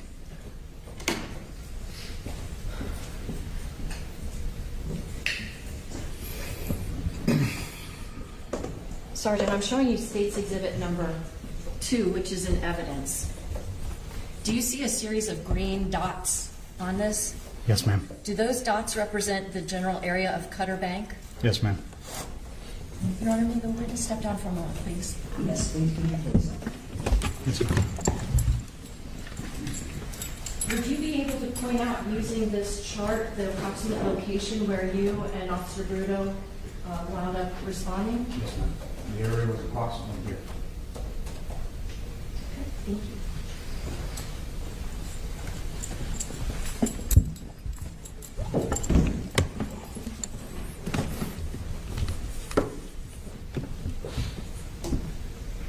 Can you describe for the jurors what's happening when you get to that location? What do you see? Upon arrival via vessel, we observed the medical helicopter, Miami-Dade Fire helicopter, dropping down a paramedic, I guess with some sort of harness. I don't know exactly what the terminology would be for it. And several vessels with people on board. Okay. Are you familiar with the police term to arrive on a 3? Yes, ma'am. Can you explain to the jurors what does it mean to arrive on a 3? Yes, ma'am.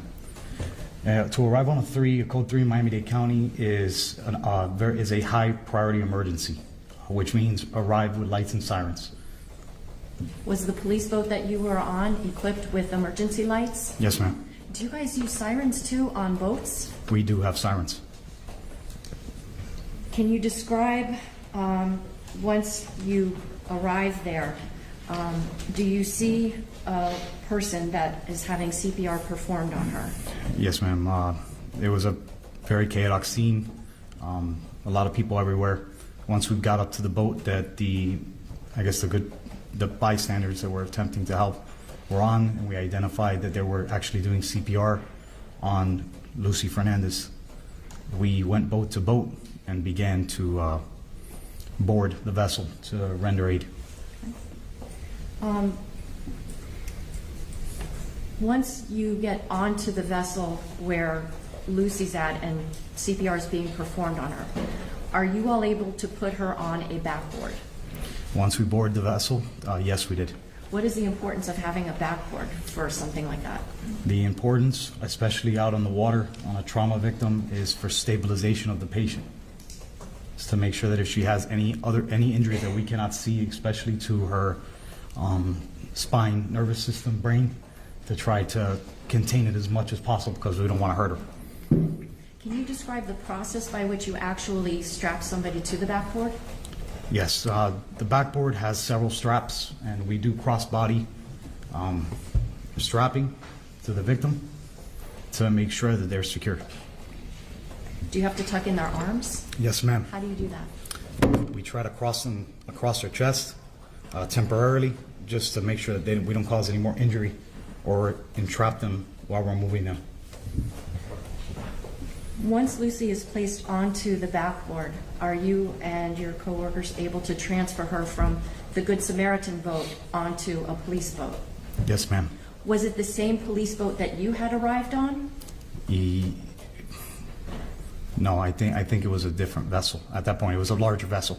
Do you know an officer by the name of German Alec? Yes, ma'am. Was he there at that scene? Yes, ma'am. Did he have a boat that was a little bit bigger than the one that you and Officer Bruto had been on? Yes, ma'am. The Officer Bruto and myself responded in what we call an 850 impact, which is a soft collar boat with 2 engines. Officer German Alec at the time responded with a triple engine contender. It's about 35 feet long. Is it a bigger boat? It has a lot more room in the back to perform our duties. Is it a faster boat? Yes, it is. Now, what was the weather conditions like that afternoon going into the early evening hours? It was a light chop in the bay. It was a pleasant day for the most part. A little bit of chop in the bay. Even if you're on a larger vessel like a contender and the seas are relatively calm, if you're speeding through the waters, is it going to be bumpy?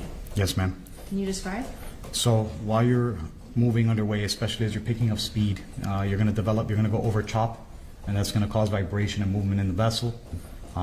Especially when you're trying to get on plane, the waves are hitting further back, so you're still receiving impact and motion on the vessel. What do you mean when you're on plane? I'm sorry. That's okay. When on plane, it means that your vessel is almost at the best running angle and speed, where you're touching the least amount of water and creating less drag. So that's where your vessel becomes more optimal for traveling at speed.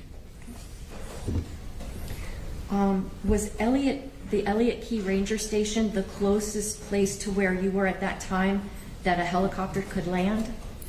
That is usually the case because it has a big clearing that we use, and usually those helicopters, because we can't just land them anywhere, that's usually the spot that we land them. Do you, in fact, remain on the boat that Lucy was placed on when it starts to depart? Yes, ma'am. And was it heading toward Elliott Key Ranger Station? Yes, ma'am. Can you describe what was going on the back of that boat as you were en route to Elliott Key? Yes. Judge, 9401, 9403. Go ahead. While in emergency mode, while performing CPR, we were on the vessel. We were with the paramedic. The paramedic was attempting to intubate and to get a positive airway for Lucy, while we were doing CPR and trying to get the AED machine, the defibrillator, to try to see if the machine, if she was in what we call defibrillation, to get her heart started again. So we performed CPR to the best of our abilities while underway. It was very hectic, but we did the best we could until we got to the ranger station, or to Elliott Key. Have you had to undergo certification in and training in performing CPR on someone? Yes, ma'am. How many times have you gone through that type of training? We do a yearly training, and I am one of the instructors. Okay. In a best case scenario, patient is on flat ground. Is performing CPR easy to do? No, ma'am. It is extremely strenuous and very physically demanding. Can it sometimes result in bruised ribs or even broken ribs when done properly? Yes, ma'am. Did you perform CPR on Lucy yourself the whole way, or do you rotate out with other officers? No, ma'am. I did not perform CPR solely myself. We rotated amongst the other officers due to fatigue, and we wanted to maintain the correct rhythm and depth of compression. So we all rotated. Does there come a point in time when you wind up actually at the Elliott Key Harbor? Yes, ma'am. To your knowledge, was Officer Alec going as fast as he could to get there? I believe so, ma'am. Even if under the best of circumstances, it's difficult to perform CPR, what was it like trying to perform CPR on Lucy as you're underway in this boat? Extremely difficult. Did the fire rescue worker have trouble trying to even intubate Lucy? Yes, ma'am. Can you tell us about how long it took to get from the scene where you had recovered Lucy till the time you get to Elliott Key? It was definitely more than 30 minutes, I feel. Can you walk the jurors through what happens once you get to Elliott Key? Once we're at Elliott Key, again, myself and the other officers that are rendering aid to Lucy, we hear the helicopter as we're coming in. We're continuing compressions on her. We'll continue to perform CPR. Once we get there, we, as a team, get her off the vessel on the backboard and walk her while holding the backboard with her on it to the helicopter for an extraction. What do you mean extraction? Where they put her on the helicopter and lift her out of there. Okay. Once you get Lucy onto that helicopter, do you stay at Elliott Key Harbor? No, ma'am. What do you do next? We go to, well, we make the decision that we need to go back and help the other patients. So do you go back to a scene where there's a larger vessel that has a platform on the back of it? Yes, ma'am. What was your primary focus once you get to that second vessel? Triage. What do you mean by that? For what that means is that I'm gonna start to evaluate different patients for injuries and treat from the worst. The worst takes priority. So we try to help the people that are in most need with what resources we have. Okay. At some point while you're dealing with that boat that has a platform, does another vessel come along with a person that you later learned is named George Pino? Yes. Did you ever make contact with George Pino that afternoon? Yes, ma'am. Do you see George Pino in this courtroom? Yes, ma'am. Can you please point to him and describe an article of clothing he's wearing so our record will be clear? George Pino, blue tie, blue suit with a pin. Stipulate.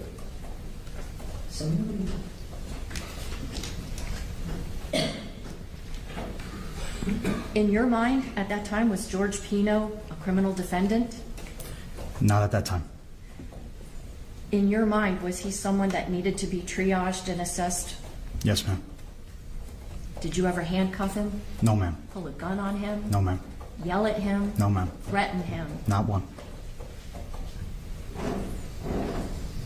Did he ever lose consciousness in your presence? Not while in my presence. Did he ever appear incapable of understanding what's going on? No, ma'am. Did he appear like he was maybe in shock or dazed? No, not really. Was he responsive to requests that you made of him? Yes, ma'am.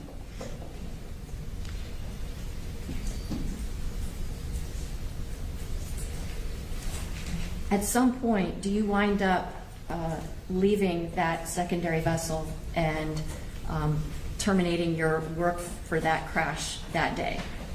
At the end of the shift, yes. Okay.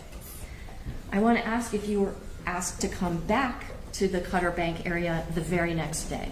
I was. Can you explain to the members of the jury what was the purpose of you going back out there?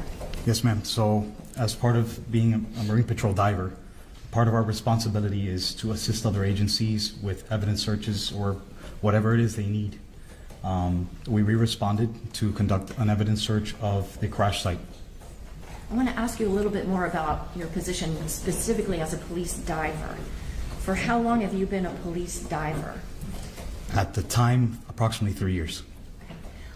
Did you have to, even if you already knew how to scuba dive, did you have to take specific training in police diving that would be different from like recreational diving? Yes, ma'am. I have extensive training. My current title is Master Scuba Diver Trainer and Specialty Instructor. Can you describe what the difference is between recreational diving and diving for police business? The difference is that when we, as for recreational diving, you would be looking at fish or it would be joyful. Or when we do police diving, it's for a single purpose, and that is recovering evidence, things of evidentiary value. Can that even be at nighttime? Yes, ma'am. Can it be in murky waters? Yes, ma'am. Can it be in waters where you hardly have any visibility? Sometimes zero. And can it mean sometimes retrieving dead bodies? Yes, ma'am. In this particular case, when you went out to Cutter Bank to assist with the police diving. Who was the agency that was leading that effort? FWC, Florida Fish and Wildlife. If any evidence was recovered from the bottom of the bay, who would be responsible for ultimately impounding it and preserving it as evidence? It would be FWC. Okay, but you're there just to assist? Yes, ma'am. How many times over the course of your career by that time had you done police dives, do you think? Police functions, hundreds at that point. Okay. Now, was this near the Cutter Bank channel? Yes, ma'am. I want to ask you if you can tell the jurors a little bit about what the channel markers for that channel look like. There are a set of, there's basically, it's a channel that runs approximately north and south. There's two sets of channel. There's markers on the right side of the channel, markers on the left side of the channel, or east and west. They are green on the east side of the channel, and they are red on the west side of the channel. And usually the color distinction or means red right return is the term we use that lets you know that you're heading into land or that land is on that side. And that lets you know that your orientation if you're traveling without a GPS or anything like that.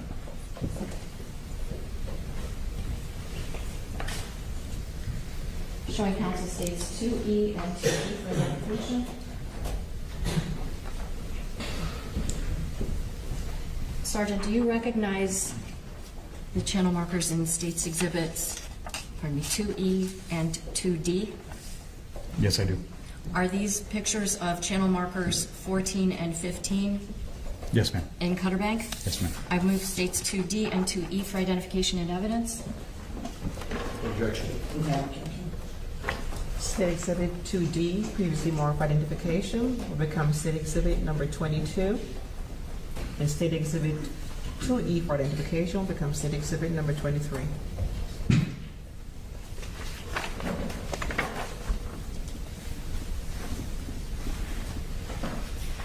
So, Sergeant, I'm going to first ask you about State's Exhibit number 23. I see a red triangle with the number 14 on it. Yes. So, if this triangle-shaped red marker is in Cutter Bank, where would we know to look for that on that chart that I just had?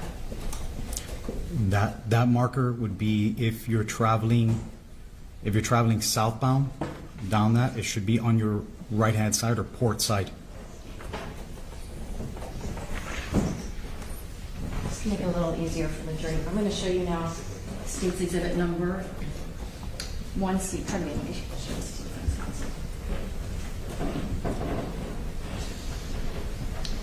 Do you recognize the location depicted in States 1C? Yes, ma'am. And is that an image of where Cutter Bank is? That is a very accurate depiction, yes. Okay. You want to make the witness have permission to step down for a moment? Yes, ma'am. So if a person is traversing, could you please respond?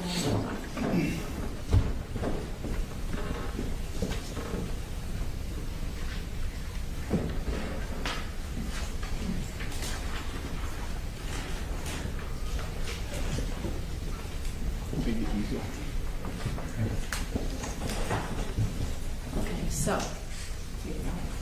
if a person is going from the north to the south, okay, on what side of this exhibit would the red triangle markers be? The red would be closest to land, which would be this side. Okay. And so looking at State's Exhibit number 23, channel marker 14, where would that be in relation to this channel? Is it toward the northern part or to the southern part? Southern part. Okay. So that would be there. And now if I look at State's Exhibit number 22, we have a green square channel marker. Where would that be located in relation to Cutter Bank? Directly across from 14 here. I'm sorry, I need you to keep your voice up. Sorry, ma'am.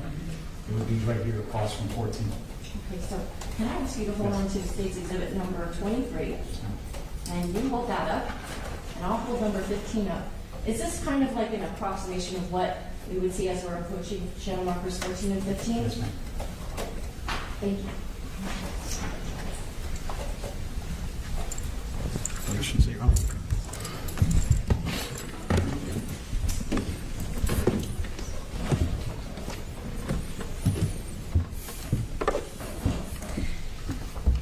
What are those channel markers made out of? Are they plastic? No, ma'am. What are they? Usually the channel markers, especially in that area, they're made of steel columns. And the channel marker itself, the one that has numbers and the colors, is usually aluminum. Okay. And can you describe what type of aluminum this would be? Like a stop sign. It's a very, very robust piece of metal. Can you describe what happens to things that are in salt air and salt water? Yes, ma'am. They're frequently replaced due to corrosion. They rust.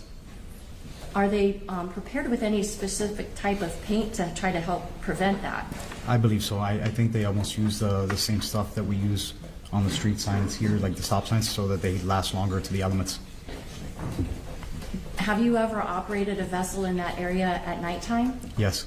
Are you able to see the channel markers at nighttime? It's very difficult until you're very close. What about in the daytime? Is it difficult at all to see the either red triangles or the green squares? From my perspective, on a clear day, no.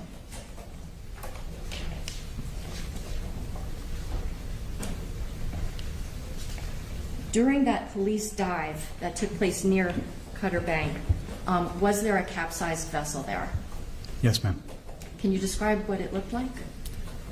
A boat upside down with heavy damage. What kind of a boat was this? I don't remember the exact make and model of it. I know it was a twin-engine vessel. Did it have a canopy? I believe it did. I'm sure it did. It was just, I think, underwater or destroyed. Okay. Did you locate anything in the vicinity of that capsized vessel during your police dive? Yes, ma'am. During the evidence search, I was tasked to look for small articles. I ended up myself locating several cell phones and I believe a set of earrings.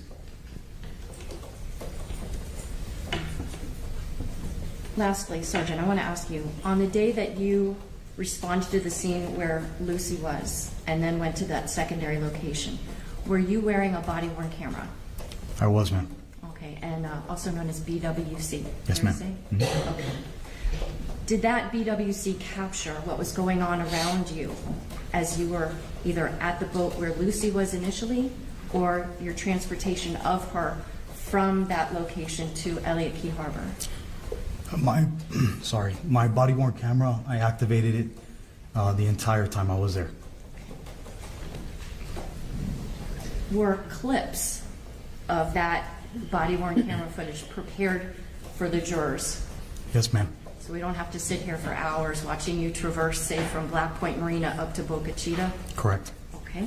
Did you have an opportunity prior to this trial to look at each of those clips that were isolated for you? Yes, ma'am, I did.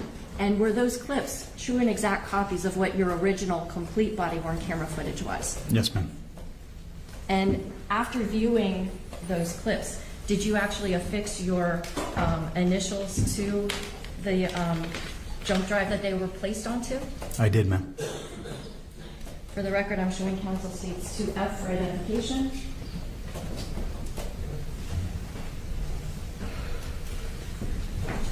Inside this purple envelope is a jump drive, and it says the word Delgado, and then there's a couple of scribbly looking That's things. me. Did you put your initials on that? Yes, ma'am. And is that to signify that you've seen what's on this jump drive and it is a true and accurate depiction of your body-worn camera footage? Yes, ma'am, it is.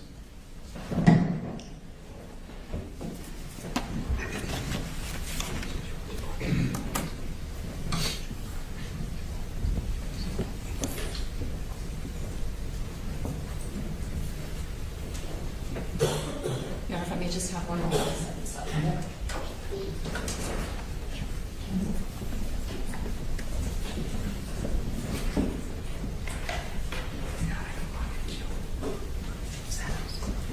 Yes, not in yet.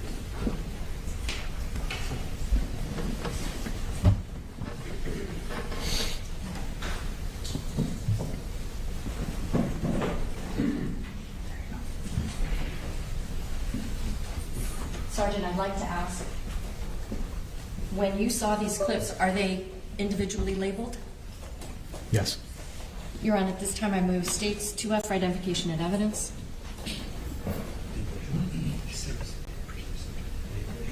Yes, Judge, previous objections. State Exhibit 2F, previously marked for identification, will become State Exhibit number 24. I'm sorry, what were these again? 24, Judge. You're welcome.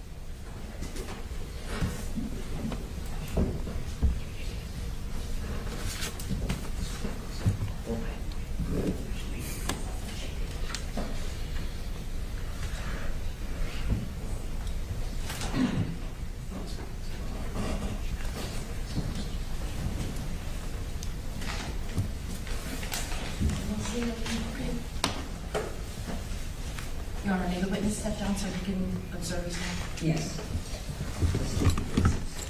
Sergeant, if you sit there, I think everybody will be able to see. Your Honor, may we approach before these videos are shown, please? Okay. Thank you.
Just a couple of moments. I need to take the jury out for a few moments. I have to look at something. Leave your notepads at your seats, please. And the witness can also step outside. Please don't discuss your testimony. All right, follow me. Keep your notes.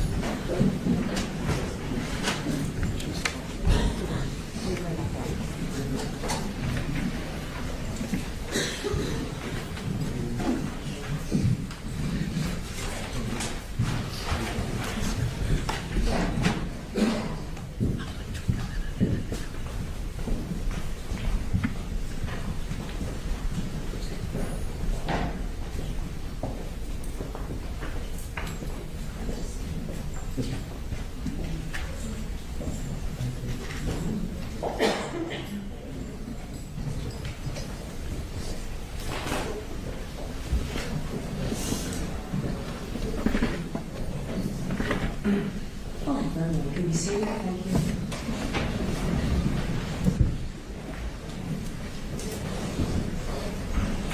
Watching the post. Can you see? Yeah, I'm good.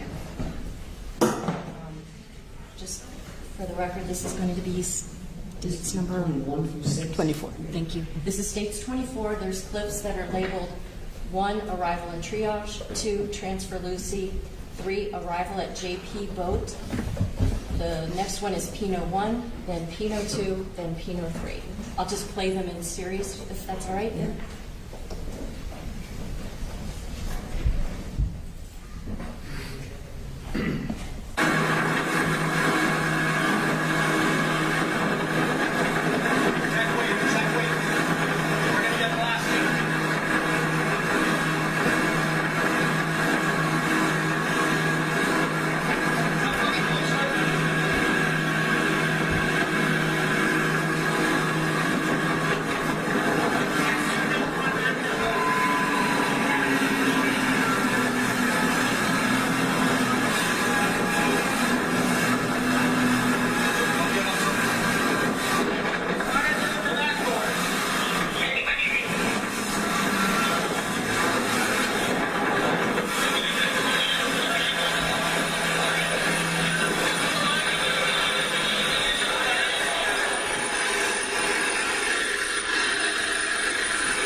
set it up. Let me set it up.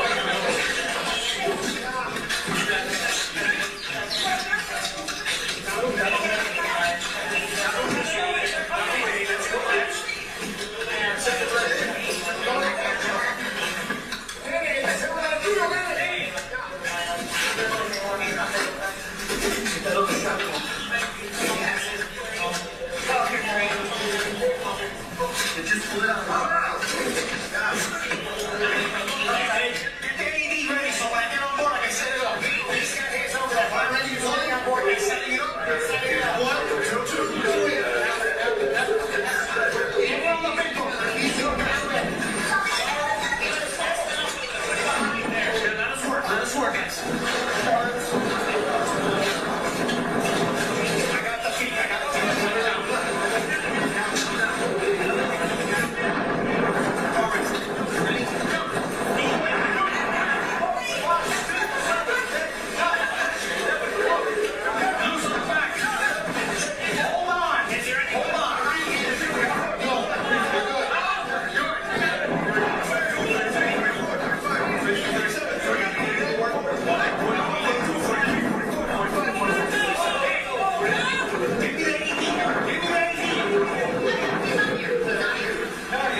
Your Honor, that clip is 5 minutes. The next one is going to be 50 seconds, and this is styled as transfer Lucy.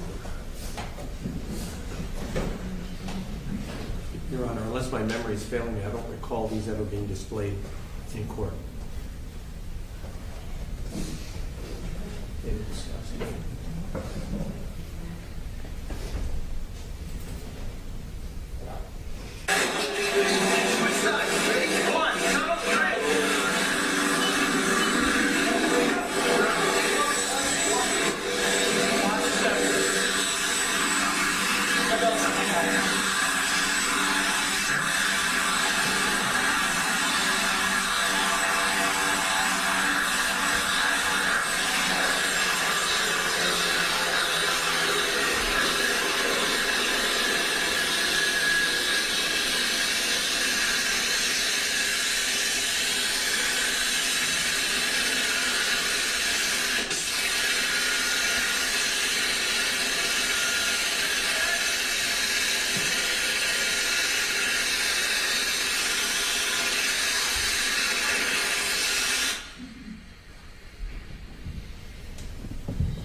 The next clip is styled as arrival at JP boat. That's 2 minutes, 10 seconds.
Everybody here, Mark, on the scene, and that was the ones that need to be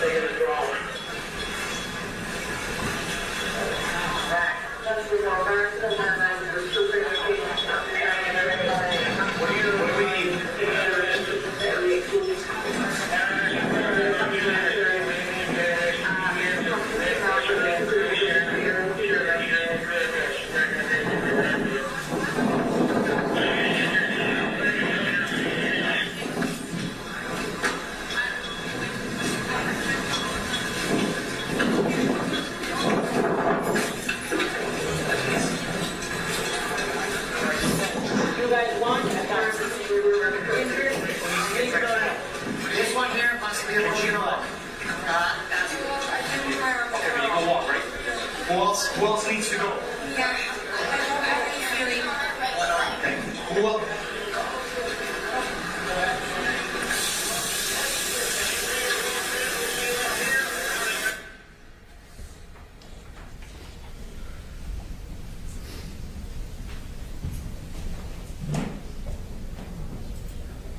The next clip is titled Pinot 1. It's 30 seconds long.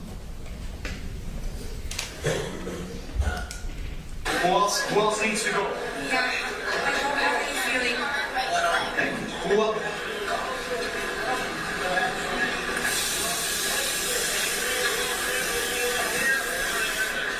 Guys, what do you need? We're trying to get your rescue was everyone brought to LET. Okay. They're working. Got it. Got it. You guys need a back for us. She's in serious condition also, so we're going to need... Yeah.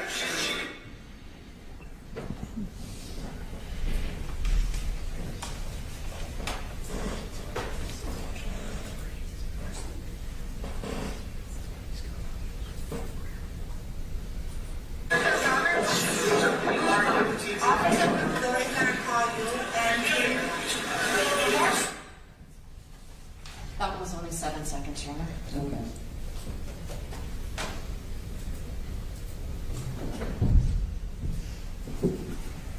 This one is 1 minute.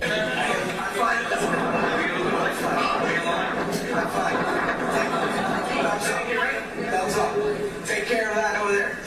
You got a nick in the back of your head. Yeah. All right. I think your back hurt. I think I did here. I got a bit back here. Lean back. We're gonna try. Do not close your eyes. Hey, are you guys going around yet? Do you have any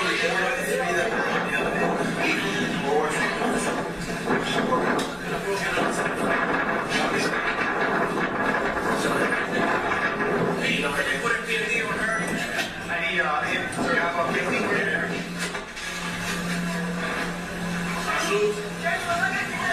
Yeah, Sassy, I'll talk to you now. I love you. Oh my God, please look this way. This is how to talk to me. Oh, she's the one with broken. She has a broken arm, right? Who has a broken arm? And I think she's treating her back. All right. Is it bleeding? You're right. All right. It happens. Relax. Fall asleep on me. Let me get to the back work there. All right, Mom.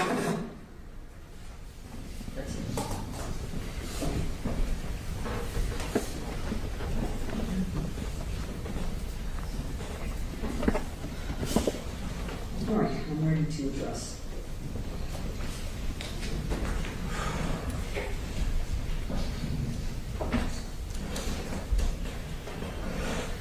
Clips number 2, 3, 4, 5, and 6 are admitted over any defense objection. As far as clip number 1, the arrival up to the point of reaching Ms. Hernandez, the officer getting on the boat,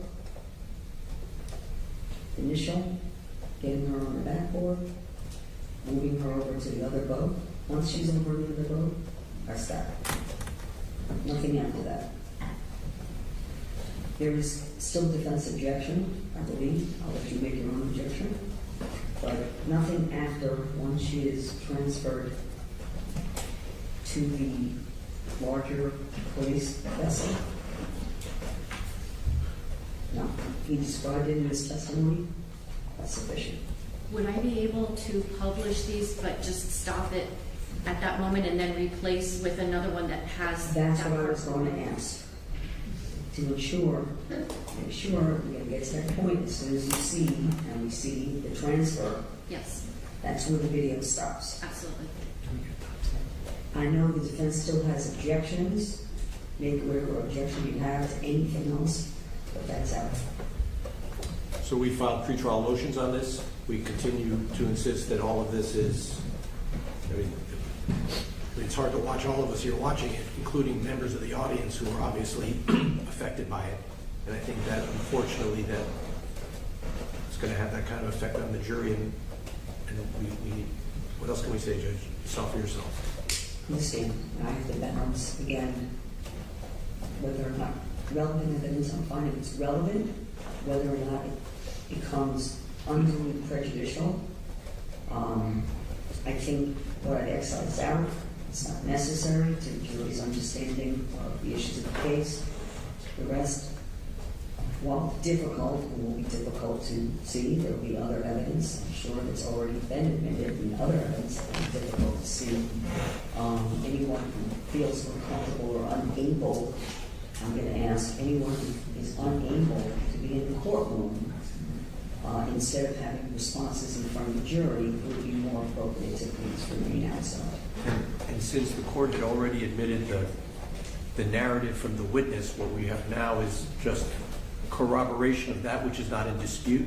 So we are not disputing what the officer described. Our view is that the jury need not see it to believe it.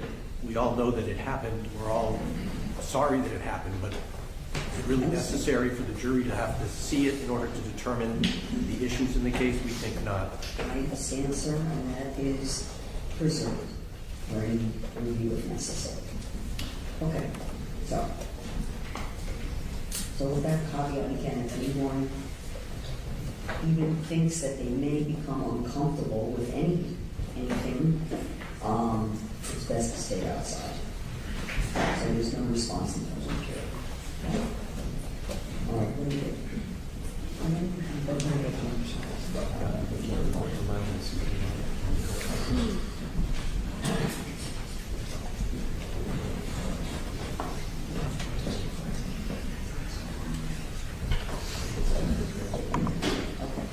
And if anyone's going to be outside, Renee's bringing the jury, when he brings them back and forth, just be very certain not to display any kinds of, and this, again, is a general comment to everyone, please not to display any kind of emotions with the jury. So that the instructions are clear, because the record doesn't have what you've seen. The moment when at clip number 1 stops. Do you want the witness first before I bring the jury? Yes.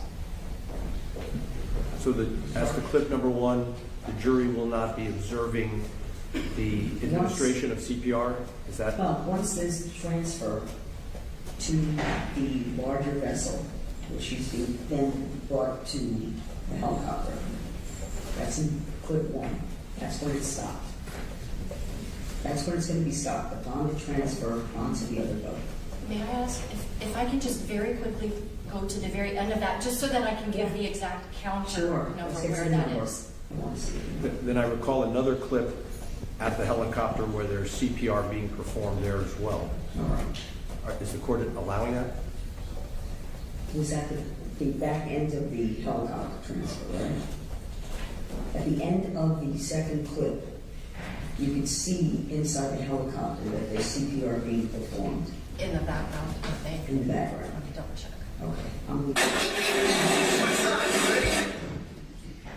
sorry, I couldn't hear the rolling. That can stay. Over objection. Thank you. Judge, you want him to take the seat now? Come on. Judge, can I just have one moment just to look at the mark where I... Okay. So that's very happy. Right in the...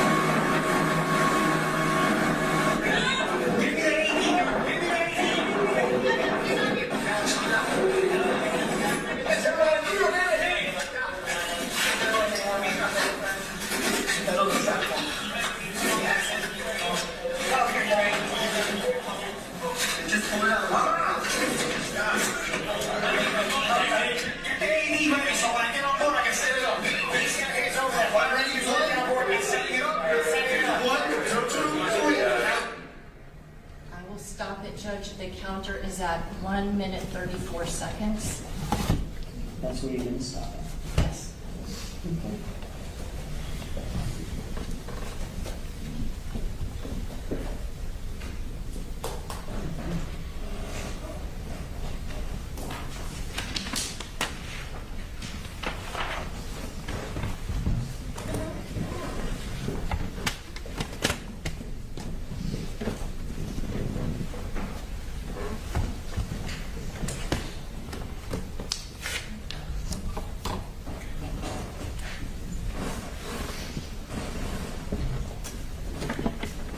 Ramesh, ask the witness to come up and be seated.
Ready? Yes. All rise.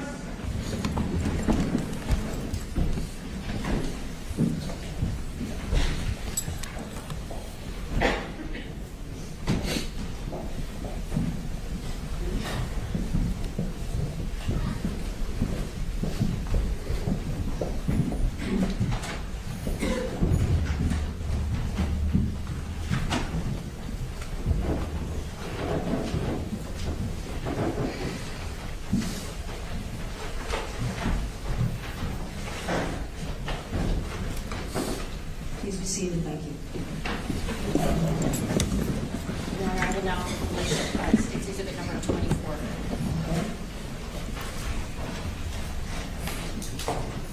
Click 1.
It stopped at 1 minute, 37 seconds left.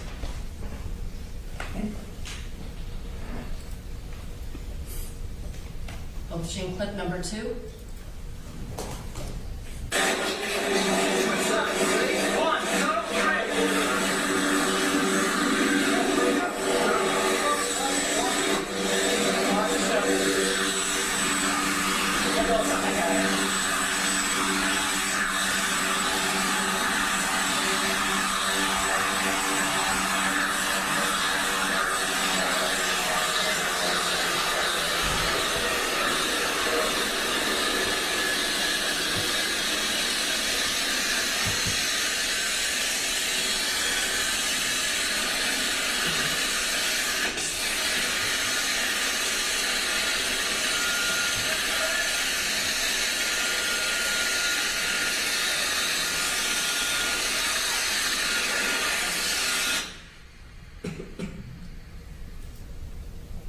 Publishing now clip number 3.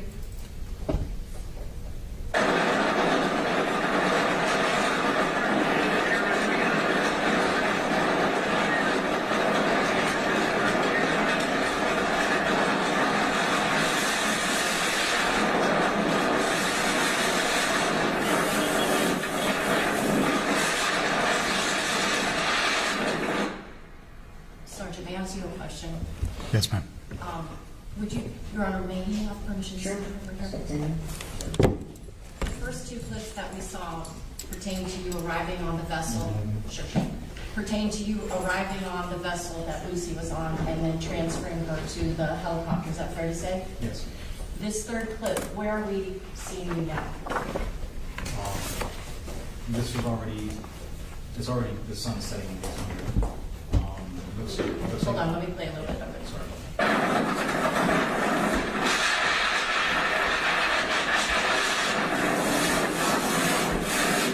By now, are you on your way back out to the waters? Yes, ma'am. And do you wind up encountering a large vessel that has the platform? Yes. Okay.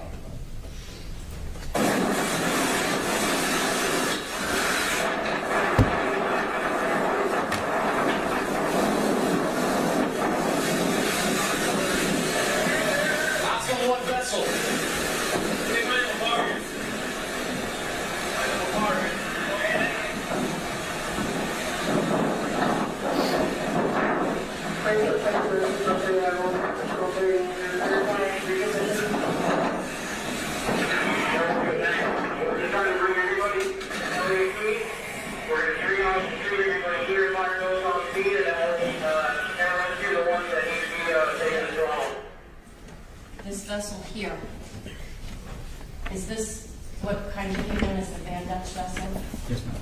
Okay. And on the back, were there any people on the on that platform? Yes, there was.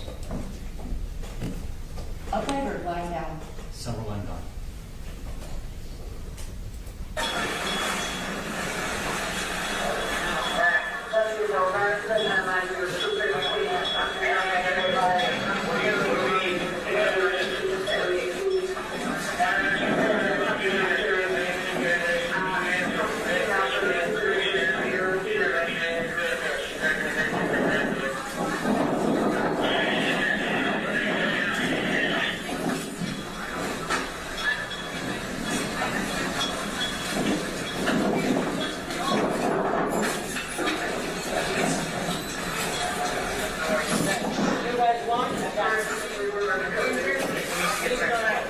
This one here must be a broken lock.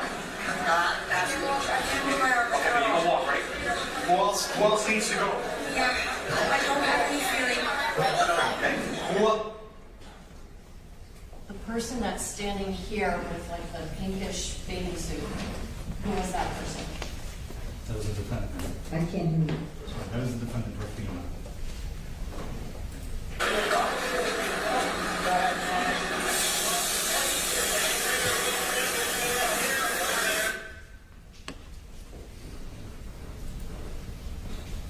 Next, playing the clip Pinot 1. Who else needs to go? Yeah, I don't have any feeling.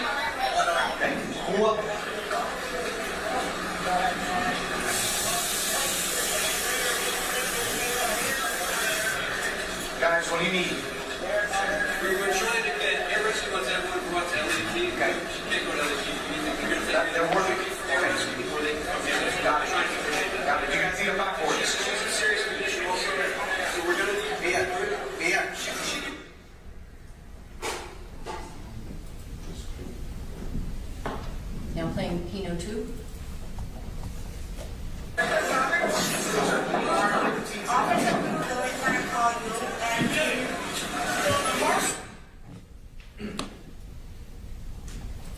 And now playing Pinot 3.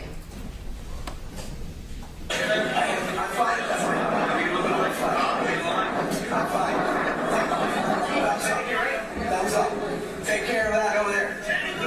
You got a nick in the back of your head. Yeah. I think I back here. I think I can hear my ribs. I got a thing back here. Sergeant, let me ask you, is this you communicating with the defendant at this moment? Yes, it is. That's right. Do not close your eyes. Hey, are you guys going right in? Do you have any order of the three that we're going to be on?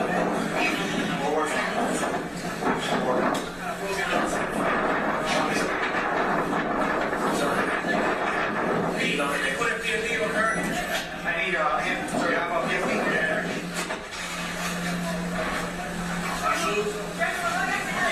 Yeah, that's it. I'll talk to you now. I love you. Look this way. This is not documented. She's the one broken. She has a broken arm, right? Who has a broken arm? All right. Is it bleeding? All right. All right. Got it. Relax. Fall asleep on me. Let me get to the bathroom. All right, Mom.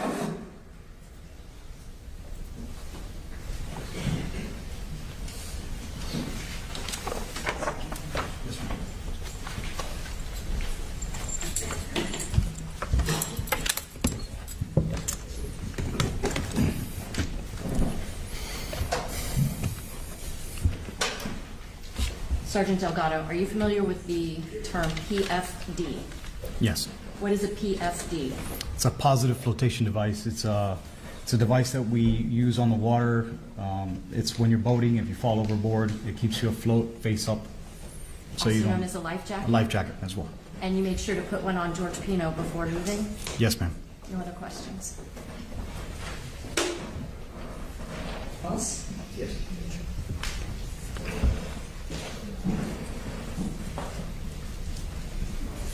Good afternoon, Sergeant Delgado. Good afternoon, sir. I'm Mark Shapiro. I represent Mr. Pino. You and I have met previously, haven't we? Deposition, I believe. That's correct, sir.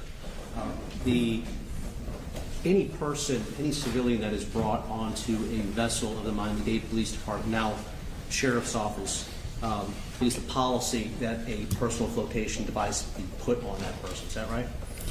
I don't know if it's written in policy, but it's a procedure that we use to look out for the well-being of the person. What is the law in Florida as to who must wear a personal flotation device? Objection calls for legal conclusion. If you know. Sustain on instructor jury. Minors under a certain weight. Sustain, you don't answer. Oh, sorry. Sergeant Delgado, persons who are 6 years of age or less must wear a personal flotation device if they're on a moving vessel. Is that correct? Correct. So if you're over 6 years old, there is no requirement that you wear a personal flotation device, right? No, sir. And I presume that in your time with the Marine Patrol, you would often patrol the sandbar areas around Elliott Key. Is that correct? That is correct. And on any given weekend during the summer at the sandbar near Elliott Key, there are a number of boaters out there. Is that correct? Yes, sir. The vast majority of those boaters are not wearing personal flotation devices. Excuse me. Go ahead. The vast majority of those boaters are not wearing personal flotation devices already. The vast majority, no. Now, somebody will get a ticket if their 6-year-old or less is not wearing a personal flotation device, right? That's correct. But again, adults have the option, there's no requirement that they wear one. Correct. But for safety reasons, the county wants any civilian brought upon any of their vessels to have a personal flotation device put on. Is that right? That is correct. And that is for liability purposes, isn't it? I believe so. Because the county doesn't want to get sued. I believe so.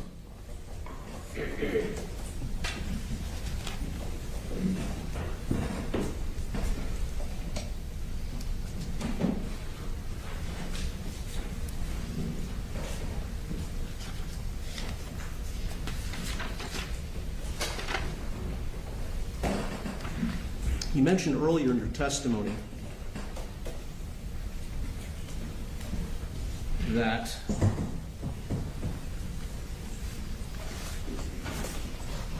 you were referring to the channel markers at Cutter Bank. Do you remember that? When I was asked, yes. Yes. You were specifically asked about channel markers number 14 and 15. Is that right? Correct. And you testified that they are opposite one another. Do you recall your testimony? Yes, sir. In fact, they are not opposite one another, are they? I believe they were.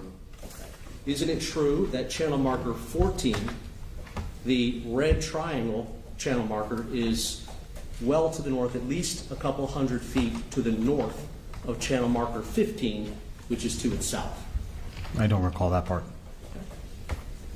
If that in fact is the case, then you would be mistaken in your earlier testimony that they are opposite one another. Is that right? If that is true, then I would be mistaken.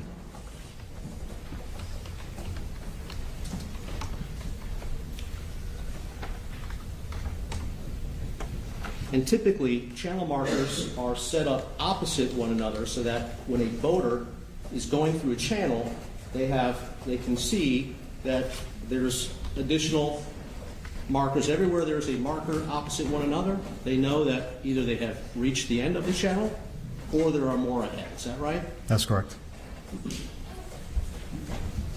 And if it is in fact true that channel marker 14 is not opposite channel marker 15, that could produce a confusing situation for a boater going through the channel at Cutter Bank. Is that correct? I honestly wouldn't say so. Not a confusing. It's usually a red and a green marker. No doubt there is a red and a green marker, but if they're not opposite one another, as you believe that they are, it could cause confusion. If you're counting numbers.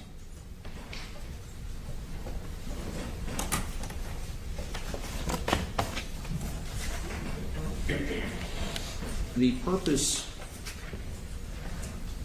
or your main priority that afternoon, that evening, was to provide triage service for any of the passengers who were injured in the accident. Is that correct? That is correct. And you were dispatched from Black Point Marina, as you testified earlier, once you got the call that an accident had occurred. Is that right? Yes, sir. And we saw a video in State's Exhibit number 24 that you were making your way down the Cutter Bank channel in order to get to the accident. Is that right? Yes, sir. Now, the person who was driving the boat next to you, that was Robert Bruto, wasn't it? Yes, sir.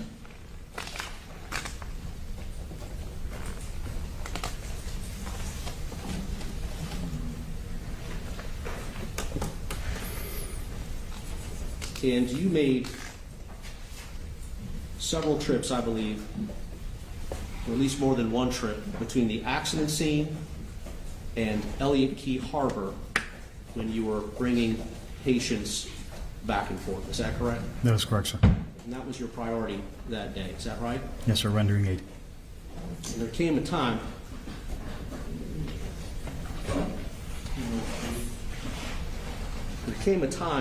when you actually began to perform triage on Mr. Pino. Is that right? Yes, sir.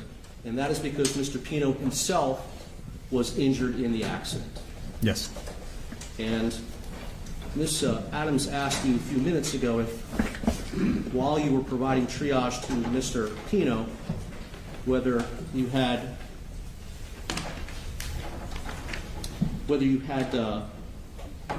placed Mr. Pino in handcuffs. Do you recall her asking you that question? Yes, sir. Was there any reason that Mr. Pino gave to you to put handcuffs on him? No, sir. Not at that time, no. Mr. Pino was concerned about the safety of the people that had been injured, right?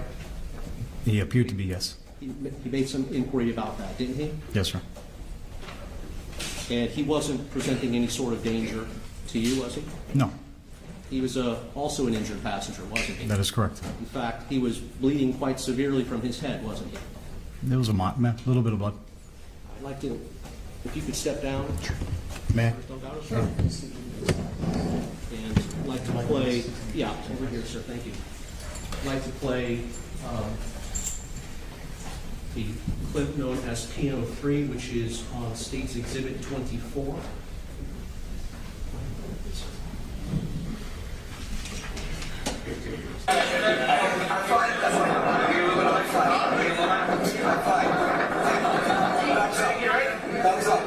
Take care.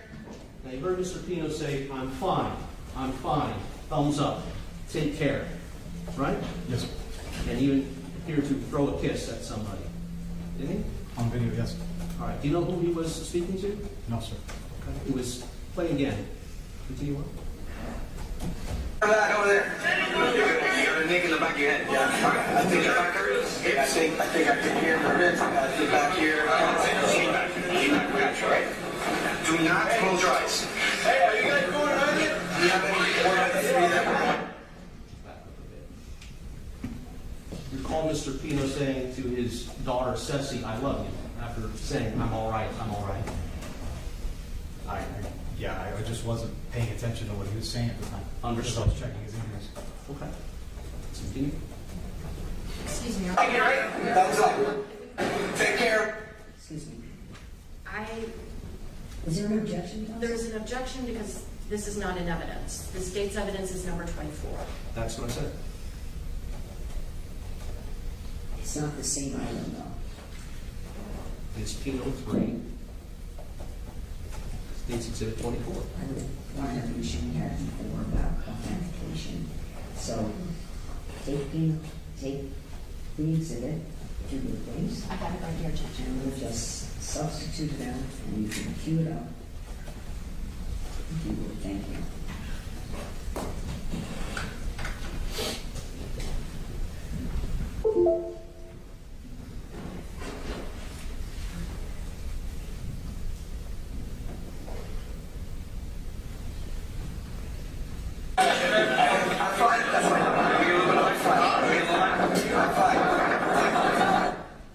Sergeant Delgado, I'm showing you what is actually State's Exhibit 24, which was placed into evidence. Thus far, does it appear to be any different than what you viewed just moments ago? No. Thumbs up. Take care of that over there. You got a nick in the back of your head. Yeah. I think your back hurts. I think I can hear the ribs. The back here. Lean back. We got you, right? Do not close your eyes. Hey, are you guys going around here? Do you have any one of the three that You're providing a medical assessment, essentially, of Mr. Pino at this moment, aren't you? Yes, sir. And you ask Mr. Pino, or you tell Mr. Pino, do not close your eyes. Yes, sir. And why is that? Due to the head trauma, we always take into account, we don't know the severity of the impact caused to the head. The head, even if it's a small cut, can bleed a lot. But again, I don't know the severity of his impact to his head. And if there was a concussion, for example, a traumatic brain injury, then closing a person's eyes, leading to them perhaps go to sleep, could be a dangerous thing for that person, correct? Could be. Right. And that's why you told Mr. Pino not to close his eyes. Correct, to remain because that lets me know his alertness at the conscious level. If he falls asleep or he starts to wander off, I wouldn't be able to monitor his condition. In fact, you tell Mr. Pino to close, not to go to sleep at one point, don't you? Correct. I believe this is not to go to sleep, but keep your eyes open. And at this point, you can see that Mr. Pino is bleeding pretty good from his head injury. Is that right? It looks like it's starting to dry. Okay. But you see a significant Yes. amount of Yes. blood, don't you? Yes, sir. Continue.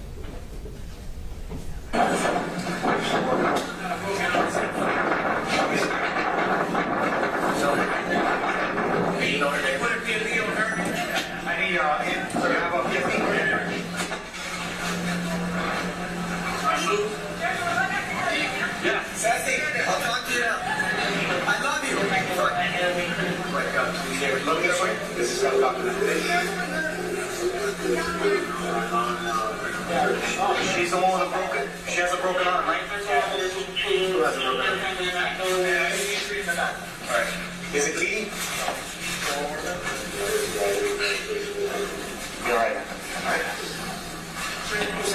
Tablets. Relax.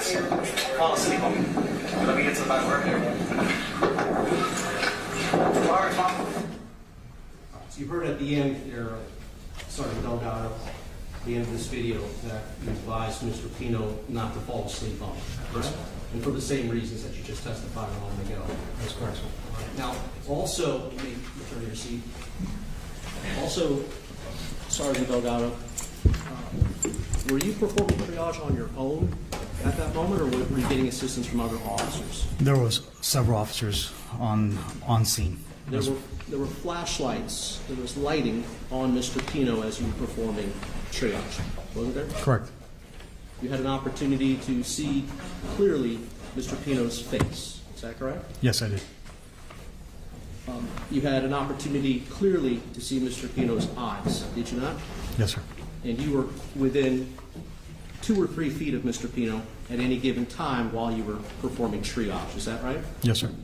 At any time, did you notice or make any observations about Mr. Pino that he might have been impaired in any way? At that time, I wasn't looking for that, sir. At no time did you see anything that would indicate to you that Mr. Pino might have been impaired, is that Correct, right? sir.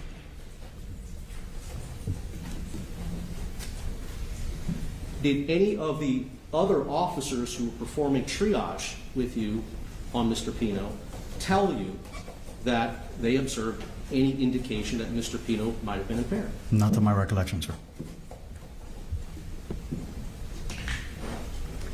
Had yourself or any of these other officers that were present there determined or made observations of impairment on Mr. Pino, you would have advised the investigating officer in the case, wouldn't you? Yes, sir. And you did not do that. Did not do what? You did not advise the lead investigating officer because no observations were made by you. Is that Correct. right?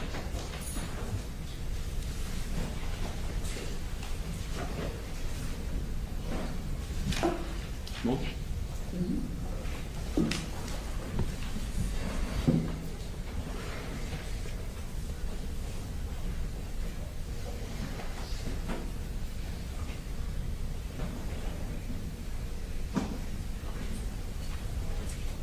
Thank you, Sergeant O'Donnell. Nice to see you.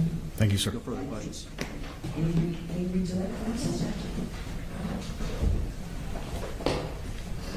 Sergeant, even if the law doesn't require somebody to wear a life jacket, is it generally safer to do so? Absolutely, ma'am. The attorney asked if the county doesn't want people to get sued. And you said that that's part of the reason maybe why when a civilian is on your boat, you put them in a life jacket. Do you think it might also be that the county doesn't want people to die? Yes, ma'am. I'm going to ask our nice clerk to mark this, please.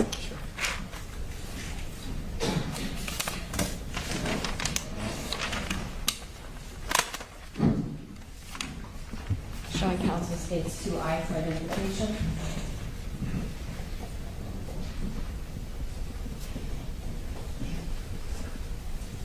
Sergeant, I'm showing you a demonstrative exhibit. It states 2I. Objection, Judge. Come sideline.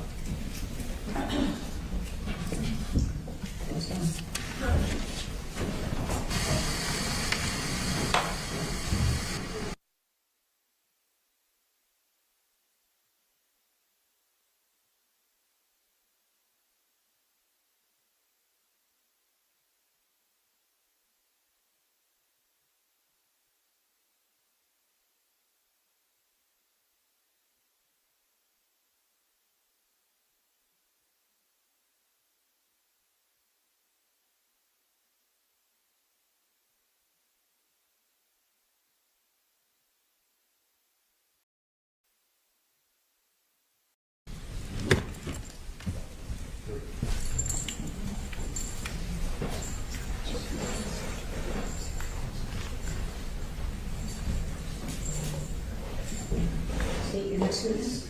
Yes, Judge. The state will call Detective John Dalton, please.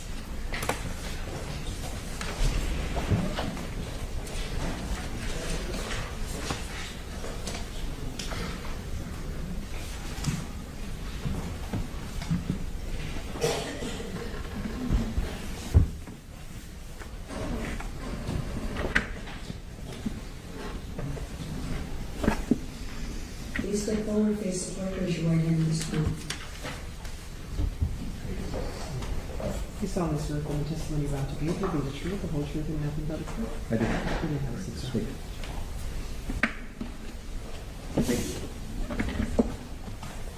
Good afternoon, Your Honor.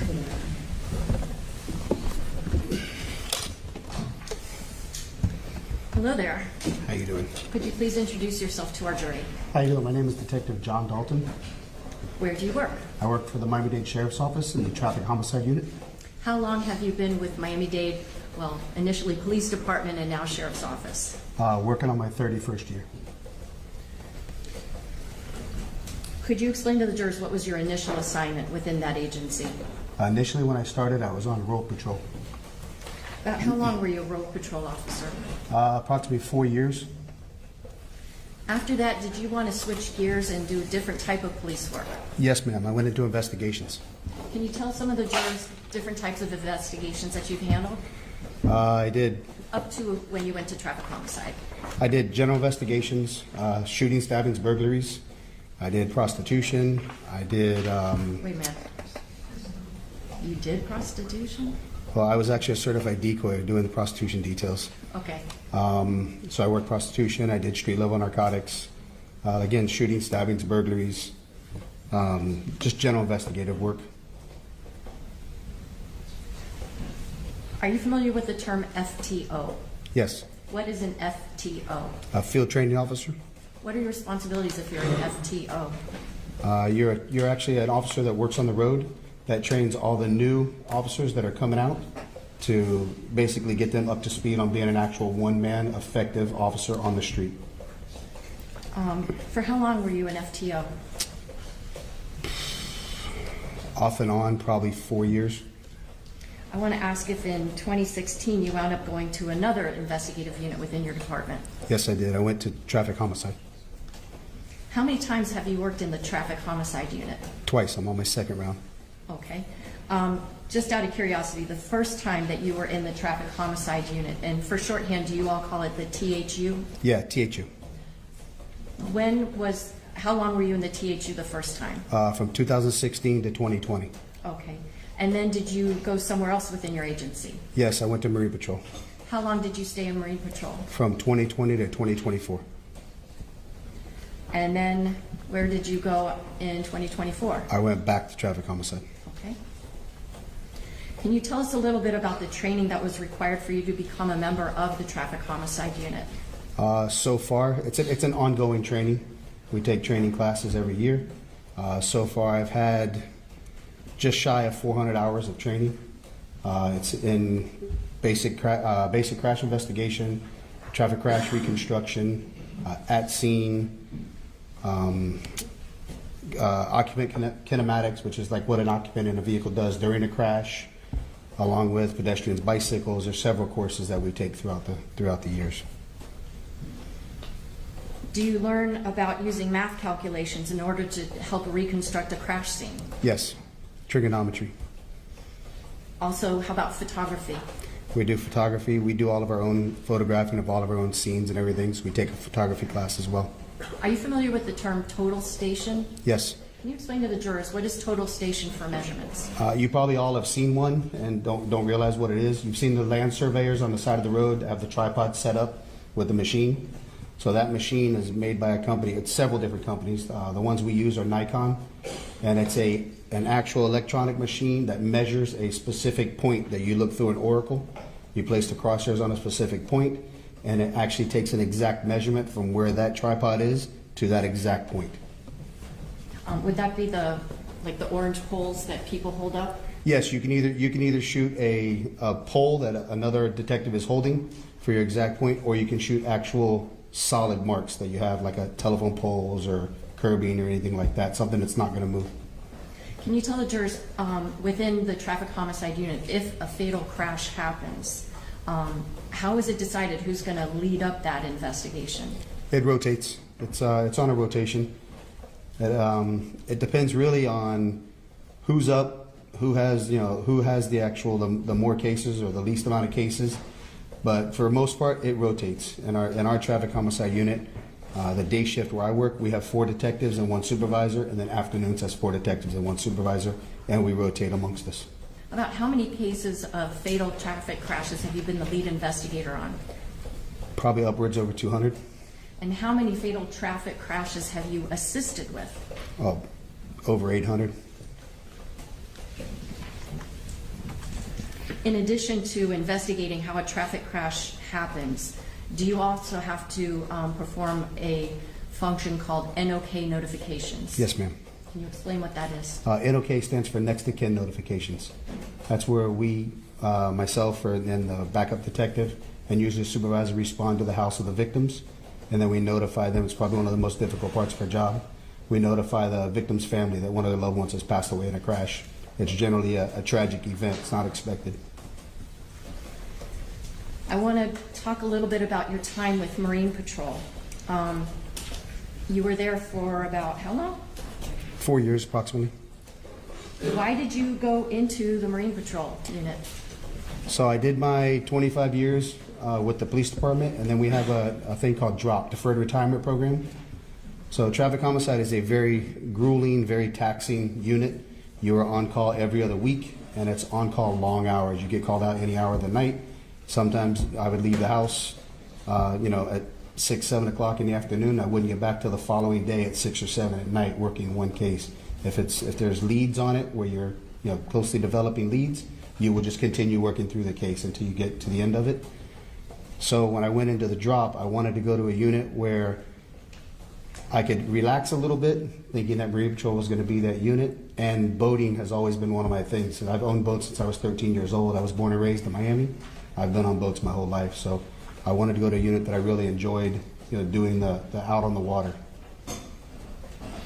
Now, as a Marine Patrol officer, were you tasked with the responsibility of investigating a fatal vessel crash? No, we do not handle fatal. Miami-Dade Sheriff's Office does not handle fatal crashes. We only handle boat crashes that are minor in nature, less than $1,000 with no injuries. Anything with injuries or fatal is going to be with FWC.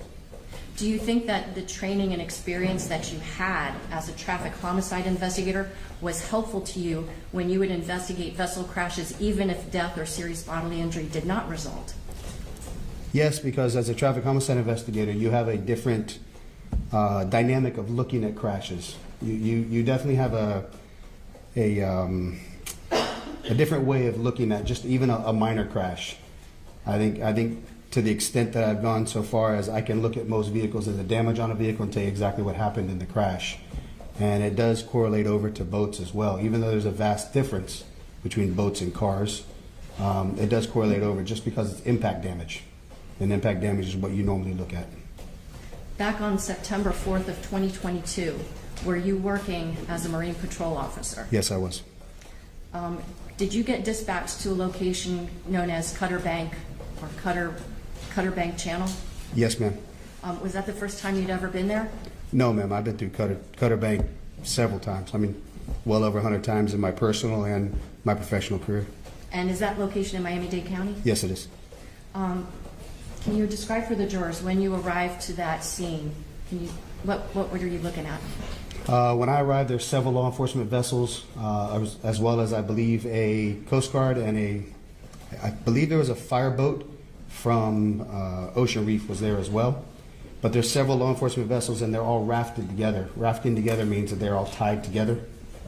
So I was one of the last ones to arrive because I was coming from Miami Beach where I was fueling up the boat. So I arrived and I actually pulled up on the end of the chain of boats that were lined up. When you're rafting together, like one boat tied to the next, do the boats just stay stationary all by themselves? No, but obviously it's water, it's fluid, it's dynamic, everything moves around. So when you raft up, everything is generally still floating, moving around, nobody's anchored, because at any time you need to pull the lines and get moving, especially in this type of situation. Were you the last in the line of vessels that were rafted up together? Yes, ma'am. I was the last boat tied up to an FWC boat. Can you describe what the additional responsibilities are for a vessel operator that's the last of the line for that? So in general, when you're the last one, you're actually the one that's controlling the movement of the entire line, because if you don't control the movement, the boats can actually wrap around each other and become a problem, because you'll start getting, if they go backwards, engines will start getting into engines, and it becomes a problem, or the bows start touching each other. So your job as the last boat in the sequence would be to keep kicking the engines in and out of gear to maintain that line as straight as you can and not allow the vessels to wrap or to get, put yourself in any type of bad situation or cause damage. On that particular night, if you're the operator of that vessel, do you stay on that vessel even if there are other vessels and other people that might need help? I was captaining the vessel. You stay on that vessel because you have to maintain control of your vessel. Now, at some point while you're there, are a number of teenage girls brought over the rafted boats onto the boat that you were captaining? Yes, ma'am. Were any of the girls that came over onto your boat seriously injured? No, ma'am. They all had minor injuries. At some point, do you disconnect from all these other vessels and take these girls somewhere else? Yes, ma'am. So as a rule, a policy for the Miami-Dade Sheriff's Office, anytime we put anybody other than law enforcement on our boat, everybody gets provided with a PFD. You all know what they are. It's the personal flotation device or a life vest. The ones we provide are the Coast Guard approved orange life vest. You see them when you go on a cruise. You see them. They're sold by pack. When you buy a new boat, they're sold by a pack. Everybody that enters onto our vessel gets provided with a PFD with a wraparound strap. So all the young ladies were brought over the boat. They were all given a PFD, and they were all advised to sit down on the console's front bench, which only seats 2, and then on the floor in the front. Where did you take the girls? To Elliott Key. Okay. Did you go very fast to get there? No, ma'am. Why not? They were in a panic-stricken moment. They were asking me, please don't drive fast, please, please, please. Please just get us there safely. But they were in a more of a terrified panic state, asking me not to drive fast. And it was getting dark as well. In that kind of a situation, are you going to use GPS to get you to Elliott Key? So nightfall was coming on us. A GPS, when it's lit up bright, will blind you to what you're actually looking for. Generally, when you're going to run from one spot to another at nighttime, you're going to use markers. And you're going to use reflective signs on the markers called day markers. So you can use a GPS, but it's going to be very dim, but you don't solely rely on that. You look at your markers while you're running. You're going to be running the ICW channel all the way up. Is it ever safe to navigate solely looking at your GPS device? No. Once you bring the girls over to Elliott Key, are you involved in any further investigation of this case? No, ma'am. Now, you mentioned something about that you went to the Marine Patrol Unit because you were kind of, sliding into retirement mode. Yes, ma'am. Did you like working there? In Marine Patrol? Yes. Absolutely. It's a great job. Why did you leave? I ended up having 3 pinched nerves in my neck.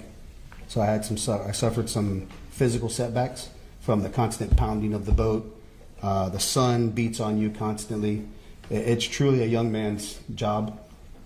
Your knees, and as well as it's very taxing, very fatiguing on the body, being that we work 10-hour shifts and you're required to be on that boat, 7 to 8 hours a day on the boat. It's a taxing job for the operators and the Marine Patrol officers on the boat.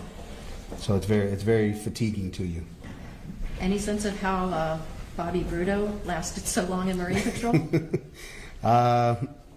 No clue.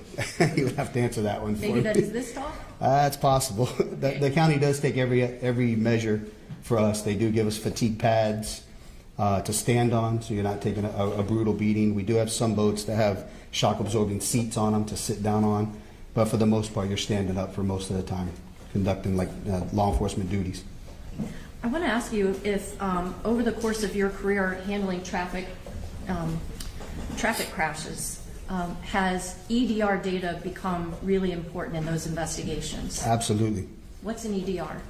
It's an event data recorder, which is a black box. I know you all have heard on an airplane, they always talk about recovering the black box.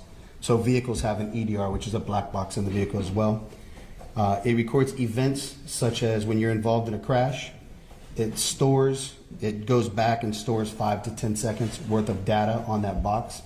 And then we're able to use that with a system that we have to download it.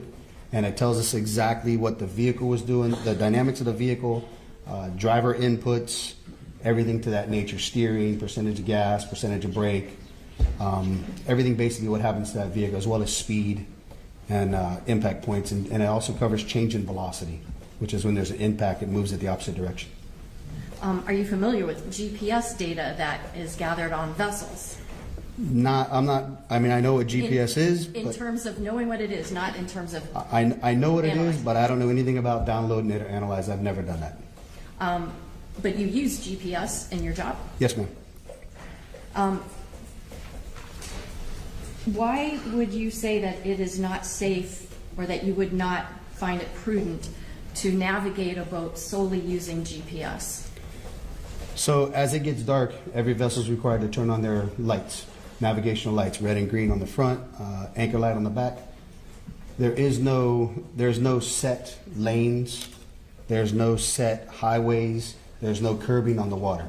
So boats are free to travel in whatever direction they want, obviously except for going through channels. Channels is something that you have to stay between the markers for fear of running aground more than anything, causing damage to your boat. So that's why channels are marked, that's why they're called channels, and it's the safe way to navigate through shallow areas of the waterways. Twofold, for you to be safe, and number two, to not damage any of the waterways out there, to damage the sand flats or the corals or anything like that. A secondary thing is you never know what boats are coming, and GPS doesn't pick up boats. The only way you can pick up a boat is with a radar unit. And a radar unit only picks up a trail on it. So if you were solely to navigate your boat just by that, it would have to be a radar unit and a GPS unit as well. But it's you have to have your head on a swivel at all times looking for everybody coming different directions. It's literally pitch black out there with a little tiny red and green light on it and a white light on the back of the boat. And the lights definitely get lost in the city light backgrounds, so you don't see them all the time. What about in the daytime? Would it be safe to navigate a vessel looking only at your GPS screen? Again, same rules apply during the day. There is no lanes, there's nothing designated on which direction you have to go. So vessels are coming from all different directions out there. So you can't solely rely on just your GPS. You got to keep your head on a swivel, we always ride two persons to a boat, two officers to a boat. One is constantly navigating the boat, and the other one is looking out for other vessels as well. And we're constantly, we do it all the time. We warn each other all the time. And we obviously point out to each other, hey, you see the boat coming from the right, or you see the boat coming from the left.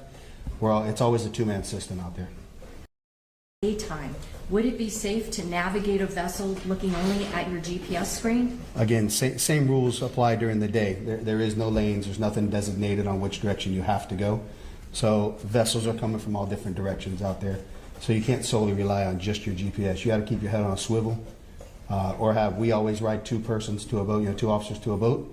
One is constantly navigating the boat, and the other one is looking out for other vessels as well. And we're constantly, we do it all the time. We warn each other all the time. And we obviously point out to each other, hey, you see the boat coming from the right, or you see the boat coming from the left. It's always a two-man system out there. Are you familiar with the term navigational rules? Yes. Are boaters required to follow them? You're supposed to follow the navigational rules. They don't always get followed, but yes, you're. I'm sorry. Yep, I'm sorry. Objection to the question she said. You can go sidebar if you want. You can rephrase. Sure. Are you familiar with the navigational rules? Yes, ma'am. Is that what boaters are supposed to follow? Yes, ma'am. And beyond that, are you familiar with the navigational rule about lookouts? I couldn't quote it to you, but yes, I know there is a navigational rule. Can you explain what the importance of having a lookout is, based on your personal and professional boating experience? Objection, Judge. Act foundation. Ask a few more foundational questions if you can. You just testified that you'll have other officers, at least it's a two-man unit at a minimum, and unit meaning a police boat. Correct. You'll have other officers there to help look for other items. Is that fair to say? That's fair. There's debris floating in the water and stuff like that. So yes, everybody on the boat's keeping a lookout. Okay. And is that to keep you safe? Yes, ma'am. And to keep other people safe? Yes, ma'am. Are the Judge, rules... can we go sidebar, please? Oh, yeah.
traveling, there will be a jury view.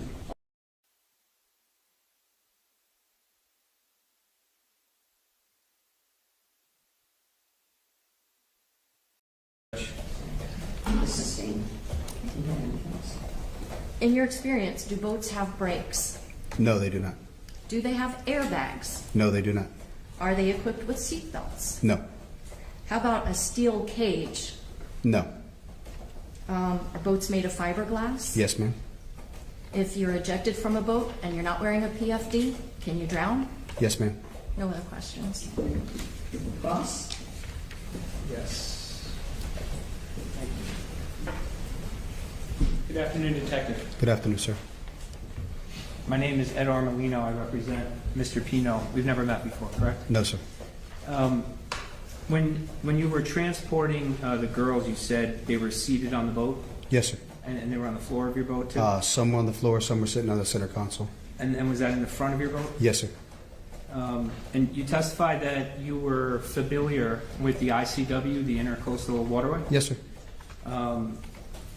Very familiar, would you say? I've traveled it several times. Okay. And when you were transporting the girls on the bow of your boat, was that at night? Yeah, well, the sun was going down, it started to get dark. Okay, and you had no radar on the boat? No, that vessel doesn't have radar. Do you recall how fast you were going? I didn't actually study again, I'm not looking at the GPS or anything like that. I would say no more than 40, 45, maybe at max, but I don't think I was going that fast. There was no urgency to rush to the island. None of my passengers were gravely injured at that point. Okay, and you felt in those conditions that was a safe speed for you to travel? Yes, sir.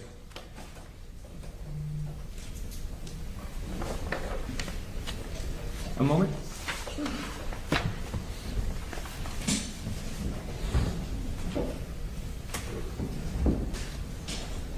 Nothing further, Judge. Thank you.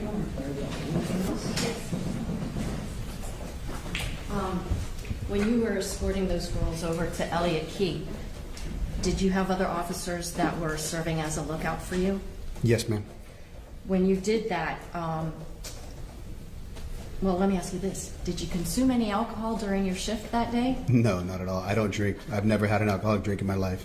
And you have how many years of boating experience? 39 approximately. Have you ever crashed into a channel marker? No, ma'am. Nothing else. The witness is going to remain under the subpoena. The state will speak with you. Yes, ma'am. Be available, and your excuse at this time. Thank you very much. Very good. Thank you.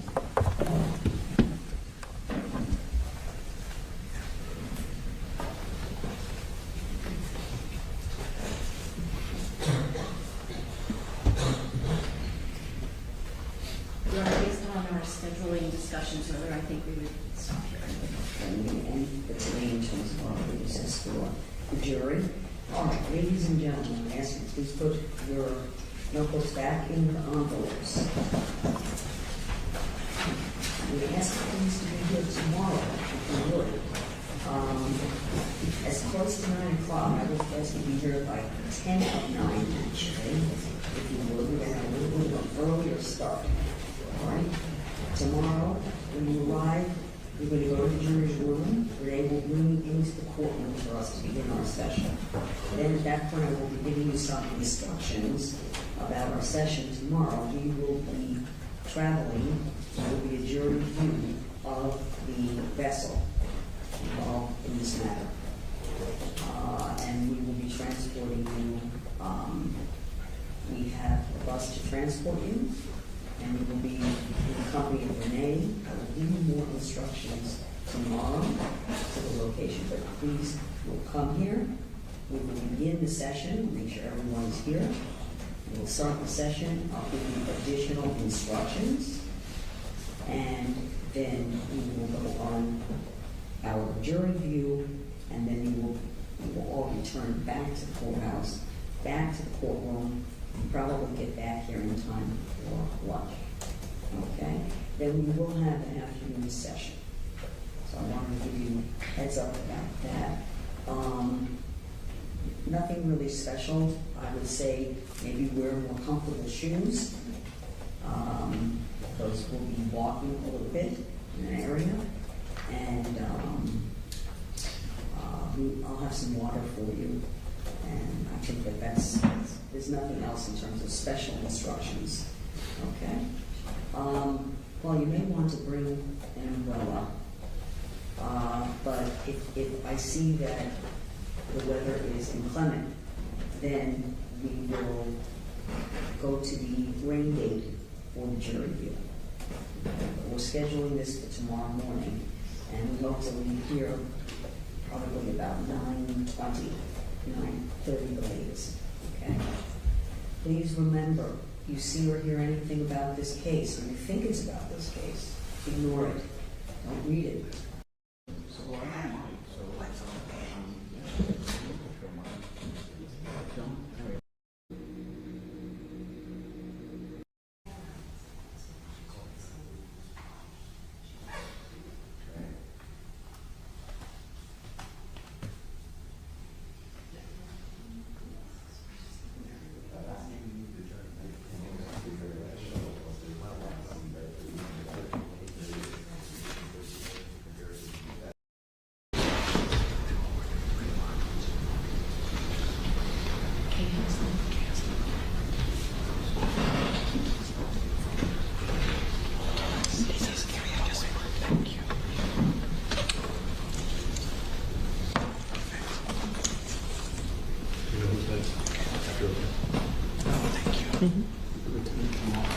May we inquire if there's another witness after Lamar's, or will he take up the whole day so we can flag any issues? No, I think that we'll call another witness after the lieutenant. How long will this first witness be, you think? Not sure, Judge. A bit of time? How long do you anticipate your direct to be, Lieutenant? I would say maybe an hour and a half. Okay, we'll be a while. We'll take a break anyway. If there's anything else, then we'll discuss the next witness, okay? I expect to work though till about 5:30.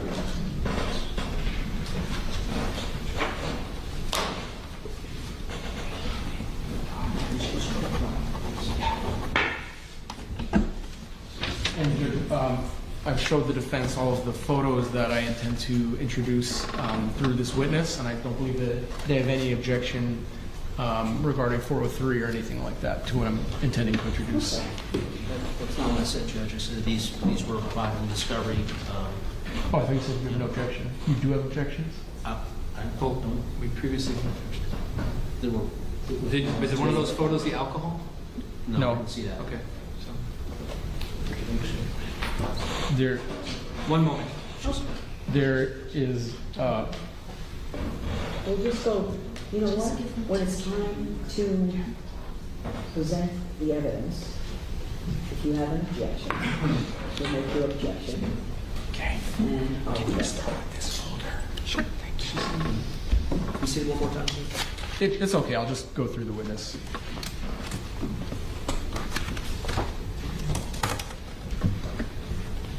I thought maybe there would be a stipulation, but I'll just have the witness authenticate it and show it to them in real time, Judge. Unless, you know, I tried to do that, but they didn't want to. So. Yeah, that's yeah. We'll just give them Okay. Okay, we can do that. Yeah.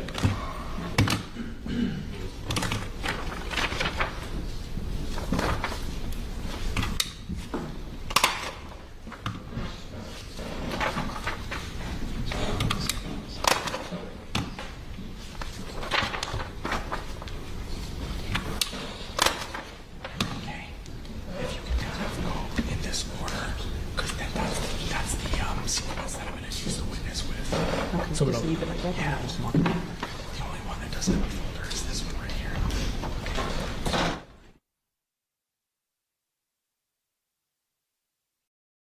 Sure, I do. You may have a seat, sir.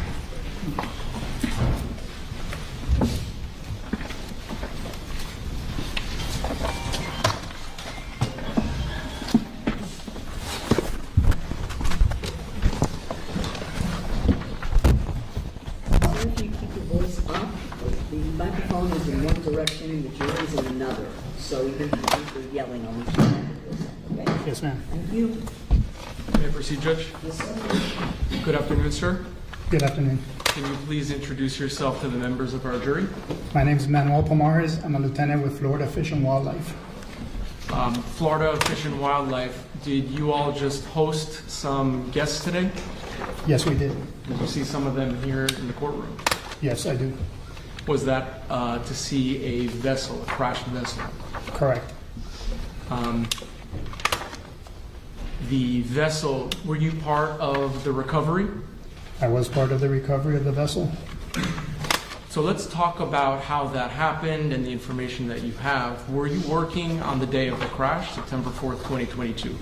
I was not working that day when the event occurred. I was notified afterwards. How did you learn about the crash? I believe I was called either to my personal phone or my work phone, notified, and then I would have come out shortly after that on the clock and responding to phone calls and trying to gather information and see what needed to be done at that point. Where did you respond? Initially, I was just on the phone gathering information because I didn't know where to go until more information started coming in. The location of the accident was Cutter Bank, which is a remote area that even if I left right away, I wouldn't have been able to go to. So it was more beneficial for me to get additional information and see what was needed before I left and responded somewhere. So where did you drive to?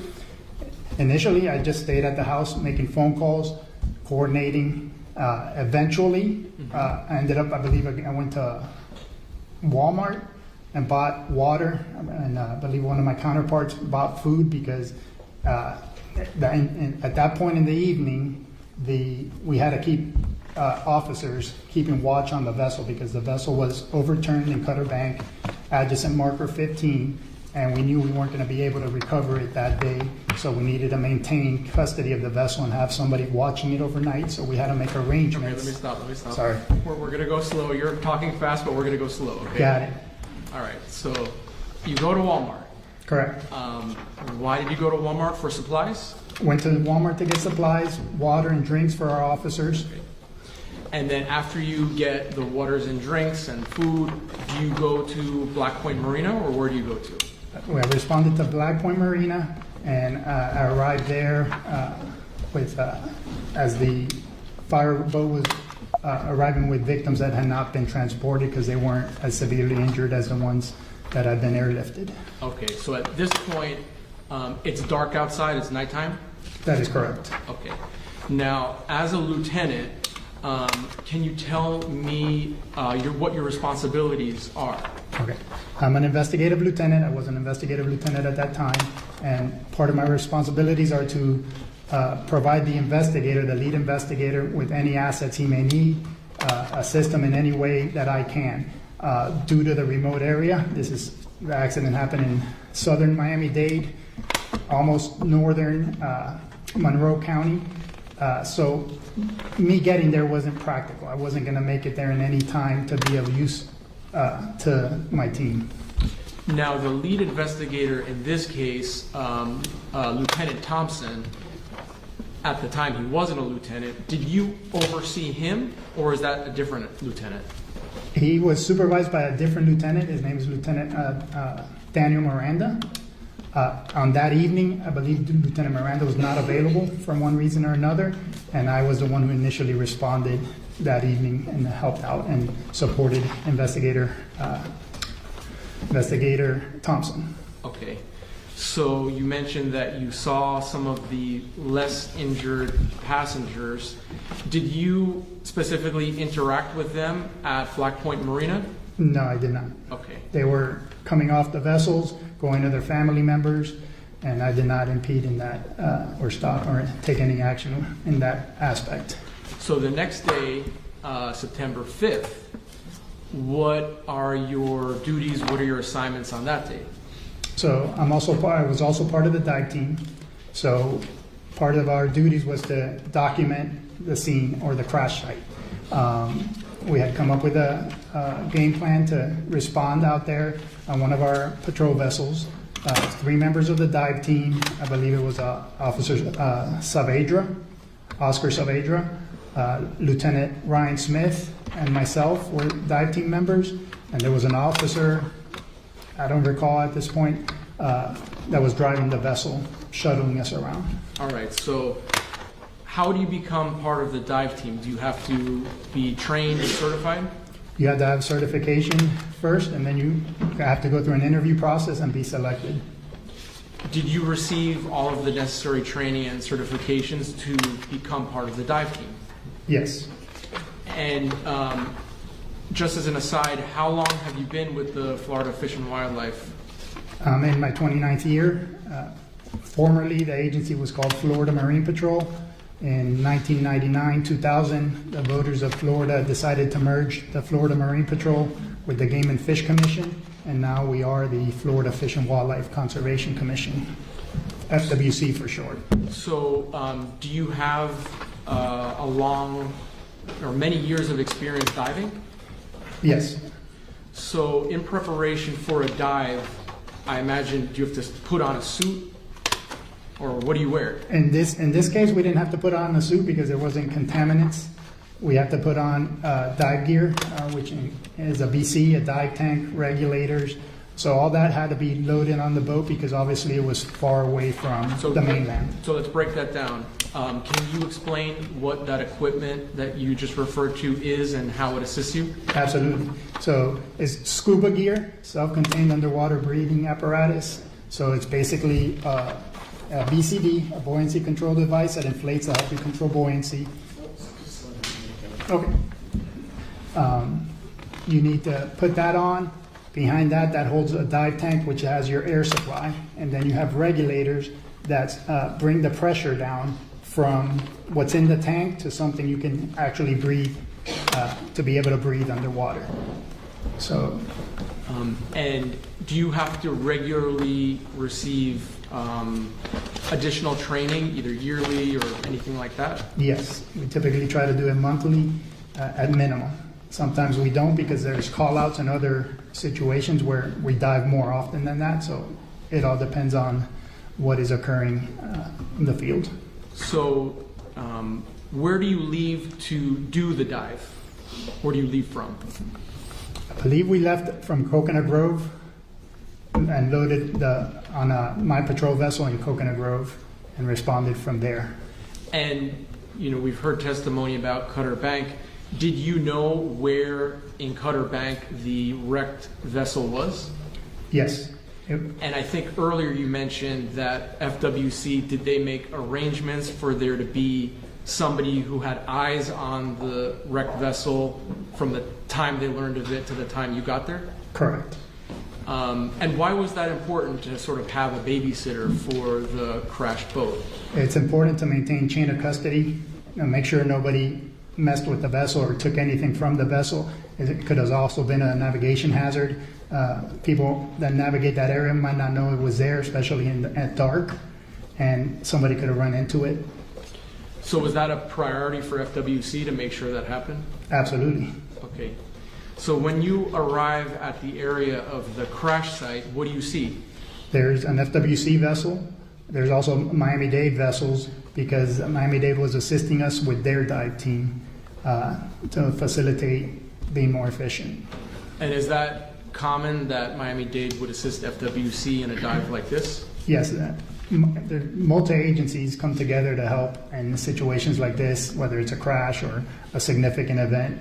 We often work together. Okay. So had you been to Cutter Bank before? Yes, I've patrolled Cutter Bank before. All right. And I know the jury has heard this description a few times, but can you just briefly describe what Cutter Bank looks like and the markings? So Cutter Bank is a narrow channel. I describe it best as a funnel. If you're looking at Biscayne Bay is very wide north of that point, so the channel markers are spread apart and you have deeper water. So navigation north of Cutter Bank is more lax, if I could describe it that way. You're not as worried about running aground or having to go exactly in the markers. When you get to Cutter Bank, if you think of it as a funnel, you've got to go through this corridor where you have flats, very shallow water on both sides. So you really have to pay attention when you're going down or through Cutter Bank. So you mentioned earlier that as part of the dive, there was going to be an effort to recover items underwater? Correct. Did you also document the scene with photographs? Yes. All right. And did you document the area of the boat crash as well as the nearby channel marker? Yes. Was there a Dayglow 15 marker at the top of the pillar when you got there? No, the day boards, which would have been number 15, it's a green square, and there should have been 2 of them on the top of the marker, so that if you're navigating from north to south, you could see one, and it tells you the east side of the channel, and then if you're navigating from south to north, you would see the opposite one as you're traveling northbound, and it'll let you know the east side of the channel. Okay. I'm showing the defense 2N and 2Z for identification, if they could take a look.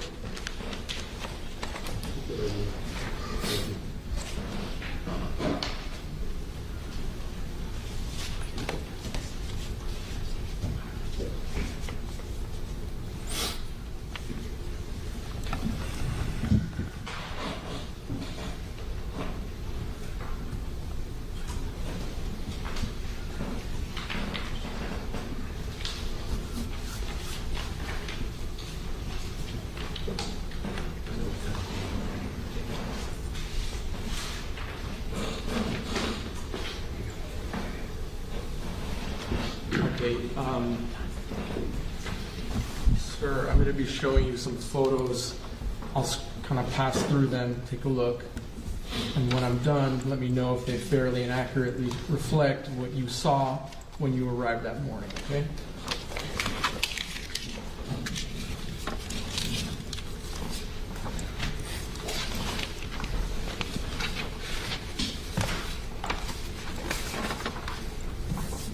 Do they? Yes, and I arrived, I believe, around noon or shortly after noon, just to clarify. Your Honor, I ask that 2N through 2Z be introduced into evidence. No objection. Thank you.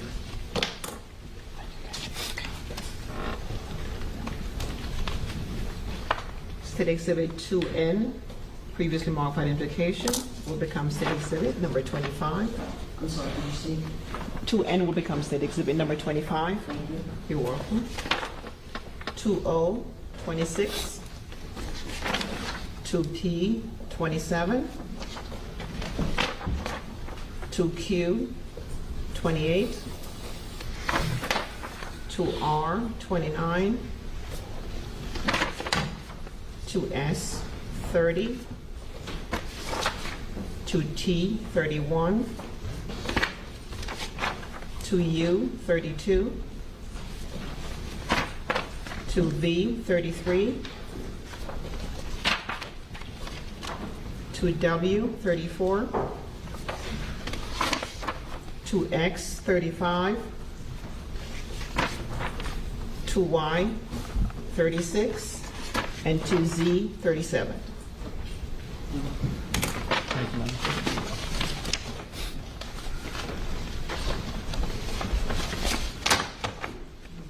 May I approach the witness, Judge? All right, Lieutenant, I'm just going to show you these in groups. So I'm going to show you 25, 26, 27, and 28. Do these all show the perspective that you had of the capsized boat in relation to the pylon? Yes, they do. And are these photos, were they taken by you yourself? Yes. All right, may I publish these, Judge? Yes. And do these photos just offer different perspectives on the scene? That's my question? Yeah. Yes, that's the perspective, looking from the marker in a southeasterly direction. You could see what would be Key Largo and Pumpkin Key in the background, in the horizon.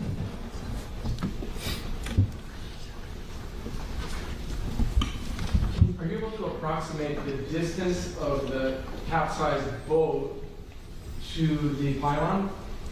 It was several hundred yards. I don't remember the exact, if we have an exact distance.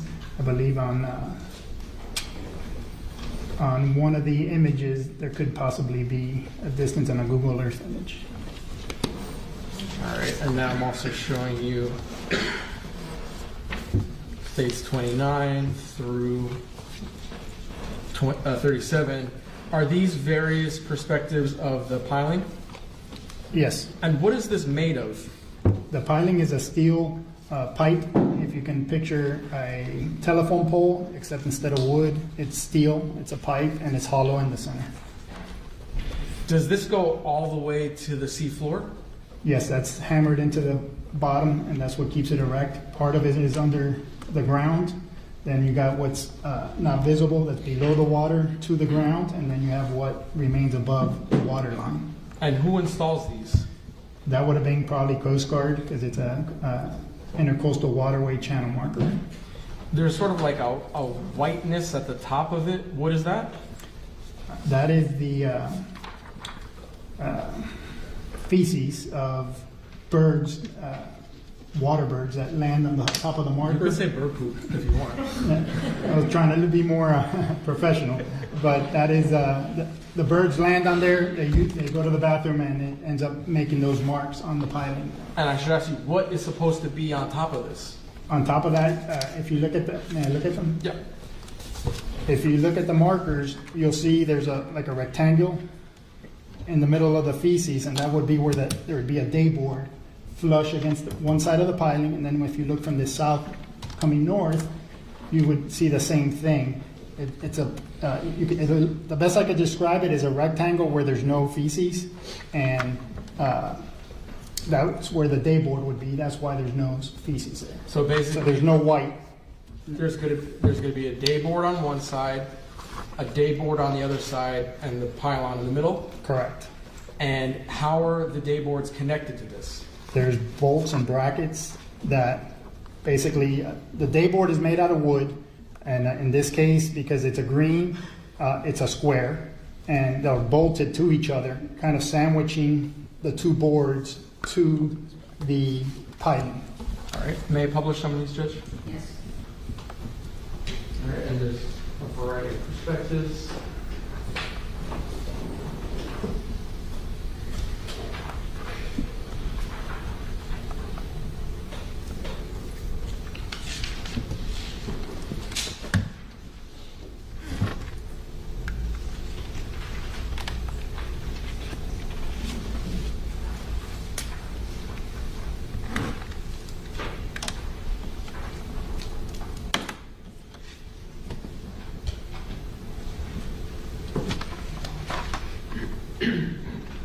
The day board markers, what are they made of?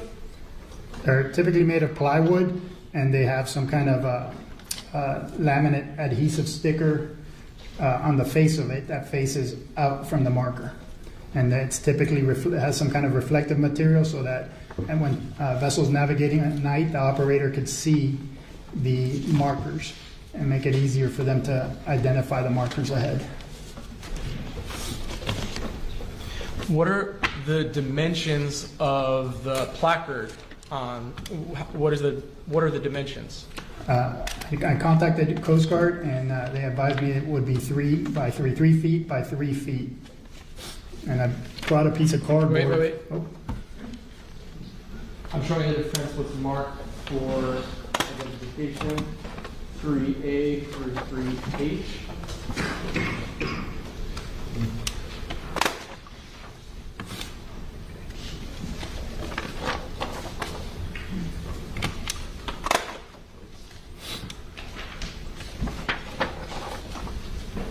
May I approach, Judge?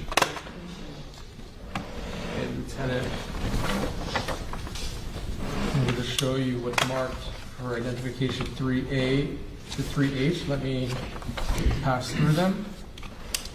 And when I'm done, tell me if they fairly and accurately depict what you saw on this day.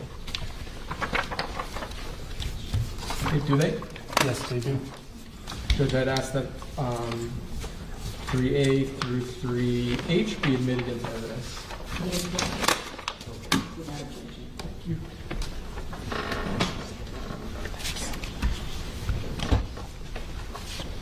State Exhibit 3A, previously marked for identification, will become State Exhibit number 38.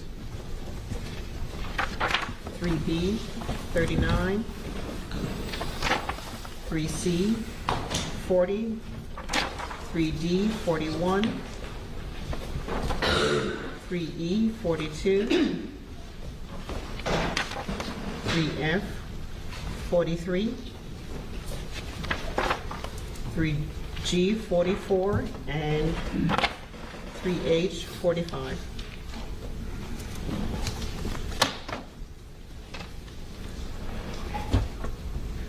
Thank you. All right, so Lieutenant, I'm going to ask, with the court's permission, if you could step down and help me publish some of these photos with the jury. All right, so.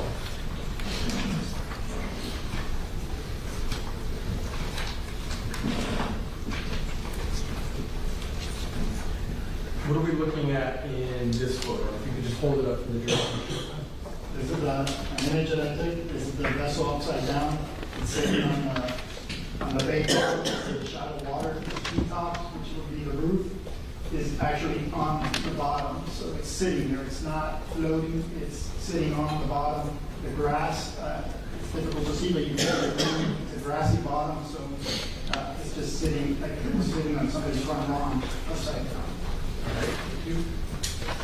Right there. I'm showing you what is a 40. Does this show damage to the vessel? Yes, it does. Okay, can you show the yours? And now, that damage, what material is that? This is fiberglass, which is and gel coat and paint that make up the hull or the underneath and side of the vessel.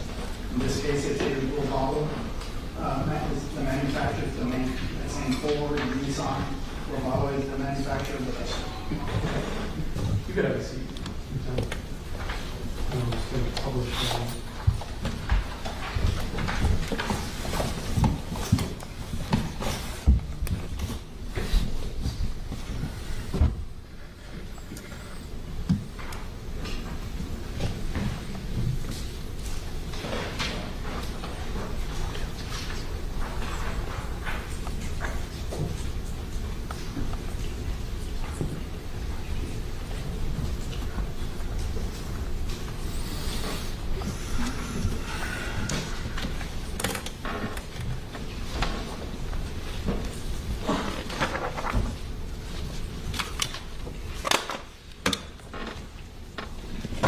All right, so we've gone over the documentation of the pylon, the capsized vessel. Do you then dive underwater to document the underwater scene? Yes, I do. So take me through that. What do you do? How do you go about doing this type of a dive? So the divers on this day were Lieutenant Smith and I, and then we always leave a diver on the surface in case there's any kind of emergency. That person can immediately get in the water and render aid if there's an entanglement or air issue or some kind of emergency, unforeseen event. That officer is on the vessel paying attention to us, that diver, ready to go and enter the water if he needs us, if we need him. Okay. And do you each take turns just diving right in? No, we go in together. Always go in 2 people minimum for safety. And then on that particular day, I was recording and taking pictures with a GoPro camera underwater and above the water. Okay, so tell us a little bit about the GoPro camera. Is that something you're holding or is it on your person? How does that work? It's a small camera that's in an underwater case, so it can be taken underwater, and I'm holding it. Prior to doing anything, I went around the vessel to get a 360 to see what was done or what was there before anything was touched. And I believe we did a second loop around the vessel to document everything before we touched any of the items that were on the vessel or around the vessel. Now, when you went down to video record, do you do a 360 around the boat? Yes. And just before court started, were we watching videos of your recordings? Of the video recording? Yes, correct. And did they fairly and accurately reflect the video recordings on the date that we're talking about? Yes. It would have been the day after the accident. The accident was September 4th. This would have been the following day on September 5th. And I'm showing the defense. Oh, I'm sorry, Kate. Would you mind marking this?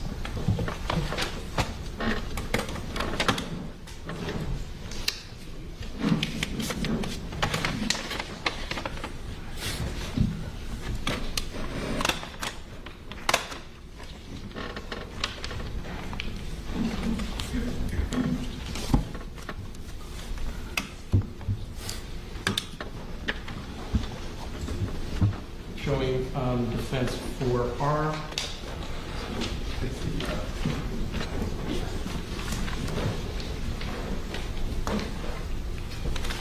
Lieutenant, we, as I mentioned, we watched a video on this flash drive earlier today, and it fairly and accurately depicted the recording that you did. I would assume that that's the recording device that it was on. That I just played for you? Yes. Okay. Judge, I asked that for RB admitted. No objection. State Exhibit 4R, previously marked identification, will become State Exhibit number 46. Judge, may I publish States 46? Yes. Thank you. And with the court's permission, Lieutenant, can you assist me with this? Yes. Do we have the... Yes. Okay. So, Thank you. So Lieutenant, I'm going to sit. Can you stand right next to the screen? Yes, sir. All right.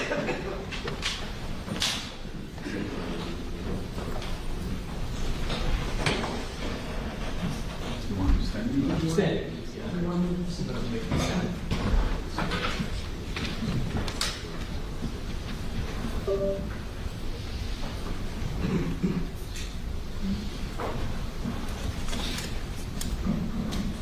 So the first file for the record is GOPR 1521.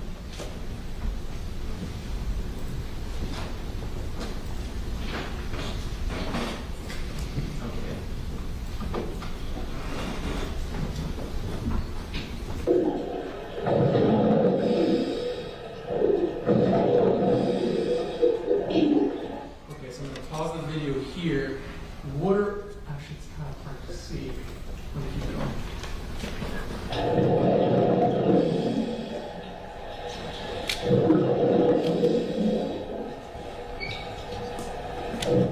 So, I don't know if it's a little bit hard to see on this screen, but what would you call this resting at the bottom?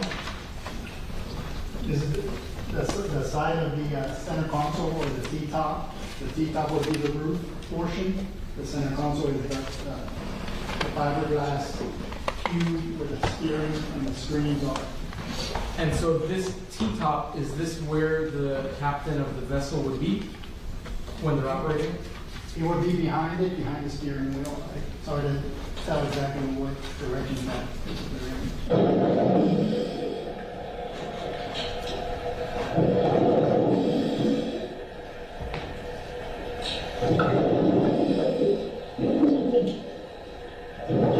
All right, Lieutenant, what side of the boat are we looking at here?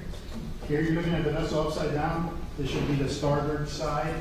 You can see the damage, which is all on the starboard side.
That is actually at the bow, that's the anchor at the very front of the vessel, and then a 360-degree, you're gonna over around the vessel and back at the front where I started.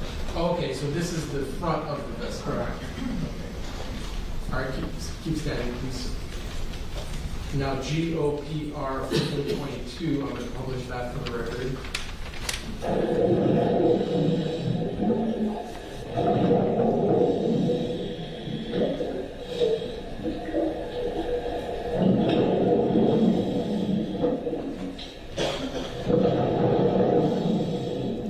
Are you able to tell what that is right there? And I'm pointing at the bottom of the screen. This is a compartment that's on the side, a panel that's been dislodged due to the damage.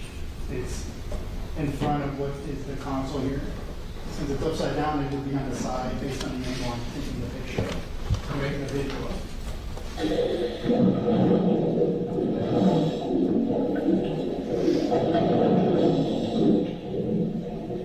So is this video sort of a closer perspective than the last video? Correct. This one's more trying to get closer into the vessel. The other one was further from the vessel itself.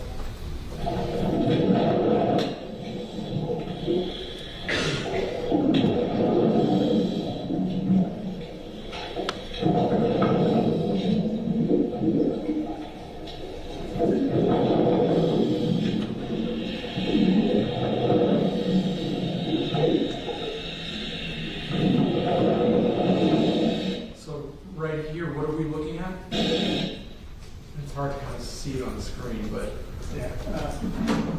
Again, the vessel's upside down. You're going to see the top, which is the T-top here, the underside of it, because the part that's normally up to the sky is sitting on the bay bottom, and there you got some grass where it's sitting on the grass.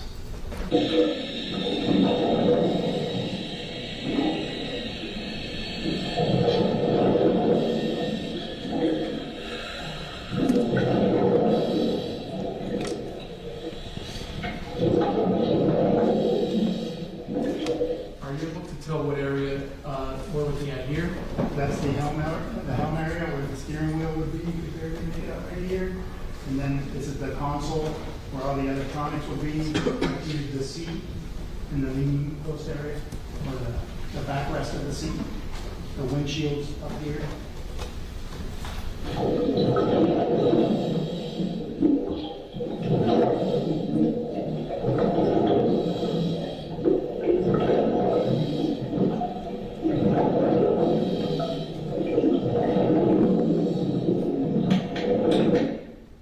Thank you, Lieutenant. Lacy, please.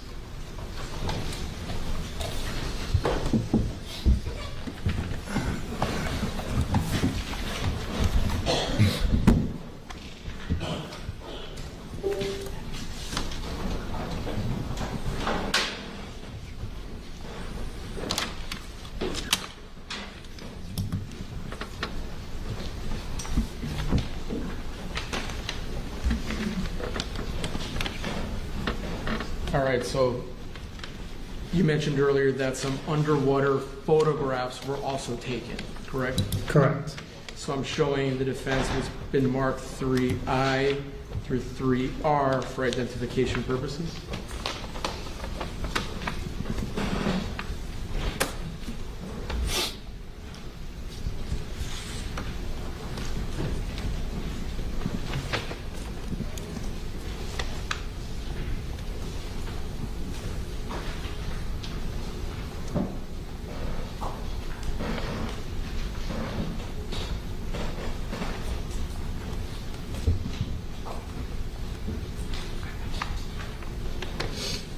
Okay, may I approach, Judge? Yes, please. 3I through 3R. I'm going to go through them with you. Please take a look, and then when I'm finished, I'm going to ask whether or not they fairly accurately depict what you saw underneath the water when you were diving.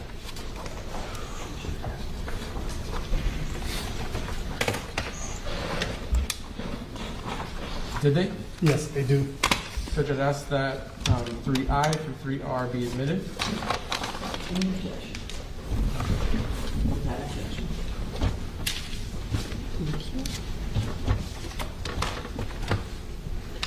State Exhibit 3I, previously marked for identification, will become State Exhibit number 47. 3J, 48. 3K, 49.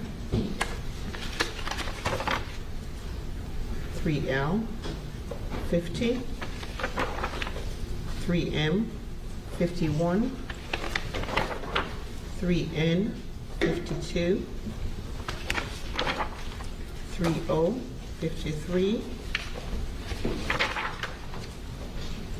3P, 54.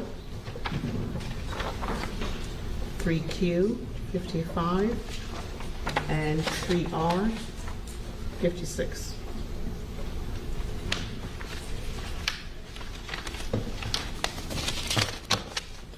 Clerk and Judge, same request if the witness can assist me in publishing. Yes.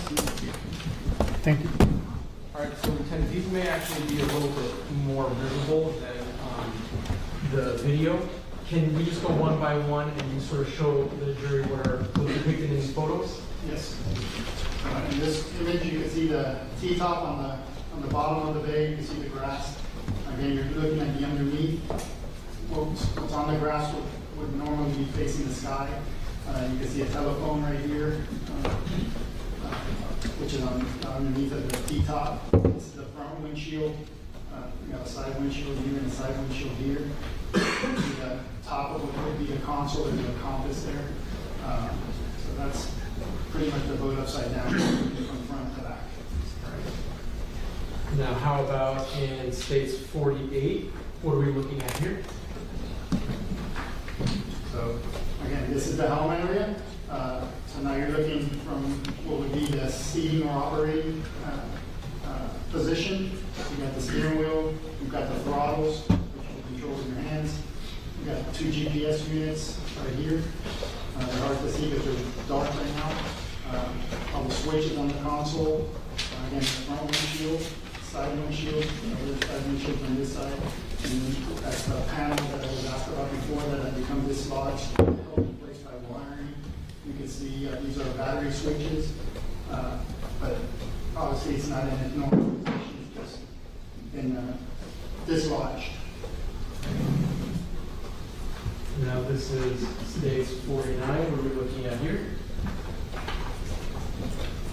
This is again the front of the console. You can see the front seat here. This is the seating area. This is the backrest. You can see the port side, which is not damaged. You can see light coming in through the starboard side due to the damage to the vessel. Again, the front windshield, side windshield. That's pretty much. Okay, and you could have a seat, Lieutenant. I'll finish publishing the rest of these.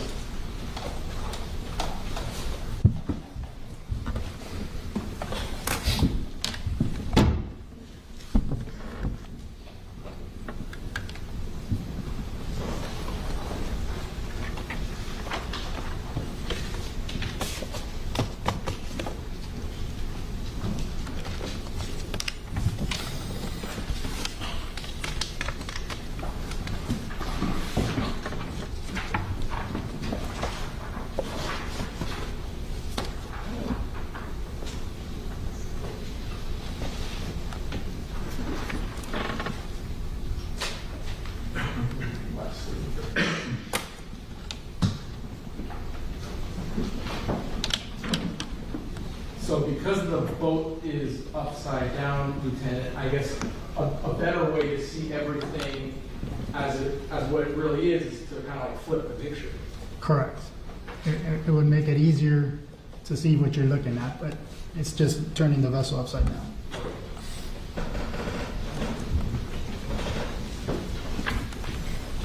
Now, when you're diving and recording the scene, are you simultaneously collecting things? We wanted to document everything first, so the video is before anything was touched, both videos. So after the scene is documented, do you then enter into, I guess, what we can call maybe recovery mode or something like that? That is correct. how do you and your partners collect evidence from the bottom of the ocean floor or the bay floor? Fortunately, it wasn't very deep, maybe 6-7 feet, and we were able to grab stuff and then hand it up to the officer and the other diver that remained on the surface.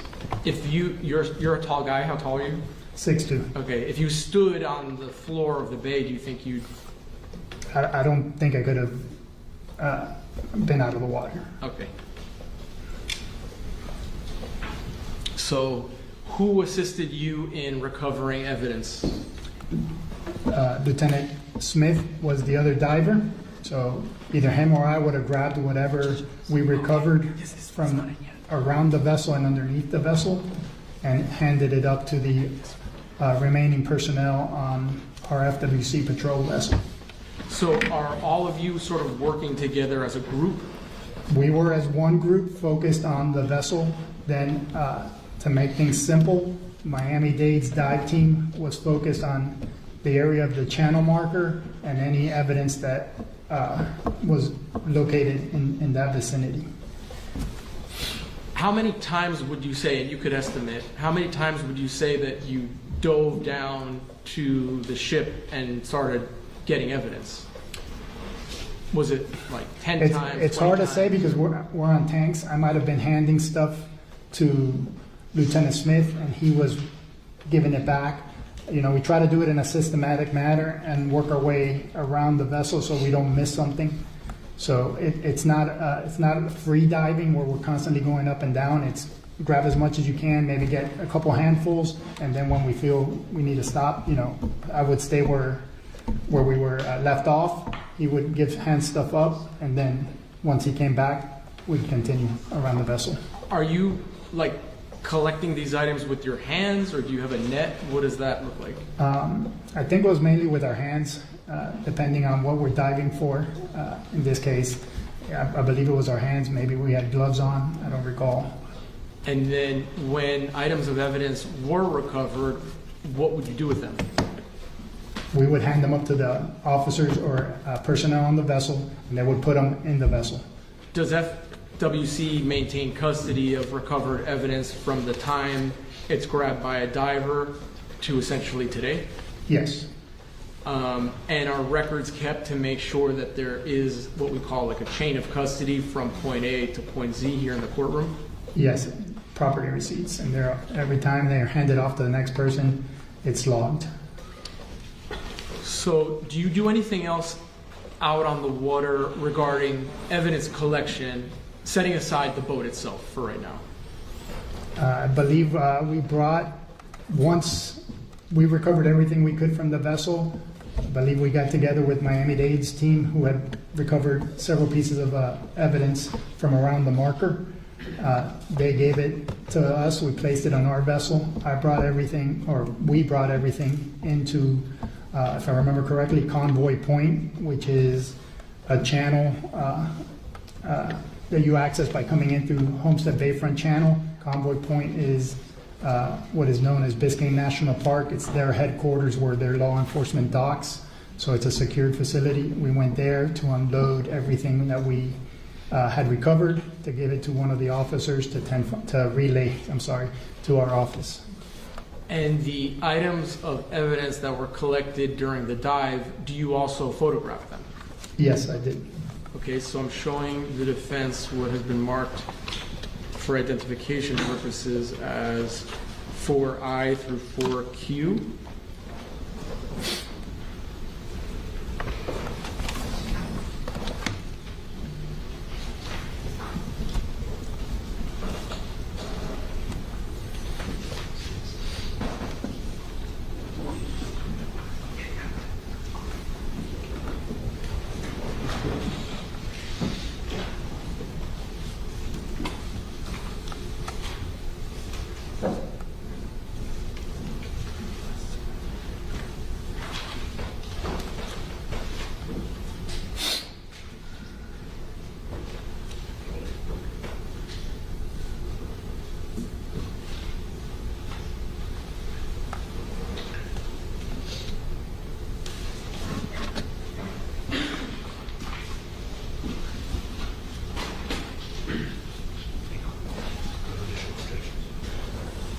There's no additional objections, just preserving a prior objection we did. All right, so this is 4I through 4Q, Lieutenant. I'm going to scroll through just like I did before. And when I'm finished, can you just let me know if it fairly and accurately reflects the items of evidence that you and your partners collected on September 5th, 2022?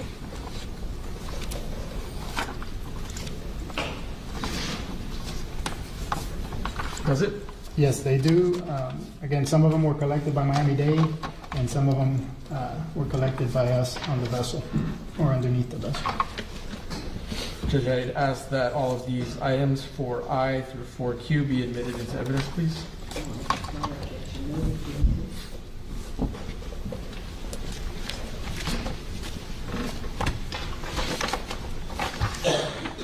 State Exhibit 4I, previously marked for identification, will become State Exhibit number 57. 4J, 58. 4K, 59. 4L, 60. 4M, 61. 4N, 62. 4O, 63. 4P, 64. And 4Q, 65.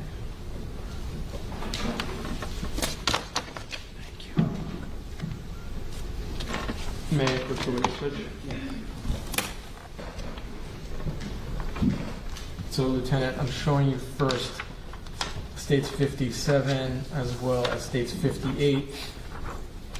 Are these sort of overviews of all of the items that were collected? These are the overview of the items collected from the vessel and surrounding areas of the vessel. Okay. And actually, before I ask to publish, what are some of the items that were collected and are documented in this photo? Starting from left, there's some clothing. There's 8 phones, a pair of glasses, miscellaneous. There's a couple pairs of glasses. There's miscellaneous fiberglass pieces from the vessel. Looks like a portion of a hatch belonging to the vessel. Looks like some kind of a fabric cooler, the fire extinguisher, miscellaneous clothing, another canvas type bag. There's a couple of Yeti type tumbler cups, and a couple of Trulies and a Bud Light can. Did you say Yeti type tumbler? Yes. Okay. May I publish that, Judge? Yes. And where were these recovered from? They were either underneath the vessel or around the vessel.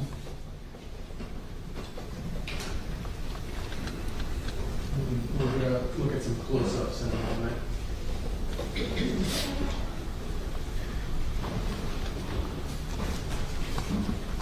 You mentioned cell phones and glasses. I'm showing you what is marked States 60, 59, and 61. Are these the cell phone and glasses? It would have been, these are the ones we recovered. I believe these were around the marker by Miami-Dade. If you see these images, you got these 8. Mm-hmm. So this is the stuff that we recovered from the vessel. This group of items would have been recovered by Miami-Dade around, Miami-Dade divers around the marker. So yeah, I'm getting ahead of you actually, Lieutenant, so let me slow down. So let's do 59 and 60 then. You're saying that these cell phones were cell phones recovered around or in the Pinot boat? Correct. And that was recovered by FWC? Correct. Okay, may I publish that, Judge?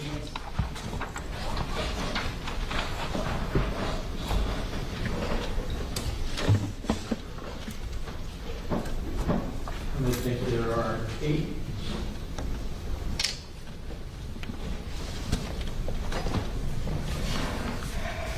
And so moving on to what I was getting ahead of you on, in States 61, 62, and 63, Are these the cell phones that you said were provided to you by the Miami-Dade diving team, and then you took custody of them?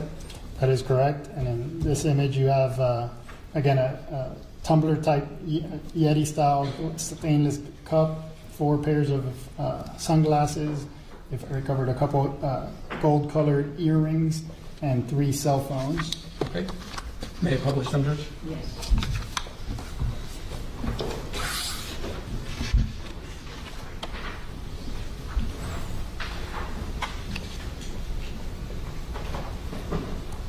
And these were by the marker, did you say?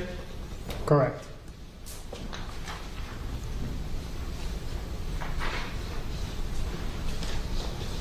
Were there also some IDs in one of the phones? Several of the phones we were able to identify because they either had little pockets or between the phone and their cases, they had identifications on them.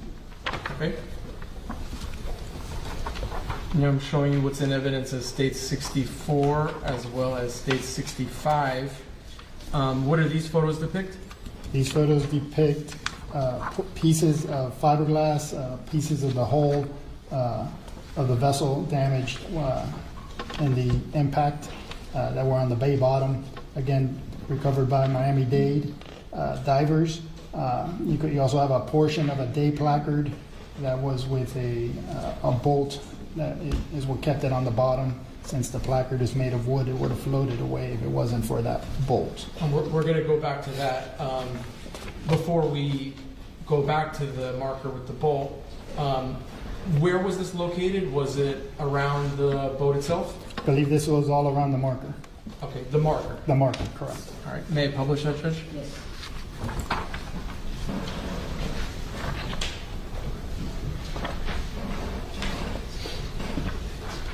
Okay, so the piece of the green marker that's in this photo, did you bring that with you to court today? I did.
Lieutenant, I'm showing you what's now marked for identification as 4S.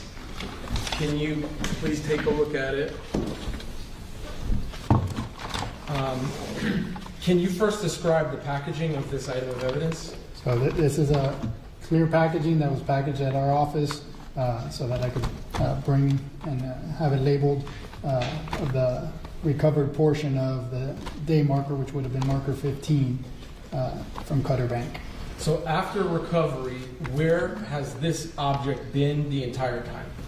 This, once we got everything to the office, and the boat was, we were done processing the boat, getting evidence from the boat, all the items and everything were put into the boat, and the boat was shrink wrapped. Shrink wrapped? Correct. Why was the entire boat shrink wrapped? To preserve the evidence as best as possible. Now, today the boat wasn't shrink wrapped. When did the boat become unshrink wrapped or opened up? I don't remember the exact date, but I believe the attorneys needed to go see it. They wanted experts to look at the vessel, and through the court processes, it was ordered to be removed. And at some point it was removed, and once you remove it, you can't put it back because that's something that has to be applied with heat, and once you take it off very difficult, almost impossible to put back on. So just to break that down, are you saying that the state and the defense inspected the boat immediately after the shrink wrap was removed, and the way the juror saw it is after the shrink wrap was removed? Correct. We also saw it without any of the items that were in it. We were asked to remove any items that were in the vessel, so they wouldn't have seen that. And that could have been hazardous if they fell on. Correct. And itchy and uncomfortable because it's fiberglass. Your Honor, I would ask that 4S be admitted into evidence. Just see it. Oh, sure. I'm sorry for interrupting you. That's okay.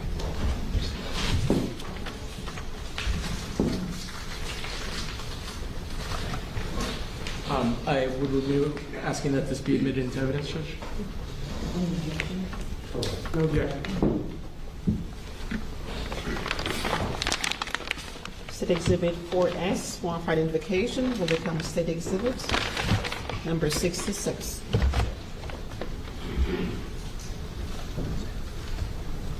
Thank you. And if the witness could step down to help me. Yes. All right, Lieutenant, so I'm going to hand the marker to you. Can you sort of explain how it's made, what the bolt is, if you can do all of that, show it to the juror? So what you're looking at is a portion of the dayboard or marker.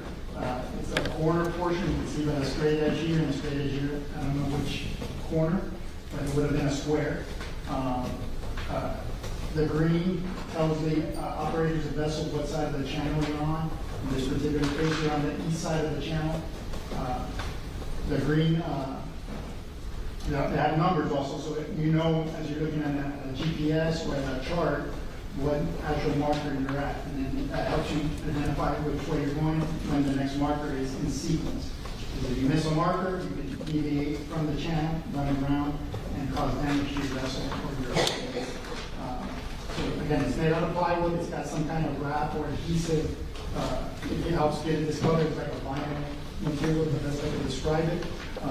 You see that there's a bolt here, and that is what actually kept it on the bottom, because it being wood, it would have floated away like the rest of the marker probably did, because once we got there, there was no dayboards. So the environment we work in is a dynamic environment. It's not like on land when something lands, it's going to be there. On the water, it's very different, especially if it floats. Either the current or the winds and the waves would take it away if it floats. So in this particular scenario, this rod, which is what holds, as I described before, we got a pipe like a telephone pole, and you've got two pieces of wood. A rod goes to the sides, holding one to the other, and sandwiching, keeping them affixed to the pipe. Once the boards were broken and destroyed from the impact, obviously they came apart and wood floated away.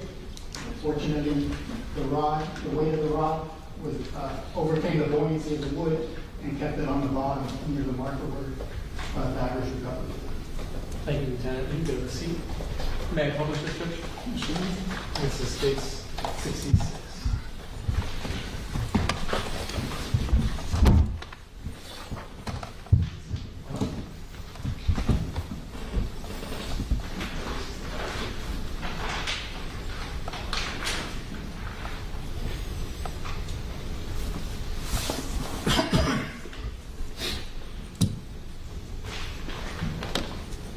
Now, did you bring another item of evidence with you to court today?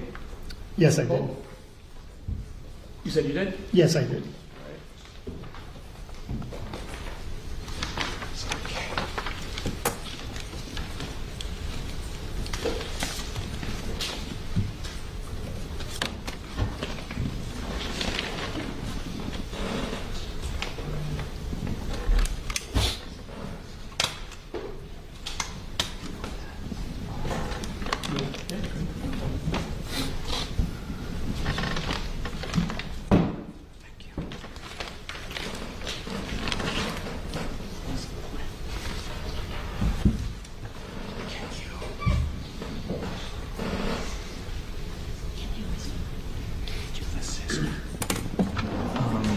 Showing the defense was marked for ID 4T.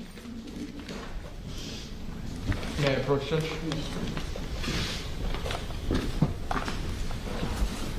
Lieutenant, you mentioned that, before you do anything, you mentioned that you brought another item of evidence with you here today. Is that what I'm showing you in States 4T for identification? Yes, it is. And similar to the piece of the channel marker, was this in the custody of FWC from the time of its recovery to today? Yes, it is. It has been. Where was it stored? Was it also stored in the vessel? That is correct. And then was it removed before the jury viewing? That is correct. Okay. And then the packaging here, it's plastic wrapped. Did you do that for purposes of court? Correct. All right. So I'm going to ask that 4T please be admitted. No objection.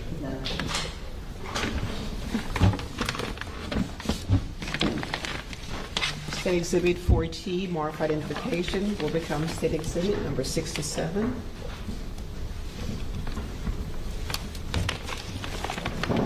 Okay. With the court's permission, could the witness borrow some gloves and open up the exhibit to publish to the jury? Yes. All right. Madam, do you have an extra pair of gloves for us by any chance? Or rename it? So just hold on one second, because I want to get you first.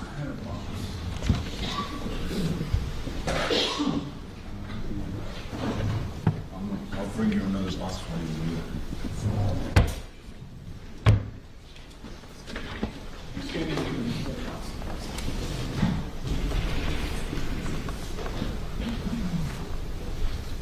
Oh, one moment, Lieutenant, sorry. Just waiting.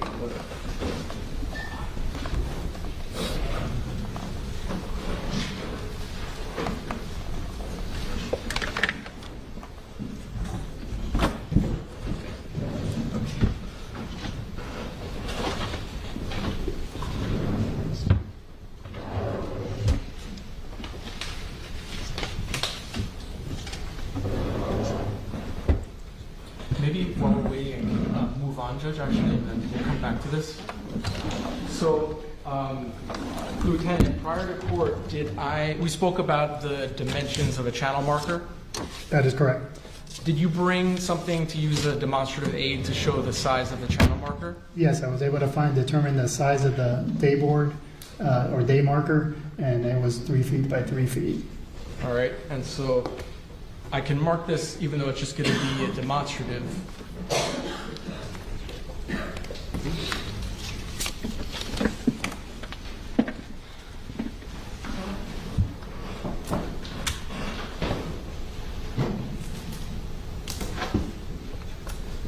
And just for the record, there's no writing on any of this, it's just the demonstrative.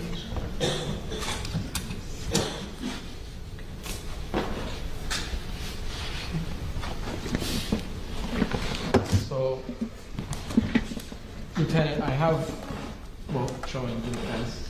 I'm showing you for you as a demonstrative. Is this the size of the channel marker 15? The day board, that would have been the size of each of the boards that goes on the piling. Okay, so basically, are you saying there'd be one board on one side and then one board on the other side? That is correct. 2. That is correct. And the size of each board is this? Correct. And this is put up so that boaters can know where to go? That identifies the channel and that aids the boaters in staying within the channel, and it's maintained by United States Coast Guard. And is this in day glow green, the real one? The real one would have some kind of reflective green to make it easier to identify at night in the darkness. Okay. All right, so I think we have the gloves now. Are they going to fit you, though? One size fits all. Ms. Adams was suggesting that I do it, but you were here. You're okay with it? Yes. They're a bit thin. You might want to double them up if you're going to grab the fiberglass. I'll just grab the fingertips. And this is just since the plastic was a little bit, obstructing it. Could you take the item out of the plastic and show the jurors? And for the record, it states 67. And just be careful because there's a fiberglass. I'll hold it for you. So if you could show the front first and then the back. All right, shred it? Yeah. So that is the, what would be the starboard side of the vessel. You can see part of the